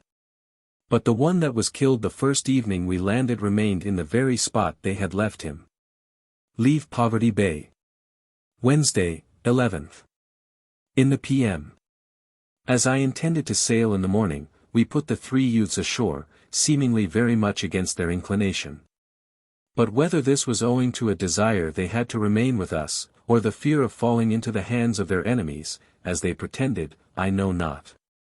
The latter, however, seemed to be ill-founded, for we saw them carried across the river in a catamaran, and walk leisurely off with the other natives. At 6 a.m. we weighed and stood out of the bay, which I have named Poverty Bay, because it afforded us no one thing we wanted, latitude 38 degrees 42 minutes south, longitude 181 degrees 36 minutes west. Latitude correct. Longitude is 181 degrees 57 minutes west. It is in the form of a horseshoe, and is known by an island lying close under the northeast point. The 2 points which forms the entrance are high, with steep white cliffs, and lay 1.5 leagues or 2 leagues from each other, northeast by east and southwest by west. The depth of water in this bay is from 12 to 6 and 5 fathoms, a sandy bottom and good anchorage, but you lay open to the winds between the south and east. Boats can go in and out of the river above mentioned at any time of tide in fine weather. But as there is a bar at the entrance, on which the sea sometimes runs so high that no boat can either get in or out, which happened while we laid here, however, I believe that boats can generally land on the northeast side of the river. The shore of this bay, from a little within each entrance, is a low, flat sand. But this is only a narrow slip, for the face of the country appears with a variety of hills and valleys, all clothed with woods and verdure, and to all appearance well inhabited, especially in the valleys leading up from the bay, where we daily saw smoke at a great distance inland, and far back in the country are very high mountains. At noon the southwest point of Poverty Bay, which I have named Young Nick's Head, after the boy who first saw this land, in Mr. Molina's log, his name is given as Nicholas Young, but no such name appears in the official lists. Borne north by west, distance 3 or 4 leagues, being at this time about 3 miles from the shore, and had 25 fathoms water, the main land extending from northeast by north to south. My intention is to follow the direction of the coast to the southward, as far as the latitude of 40 or 41 degrees, and then to return to the northward, in case we meet with nothing to encourage us to proceed farther. Off Portland Island, North Island, New Zealand. Thursday, 12th, gentle breezes at northwest and north, with frequent calms. In the afternoon, while we lay becalmed, several canoes came off to the ship, but kept at a distance until one, who appeared to come from a different part, came off and put alongside at once, and after her all the rest. The people in this boat had heard of the treatment those had met with we had had on board before, and therefore came on board without hesitation. They were all kindly treated, and very soon entered into a traffic with our people for George's Island cloth, etc., giving in exchange their paddles, having little else to dispose of, and hardly left themselves a sufficient number to paddle ashore. Nay, the people in one canoe, after disposing of their paddles, offered to sell the canoe. After a stay of about 2 hours they went away, but by some means or other 3 were left on board, and not one boat would put back to take them in, and, what was more surprising, those aboard did not seem at all uneasy with their situation. In the evening, a light breeze springing up at northwest, we steered along shore, under an easy sail, until midnight, then brought to. Soon after it fell calm, and continued so until 8 o'clock a.m. when a breeze sprung up at north, with which we stood along shore south-southwest. At and after sunrise found the variation to be 14 degrees 46 minutes east. About this time 2 canoes came off to the ship, one of which was prevailed upon to come alongside to take in the 3 people we had had on board all night, who now seemed glad of the opportunity to get ashore. As the people in the canoe were a little shy at first, it was observed that one argument those on board made use on to entice the others alongside, was in telling them that we did not eat men. From which it should seem that these people have such a custom among them. At the time we made sail we were abreast of the point of land set yesterday at noon, from which the land trends south-southwest. This point I have named Cape Table, on account of its shape and figure. It lies 7 leagues to the southward of Poverty Bay, in the latitude of 39 degrees 7 minutes south, longitude 181 degrees 36 minutes west. It is of a moderate height, makes in a sharp angle, and appears to be quite flat at top. In steering along shore to the southward of the cape, at the distance of 2 or 3 miles off, our soundings were from 20 to 30 fathoms, having a chain of rocks that appears at different heights above water, laying between us and the shore. At noon, Cape Table bore north 20 degrees east, distant 4 leagues, and a small island, being the southermost land in sight, bore south 70 degrees west, distant 3 miles. This island I have named Isle of Portland, on account of its very great resemblance to Portland in the English Channel. It lies about a mile from a point on the main, but there appears to be a ledge of rocks extending nearly, if not quite, across from the one to the other. North 57 degrees east, 2 miles from the south point of Portland, lies a sunken rock whereon the sea breaks. We passed between this rock and the land having 17, 18, and 20 fathom water. We saw a great number of the natives assembled together on the Isle of Portland. We likewise saw some on the main land, and several places that were cultivated and laid out in square plantations. Friday, 13th. At 1 p.m. we discovered land behind or to the westward of Portland, extending to the southward as far as we could see. In hauling round the south end of Portland we fell into shoal water and broken ground, which we, however, soon got clear of. At this time 4 canoes came off to us full of people, and kept for some time under our stern threatening of us all the while. As I did not know but what I might be obliged to send our boats ahead to sound, I thought these gentry would be as well out of the way. I ordered a musket shot to be furred close to one of them, but this they took no notice of. A 4-pounder was then furred a little wide of them. At this they began to shake their spears and paddles at us, but notwithstanding this they thought fit to retire. Having got round Portland, we hauled in for the land northwest, having a gentle breeze at northeast, which died away at 5 o'clock and obliged us to anchor in 21 fathoms. A fine sandy bottom, the south point of Portland bore southeast 1/2 south distant about 2 leagues, and a low point on the main bore north 1/2 east. In this last direction there runs in a deep bay behind the land on which is Table Cape, which makes this land a peninsula, joined to the main by a low, narrow neck of land. The cape is the north point of the peninsula, and Portland the south. While we lay at anchor 2 boats came off to us, and so near as to take up some things we throwed them out of the ship, but would not come alongside. At 5 a.m. a breeze springing northerly we weighed and steered in for the land.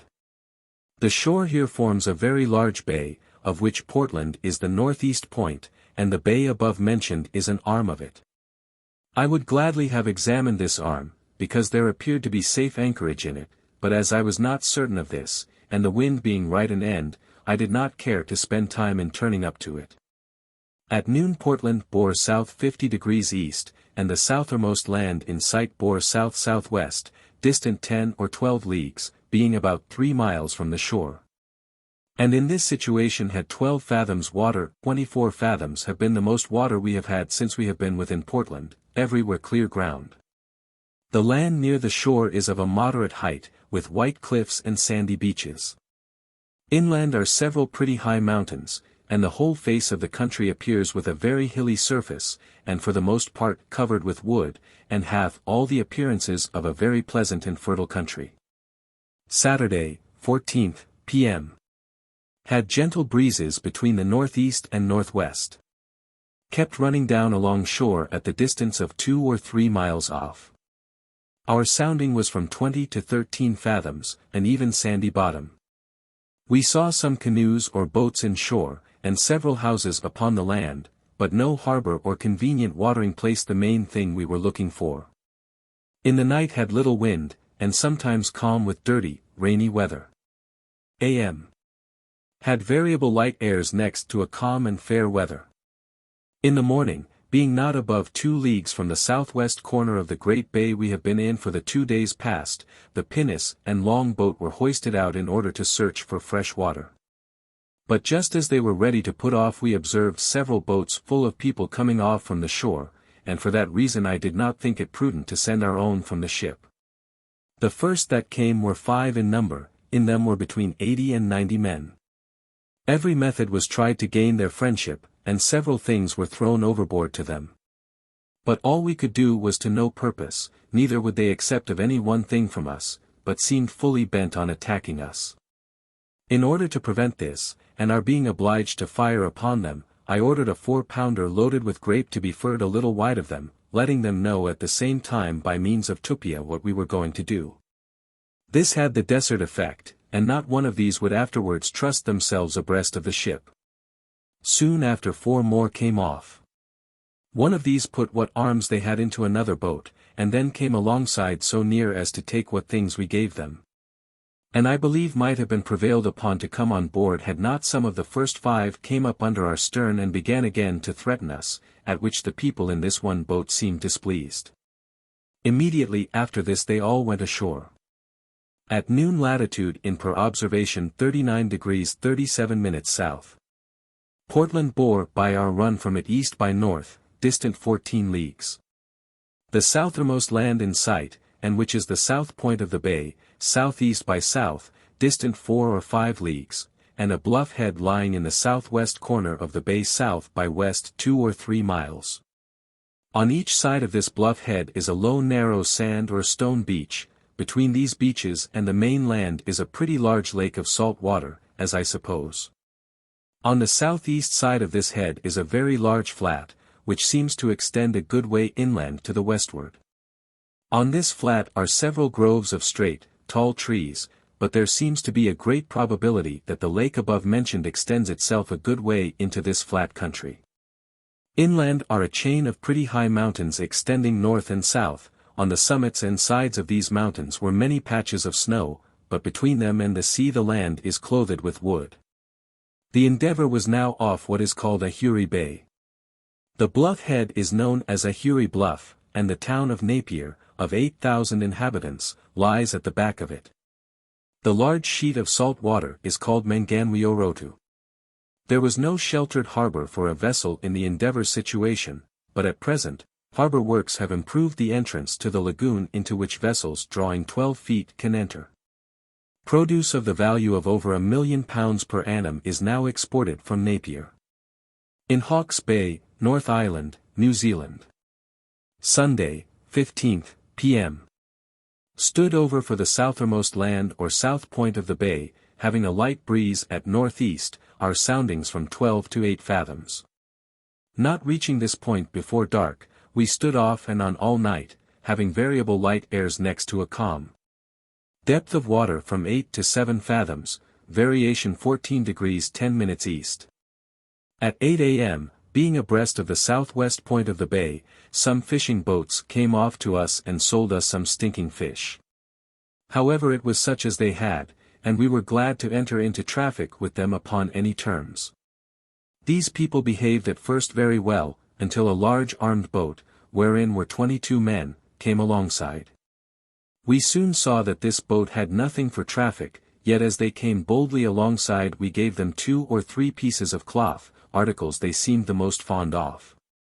One man in this boat had on him a black skin, something like a bear skin, which I was desirous of having that I might be a better judge what sort of an animal the first owner was. I offered him for it a piece of red cloth, which he seemed to jump at by immediately putting off the skin and holding it up to us, but would not part with it until he had the cloth in his possession, and after that not at all. But put off the boat and went away, and with them all the rest.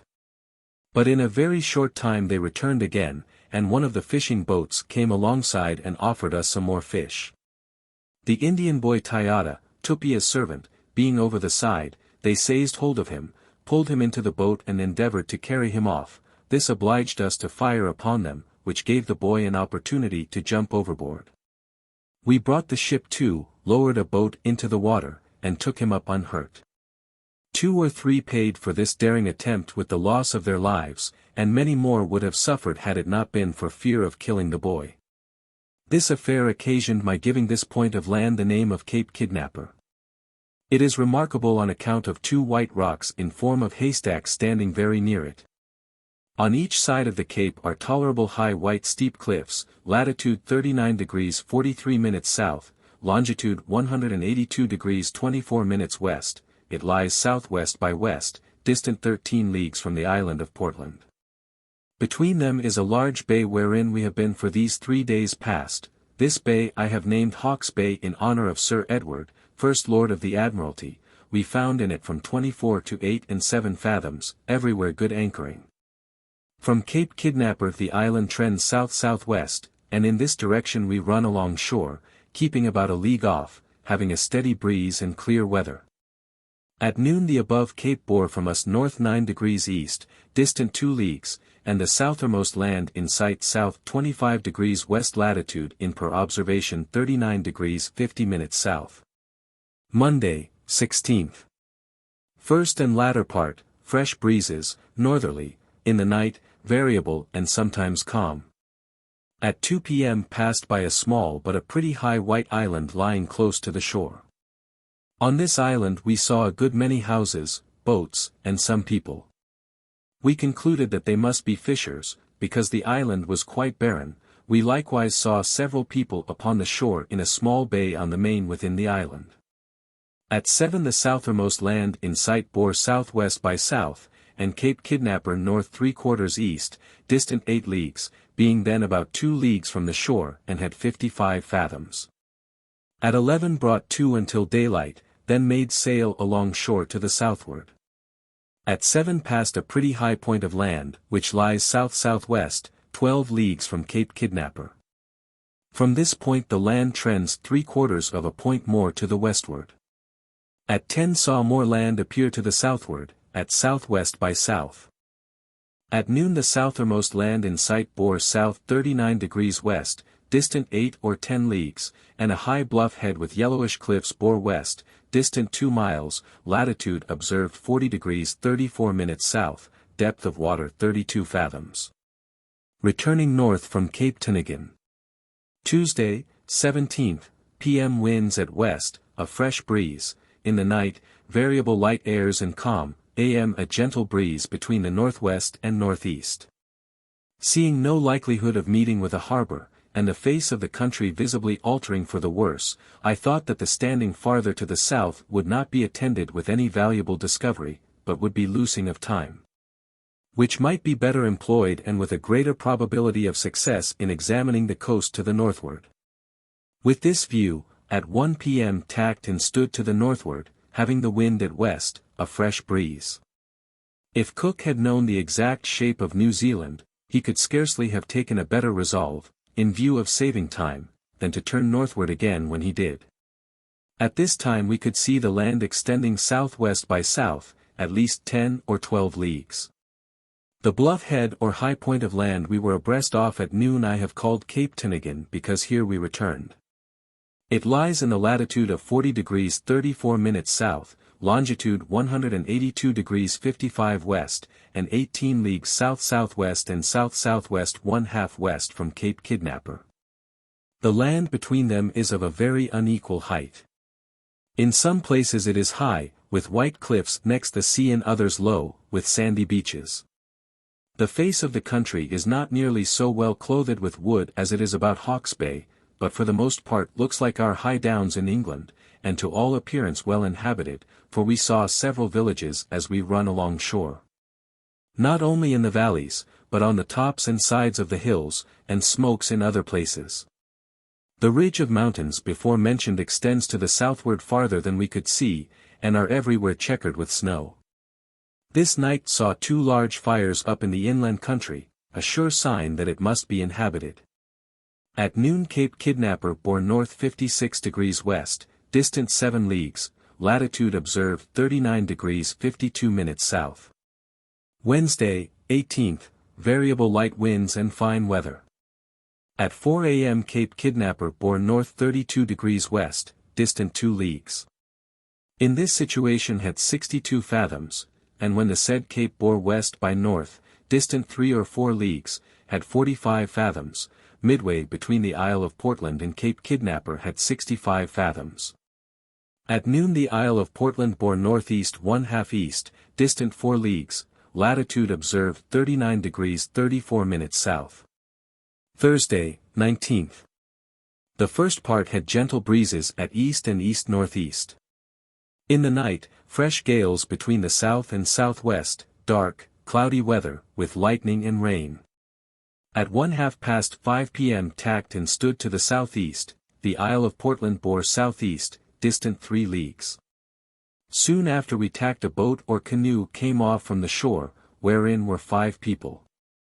They came on board without shewing the least signs of fear, and insisted upon staying with us the whole night. Indeed, there was no getting them away without turning them out of the ship by force, and that I did not care to do, but to prevent them playing us any trick I hoisted their canoe up alongside. 2 appeared to be chiefs, and the other 3 their servants. One of the chiefs seemed to be of a free, open, and gentle disposition. They both took great notice of everything they saw, and was very thankful for what was given them. The 2 chiefs would neither eat nor drink with us, but the other 3 eat whatever was offered them. Notwithstanding that these people had heard of the treatment the others had met with who had been on board before. Yet it appeared a little strange that they should place so much confidence in us as to put themselves wholly in our power whether we would or no. Especially as the others we had met with in this bay had upon every occasion behaved in quite a different manner. At 11 brought to until daylight, the night being dark and rainy, then made sail. At 7 a.m. brought to under Cape Table, and sent away the Indian canoe. At this time some others were putting off from the shore, but we did not wait their coming, but made sail to the northward. At noon the northernmost land in sight north 20 degrees east, and young Nick's Head, or the south point of Poverty Bay, west northerly, near 4 leagues. Latitude observed 38 degrees 44 minutes 30 seconds south. Friday, 20th, p.m. A fresh breeze at south-southwest, in the night, variable light breezes, with rain, a.m. a fresh breeze at southwest. At 3 p.m. Passed by a remarkable head, which I called Gable End Foreland on account of the very great resemblance the white cliff at the very point hath to the gable end of a house. It is made still more remarkable by a speared rock standing a little distance from it. This headland lies from Cape Table north 24 degrees east, distant 12 leagues. Between them the shore forms a bay, wherein lies Poverty Bay, 4 leagues from the former and 8 leagues from the latter.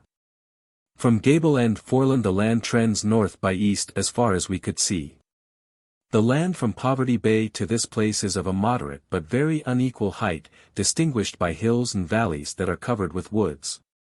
We saw, as we run along shore, several villages, cultivated lands, and some of the natives.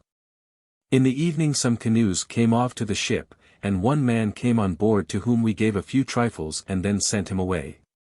Stood off and on until daylight, and then made sail and shore in order to look into 2 bays that appeared to our view about 2 leagues to the northward of the foreland. The southermost we could not fetch, but in the other we anchored about 11 o'clock in 7 fathoms, a black sandy bottom. The north point bore northeast 1/2 north, distant 2 miles, and the south point southeast by east, distant 1 mile, and about 3/4 of a mile from the shore.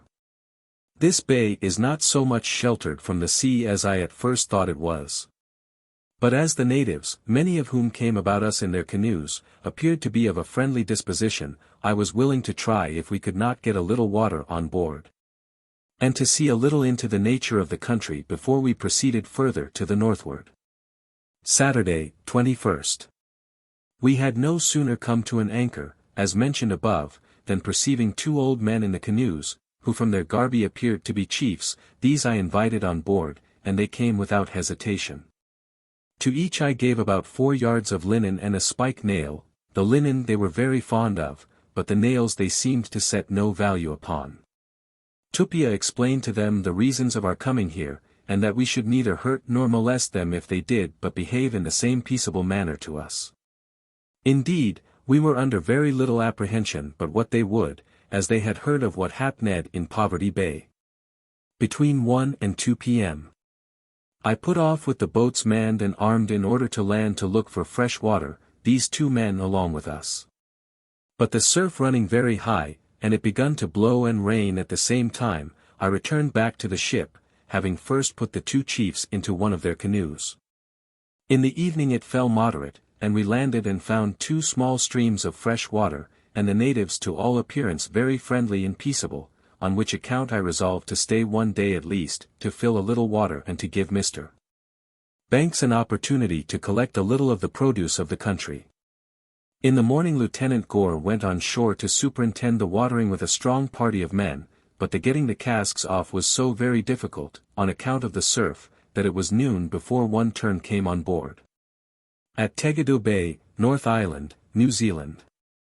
Sunday, 22nd. p.m. Light breezes and cloudy. About or a little after noon several of the natives came off to the ship in their canoes and began to traffic with us, our people giving them George's Island cloth for theirs, for they had little else to dispose of. This kind of exchange they seemed at first very fond of, and preferred the cloth we had got at the islands to English cloth, but it fell in its value above 500 p.c.t. before night. I had some of them on board, and shewed them the ship, with which they were well pleased. The same friendly disposition was observed by those on shore, and upon the whole they behaved as well or better than one could expect.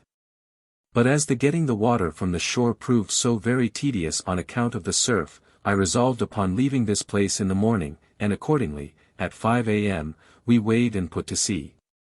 This bay is called by the natives Tegedo. Anora Bay. It lies in the latitude of 38 degrees 16 minutes south, but as it hath nothing to recommend it I shall give no description of it. There is plenty of wild celery, and we purchased of the natives 10 or 15 pounds of sweet potatoes. They have pretty large plantations of these, but at present they are scarce, it being too early in the season.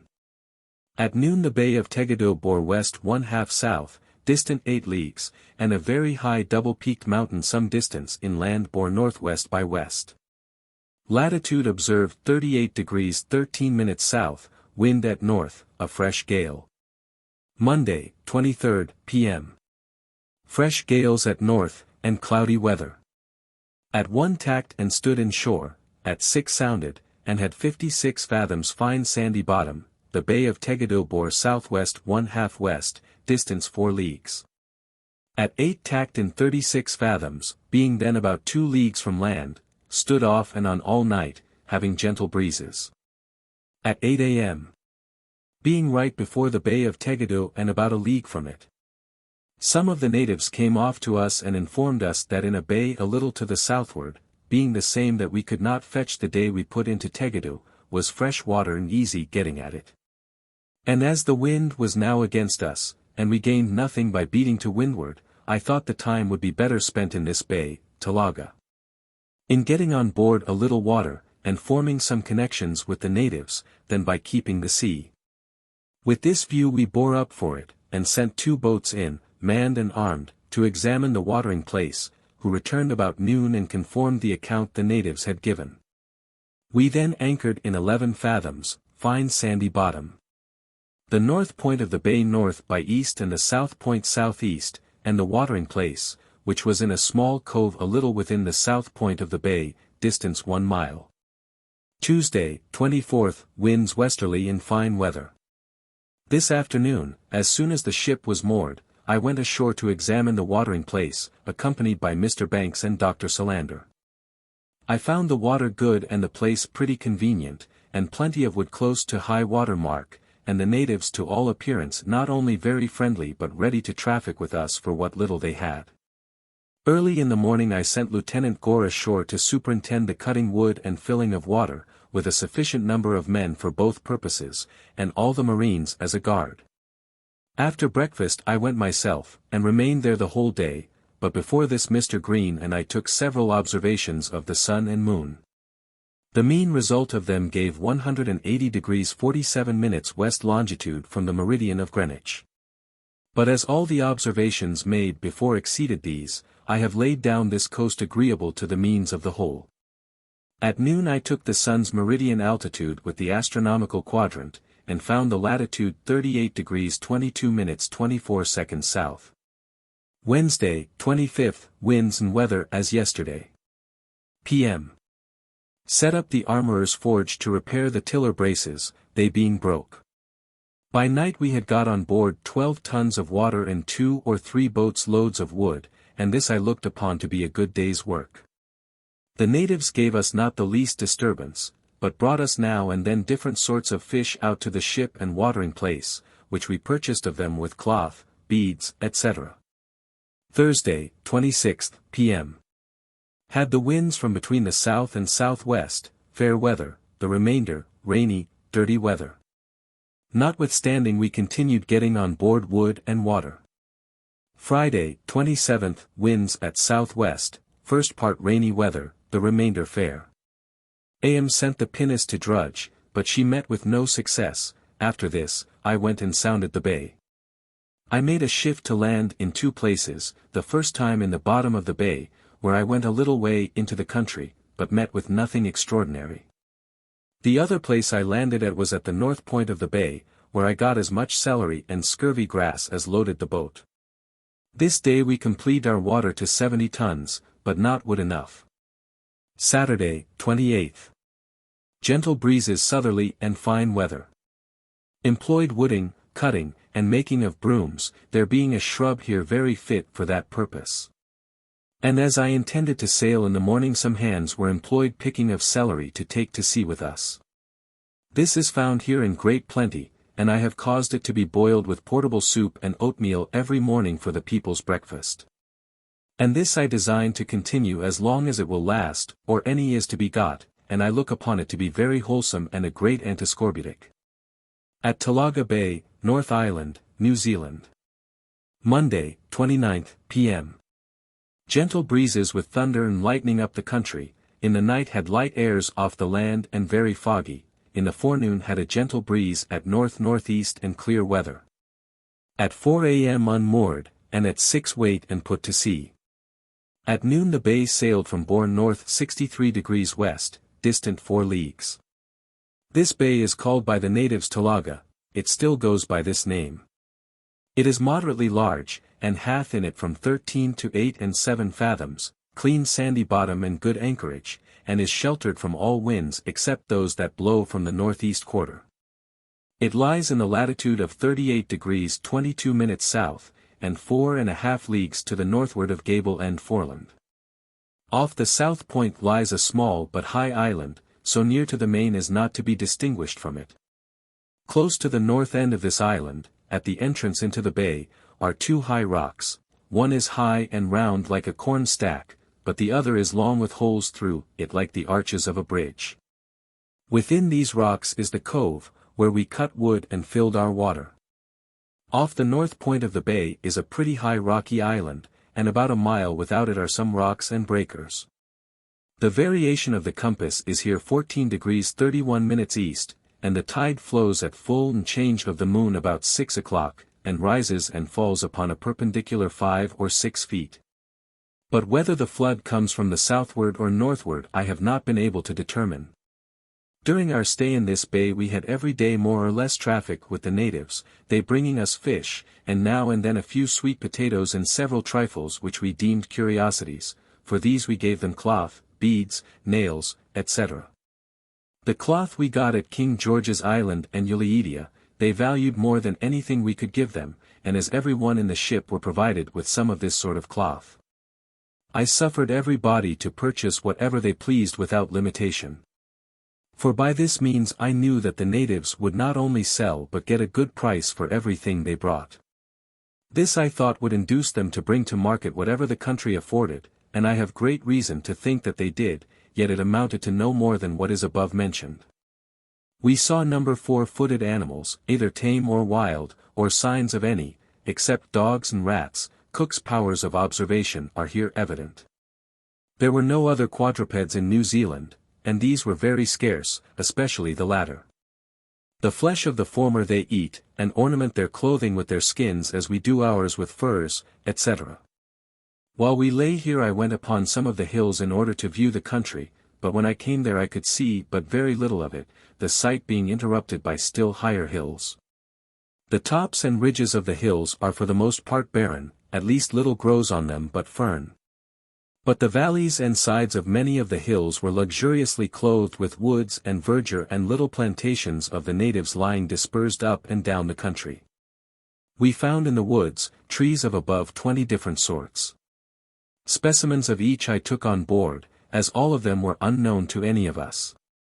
The tree which we cut for firing was something like maple and yielded a whitish gum. There was another sort of a deep yellow which we imagined might prove useful in dyeing. We likewise found one cabbage tree, palm, which we cut down for the sake of the cabbage. The country abounds with a great number of plants, and the woods with as great a variety of beautiful birds, many of them unknown to us. The soil of both the hills and valleys is light and sandy, and very proper for producing all kinds of roots, but we saw only sweet potatoes and yams among them. These they plant in little round hills, and have plantations of them containing several acres neatly laid out and kept in good order, and many of them are fenced in with low paling which can only serve for ornament. Monday, 30th, p.m. Little wind and cloudy weather. At 1 tacked and stood in shore. At 7 o'clock Talaga Bay bore west-northwest, distant 1 league. Tacked and lay her head off, had it calm until 2 a.m. When a breeze sprung up at southwest, and we made sail to the northward. At 6, Gable End Foreland bore south-southwest, and Talaga Bay south-southwest 1/4 west, distance 3 leagues. At 8, being about 2 miles from the shore, some canoes that were fishing came after the ship, but we having a fresh of wind they could not come up with us, and I did not choose to wait for them. At noon, latitude per observation 37 degrees 49 minutes south, a small island lying off the northernmost land in sight, bore north 16 degrees east, distant 4 miles, course from Talaga Bay north by east 1/2 east, distance 13 leagues. The land from thence is of a moderate but unequal height, forming several small bays wherein are sandy beaches. Hazy, cloudy weather prevented us from seeing much of the inland country, but near the shore we could see several villages and plantations of the natives. Soundings from 20 to 30 fathoms. Off Cape Runaway, North Island, New Zealand. Tuesday, 31st. At 1:30 p.m. hauled round the island above mentioned, which lies east 1 mile from the northeast point of the land. The lands from hence trends northwest by west, and west-northwest, as far as we could see. This point of land I have called East Cape, because I have great reason to think that it is the easternmost land on this whole coast, and for the same reason I have called the island which lays off it, East Island. It is but of a small circuit, high and round, and appears white and barren. The cape is of a moderate height with white cliffs, and lies in the latitude of 37 degrees 42 minutes 30 seconds south, and longitude 181 degrees 00 minutes west from the meridian of Greenwich. After we had rounded the East Cape we saw, as we run along shore, a great number of villages and a great deal of cultivated land, and in general the country appeared with more fertility than what we had seen before. It was low near the sea, but hilly inland. At 8, being 8 leagues to the westward of Cape East, and 3 or 4 miles from the shore, short-ned sail and brought to for the night, having at this time a fresh gale at south-southeast and squally weather. But it soon fell moderate, and at 2 a.m. made sail again to the southwest as the land now trended. At 8 saw land which made like an island bearing west. At the same time the southwestermost part of the main bore southwest. At 9, 5 canoes came off to us, in one of which were upwards of 40 men all armed with pikes, etc. From this and other circumstances it fully appeared that they came with no friendly intentions. And I at this time being very busy, and had no inclination to stay upon deck to watch their motions, I ordered a grape shot to be furred a little wide of them. This made them pull off a little, and then they got together either to consult what to do or to look about them. Upon this I ordered a round shot to be furred over their heads, which frightened them to that degree that I believe they did not think themselves safe until they got ashore. This occasioned our calling the point of land off which this happened, Cape Runaway. Latitude 37 degrees 32 minutes south, longitude 181 degrees 50 minutes west, and 17 or 18 leagues to the westward of East Cape. 4 leagues to the westward of East Cape is a bay which I have named Hicks's Bay, because Lieutenant Hicks was the first who discovered it. November 1769. Wednesday, November 1st. P.M. As we stood along shore, having little wind, and variable, we saw a great deal of cultivated land laid out in regular enclosures, a sure sign that the country is both fertile and well inhabited. Some canoes came off from the shore, but would not come near the ship. At 8 brought to 3 miles from the shore, the land seen yesterday bearing west, and which we now saw was an island, bore southwest, this should evidently be northwest. Distant 8 leagues. I have named it White Island. White Island is an active volcano. It was evidently quiescent at the time of the Endeavour passing, because as such it always appeared to us. At 5 a.m. Made sail along shore to the southwest, having little wind at east-southeast and cloudy weather. At 8 saw between 40 and 50 canoes in shore. Several of them came off to the ship, and being about us some time they ventured alongside and sold us some lobsters, mussels, and 2 conger eels. After these were gone some others came off from another place with mussels only, and but few of these they thought proper to part with, thinking they had a right to everything we handed them into their canoes without making any return. At last the people in one canoe took away some linen that was towing over the side, which they would not return for all that we could say to them. Upon this I fired a musket ball through the canoe, and after that another musket load with small shot, neither of which they minded, only pulled off a little, and then shook their paddles at us, at which I fired a third musket. And the ball, striking the water pretty near them, they immediately applied their paddles to another use, but after they thought themselves out of reach they got all together, and shook their paddles again at us. I then gave the ship a yaw, and fired a 4-pounder. This sent them quite off, and we kept on our course along shore, having a light breeze at east-southeast. At noon we were in the latitude of 37 degrees 55 minutes, White Island bearing north 29 degrees west, distant 8 leagues. Thursday, 2nd.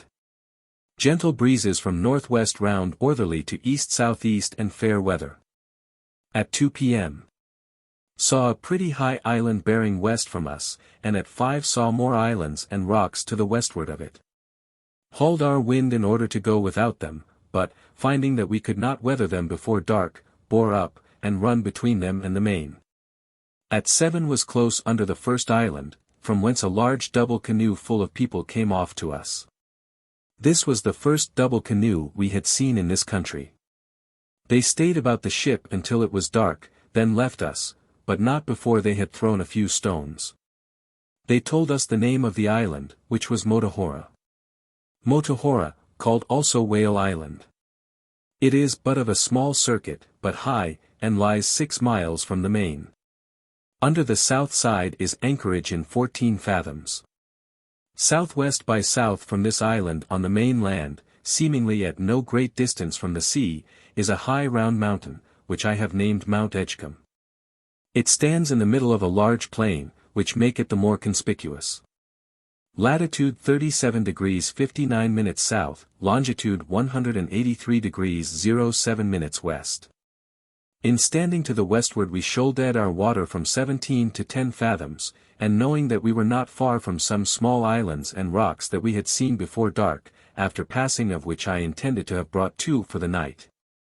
But I now thought it more prudent to tack, and spend the night under the island of Motuhora, where I knew there was no danger.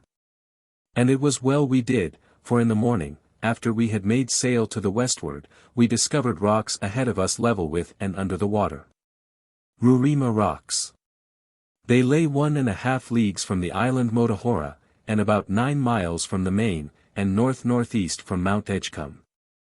We passed between these rocks and the main, having from 7 to 10 fathoms. The double canoe which we saw last night followed us today under sail, and kept abreast of the ship near an hour talking to Tupia, but at last they began to pelt us with stones. But upon firing one musket they dropped astern and left us. At 10:30 passed between a low flat island and the main, the distance from one to the other being 4 miles, depth of water 10, 12, and 15 fathoms. At noon the flat island, Motuno, bore from northeast to east 1/2 north, distance 5 or 6 miles, latitude in per observation 37 degrees 39 minutes south, longitude 183 degrees 30 minutes west. The main land between this and the island of Motuhara, which is 10 leagues, is of a moderate height, and all a level, flat country, pretty clear of wood and full of plantations and villages. These villages are built upon eminences near the sea, and are fortified on the land side with a bank and a ditch, and palisaded all round. Besides this, some of them appear to have outworks. We have before now observed, on several parts of the coast, small villages enclosed with palisades and works of this kind built on eminences and ridges of hills, but Tupia had all along told us that they were moris, or places of worship. But I rather think they are places of retreat or stronghold where they defend themselves against the attack of an enemy, as some of them seemed not ill-designed for that purpose. In the contests with the Maoris in after years, these pas, or forts, proved to be no despicable defences. In Bay of Plenty, North Island, New Zealand. Friday, 3rd, p.m. fresh gales at northeast by east and hazy weather. At 2 past a small high island lying 4 miles from a high round head on the main, the island was Molotai. The high round head was Monganwi, which marks the entrance to Tauranga Harbour, a good port, where now stands a small town of the same name. From this head the land trends northwest as far as we could see, and appeared to be very rugged and hilly. The weather being very hazy, and the wind blowing fresh on shore, we hauled off close upon a wind for the weathermost island in sight, which bore from us north-northeast, distant 6 or 7 leagues. Under this island we spent the night, having a fresh gale at northeast and northeast by east, and hazy weather with rain. This island I have called the Mayor. At 7 a.m. it bore south 47 degrees east, distant 6 leagues, and a cluster of small islands and rocks bore north 1/2 east, distant 1 league. At the time had a gentle breeze at east-northeast and clear weather. The cluster of islands and rocks just mentioned we named the Court of Aldermen. They lay in the compass of about 1/2 league every way, and 5 leagues from the main, between which and them lay other islands. The most of them are barren rocks, and of these there is a very great variety. Some of them are of as small a compass as the Monument in London, and spire up to a much greater height. They lay in the latitude of 36 degrees 57 minutes, and some of them are inhabited.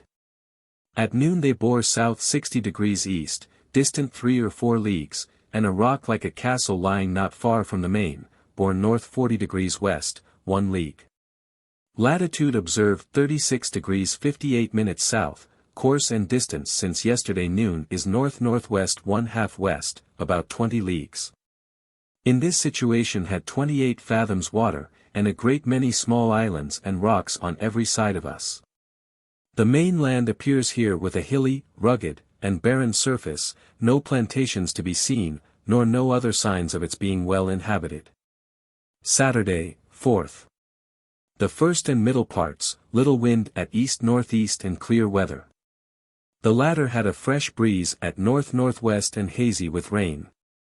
At 1 p.m. 3 canoes came off from the main to the ship, and after parading about a little while they darted 2 pikes at us. The first was at one of our men as he was going to give them a rope, thinking they were coming on board, but the second they throwed into the ship. The firing of 1 musket sent them away. Each of these canoes were made out of 1 large tree, and were without any sort of ornament, and the people in them were mostly quite naked. At 2 p.m. saw a large opening or inlet in the land, which we bore up for with an intent to come to an anchor.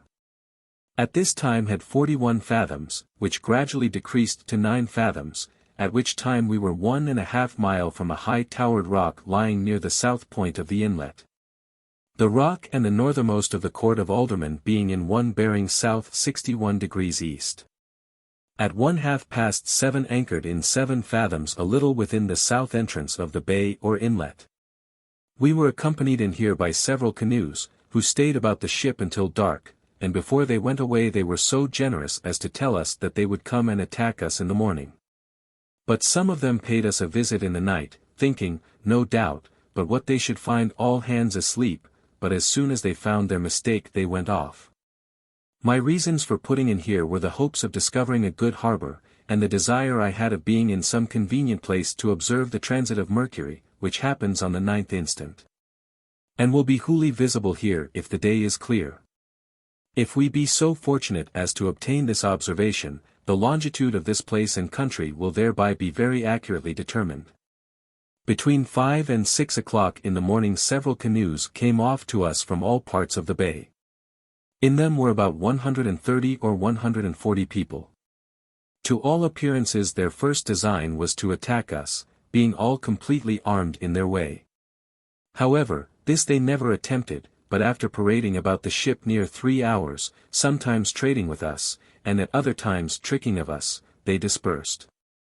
But not before we had furred a few muskets and one great gun, not with any design to hurt any of them, but to shew them what sort of weapons we had, and that we could revenge any insult they offered to us. It was observable that they paid but little regard to the muskets that were furred, notwithstanding one ball was furred through one of their canoes, but what effect the great gun had I know not, for this was not furred until they were going away. At Mercury Bay, North Island, New Zealand. At 10, the weather clearing up a little, I went with 2 boats to sound the bay and to look for a more convenient anchoring place, the master being in one boat, and I in the other.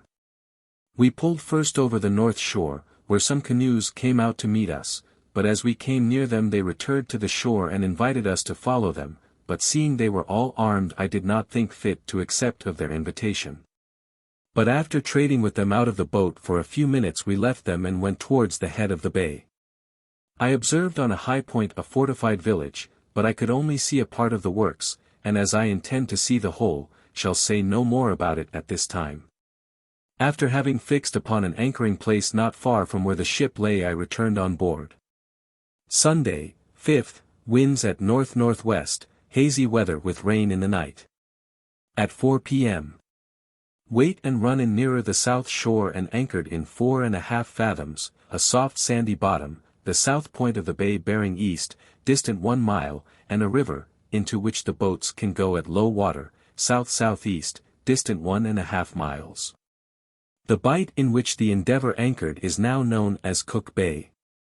In the morning the natives came off again to the ship, but their behavior was very different to what it was yesterday morning, and the little traffic we had with them was carried on very fair and friendly. 2 came on board the ship, to each I gave a piece of English cloth and some spike nails.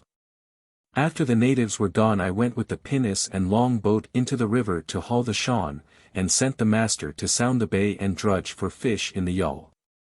We hauled the shawn in several places in the river, but caught only a few mullet, with which we returned on board about noon.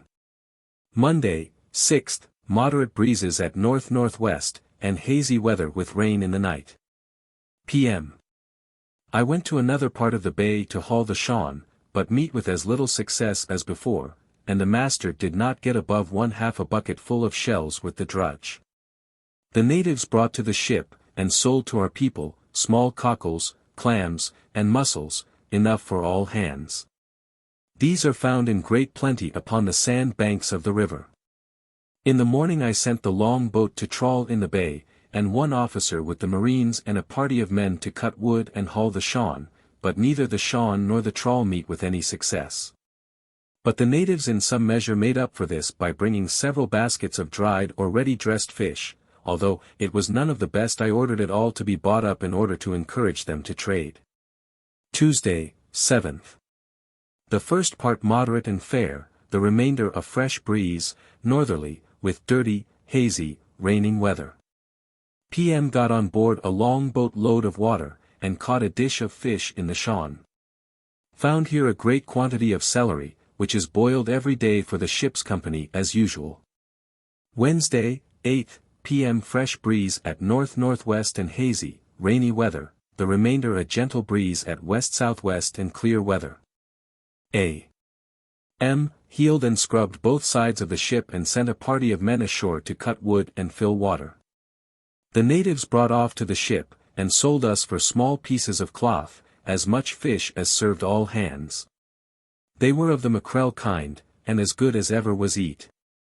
At noon I observed the sun's meridian zenith distance, by the astronomical quadrant, which gave the latitude 36 degrees 47 minutes 43 seconds south.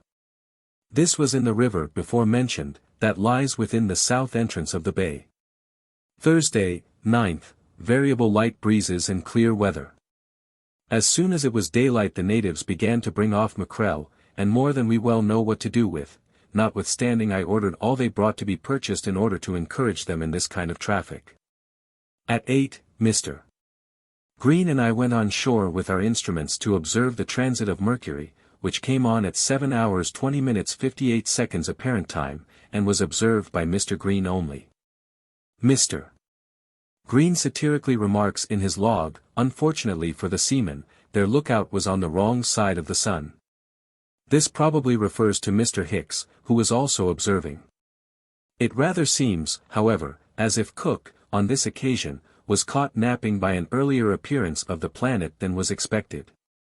I, at this time, was taking the sun's altitude in order to ascertain the time. The egress was observed as follows. By Mr. Green, internal contact at 12 hours 8 minutes 58 seconds afternoon. External contact at 12 hours 9 minutes 55 seconds afternoon.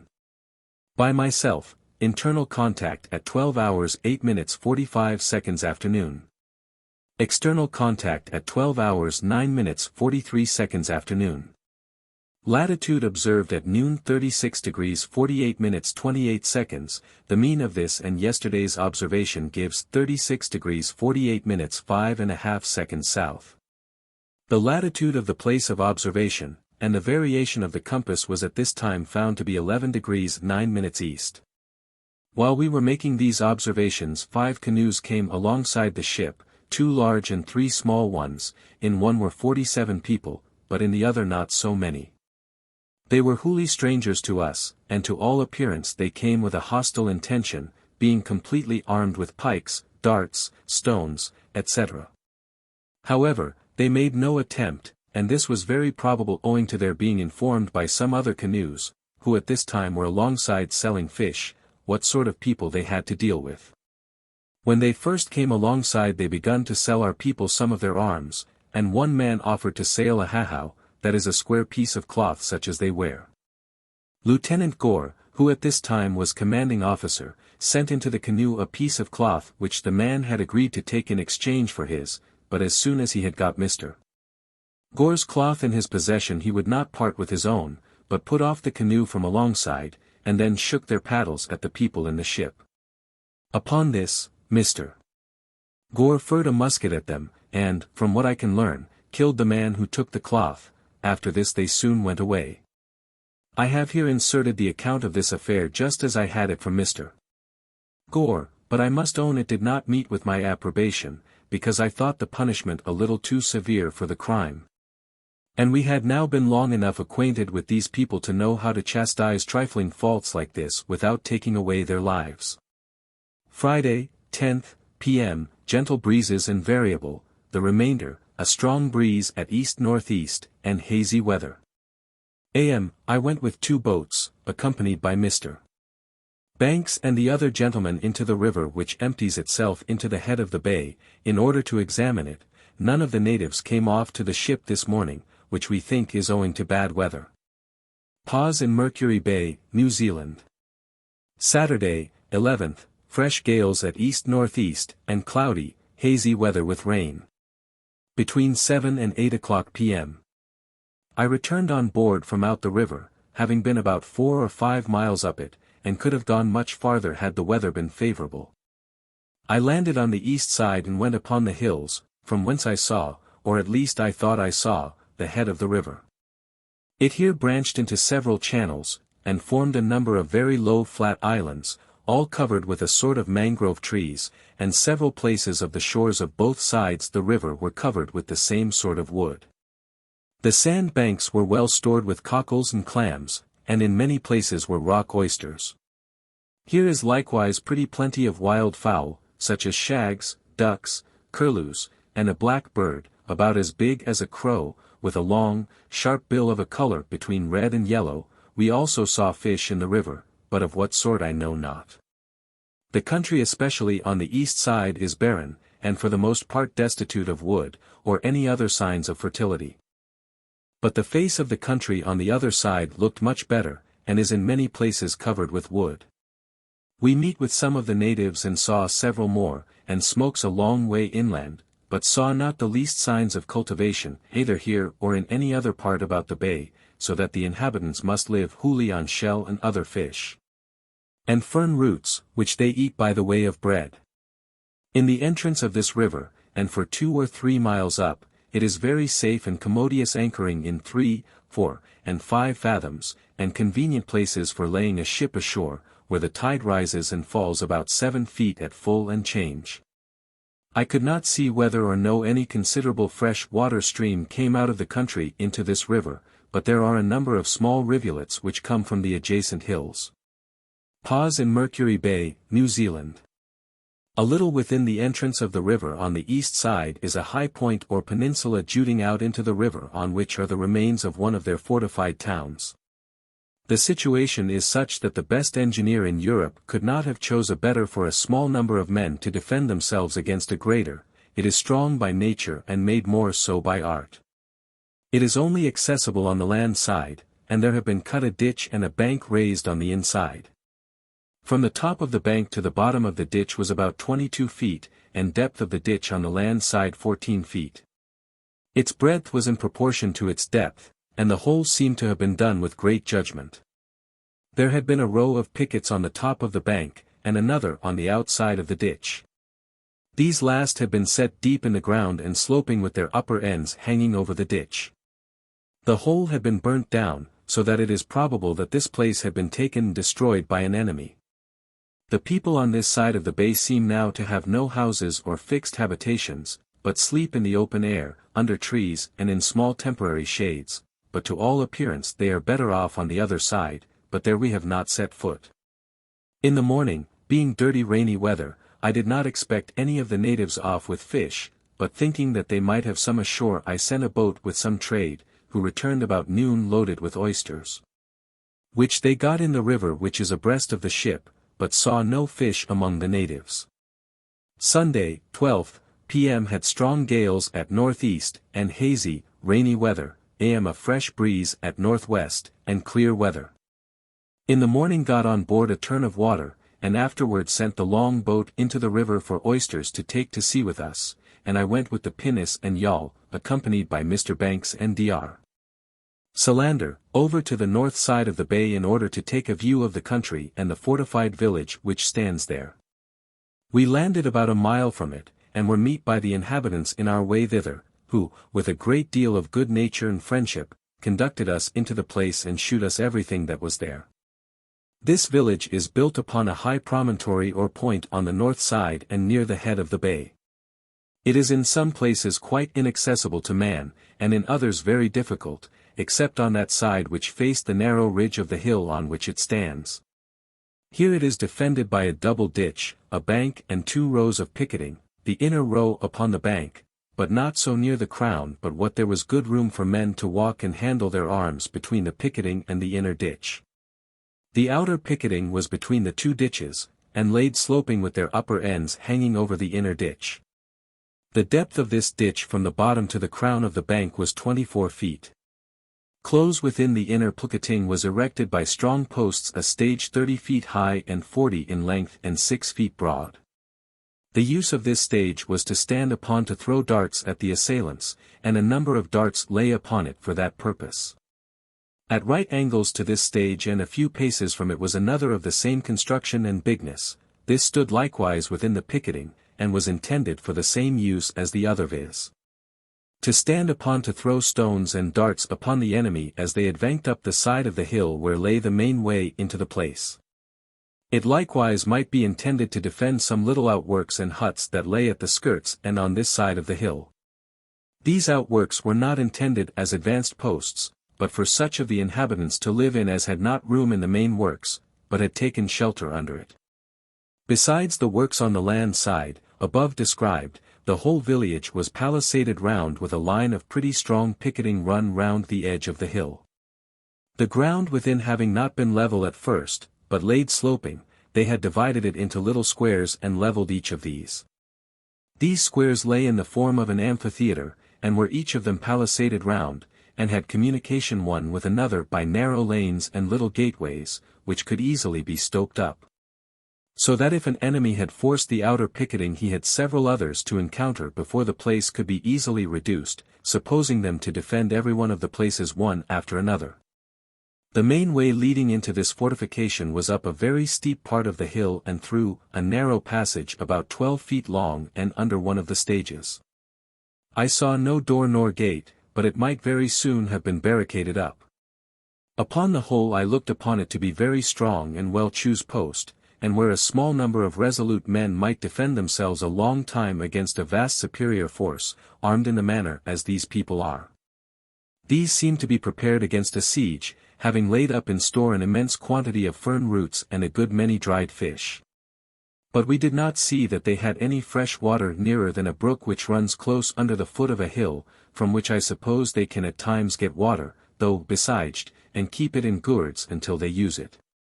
Under the foot of the point on which the village stands are two rocks, the one just broke off from the main and other detached a little from it. They are both very small, and more fit for birds to inhabit than men.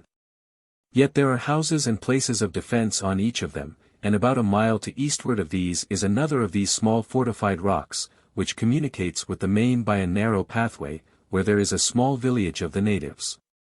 Many works of this kind we have seen upon small islands and rocks and ridges of hills on all parts of the coast, besides a great number of fortified towns, to all appearances vastly superior to this I have described. From this it should seem that the people must have long and frequent wars, and must have been long accustomed to it, otherwise they never would have invented such strong holds as these, the erecting of which must cost them immense labor. Considering the tools they have to work with, which are only made of wood and stone. It is a little strange that with such a warlike people, as these undoubtedly are, no omissive weapons are found among them, such as bows and arrows, slings, etc. Things in themselves so easily invented, and are common in every other part of the world. The arms they use are long spears or lances, a staff about 5 feet long. Some of these are pointed at one end like a sergeant's halberd, others are round and sharp, the other ends are broad, something like the blade of an oar. They have another sort about 4.5 feet long. These are shaped at one end like an axe, and the other is made with a sharp point. They have short truncheons about a foot long, which they call pat-to-pat-toes, some made of wood, some of bone, and others of stone. Those made of wood are variously shaped, but those made of bone and stone are of one shape, which is with a round handle, a broadish blade, which is thickest in the middle and tapered to an edge all round. The use of these are to knock men's brains out, and to kill them outright after they are wounded, and they are certainly well contrived things for this purpose. Besides these weapons they throw stones and darts. The darts are 10 or 12 feet long, are made of hard wood, and are barbed at one end. They handle all their arms with great agility, particularly their long pikes or lances, against which we have no weapon that is an equal match except a loaded musket. Monday, 13th, p.m., gentle breezes at northwest in clear weather. After taking a slight view of the country and loaded both boats with celery, which we found in great plenty near the sea beach, we returned on board about 5 o'clock. The long boat at the same time returned out of the river loaded as deep as she could swim with oysters. And now I intended to put to sea in the morning if wind and weather will permit.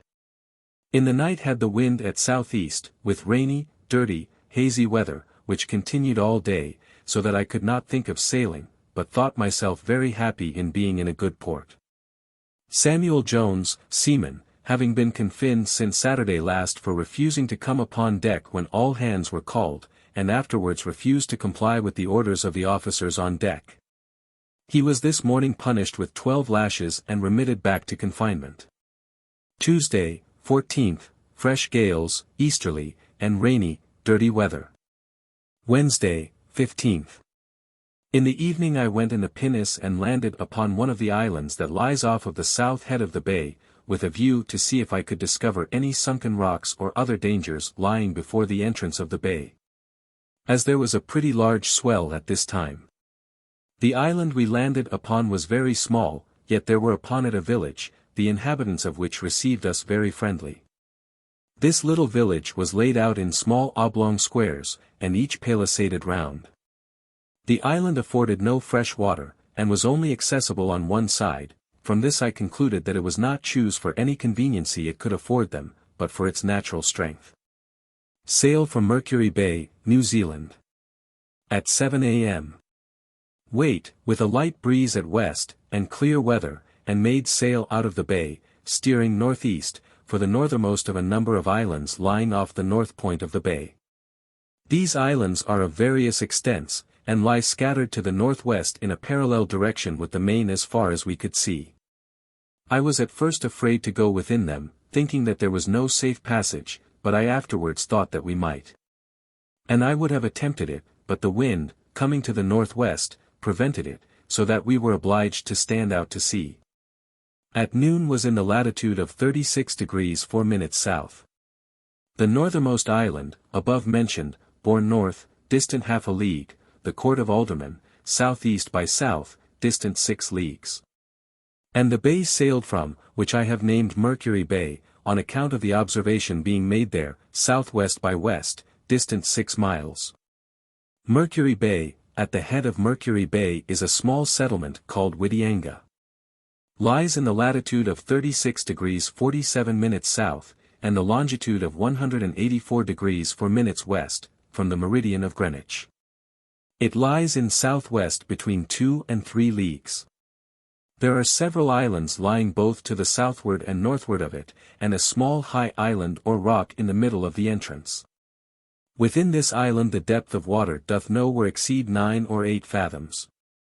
The best anchorage is in a sandy bay which lies just within the south head in 5 and 4 fathoms, bringing a high tower rock, which lies without the head, in one with the head, or just shut in behind it. Here it is very convenient wooding and watering, and in the river are an immense quantity of oysters and other small shell fish, and this is the only thing it is remarkable for, and hath occasioned my giving it the name of Oyster River. But the snuggest and safest place for a ship to lay in that wants to stay there any time is in the river at the head of the bay, and where there is every conveniency the place can afford. To sail up and into it keep the south shore all the way on board. As we did not learn that the natives had any name for this river, I have called it the River of Mangroves, still so called. Because of the great quantity of these trees that are found in it. The country on the southeast side of this river and bay is very barren, producing little else but fern, and such other plants as delight in a poor soil. The land on the northwest side is pretty well covered with wood, the soil more fertile, and would no doubt produce the necessaries of life, was it cultivated. However, this much must be said against it, that it is not near so rich nor fertile as the lands we have seen to the southward. And the same may be said of its inhabitants, who, although pretty numerous, are poor to the highest degree when compared to others we have seen. They have no plantations, but live only on fern roots and fish. Their canoes are mean, and without ornament, and so are their houses, or huts, and in general everything they have about them. This may be owing to the frequent wars in which they are certainly engaged. Strong proofs of this we have seen, for the people who resided near the place where we wooded, and who slept every night in the open air, placed themselves in such a manner when they laid down to sleep as plainly shewed that it was necessary for them to be always upon their guard. They do not own subjection to tyranny, the Iratahai. Cook did not realize that the New Zealanders were divided into independent tribes, but say that he would kill them was he to come among them. They confirm the custom of eating their enemies, so that this is a thing no longer to be doubted. I have before observed that many of the people about this bay had no fixed habitations, and we thought so then, but have since learnt that they have strongholds or hippas, as they call them, which they retire to in time of danger. We found, thrown upon the shore in several places in this bay, a quantity of iron sand, which is brought down out of the country by almost every little freshwater brook. This proves that there must be of that or not far inland. Neither of the inhabitants of this place, nor any other where we have been, know the use of iron or set the least value upon it, preferring the most trifling thing we could give them to a nail, or any sort of iron tools. Before we left this bay we cut out upon one of the trees near the watering place the ship's name, date, etc., and, after displaying the English colours, I took formal possession of the place in the name of His Majesty. Off Cape Colville, North Island, New Zealand. Thursday, 16th, fresh breezes between the northwest and southwest, and fair weather. At 1 p.m. Having got within the group of islands which lies of the north head of Mercury Bay, hauled our wind to the northward, and kept plying to windward all the day between these islands and some others laying to the northward of them. With a view to get under the main land, the extreme northwest point of which we could see, at noon, bore west by north, distant 6 or 8 leagues. Latitude and per observation 36 degrees 33 minutes south. Note, in speaking of Mercury Bay, I had forgot to mention that the mangrove trees found there produce a resinous substance very much like rosin. Something of this kind, I am told, is found in both the East and West Indies. We found it, at first, in small lumps upon the sea beach, but afterwards found it sticking to the mangrove trees, and by that means found out from whence it came. Friday, 17th. The fore and middle parts had fresh gales between the southwest and west by south, and squally. Kept plying to windward in order to get under the land. At 6 a.m. Fetched close under the lee of the northernmost island in sight, then tacked and stood to the southward until 11, when we tacked and stood to the northward. At this time the north head of Mercury Bay, or Point Mercury, bore southeast by east, distant 3 leagues, being at this time between 2 and 3 leagues from the main land, and abreast of a place where there appeared to be a harbour.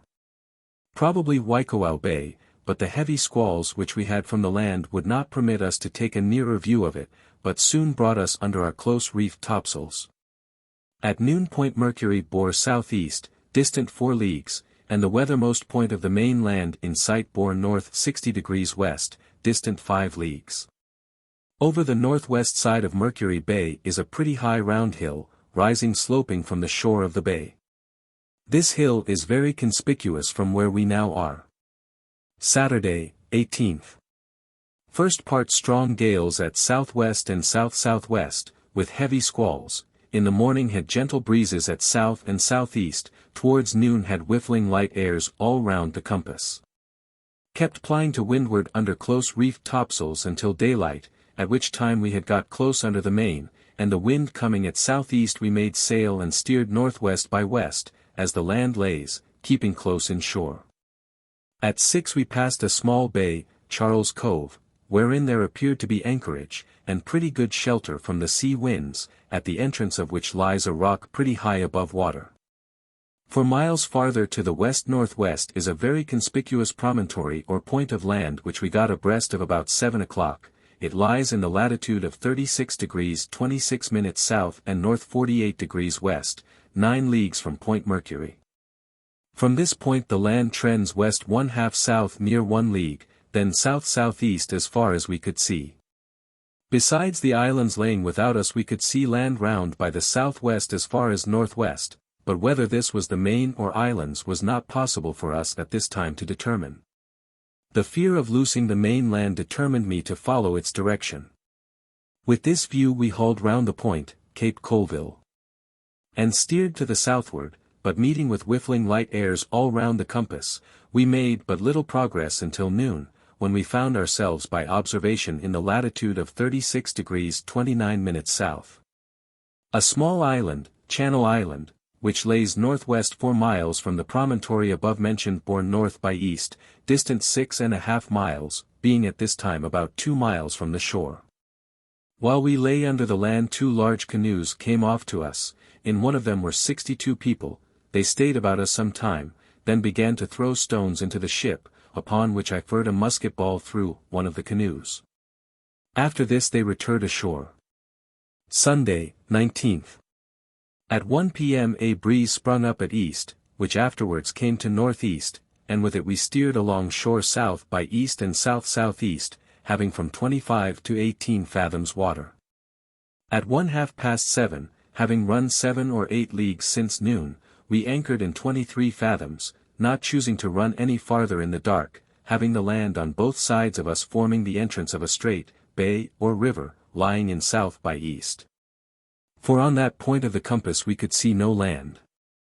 At daylight a.m., the wind being still favorable, we weighed and run under an easy sail up the inlet, keeping nearest the east side.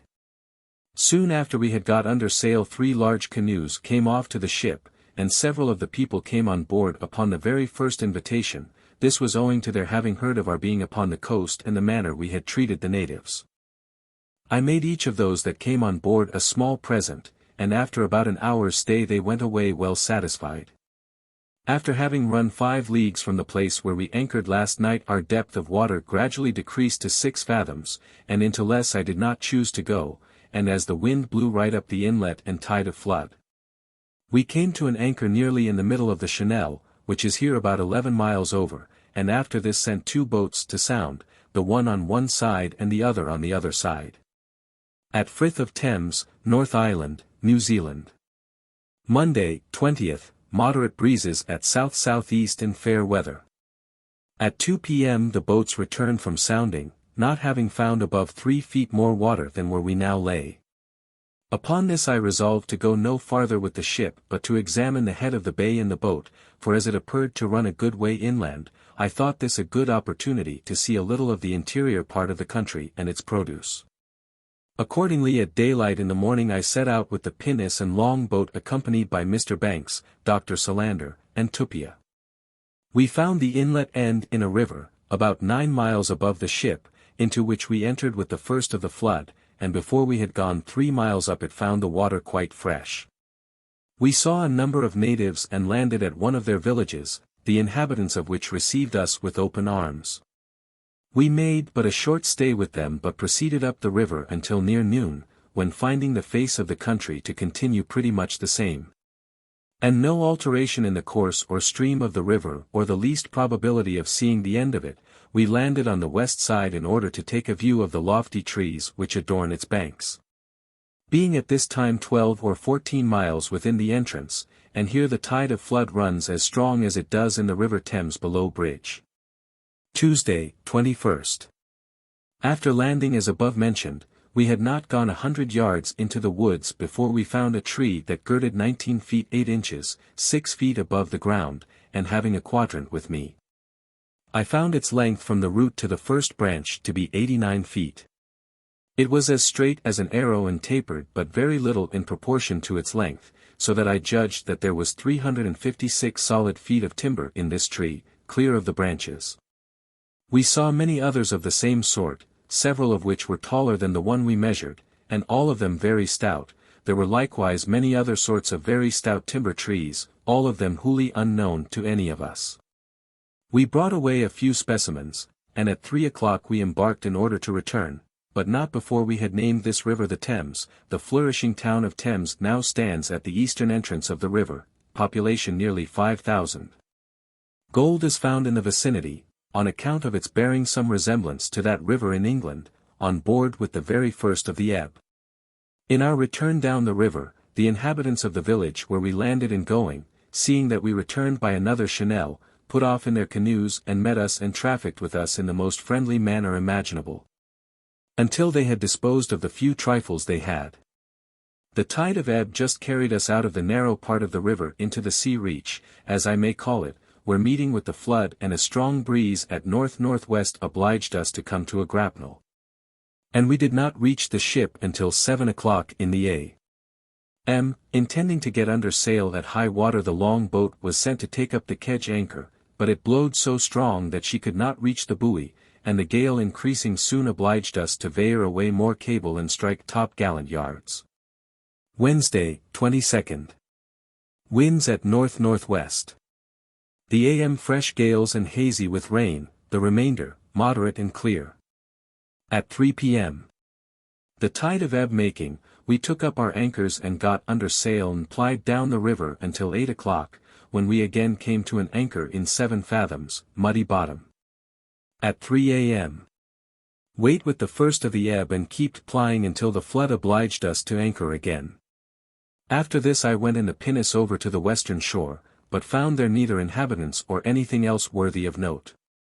At the time I left the ship a good many of the natives were alongside and on board trafficking with our people for such trifles as they had, and seemed to behave as well as people could do.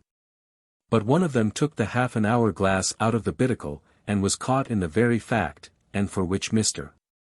Hicks, who was commanding officer, brought him to the gangway and gave him a dozen lashes with a cat of 9 tails. The rest of the people seemed not displeased at it when they came to know what it was for, and some old man beat the fellow after he had got into his canoe. However, soon after this they all went away. Thursday, 23rd, p.m. Gentle breezes at north-northwest and fair weather.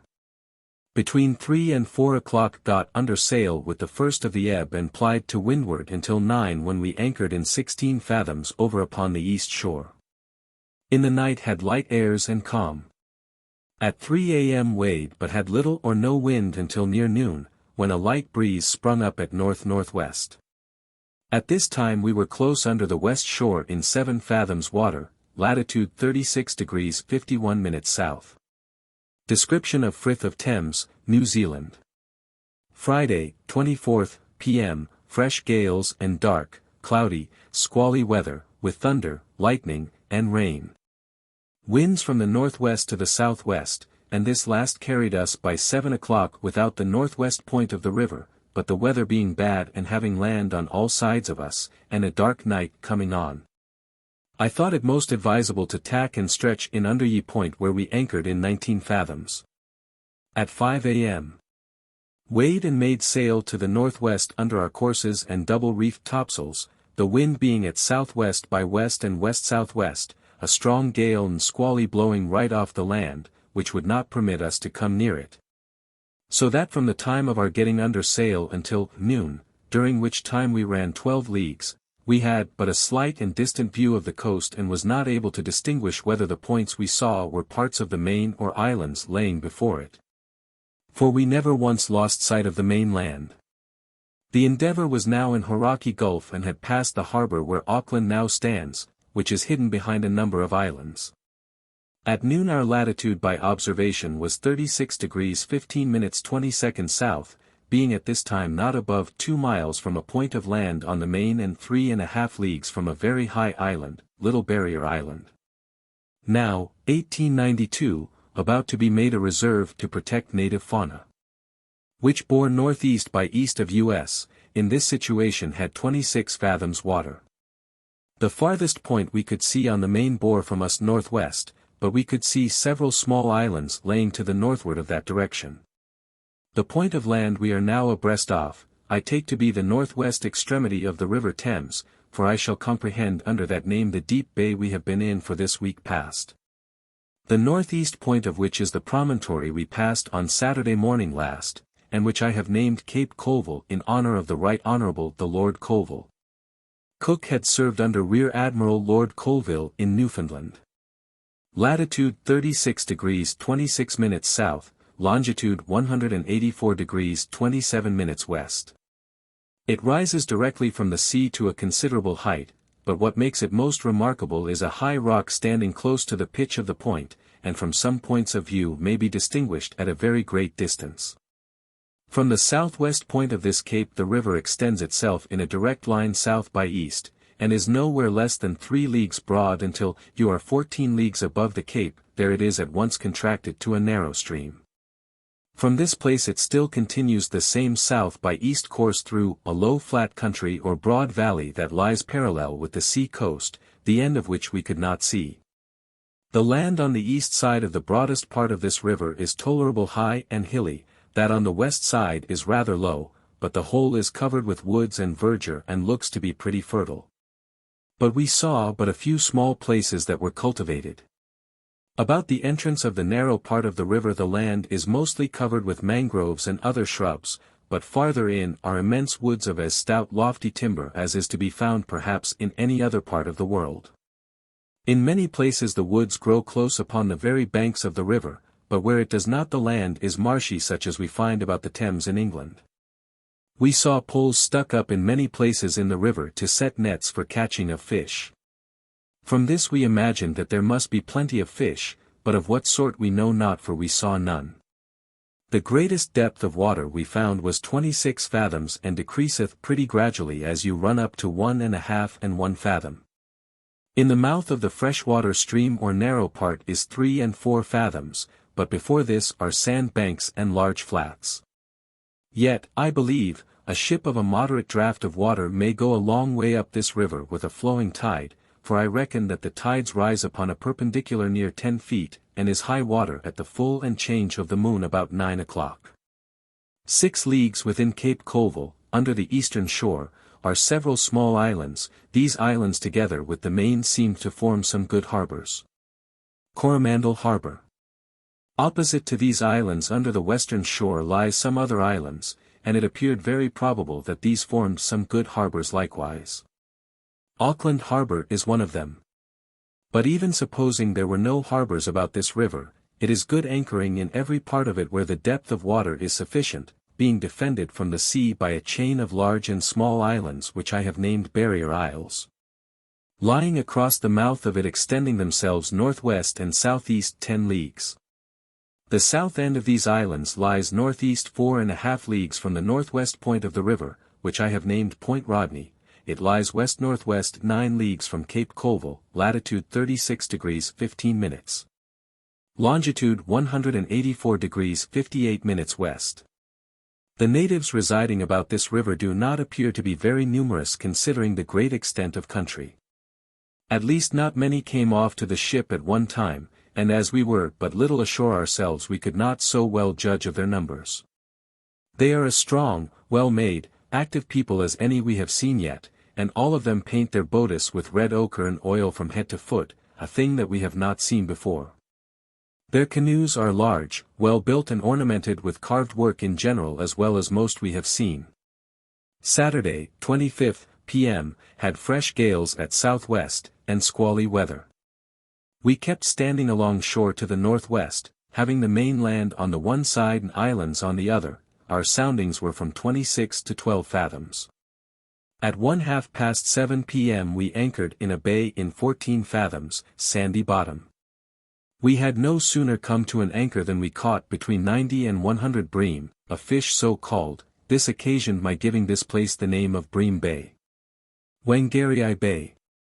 The 2 points which forms this bay lie north and south 5 leagues from each other. The bay is everywhere pretty broad and between 3 and 4 leagues deep. At the bottom of it there appears to be a fresh water river. Whangarei River. The district is very fertile. Coal mines are in the vicinity, and coal is exported. The north head of the bay, called Bream Head, is high land and remarkable on account of several peaked rocks ranged in order upon the top of it. It lies in the latitude 35 degrees 46 minutes south and north 41 degrees west, distant 17½ leagues from Cape Colville. This bay may likewise be known by some small islands lying before it called the Hen and Chickens, one of which is pretty high and terminates at top in 2 peaks. The land between Point Rodney and Bream Head, which is 10 leagues, is low and wooded in turfs, and between the sea and the firm land are white sand banks. We saw no inhabitants but saw fires in the night, a proof that the country is not uninhabited. At daylight a.m. we left the bay and directed our course along shore to the northward, having a gentle breeze at south by west and clear weather. A little after sunrise found the variation to be 12 degrees 42 minutes easterly. At noon, our latitude by observation was 36 degrees 36 minutes south, Bream Head bore south distant 10 miles. Some small islands, poor nights, at northeast by north distant 3 leagues, and the northernmost land in sight bore north-northwest, being at this time 2 miles from the shore, and in this situation had 26 fathoms. The land hereabout is rather low and pretty well covered with wood and seems not ill inhabited. Off Cape Brett, North Island, New Zealand. Sunday, 26th, p.m. Gentle breezes between the east-northeast and north, kept ranging along shore to the northward. At the distance of 4 or 5 miles off saw several villages and some cultivated lands.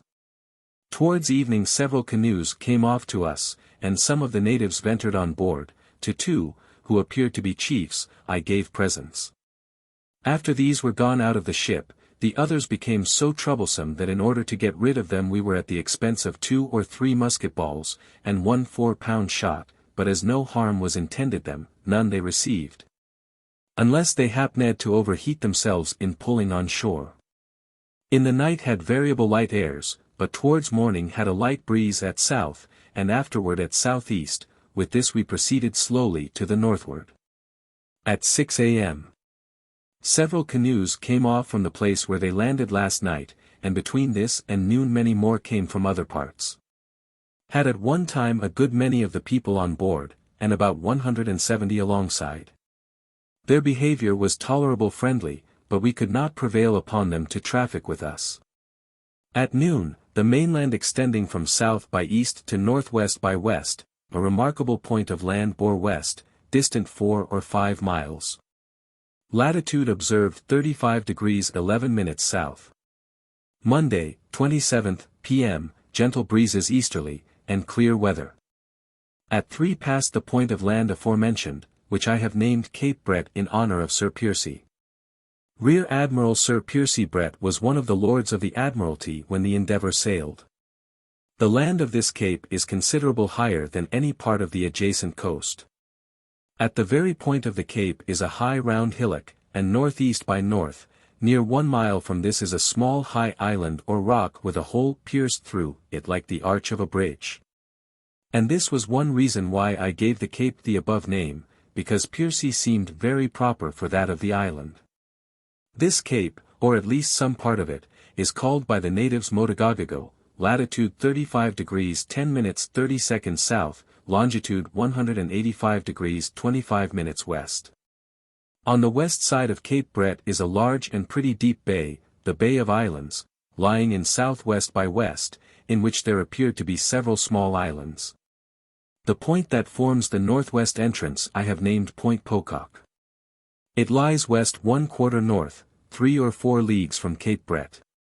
On the southwest side of this bay we saw several villages situated both on islands and on the main land, from whence came off to us several large canoes full of people, but, like those that had been alongside before, would not enter into a friendly traffic with us, but would cheat whenever they had an opportunity. The people in these canoes made a very good appearance, being all stout well-made men, having their hair which was black combed up and tied upon the crown of their heads, and their stuck with white feathers. In each of the canoes were 2 or 3 chiefs, and the habits of these were rather superior to any we had yet seen. The cloth they wore was of the best sort, and covered on the outside with dog skins put on in such a manner as to look agreeable enough to the eye. Few of these people were tattooed or marked in the face, like those we have seen farther to the south, but several had their backsides tattooed much in the same manner as the inhabitants of the islands within the tropics. In the course of this day, that is this afternoon and yesterday forenoon, we reckoned that we had not less than 400 or 500 of the natives alongside and on board the ship, and in that time did not range above 6 or 8 leagues of the sea coast. A strong proof that this part of the country must be well inhabited. In the evening, the wind came to the westward of north, and we tacked and stood off northeast until 11 o'clock, when the wind coming more favorable we stood again to the westward. At 8 a.m. we were within a mile of groups of islands lying close under the mainland and northwest by west 1/2 west, distance 22 miles from Cape Brett. Here we lay for near 2 hours, having little or no wind. During this time several canoes came off to the ship, and 2 or 3 of them sold us some fish cavalies as they are called, which occasioned my giving the islands the same name. After this some others began to pelt us with stones, and would not desist at the firing of 2 musket balls through one of their boats. At last I was obliged to pepper 2 or 3 fellows with small shot, after which they returned, and the wind coming at northwest we stood off to sea. At noon, Cavally Islands bore southwest by south, distant 4 miles. Cape Brett southeast, distant 7 leagues, and the westernmost land in sight, making like islands, bore west by north, latitude in per observation 34 degrees 55 minutes south. Tuesday, 28th. A fresh breeze from the westward all this day, which being right in our teeth, we kept beating to windward with all the sail we could crowd, but instead of gaining we lost ground. A.M. Being close in with the land to the westward of the bay, which lies on this side of Cape Brett, we saw at some distance inland 2 pretty large villages palisaded in the same manner as others we have seen. At noon, Cape Brett southeast by east 1/2 east, distant 6 leagues, latitude observed 35 degrees 0 minutes south. At Bay of Islands, North Island, New Zealand. Wednesday, 29th. Fresh gales at northwest and west-northwest, kept plying to windward until 7 a.m. And finding that we lost ground every board we made, I thought I could not do better than to bear up for the bay, which lies to the westward of Cape Brett, it being at this time not above 2 leagues to leeward of us. For by putting in there we should gain some knowledge of it, on the contrary, by keeping the sea with a contrary wind, we were sure of meeting with nothing new. These reasons induced me to bear away for the Bay of Islands, and at 11 o'clock we anchored under the southwest side of one of the many islands, Motu Arohia, that line the southeast side of it, in 4½ fathoms. But as we fell into this shoaled water all at once, we anchored sooner than was intended, and sent the master with 2 boats to sound, who found that we had got upon a bank that spitted off from the northwest end of the island. And that on the outside of it was 8 and 10 fathoms water. Thursday, 30th, p.m., had the winds westerly, with some very heavy showers of rain. We had no sooner come to an anchor than between 300 and 400 of the natives assembled in their canoes about the ship. Some few were admitted on board, and to one of the chiefs I gave a piece of broad cloth and distributed a few nails, etc., among some others of them.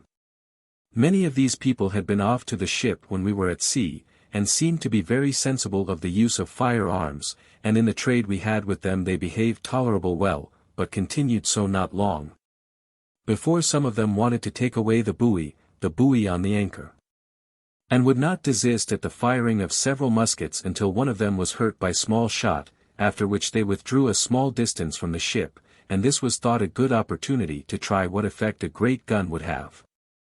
As they paid so little respect to a musket, and accordingly one was furred over their heads. This, I believe, would have sent them quite off, if it had not been for Tupia, who soon prevailed on them to return to the ship, when their behavior was such as gave us no room to suspect that they meant to give us any farther trouble. After the ship was moved into deeper water I went with the pinnace and yawl, manned and armed, and landed upon the island, accompanied by Mr. Banks and Dr. Solander. We had scarce landed before all the canoes left the ship and landed at different parts of the island, and before we could well look about us we were surrounded by 200 or 300 people, and, notwithstanding that they were all armed, they came upon us in such a confused, straggling manner that we hardly suspected that they meant us any harm. But in this we were very soon undeceived, for upon our endeavoring to draw a line on the sand between us and them they set up the war dance, and immediately some of them attempted to seize the 2 boats.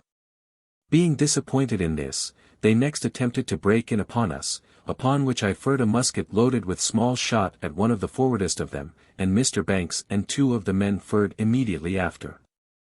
This made them retire back a little, but in less than a minute one of the chiefs rallied them again.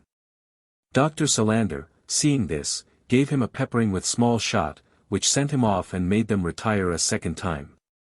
They attempted to rally several times after, and only seemed to want someone of resolution to head them, but they were at last entirely dispersed by the ship firing a few shot over their heads and a musket now and then from us.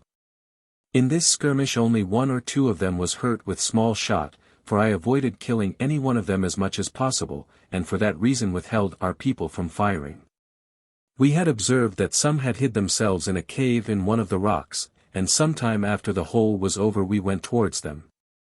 The chief who I have mentioned to have been on board the ship happened to be one of these. He, his wife, and another came out to meet us, but the rest made off. Those 3 people came and sat down by us, and we gave them of such things as we had about us. After this we went to another part of the island, where some of the inhabitants came to us, and were as meek as lambs. Having taken a view of the bay from the island and loaded both boats with celery, which we found here in great plenty, we returned on board, and at 4 a.m. hove up the anchor in order to put to sea, with a light breeze at east, but it soon falling calm, obliged us to come to again, and about 8 or 9 o'clock, seeing no probability of our getting to sea, I sent the master to sound the harbor. But before this I ordered Matthew Cox, Henry Stevens, and Emmanuel Pereira to be punished with 12 lashes each for leaving their duty when ashore last night, and digging up potatoes out of one of the plantations. Cook's care to deal fairly with natives is evinced by this punishment. The first of the 3 I remitted back to confinement because he insisted that there was no harm in what he had done. All this forenoon had abundance of the natives about the ship and some few on board. We trafficked with them for a few trifles, in which they dealt very fair and friendly. December 1769.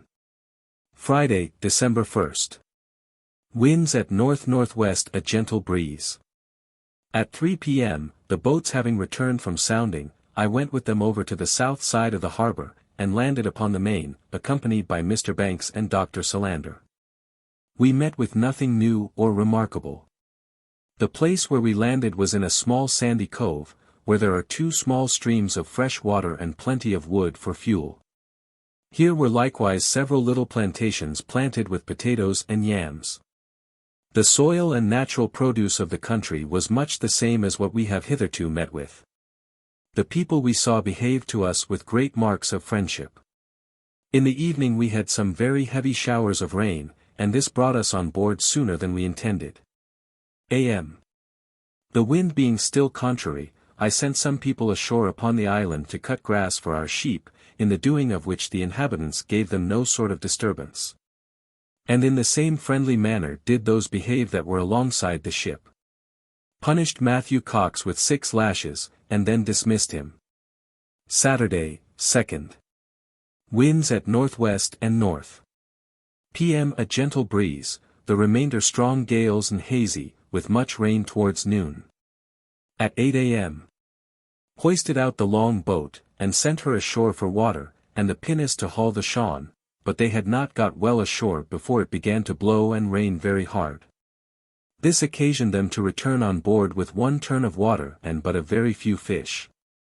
Sunday, 3rd, p.m., strong gales at north, with rain, the remainder gentle breezes from the westward. A.m. sent 2 boats to sound the harbor and 1 to haul the Shawn, the latter of which met with very little success. Monday, 4th, gentle breezes at northwest, west-northwest, and west, very fair weather. P.M., Mr. Banks, Dr. Solander, and myself landed upon one of the islands, probably Moturua, on the north side of the one the ship lays under. This island is about 3 miles in circuit, and hath upon it 40 or 50 acres of land cultivated and planted with roots. Here are likewise several small streams of excellent water. This island, as well as most others in this bay, seem to be well inhabited. At 4 a.m. sent the long boat to the above island for water and some hands to cut grass, and at 9, I went with the pinnace and yawl over upon the main, accompanied by Mr. Banks and Dr. Solander. In our way we passed by a point of land on which stood a hippa or fortified village, the inhabitants of which waved us to come ashore, and accordingly we landed. Which we had no sooner done than the people came about us with quantities of various sorts of fish, which we purchased of them for mere trifles. After this they shewed us the village, which was a neat compact place, and its situation well choose. There were 2 or 3 more near unto this, but these we did not go to. We afterwards went a little way into the country, and had some of the natives along with us. We met with a good deal of cultivated land, planted mostly with sweet potatoes. The face of the country appeared green and pleasant, and the soil seemed to be pretty rich and proper for cultivation. The land is everywhere about this bay of a moderate height, but full of small hills and valleys, and not much encumbered with wood.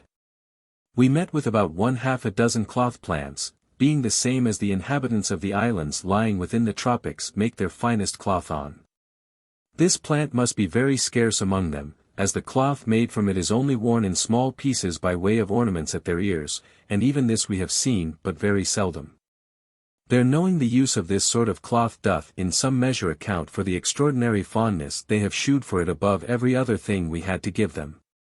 Even a sheet of white paper is of more value than so much English cloth of any sort whatever. But, as we have been at few places where I have not given away more or less of the latter, it's more than probable that they will soon learn to set a value upon it, and likewise upon iron. A thing not one of them knows the use of or sets the least value upon.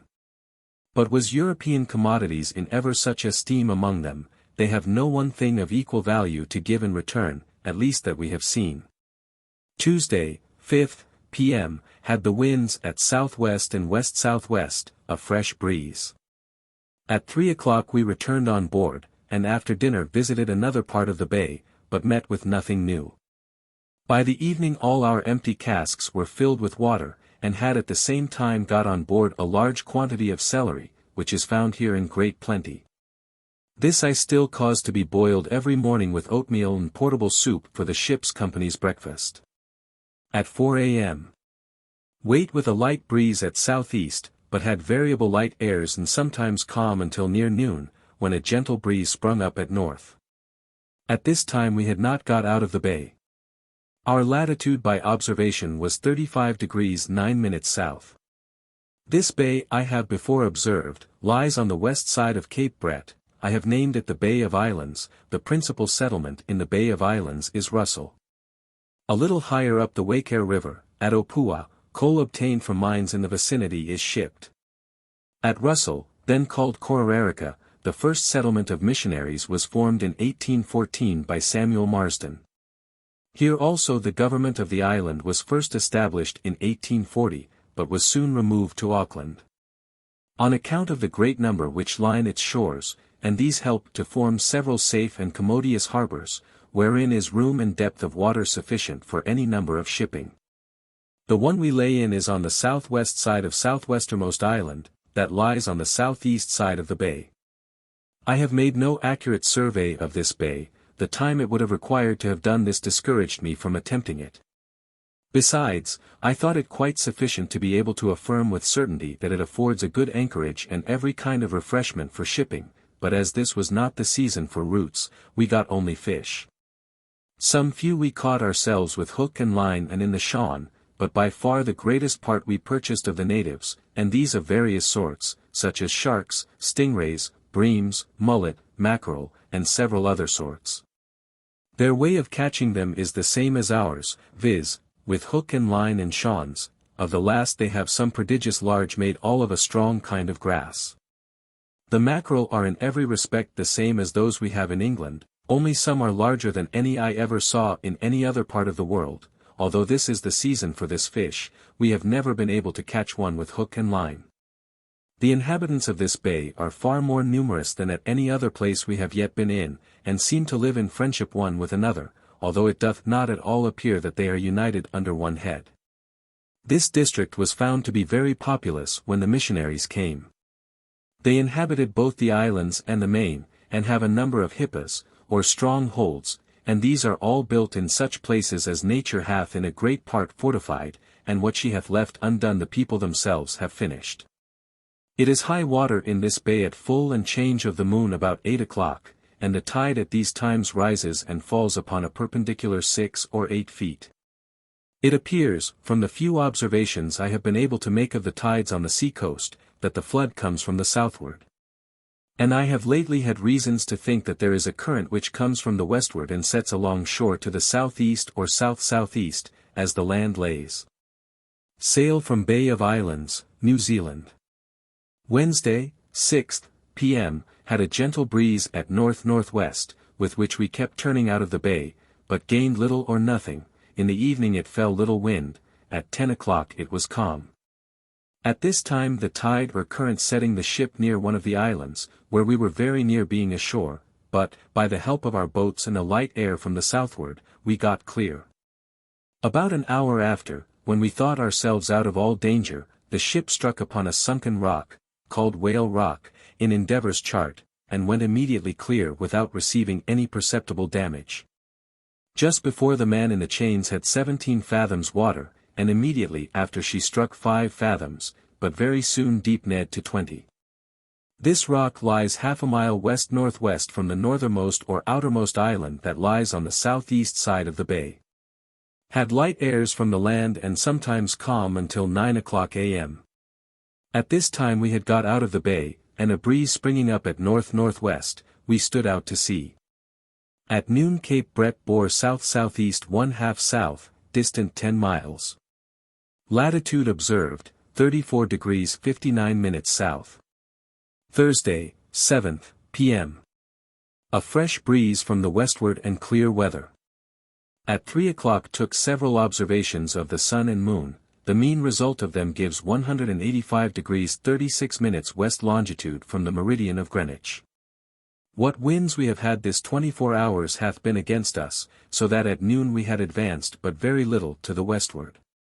Friday, 8th, forepart of p.m. Had a gentle breeze at north-northwest, with which we stood in shore and fetched close under the Caval Islands.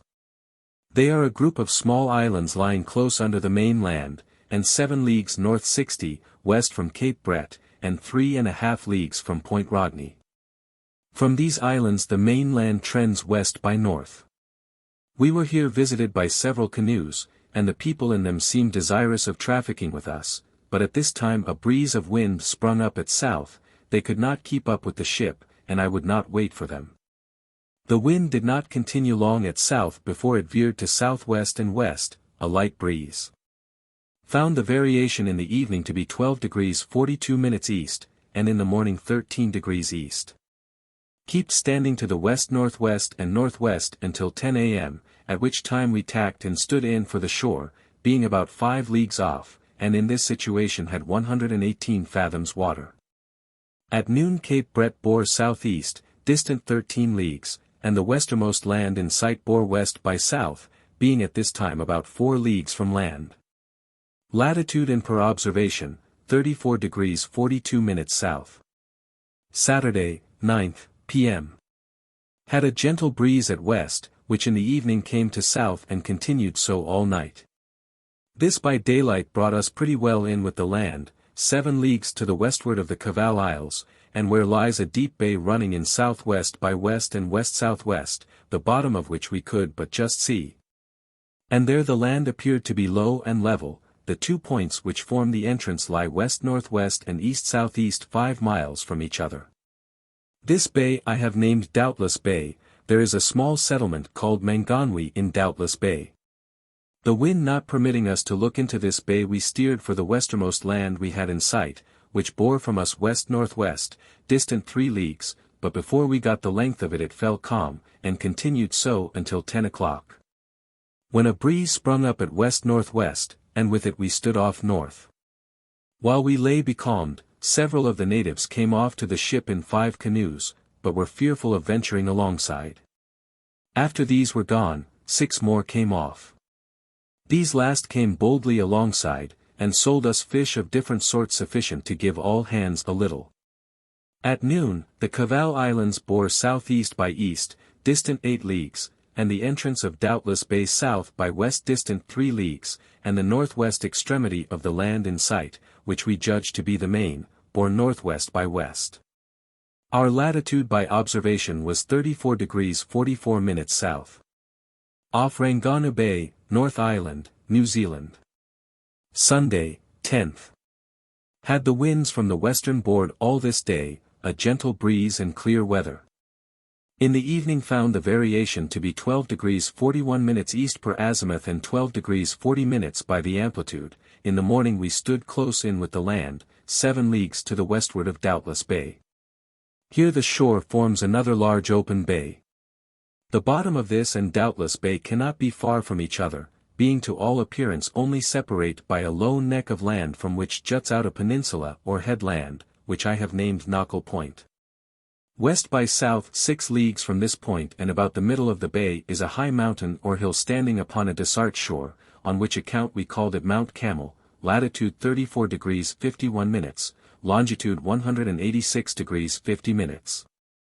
In this bay we had 24 and 25 fathoms water, the bottom good for anchorage, but there seems to be nothing that can induce shipping to put into it, for no country upon earth can look more barren than the land about this bay doth.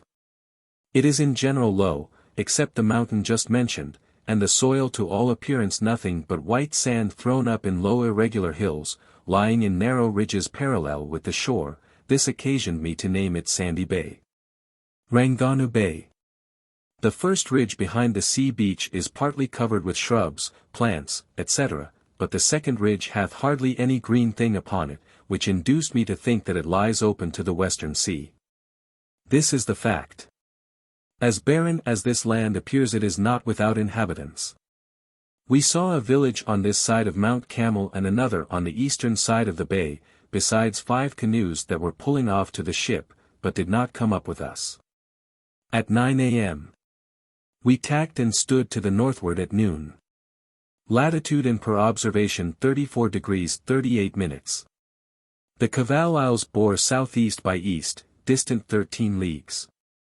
The northern extremity of the land in sight making like an island bore northwest 1/4 north, distant 9 leagues, and Mount Camel bore southwest by south, distant 6 leagues. Tacked and stood in shore. Monday, 11th, gentle breezes at north. M.D. and pleasant weather. Kept plying all the day, but got very little to windward. At noon was in the latitude of 34 degrees 32 minutes south, the northernmost inland set yesterday at noon bore northwest by west, distant 6 or 7 leagues. Tuesday, 12th, moderate breezes of wind between the northwest and north and smooth water, yet we gained very little in plying to windward. At noon Mount Camel bore south by west 1/4, distant 4 or 5 leagues. Latitude observed 34 degrees 34 minutes south. Wednesday, 13th, for part of p.m., moderate breezes at north by west and fair weather. Stood in shore until 5 o'clock, at which time we tacked and stood to the northeast, being 2 leagues to the northward of Mount Camel and 1½ mile from shore, and this situation had 22 fathoms water. At 10 it began to blow and rain, which brought us under double-reefed top sails. At 12 tacked and stood to the westward until 7 a.m. When we tacked and stood again to northeast, being at this time about a mile to windward of the place where we tacked last night. Soon after we tacked it came on to blow very hard at north-northwest with heavy squalls attended with rain. This brought us under our courses and split the main top sail in such a manner that it was necessary to unbend it and bring another to the yard. At 10 it fell more moderate and we set the top sails double-reefed. At noon had strong gales and hazy weather, tacked and stood to the westward. No land in sight for the first time since we have been upon the coast.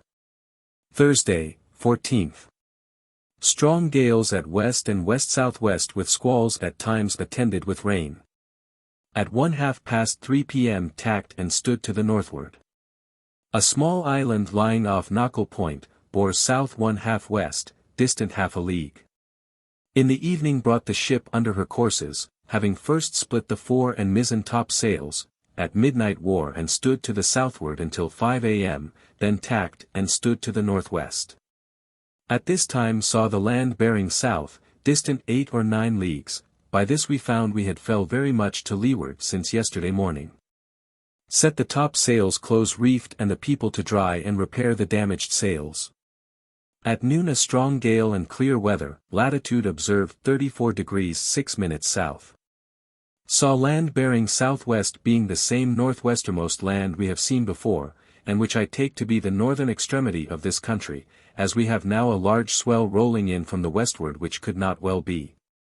Was we covered by any land on that point of the compass? The Endeavour was now to the northward of the north point of New Zealand. Off North Cape, New Zealand. Friday, 15th, fresh gales at southwest, and for the most part clear weather with a large swell from the westward. At 8 p.m. tacked and stood to the southeast until 8 a.m., and then tacked and stood to the westward with as much sail as the ship could bear.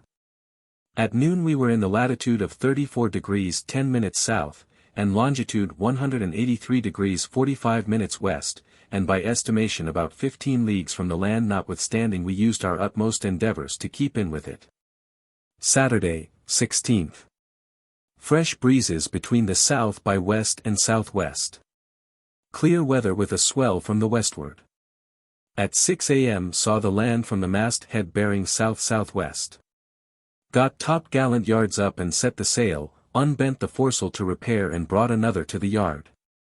At noon, latitude observed 33 degrees 43 minutes south, course made since yesterday noon north 60 degrees west, distance 56 miles. The land in sight bearing south by west, distant 14 leagues. Sunday, 17th. A gentle breeze between the southwest by west and west with clear weather. In standing in shore sounded several times and had no ground with 90 fathoms of line. At 8 a.m. tacked in 108 fathoms 3 or 4 miles from the shore, being the same point of land as we had to the northwest of us before we were blown off. At noon it bore southwest, distant about 3 miles.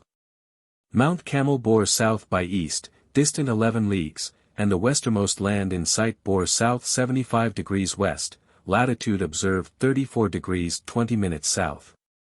The people at work repairing the sails, the most of them having been split in the late blowing weather. Monday, 18th, moderate breezes at west and west-northwest and clear weather. At 4 p.m.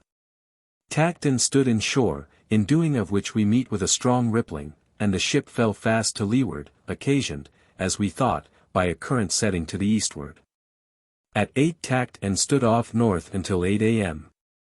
when we tacked and stood in, being about 10 leagues from the land. At noon the point of land we were near to yesterday at noon bore south-southwest, distant 5 leagues. Latitude observed 34 degrees 8 minutes south. Tuesday, 19th. The wind still continues at west. p.m., a moderate breeze and clear weather. At 7 tacked in 35 fathoms.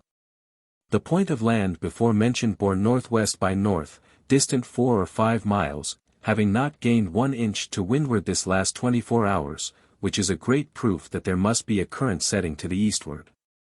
This strong easterly current is now well known. The point of land above mentioned I have called North Cape, judging it to be the northernmost extremity of this country. It lies in the latitude of 34 degrees 22 minutes south and longitude 186 degrees 55 minutes west from Greenwich. This position is very correct, and north 63 degrees west 31 leagues from Cape Brett.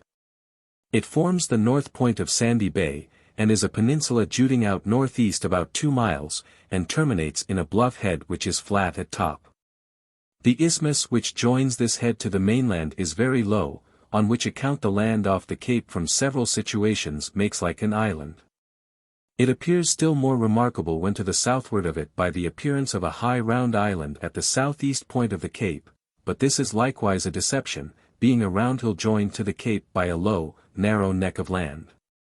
On the southeast side of the cape there appears to be anchorage, and where ships must be covered from southeast and northwest winds. We saw a hippa or village upon the cape and some few inhabitants. In the night had some squalls attended with rain, which obliged us to take another reef in our topsails. At 8 a.m. tacked and stood in shore, and being moderate loosed a reef out of each topsail and set the small sails. At noon we were in the latitude of 34 degrees 2 minutes south, and being hazy over the land we did not see it. Wednesday, 20th, p.m., fresh breezes at west by north, and clear weather. At 6 tacked and stood off, North Cape bore south, distant 3 or 4 miles. At 4 a.m. tacked and stood in, wind at west-northwest a fresh breeze, but at 9 it increased to a strong gale with heavy squalls attended with thunder and rain, which brought us under our courses. At 11 it cleared up and the wind came to west-southwest. We set the topsails, double-reefed and tacked and stood to the northwest. At noon, a stiff gale and clear weather, latitude observed 34 degrees 14 minutes south. North Cape south-southwest, distant 3 leagues. Thursday, 21st. Fresh breezes at southwest and clear weather with a heavy swell first from the west, then from the southwest. At 8 a.m. loosed the second reef out of the topsails. At noon clear weather, no land in sight. The North Cape bore south 25 degrees east, distant 24 leagues. Latitude observed 33 degrees 17 minutes south. Friday, 22nd. A moderate gale at south by west and south-southwest and cloudy weather. At 8 a.m. Got up top-gallant yards and set the sails. At noon latitude observed 33 degrees 2 minutes south. Course and distance since yesterday at noon is north 69.5 west, 37 miles. The North Cape bore south 39 degrees east, distant 38 leagues. Saturday, 23rd, gentle breezes between the south by west and southwest, and clear settled weather, with a swell from the southwest. Course and distance sailed since yesterday at noon is south 60 degrees east, 30 miles. Latitude observed 33 degrees 17 minutes south. North Cape south 36 minutes east, distant 27 leagues. Sunday, 24th light airs next to a calm all this 24 hours. At 7 p.m. saw the land from the mast head bearing south 1/2 east, at 11 a.m. Saw it again bearing south-southeast, distant 8 leagues. At noon latitude observed 33 degrees 48 minutes south. Monday, 25th. A gentle breeze at southeast, the weather a little hazy. p.m. stood to the southwest. At 4 the land above mentioned bore southeast by south, distant 4 leagues. It proves to be a small island, which we take to be the third Kings discovered by Tasman. There are several smaller islands or rocks lying off the southwest end and one at the northeast end. It lies in the latitude of 34 degrees 10 minutes south, and longitude 187 degrees 45 minutes west and west 14 degrees north, 14 or 15 leagues from the North Cape. At midnight tacked and stood to the northeast until 6 a.m. Then tacked and stood to the southward. At noon the island of the third Kings bore east 8 degrees north, distant 5 or 6 leagues. Latitude observed 34 degrees 12 minutes south, longitude in 188 degrees 5 minutes west. Variation per azimuth taken this morning 11 degrees 25 minutes east. Tuesday, 26th, moderate breezes, easterly and hazy weather, standing to the southward close upon a wind. At noon was in the latitude of 35 degrees 10 minutes south and longitude 188 degrees 20 minutes west. The island of the third Kings north 26 degrees west, distant 22 leagues. In this situation had no land in sight, and yet by observation we are in the latitude of the Bay of Islands, and by my reckoning but 30 leagues to the westward of the North Cape. From whence it appears that the northern part of this land must be very narrow, otherwise we must have seen some part of the west side of it. Wednesday, 27th, winds at east. p.m., a fresh gale, with which we stood to the southward until 12 at night, then tacked and stood to the northward. At 4 a.m. the wind began to freshen, and increased in such a manner that at 9 we were obliged to bring the ship to under her mainsail, it blowing at this time excessive hard with heavy squalls attended with rain, and at the same time thick hazy weather. Course made good since yesterday at noon south-southwest 1/2 west, distance 11 miles. Latitude in 35 degrees 19 minutes south, longitude in 188 degrees 29 minutes west. The island of the third Kings, north 27 degrees east, distant 77 miles. Off north end of New Zealand. Thursday, 28th. The gale continued without the least intermission until 2 a.m. When the wind fell a little and began to veer to the southward and to the southwest where it fixed at 4, and we made sail and steered east in for the land under the foresail and mainsail. but was soon obliged to take in the latter as it began to blow very hard and increased in such a manner that by 8 o'clock it was a mere hurricane attended with rain and the sea run prodigious high. At this time we wore the ship, hauled up the topsail, and brought her to with her head to the northwest under a reefed mainsail. But this was scarcely done before the main tack gave way and we were glad to take in the mainsail and lay to under the mizzen staysail and balanced mizzen, after which we reefed the foresail and furled both it and the mainsail. At noon the gale was a little abated, but had still heavy squalls attended with rain. Our course made good today is north, a little easterly, 29 miles, latitude in per account 34 degrees 50 minutes south, longitude in 188 degrees 27 minutes west. The third King's north 41 east, distant 52 miles. Friday, 29th, winds at southwest and southwest by west. A very hard gale with squalls but mostly fair weather. At 7 p.m. wore and lay on the other tack. At 6 a.m. loosed the reef out of the foresail and set it and the reefed mainsail. At 11 unbent both foresail and mainsail to repair, and bent others and made sail under them. At noon latitude observed 34 degrees 45 minutes south. Course and distance sailed since yesterday east by north 29 miles. Saturday, 30th, winds at southwest. P.M., hard gales with some squalls attended with rain. A.M., more moderate and fair. At 8 p.m. wore and stood to the northwest until 5 a.m. Then wore and stood to the southeast and being pretty moderate we set the topsails close reefed, but the southwest sea runs so high that the ship goes bodily to leeward. At 6 saw the land bearing northeast distant about 6 leagues which we judged to be the same as Tasman calls Cape Maria van Diemen. At noon it bore north-northeast 1/2 east and we could see the land extend to the east and southward as far as southeast by east. Our latitude by observation 34 degrees 50 minutes south. Sunday, 31st. Fresh gales at southwest and southwest by south accompanied by a large sea from the same quarter. At 1 p.m. tacked and stood to the northwest until 8, then stood to the southeast. At this time the island of the Third Kings bore northwest by west, distant 11 leagues, and Cape Maria van Diemen north by east. At midnight wore and stood to the northwest until 4 a.m., then wore and stood to the southeast. At noon our latitude by observation was 34 degrees 42 minutes south. The land of Cape Maria van Diemen bore northeast by north distant about 5 leagues. 1770. January 1770. Monday, January 1st, p.m. Fresh breezes at southwest by south and squally, the remainder moderate breezes at southwest by south and southwest clear weather. At 7 p.m. tacked and stood to the westward.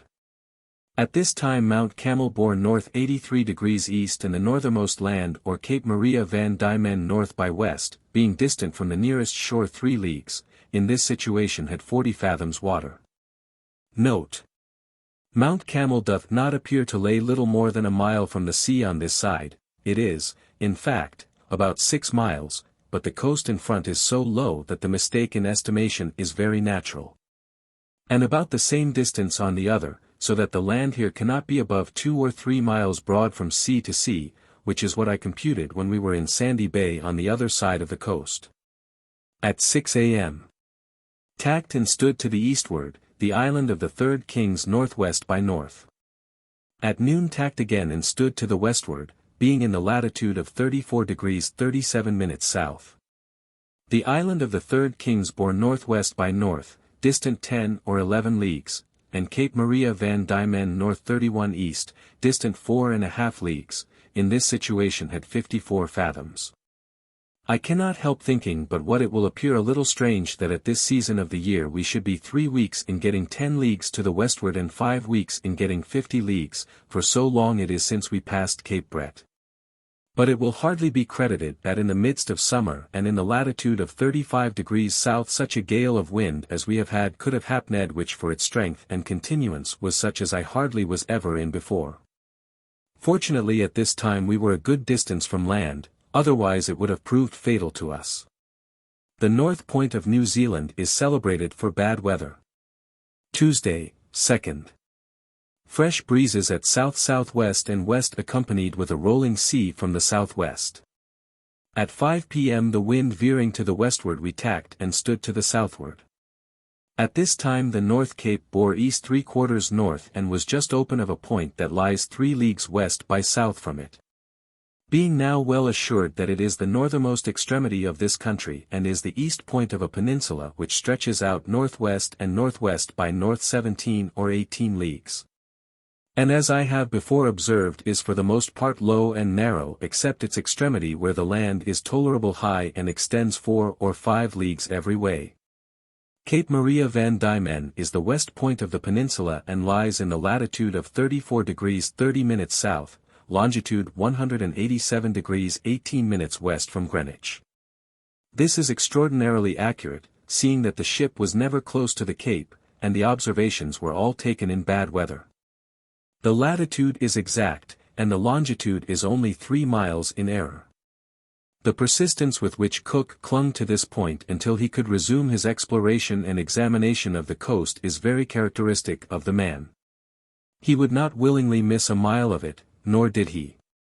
From this cape the land trends away southeast by south and southeast to and beyond Mount Camel, and is everywhere a barren shore affording no better prospect than what ariseth from white sand banks. At January 2nd past 7 p.m. the island of the Third Kings bore northwest by north and Cape Maria van Diemen northeast by east, distant 4 leagues. At 5 a.m. Cape Maria van Diemen bore north-northeast 1/2 east and Mount Camel east. At noon was in the latitude of 35 degrees 17 minutes and Cape Maria van Diemen by judgment bore north distant 16 leagues. Having no land in sight, not daring to go near it as the wind blowed fresh right on shore and a high rolling sea from the same quarter, and knowing that there was no harbor that we could put into in case we were caught upon a lee shore. Wednesday, 3rd, winds at west-southwest and southwest, a fresh breeze and squally, the remainder moderate with frequent squalls attended with rain. In the evening short-ned sail and at midnight tacked and made a trip to the northwest until 2 a.m. Then wore and stood to the southward. At daylight made sail and edged away in order to make the land, at 10 saw it bearing northeast and appeared to be high land.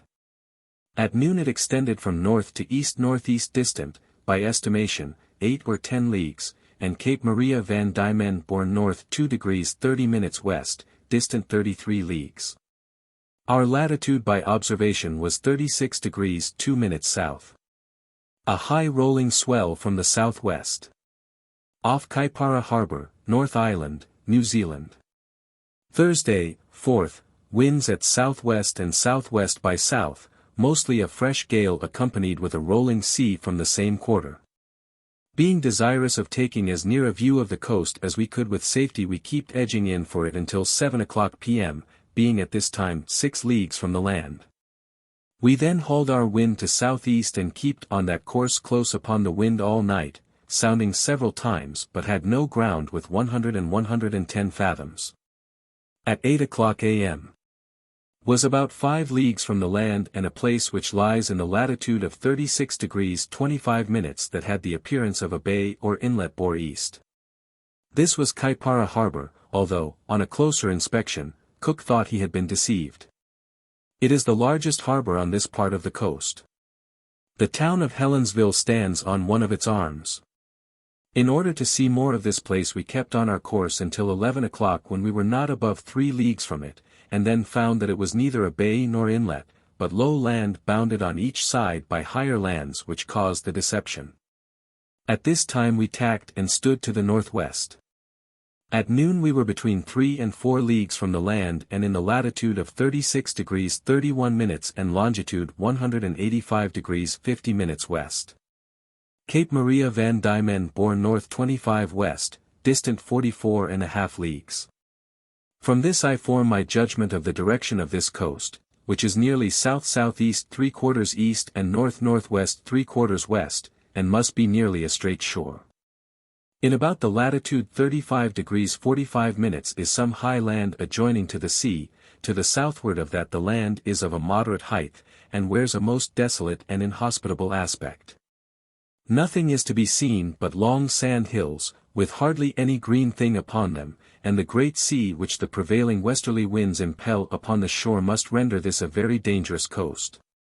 This I am so fully sensible of, that was we once clear of it I am determined not to come so near again, if I can possible avoid it, unless we have a very favourable wind indeed.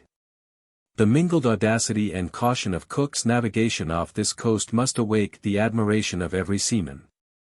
Friday, 5th, fresh gales at southwest with frequent squalls attended with rain. The southwest swell still keeping up, we stood to the northwest all this day with a pressed sail in order to get an offing. At noon true course made good north 38 west, distance 102 miles. Latitude in per observation 35 degrees 10 minutes south. Cape Maria van Diemen bore north 10 degrees east, distant 41 miles. Saturday, 6th. First part of fresh breeze at southwest by south, in the night had it at south. A.M., light airs from the southward next to a calm, and clear weather. Course made good today is north 76 west, distance 8 miles, latitude per observation 35 degrees 8 minutes south. Sunday, 7th, variable light airs and sometimes calm with clear pleasant weather. At daylight saw the land which we took to be Cape Maria van Diemen bearing north-northeast, distant 8 or 9 leagues. At noon latitude in per observation 35 degrees 0 minutes south. Cape Maria van Diemen bore north, distant 11 leagues. Monday, 8th. Gentle breezes at northeast and pleasant weather. At 6 p.m. saw the land bearing east, and sometime after saw a turtle upon the water.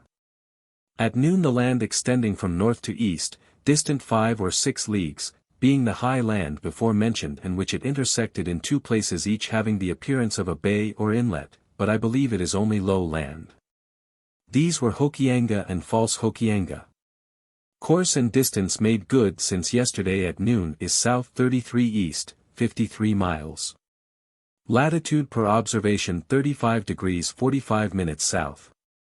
Cape Maria van Diemen north 25 west, distant 30 leagues.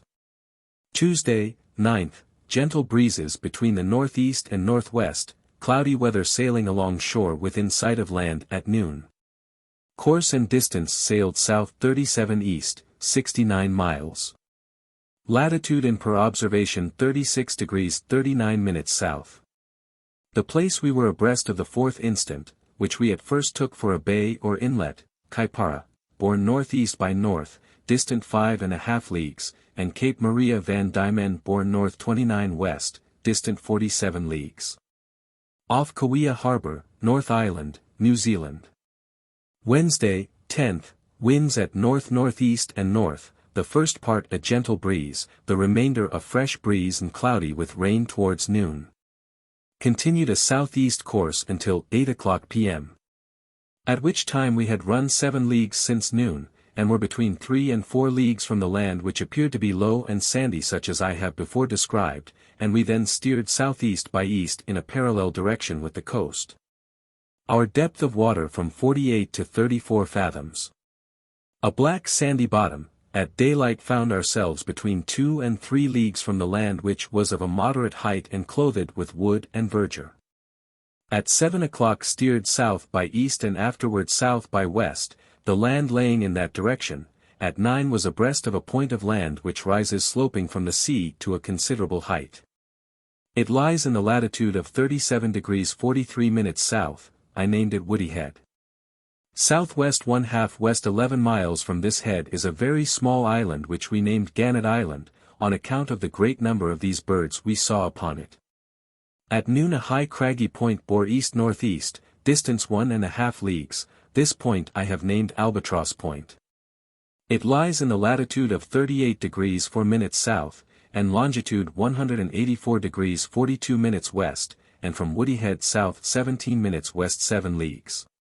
On the north side of it the shore forms a bay wherein there appears to be anchorage and shelter for shipping against southerly winds, Kauai Harbour.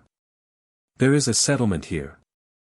Our course and distance sailed since yesterday at noon is south 37 east, distance 69 miles. Cape Maria van Diemen bore north 30 west, distant 82 leagues. Thursday, 11th. At 1/2 noon the wind shifted at once from north-northeast to south-southwest, with which we stood to the westward until 4 p.m., then tacked and stood on shore until 7, when we again stood to the westward having but little wind. At this time Albatross Point bore northeast, distant near 2 leagues, and the southermost land in sight bore south-southwest 1/2 west, being a very high mountain and made very much like the Peak of Tenerife. In this situation had 30 fathoms water. Had little wind all night, at 4 a.m. tacked and stood in shore, but it soon after fell calm, and being in 42 fathoms water, the people caught about 10 or 12 bream. At 11 a light breeze sprung up from the westward and we made sail to the southward. At noon was by observation in the latitude of 38 degrees 4 minutes south, Albatross Point bore due east, distant 5 or 6 leagues. Friday, 12th, gentle breezes from between the northwest and north-northeast, fore and middle part clear weather. The latter part dark and cloudy, steering along shore south by west and south-southwest at the distance of 4 leagues off. At 7 p.m. saw the top of the peaked mountain to the southward above the clouds bearing from us south. At the same time the southermost land we had in sight bore south by west. Took several azimuths both in the evening and the morning, which gave the variation 14 degrees 15 minutes easterly. At noon had the winds very variable with dark cloudy weather attended with excessive heavy showers of rain. At this time we were about 3 leagues from the shore which lies under the peaked mountain before mentioned. This peak we did not see, it being hid in the clouds, but judged it to bear about south-southeast, and some very remarkable peaked islands, lying under the shore, bore east-southeast, distant 3 or 4 leagues. Saturday, 13th, winds variable. P.M. Cloudy weather. At 7 o'clock sounded and had 42 fathoms water, being distant from the shore between 2 and 3 leagues, and the peaked mountain as near as I could judge bore east. After it was dark saw a fire upon the shore, a sure sign that the country is inhabited. In the night had some thunder, lightning, and rain. At 5 a.m. saw for a few minutes the top of the peaked mountain above the clouds bearing northeast. It is of a prodigious height and its top is covered with everlasting snow. It lies in the latitude of 39 degrees 16 minutes south, and in the longitude of 185 degrees 15 minutes west. I have named it Mount Egmont in honor of the Earl of Egmont. The Earl of Egmont was First Lord of the Admiralty from 1763 to 1766.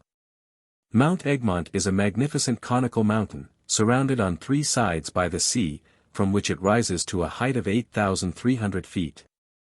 This mountain seems to have a pretty large base and to rise with a gradual ascent to the peak, and what makes it more conspicuous is its being situated near the sea and in the midst of a flat country which afforded a very good aspect, being clothed with woods and verdure. The shore under the foot of this mountain forms a large cape which I have named Cape Egmont. It lies south-southwest 1/2 west, 27 leagues from Albatross Point. On the northeast side of the cape lay 2 small islands near to a very remarkable point of the main that riseth to a good height in the very form of a sugar loaf. To the southward of the cape the land tends away southeast by east and east-southeast, and seems to be everywhere a bold shore. At noon had variable light airs and clear weather. Latitude observed 39 degrees 32 minutes south. Cape Egmont bore about northeast, and we were about 4 leagues from the shore in that direction. In this situation had 40 fathoms water. In north part of Cook Strait. Sunday, 14th, p.m., had a gentle breeze at west. In the evening came to northwest by west and continued so all night and blowed a fresh breeze. We steered along shore east-southeast and southeast by east, keeping between 2 and 3 leagues off. At January 2nd past 7 p.m. saw for a few minutes Mount Egmont which bore from us north 17 west, distant 10 leagues. At 5 a.m. steered southeast by south, the land inclining more southerly, but half an hour after we saw land bearing southwest by south which we hauled up for. The north end of the South Island, New Zealand. At this time the weather was squally attended with showers of rain. At noon had a steady fresh breeze at west by north and cloudy weather. The southwest extremity of the land in sight bore south 63 degrees west, and some high land, which makes like an island lying under the main, bore south-southeast, distant 5 leagues. The bottom of the bay, this was the northern part of Cook Strait, but it was thought at the time to be a bay, we are now in, and which bears from us south we cannot see, although it is very clear in that quarter. Our latitude by observation is 40 degrees 27 minutes south, longitude 184 degrees 39 minutes west. The western side of the North Island, which Cook took such trouble to follow, is 400 miles long, and is a most dangerous coast to explore, on account of the winds being mostly on shore. This prevented him from getting very close. And he missed the entrances to several harbors, such as the Manukau, the Waikato River, Waigaroa, and others. No canoes were seen, as the coast is not favorable for such craft. Monday, 15th. Fore and middle parts, fresh breezes between the west and northwest and fair weather.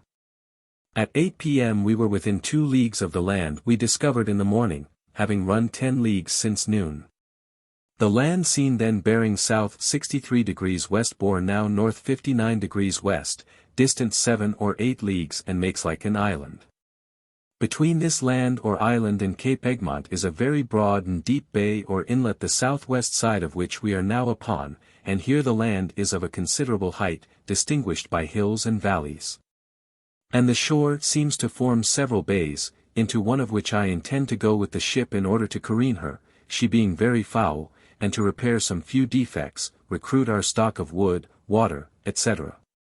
With this view we kept plying on and off all night, having from 80 to 63 fathoms water, at daylight stood in for an inlet which runs in southwest. Queen Charlotte's Sound, in the northeast part of the middle island. At 8 a.m. we were got within the entrance, which may be known by a reef of rock stretching off from the northwest point, and some rocky islands lying off the southeast point. At 9 o'clock, being little wind and variable, we were carried by the tide or current within 2 cables' length of the northwest shore, where we had 54 fathoms, but with the help of our boats we got clear. At this time we saw rise up twice near the ship a sea lion, the head of which was exactly like the head of the male one described by Lord Anson. We likewise saw a canoe with some of the natives cross the bay, and a village situated upon a point of an island, which lies 7 or 8 miles with the entrance. At noon we were the length of this island, and being little wind had the boats ahead towing. Chapter 6. Exploration of Middle Island of New Zealand. January 1770. In Queen Charlotte's Sound, New Zealand. Tuesday, 16th, variable light airs and clear settled weather. At 1 p.m.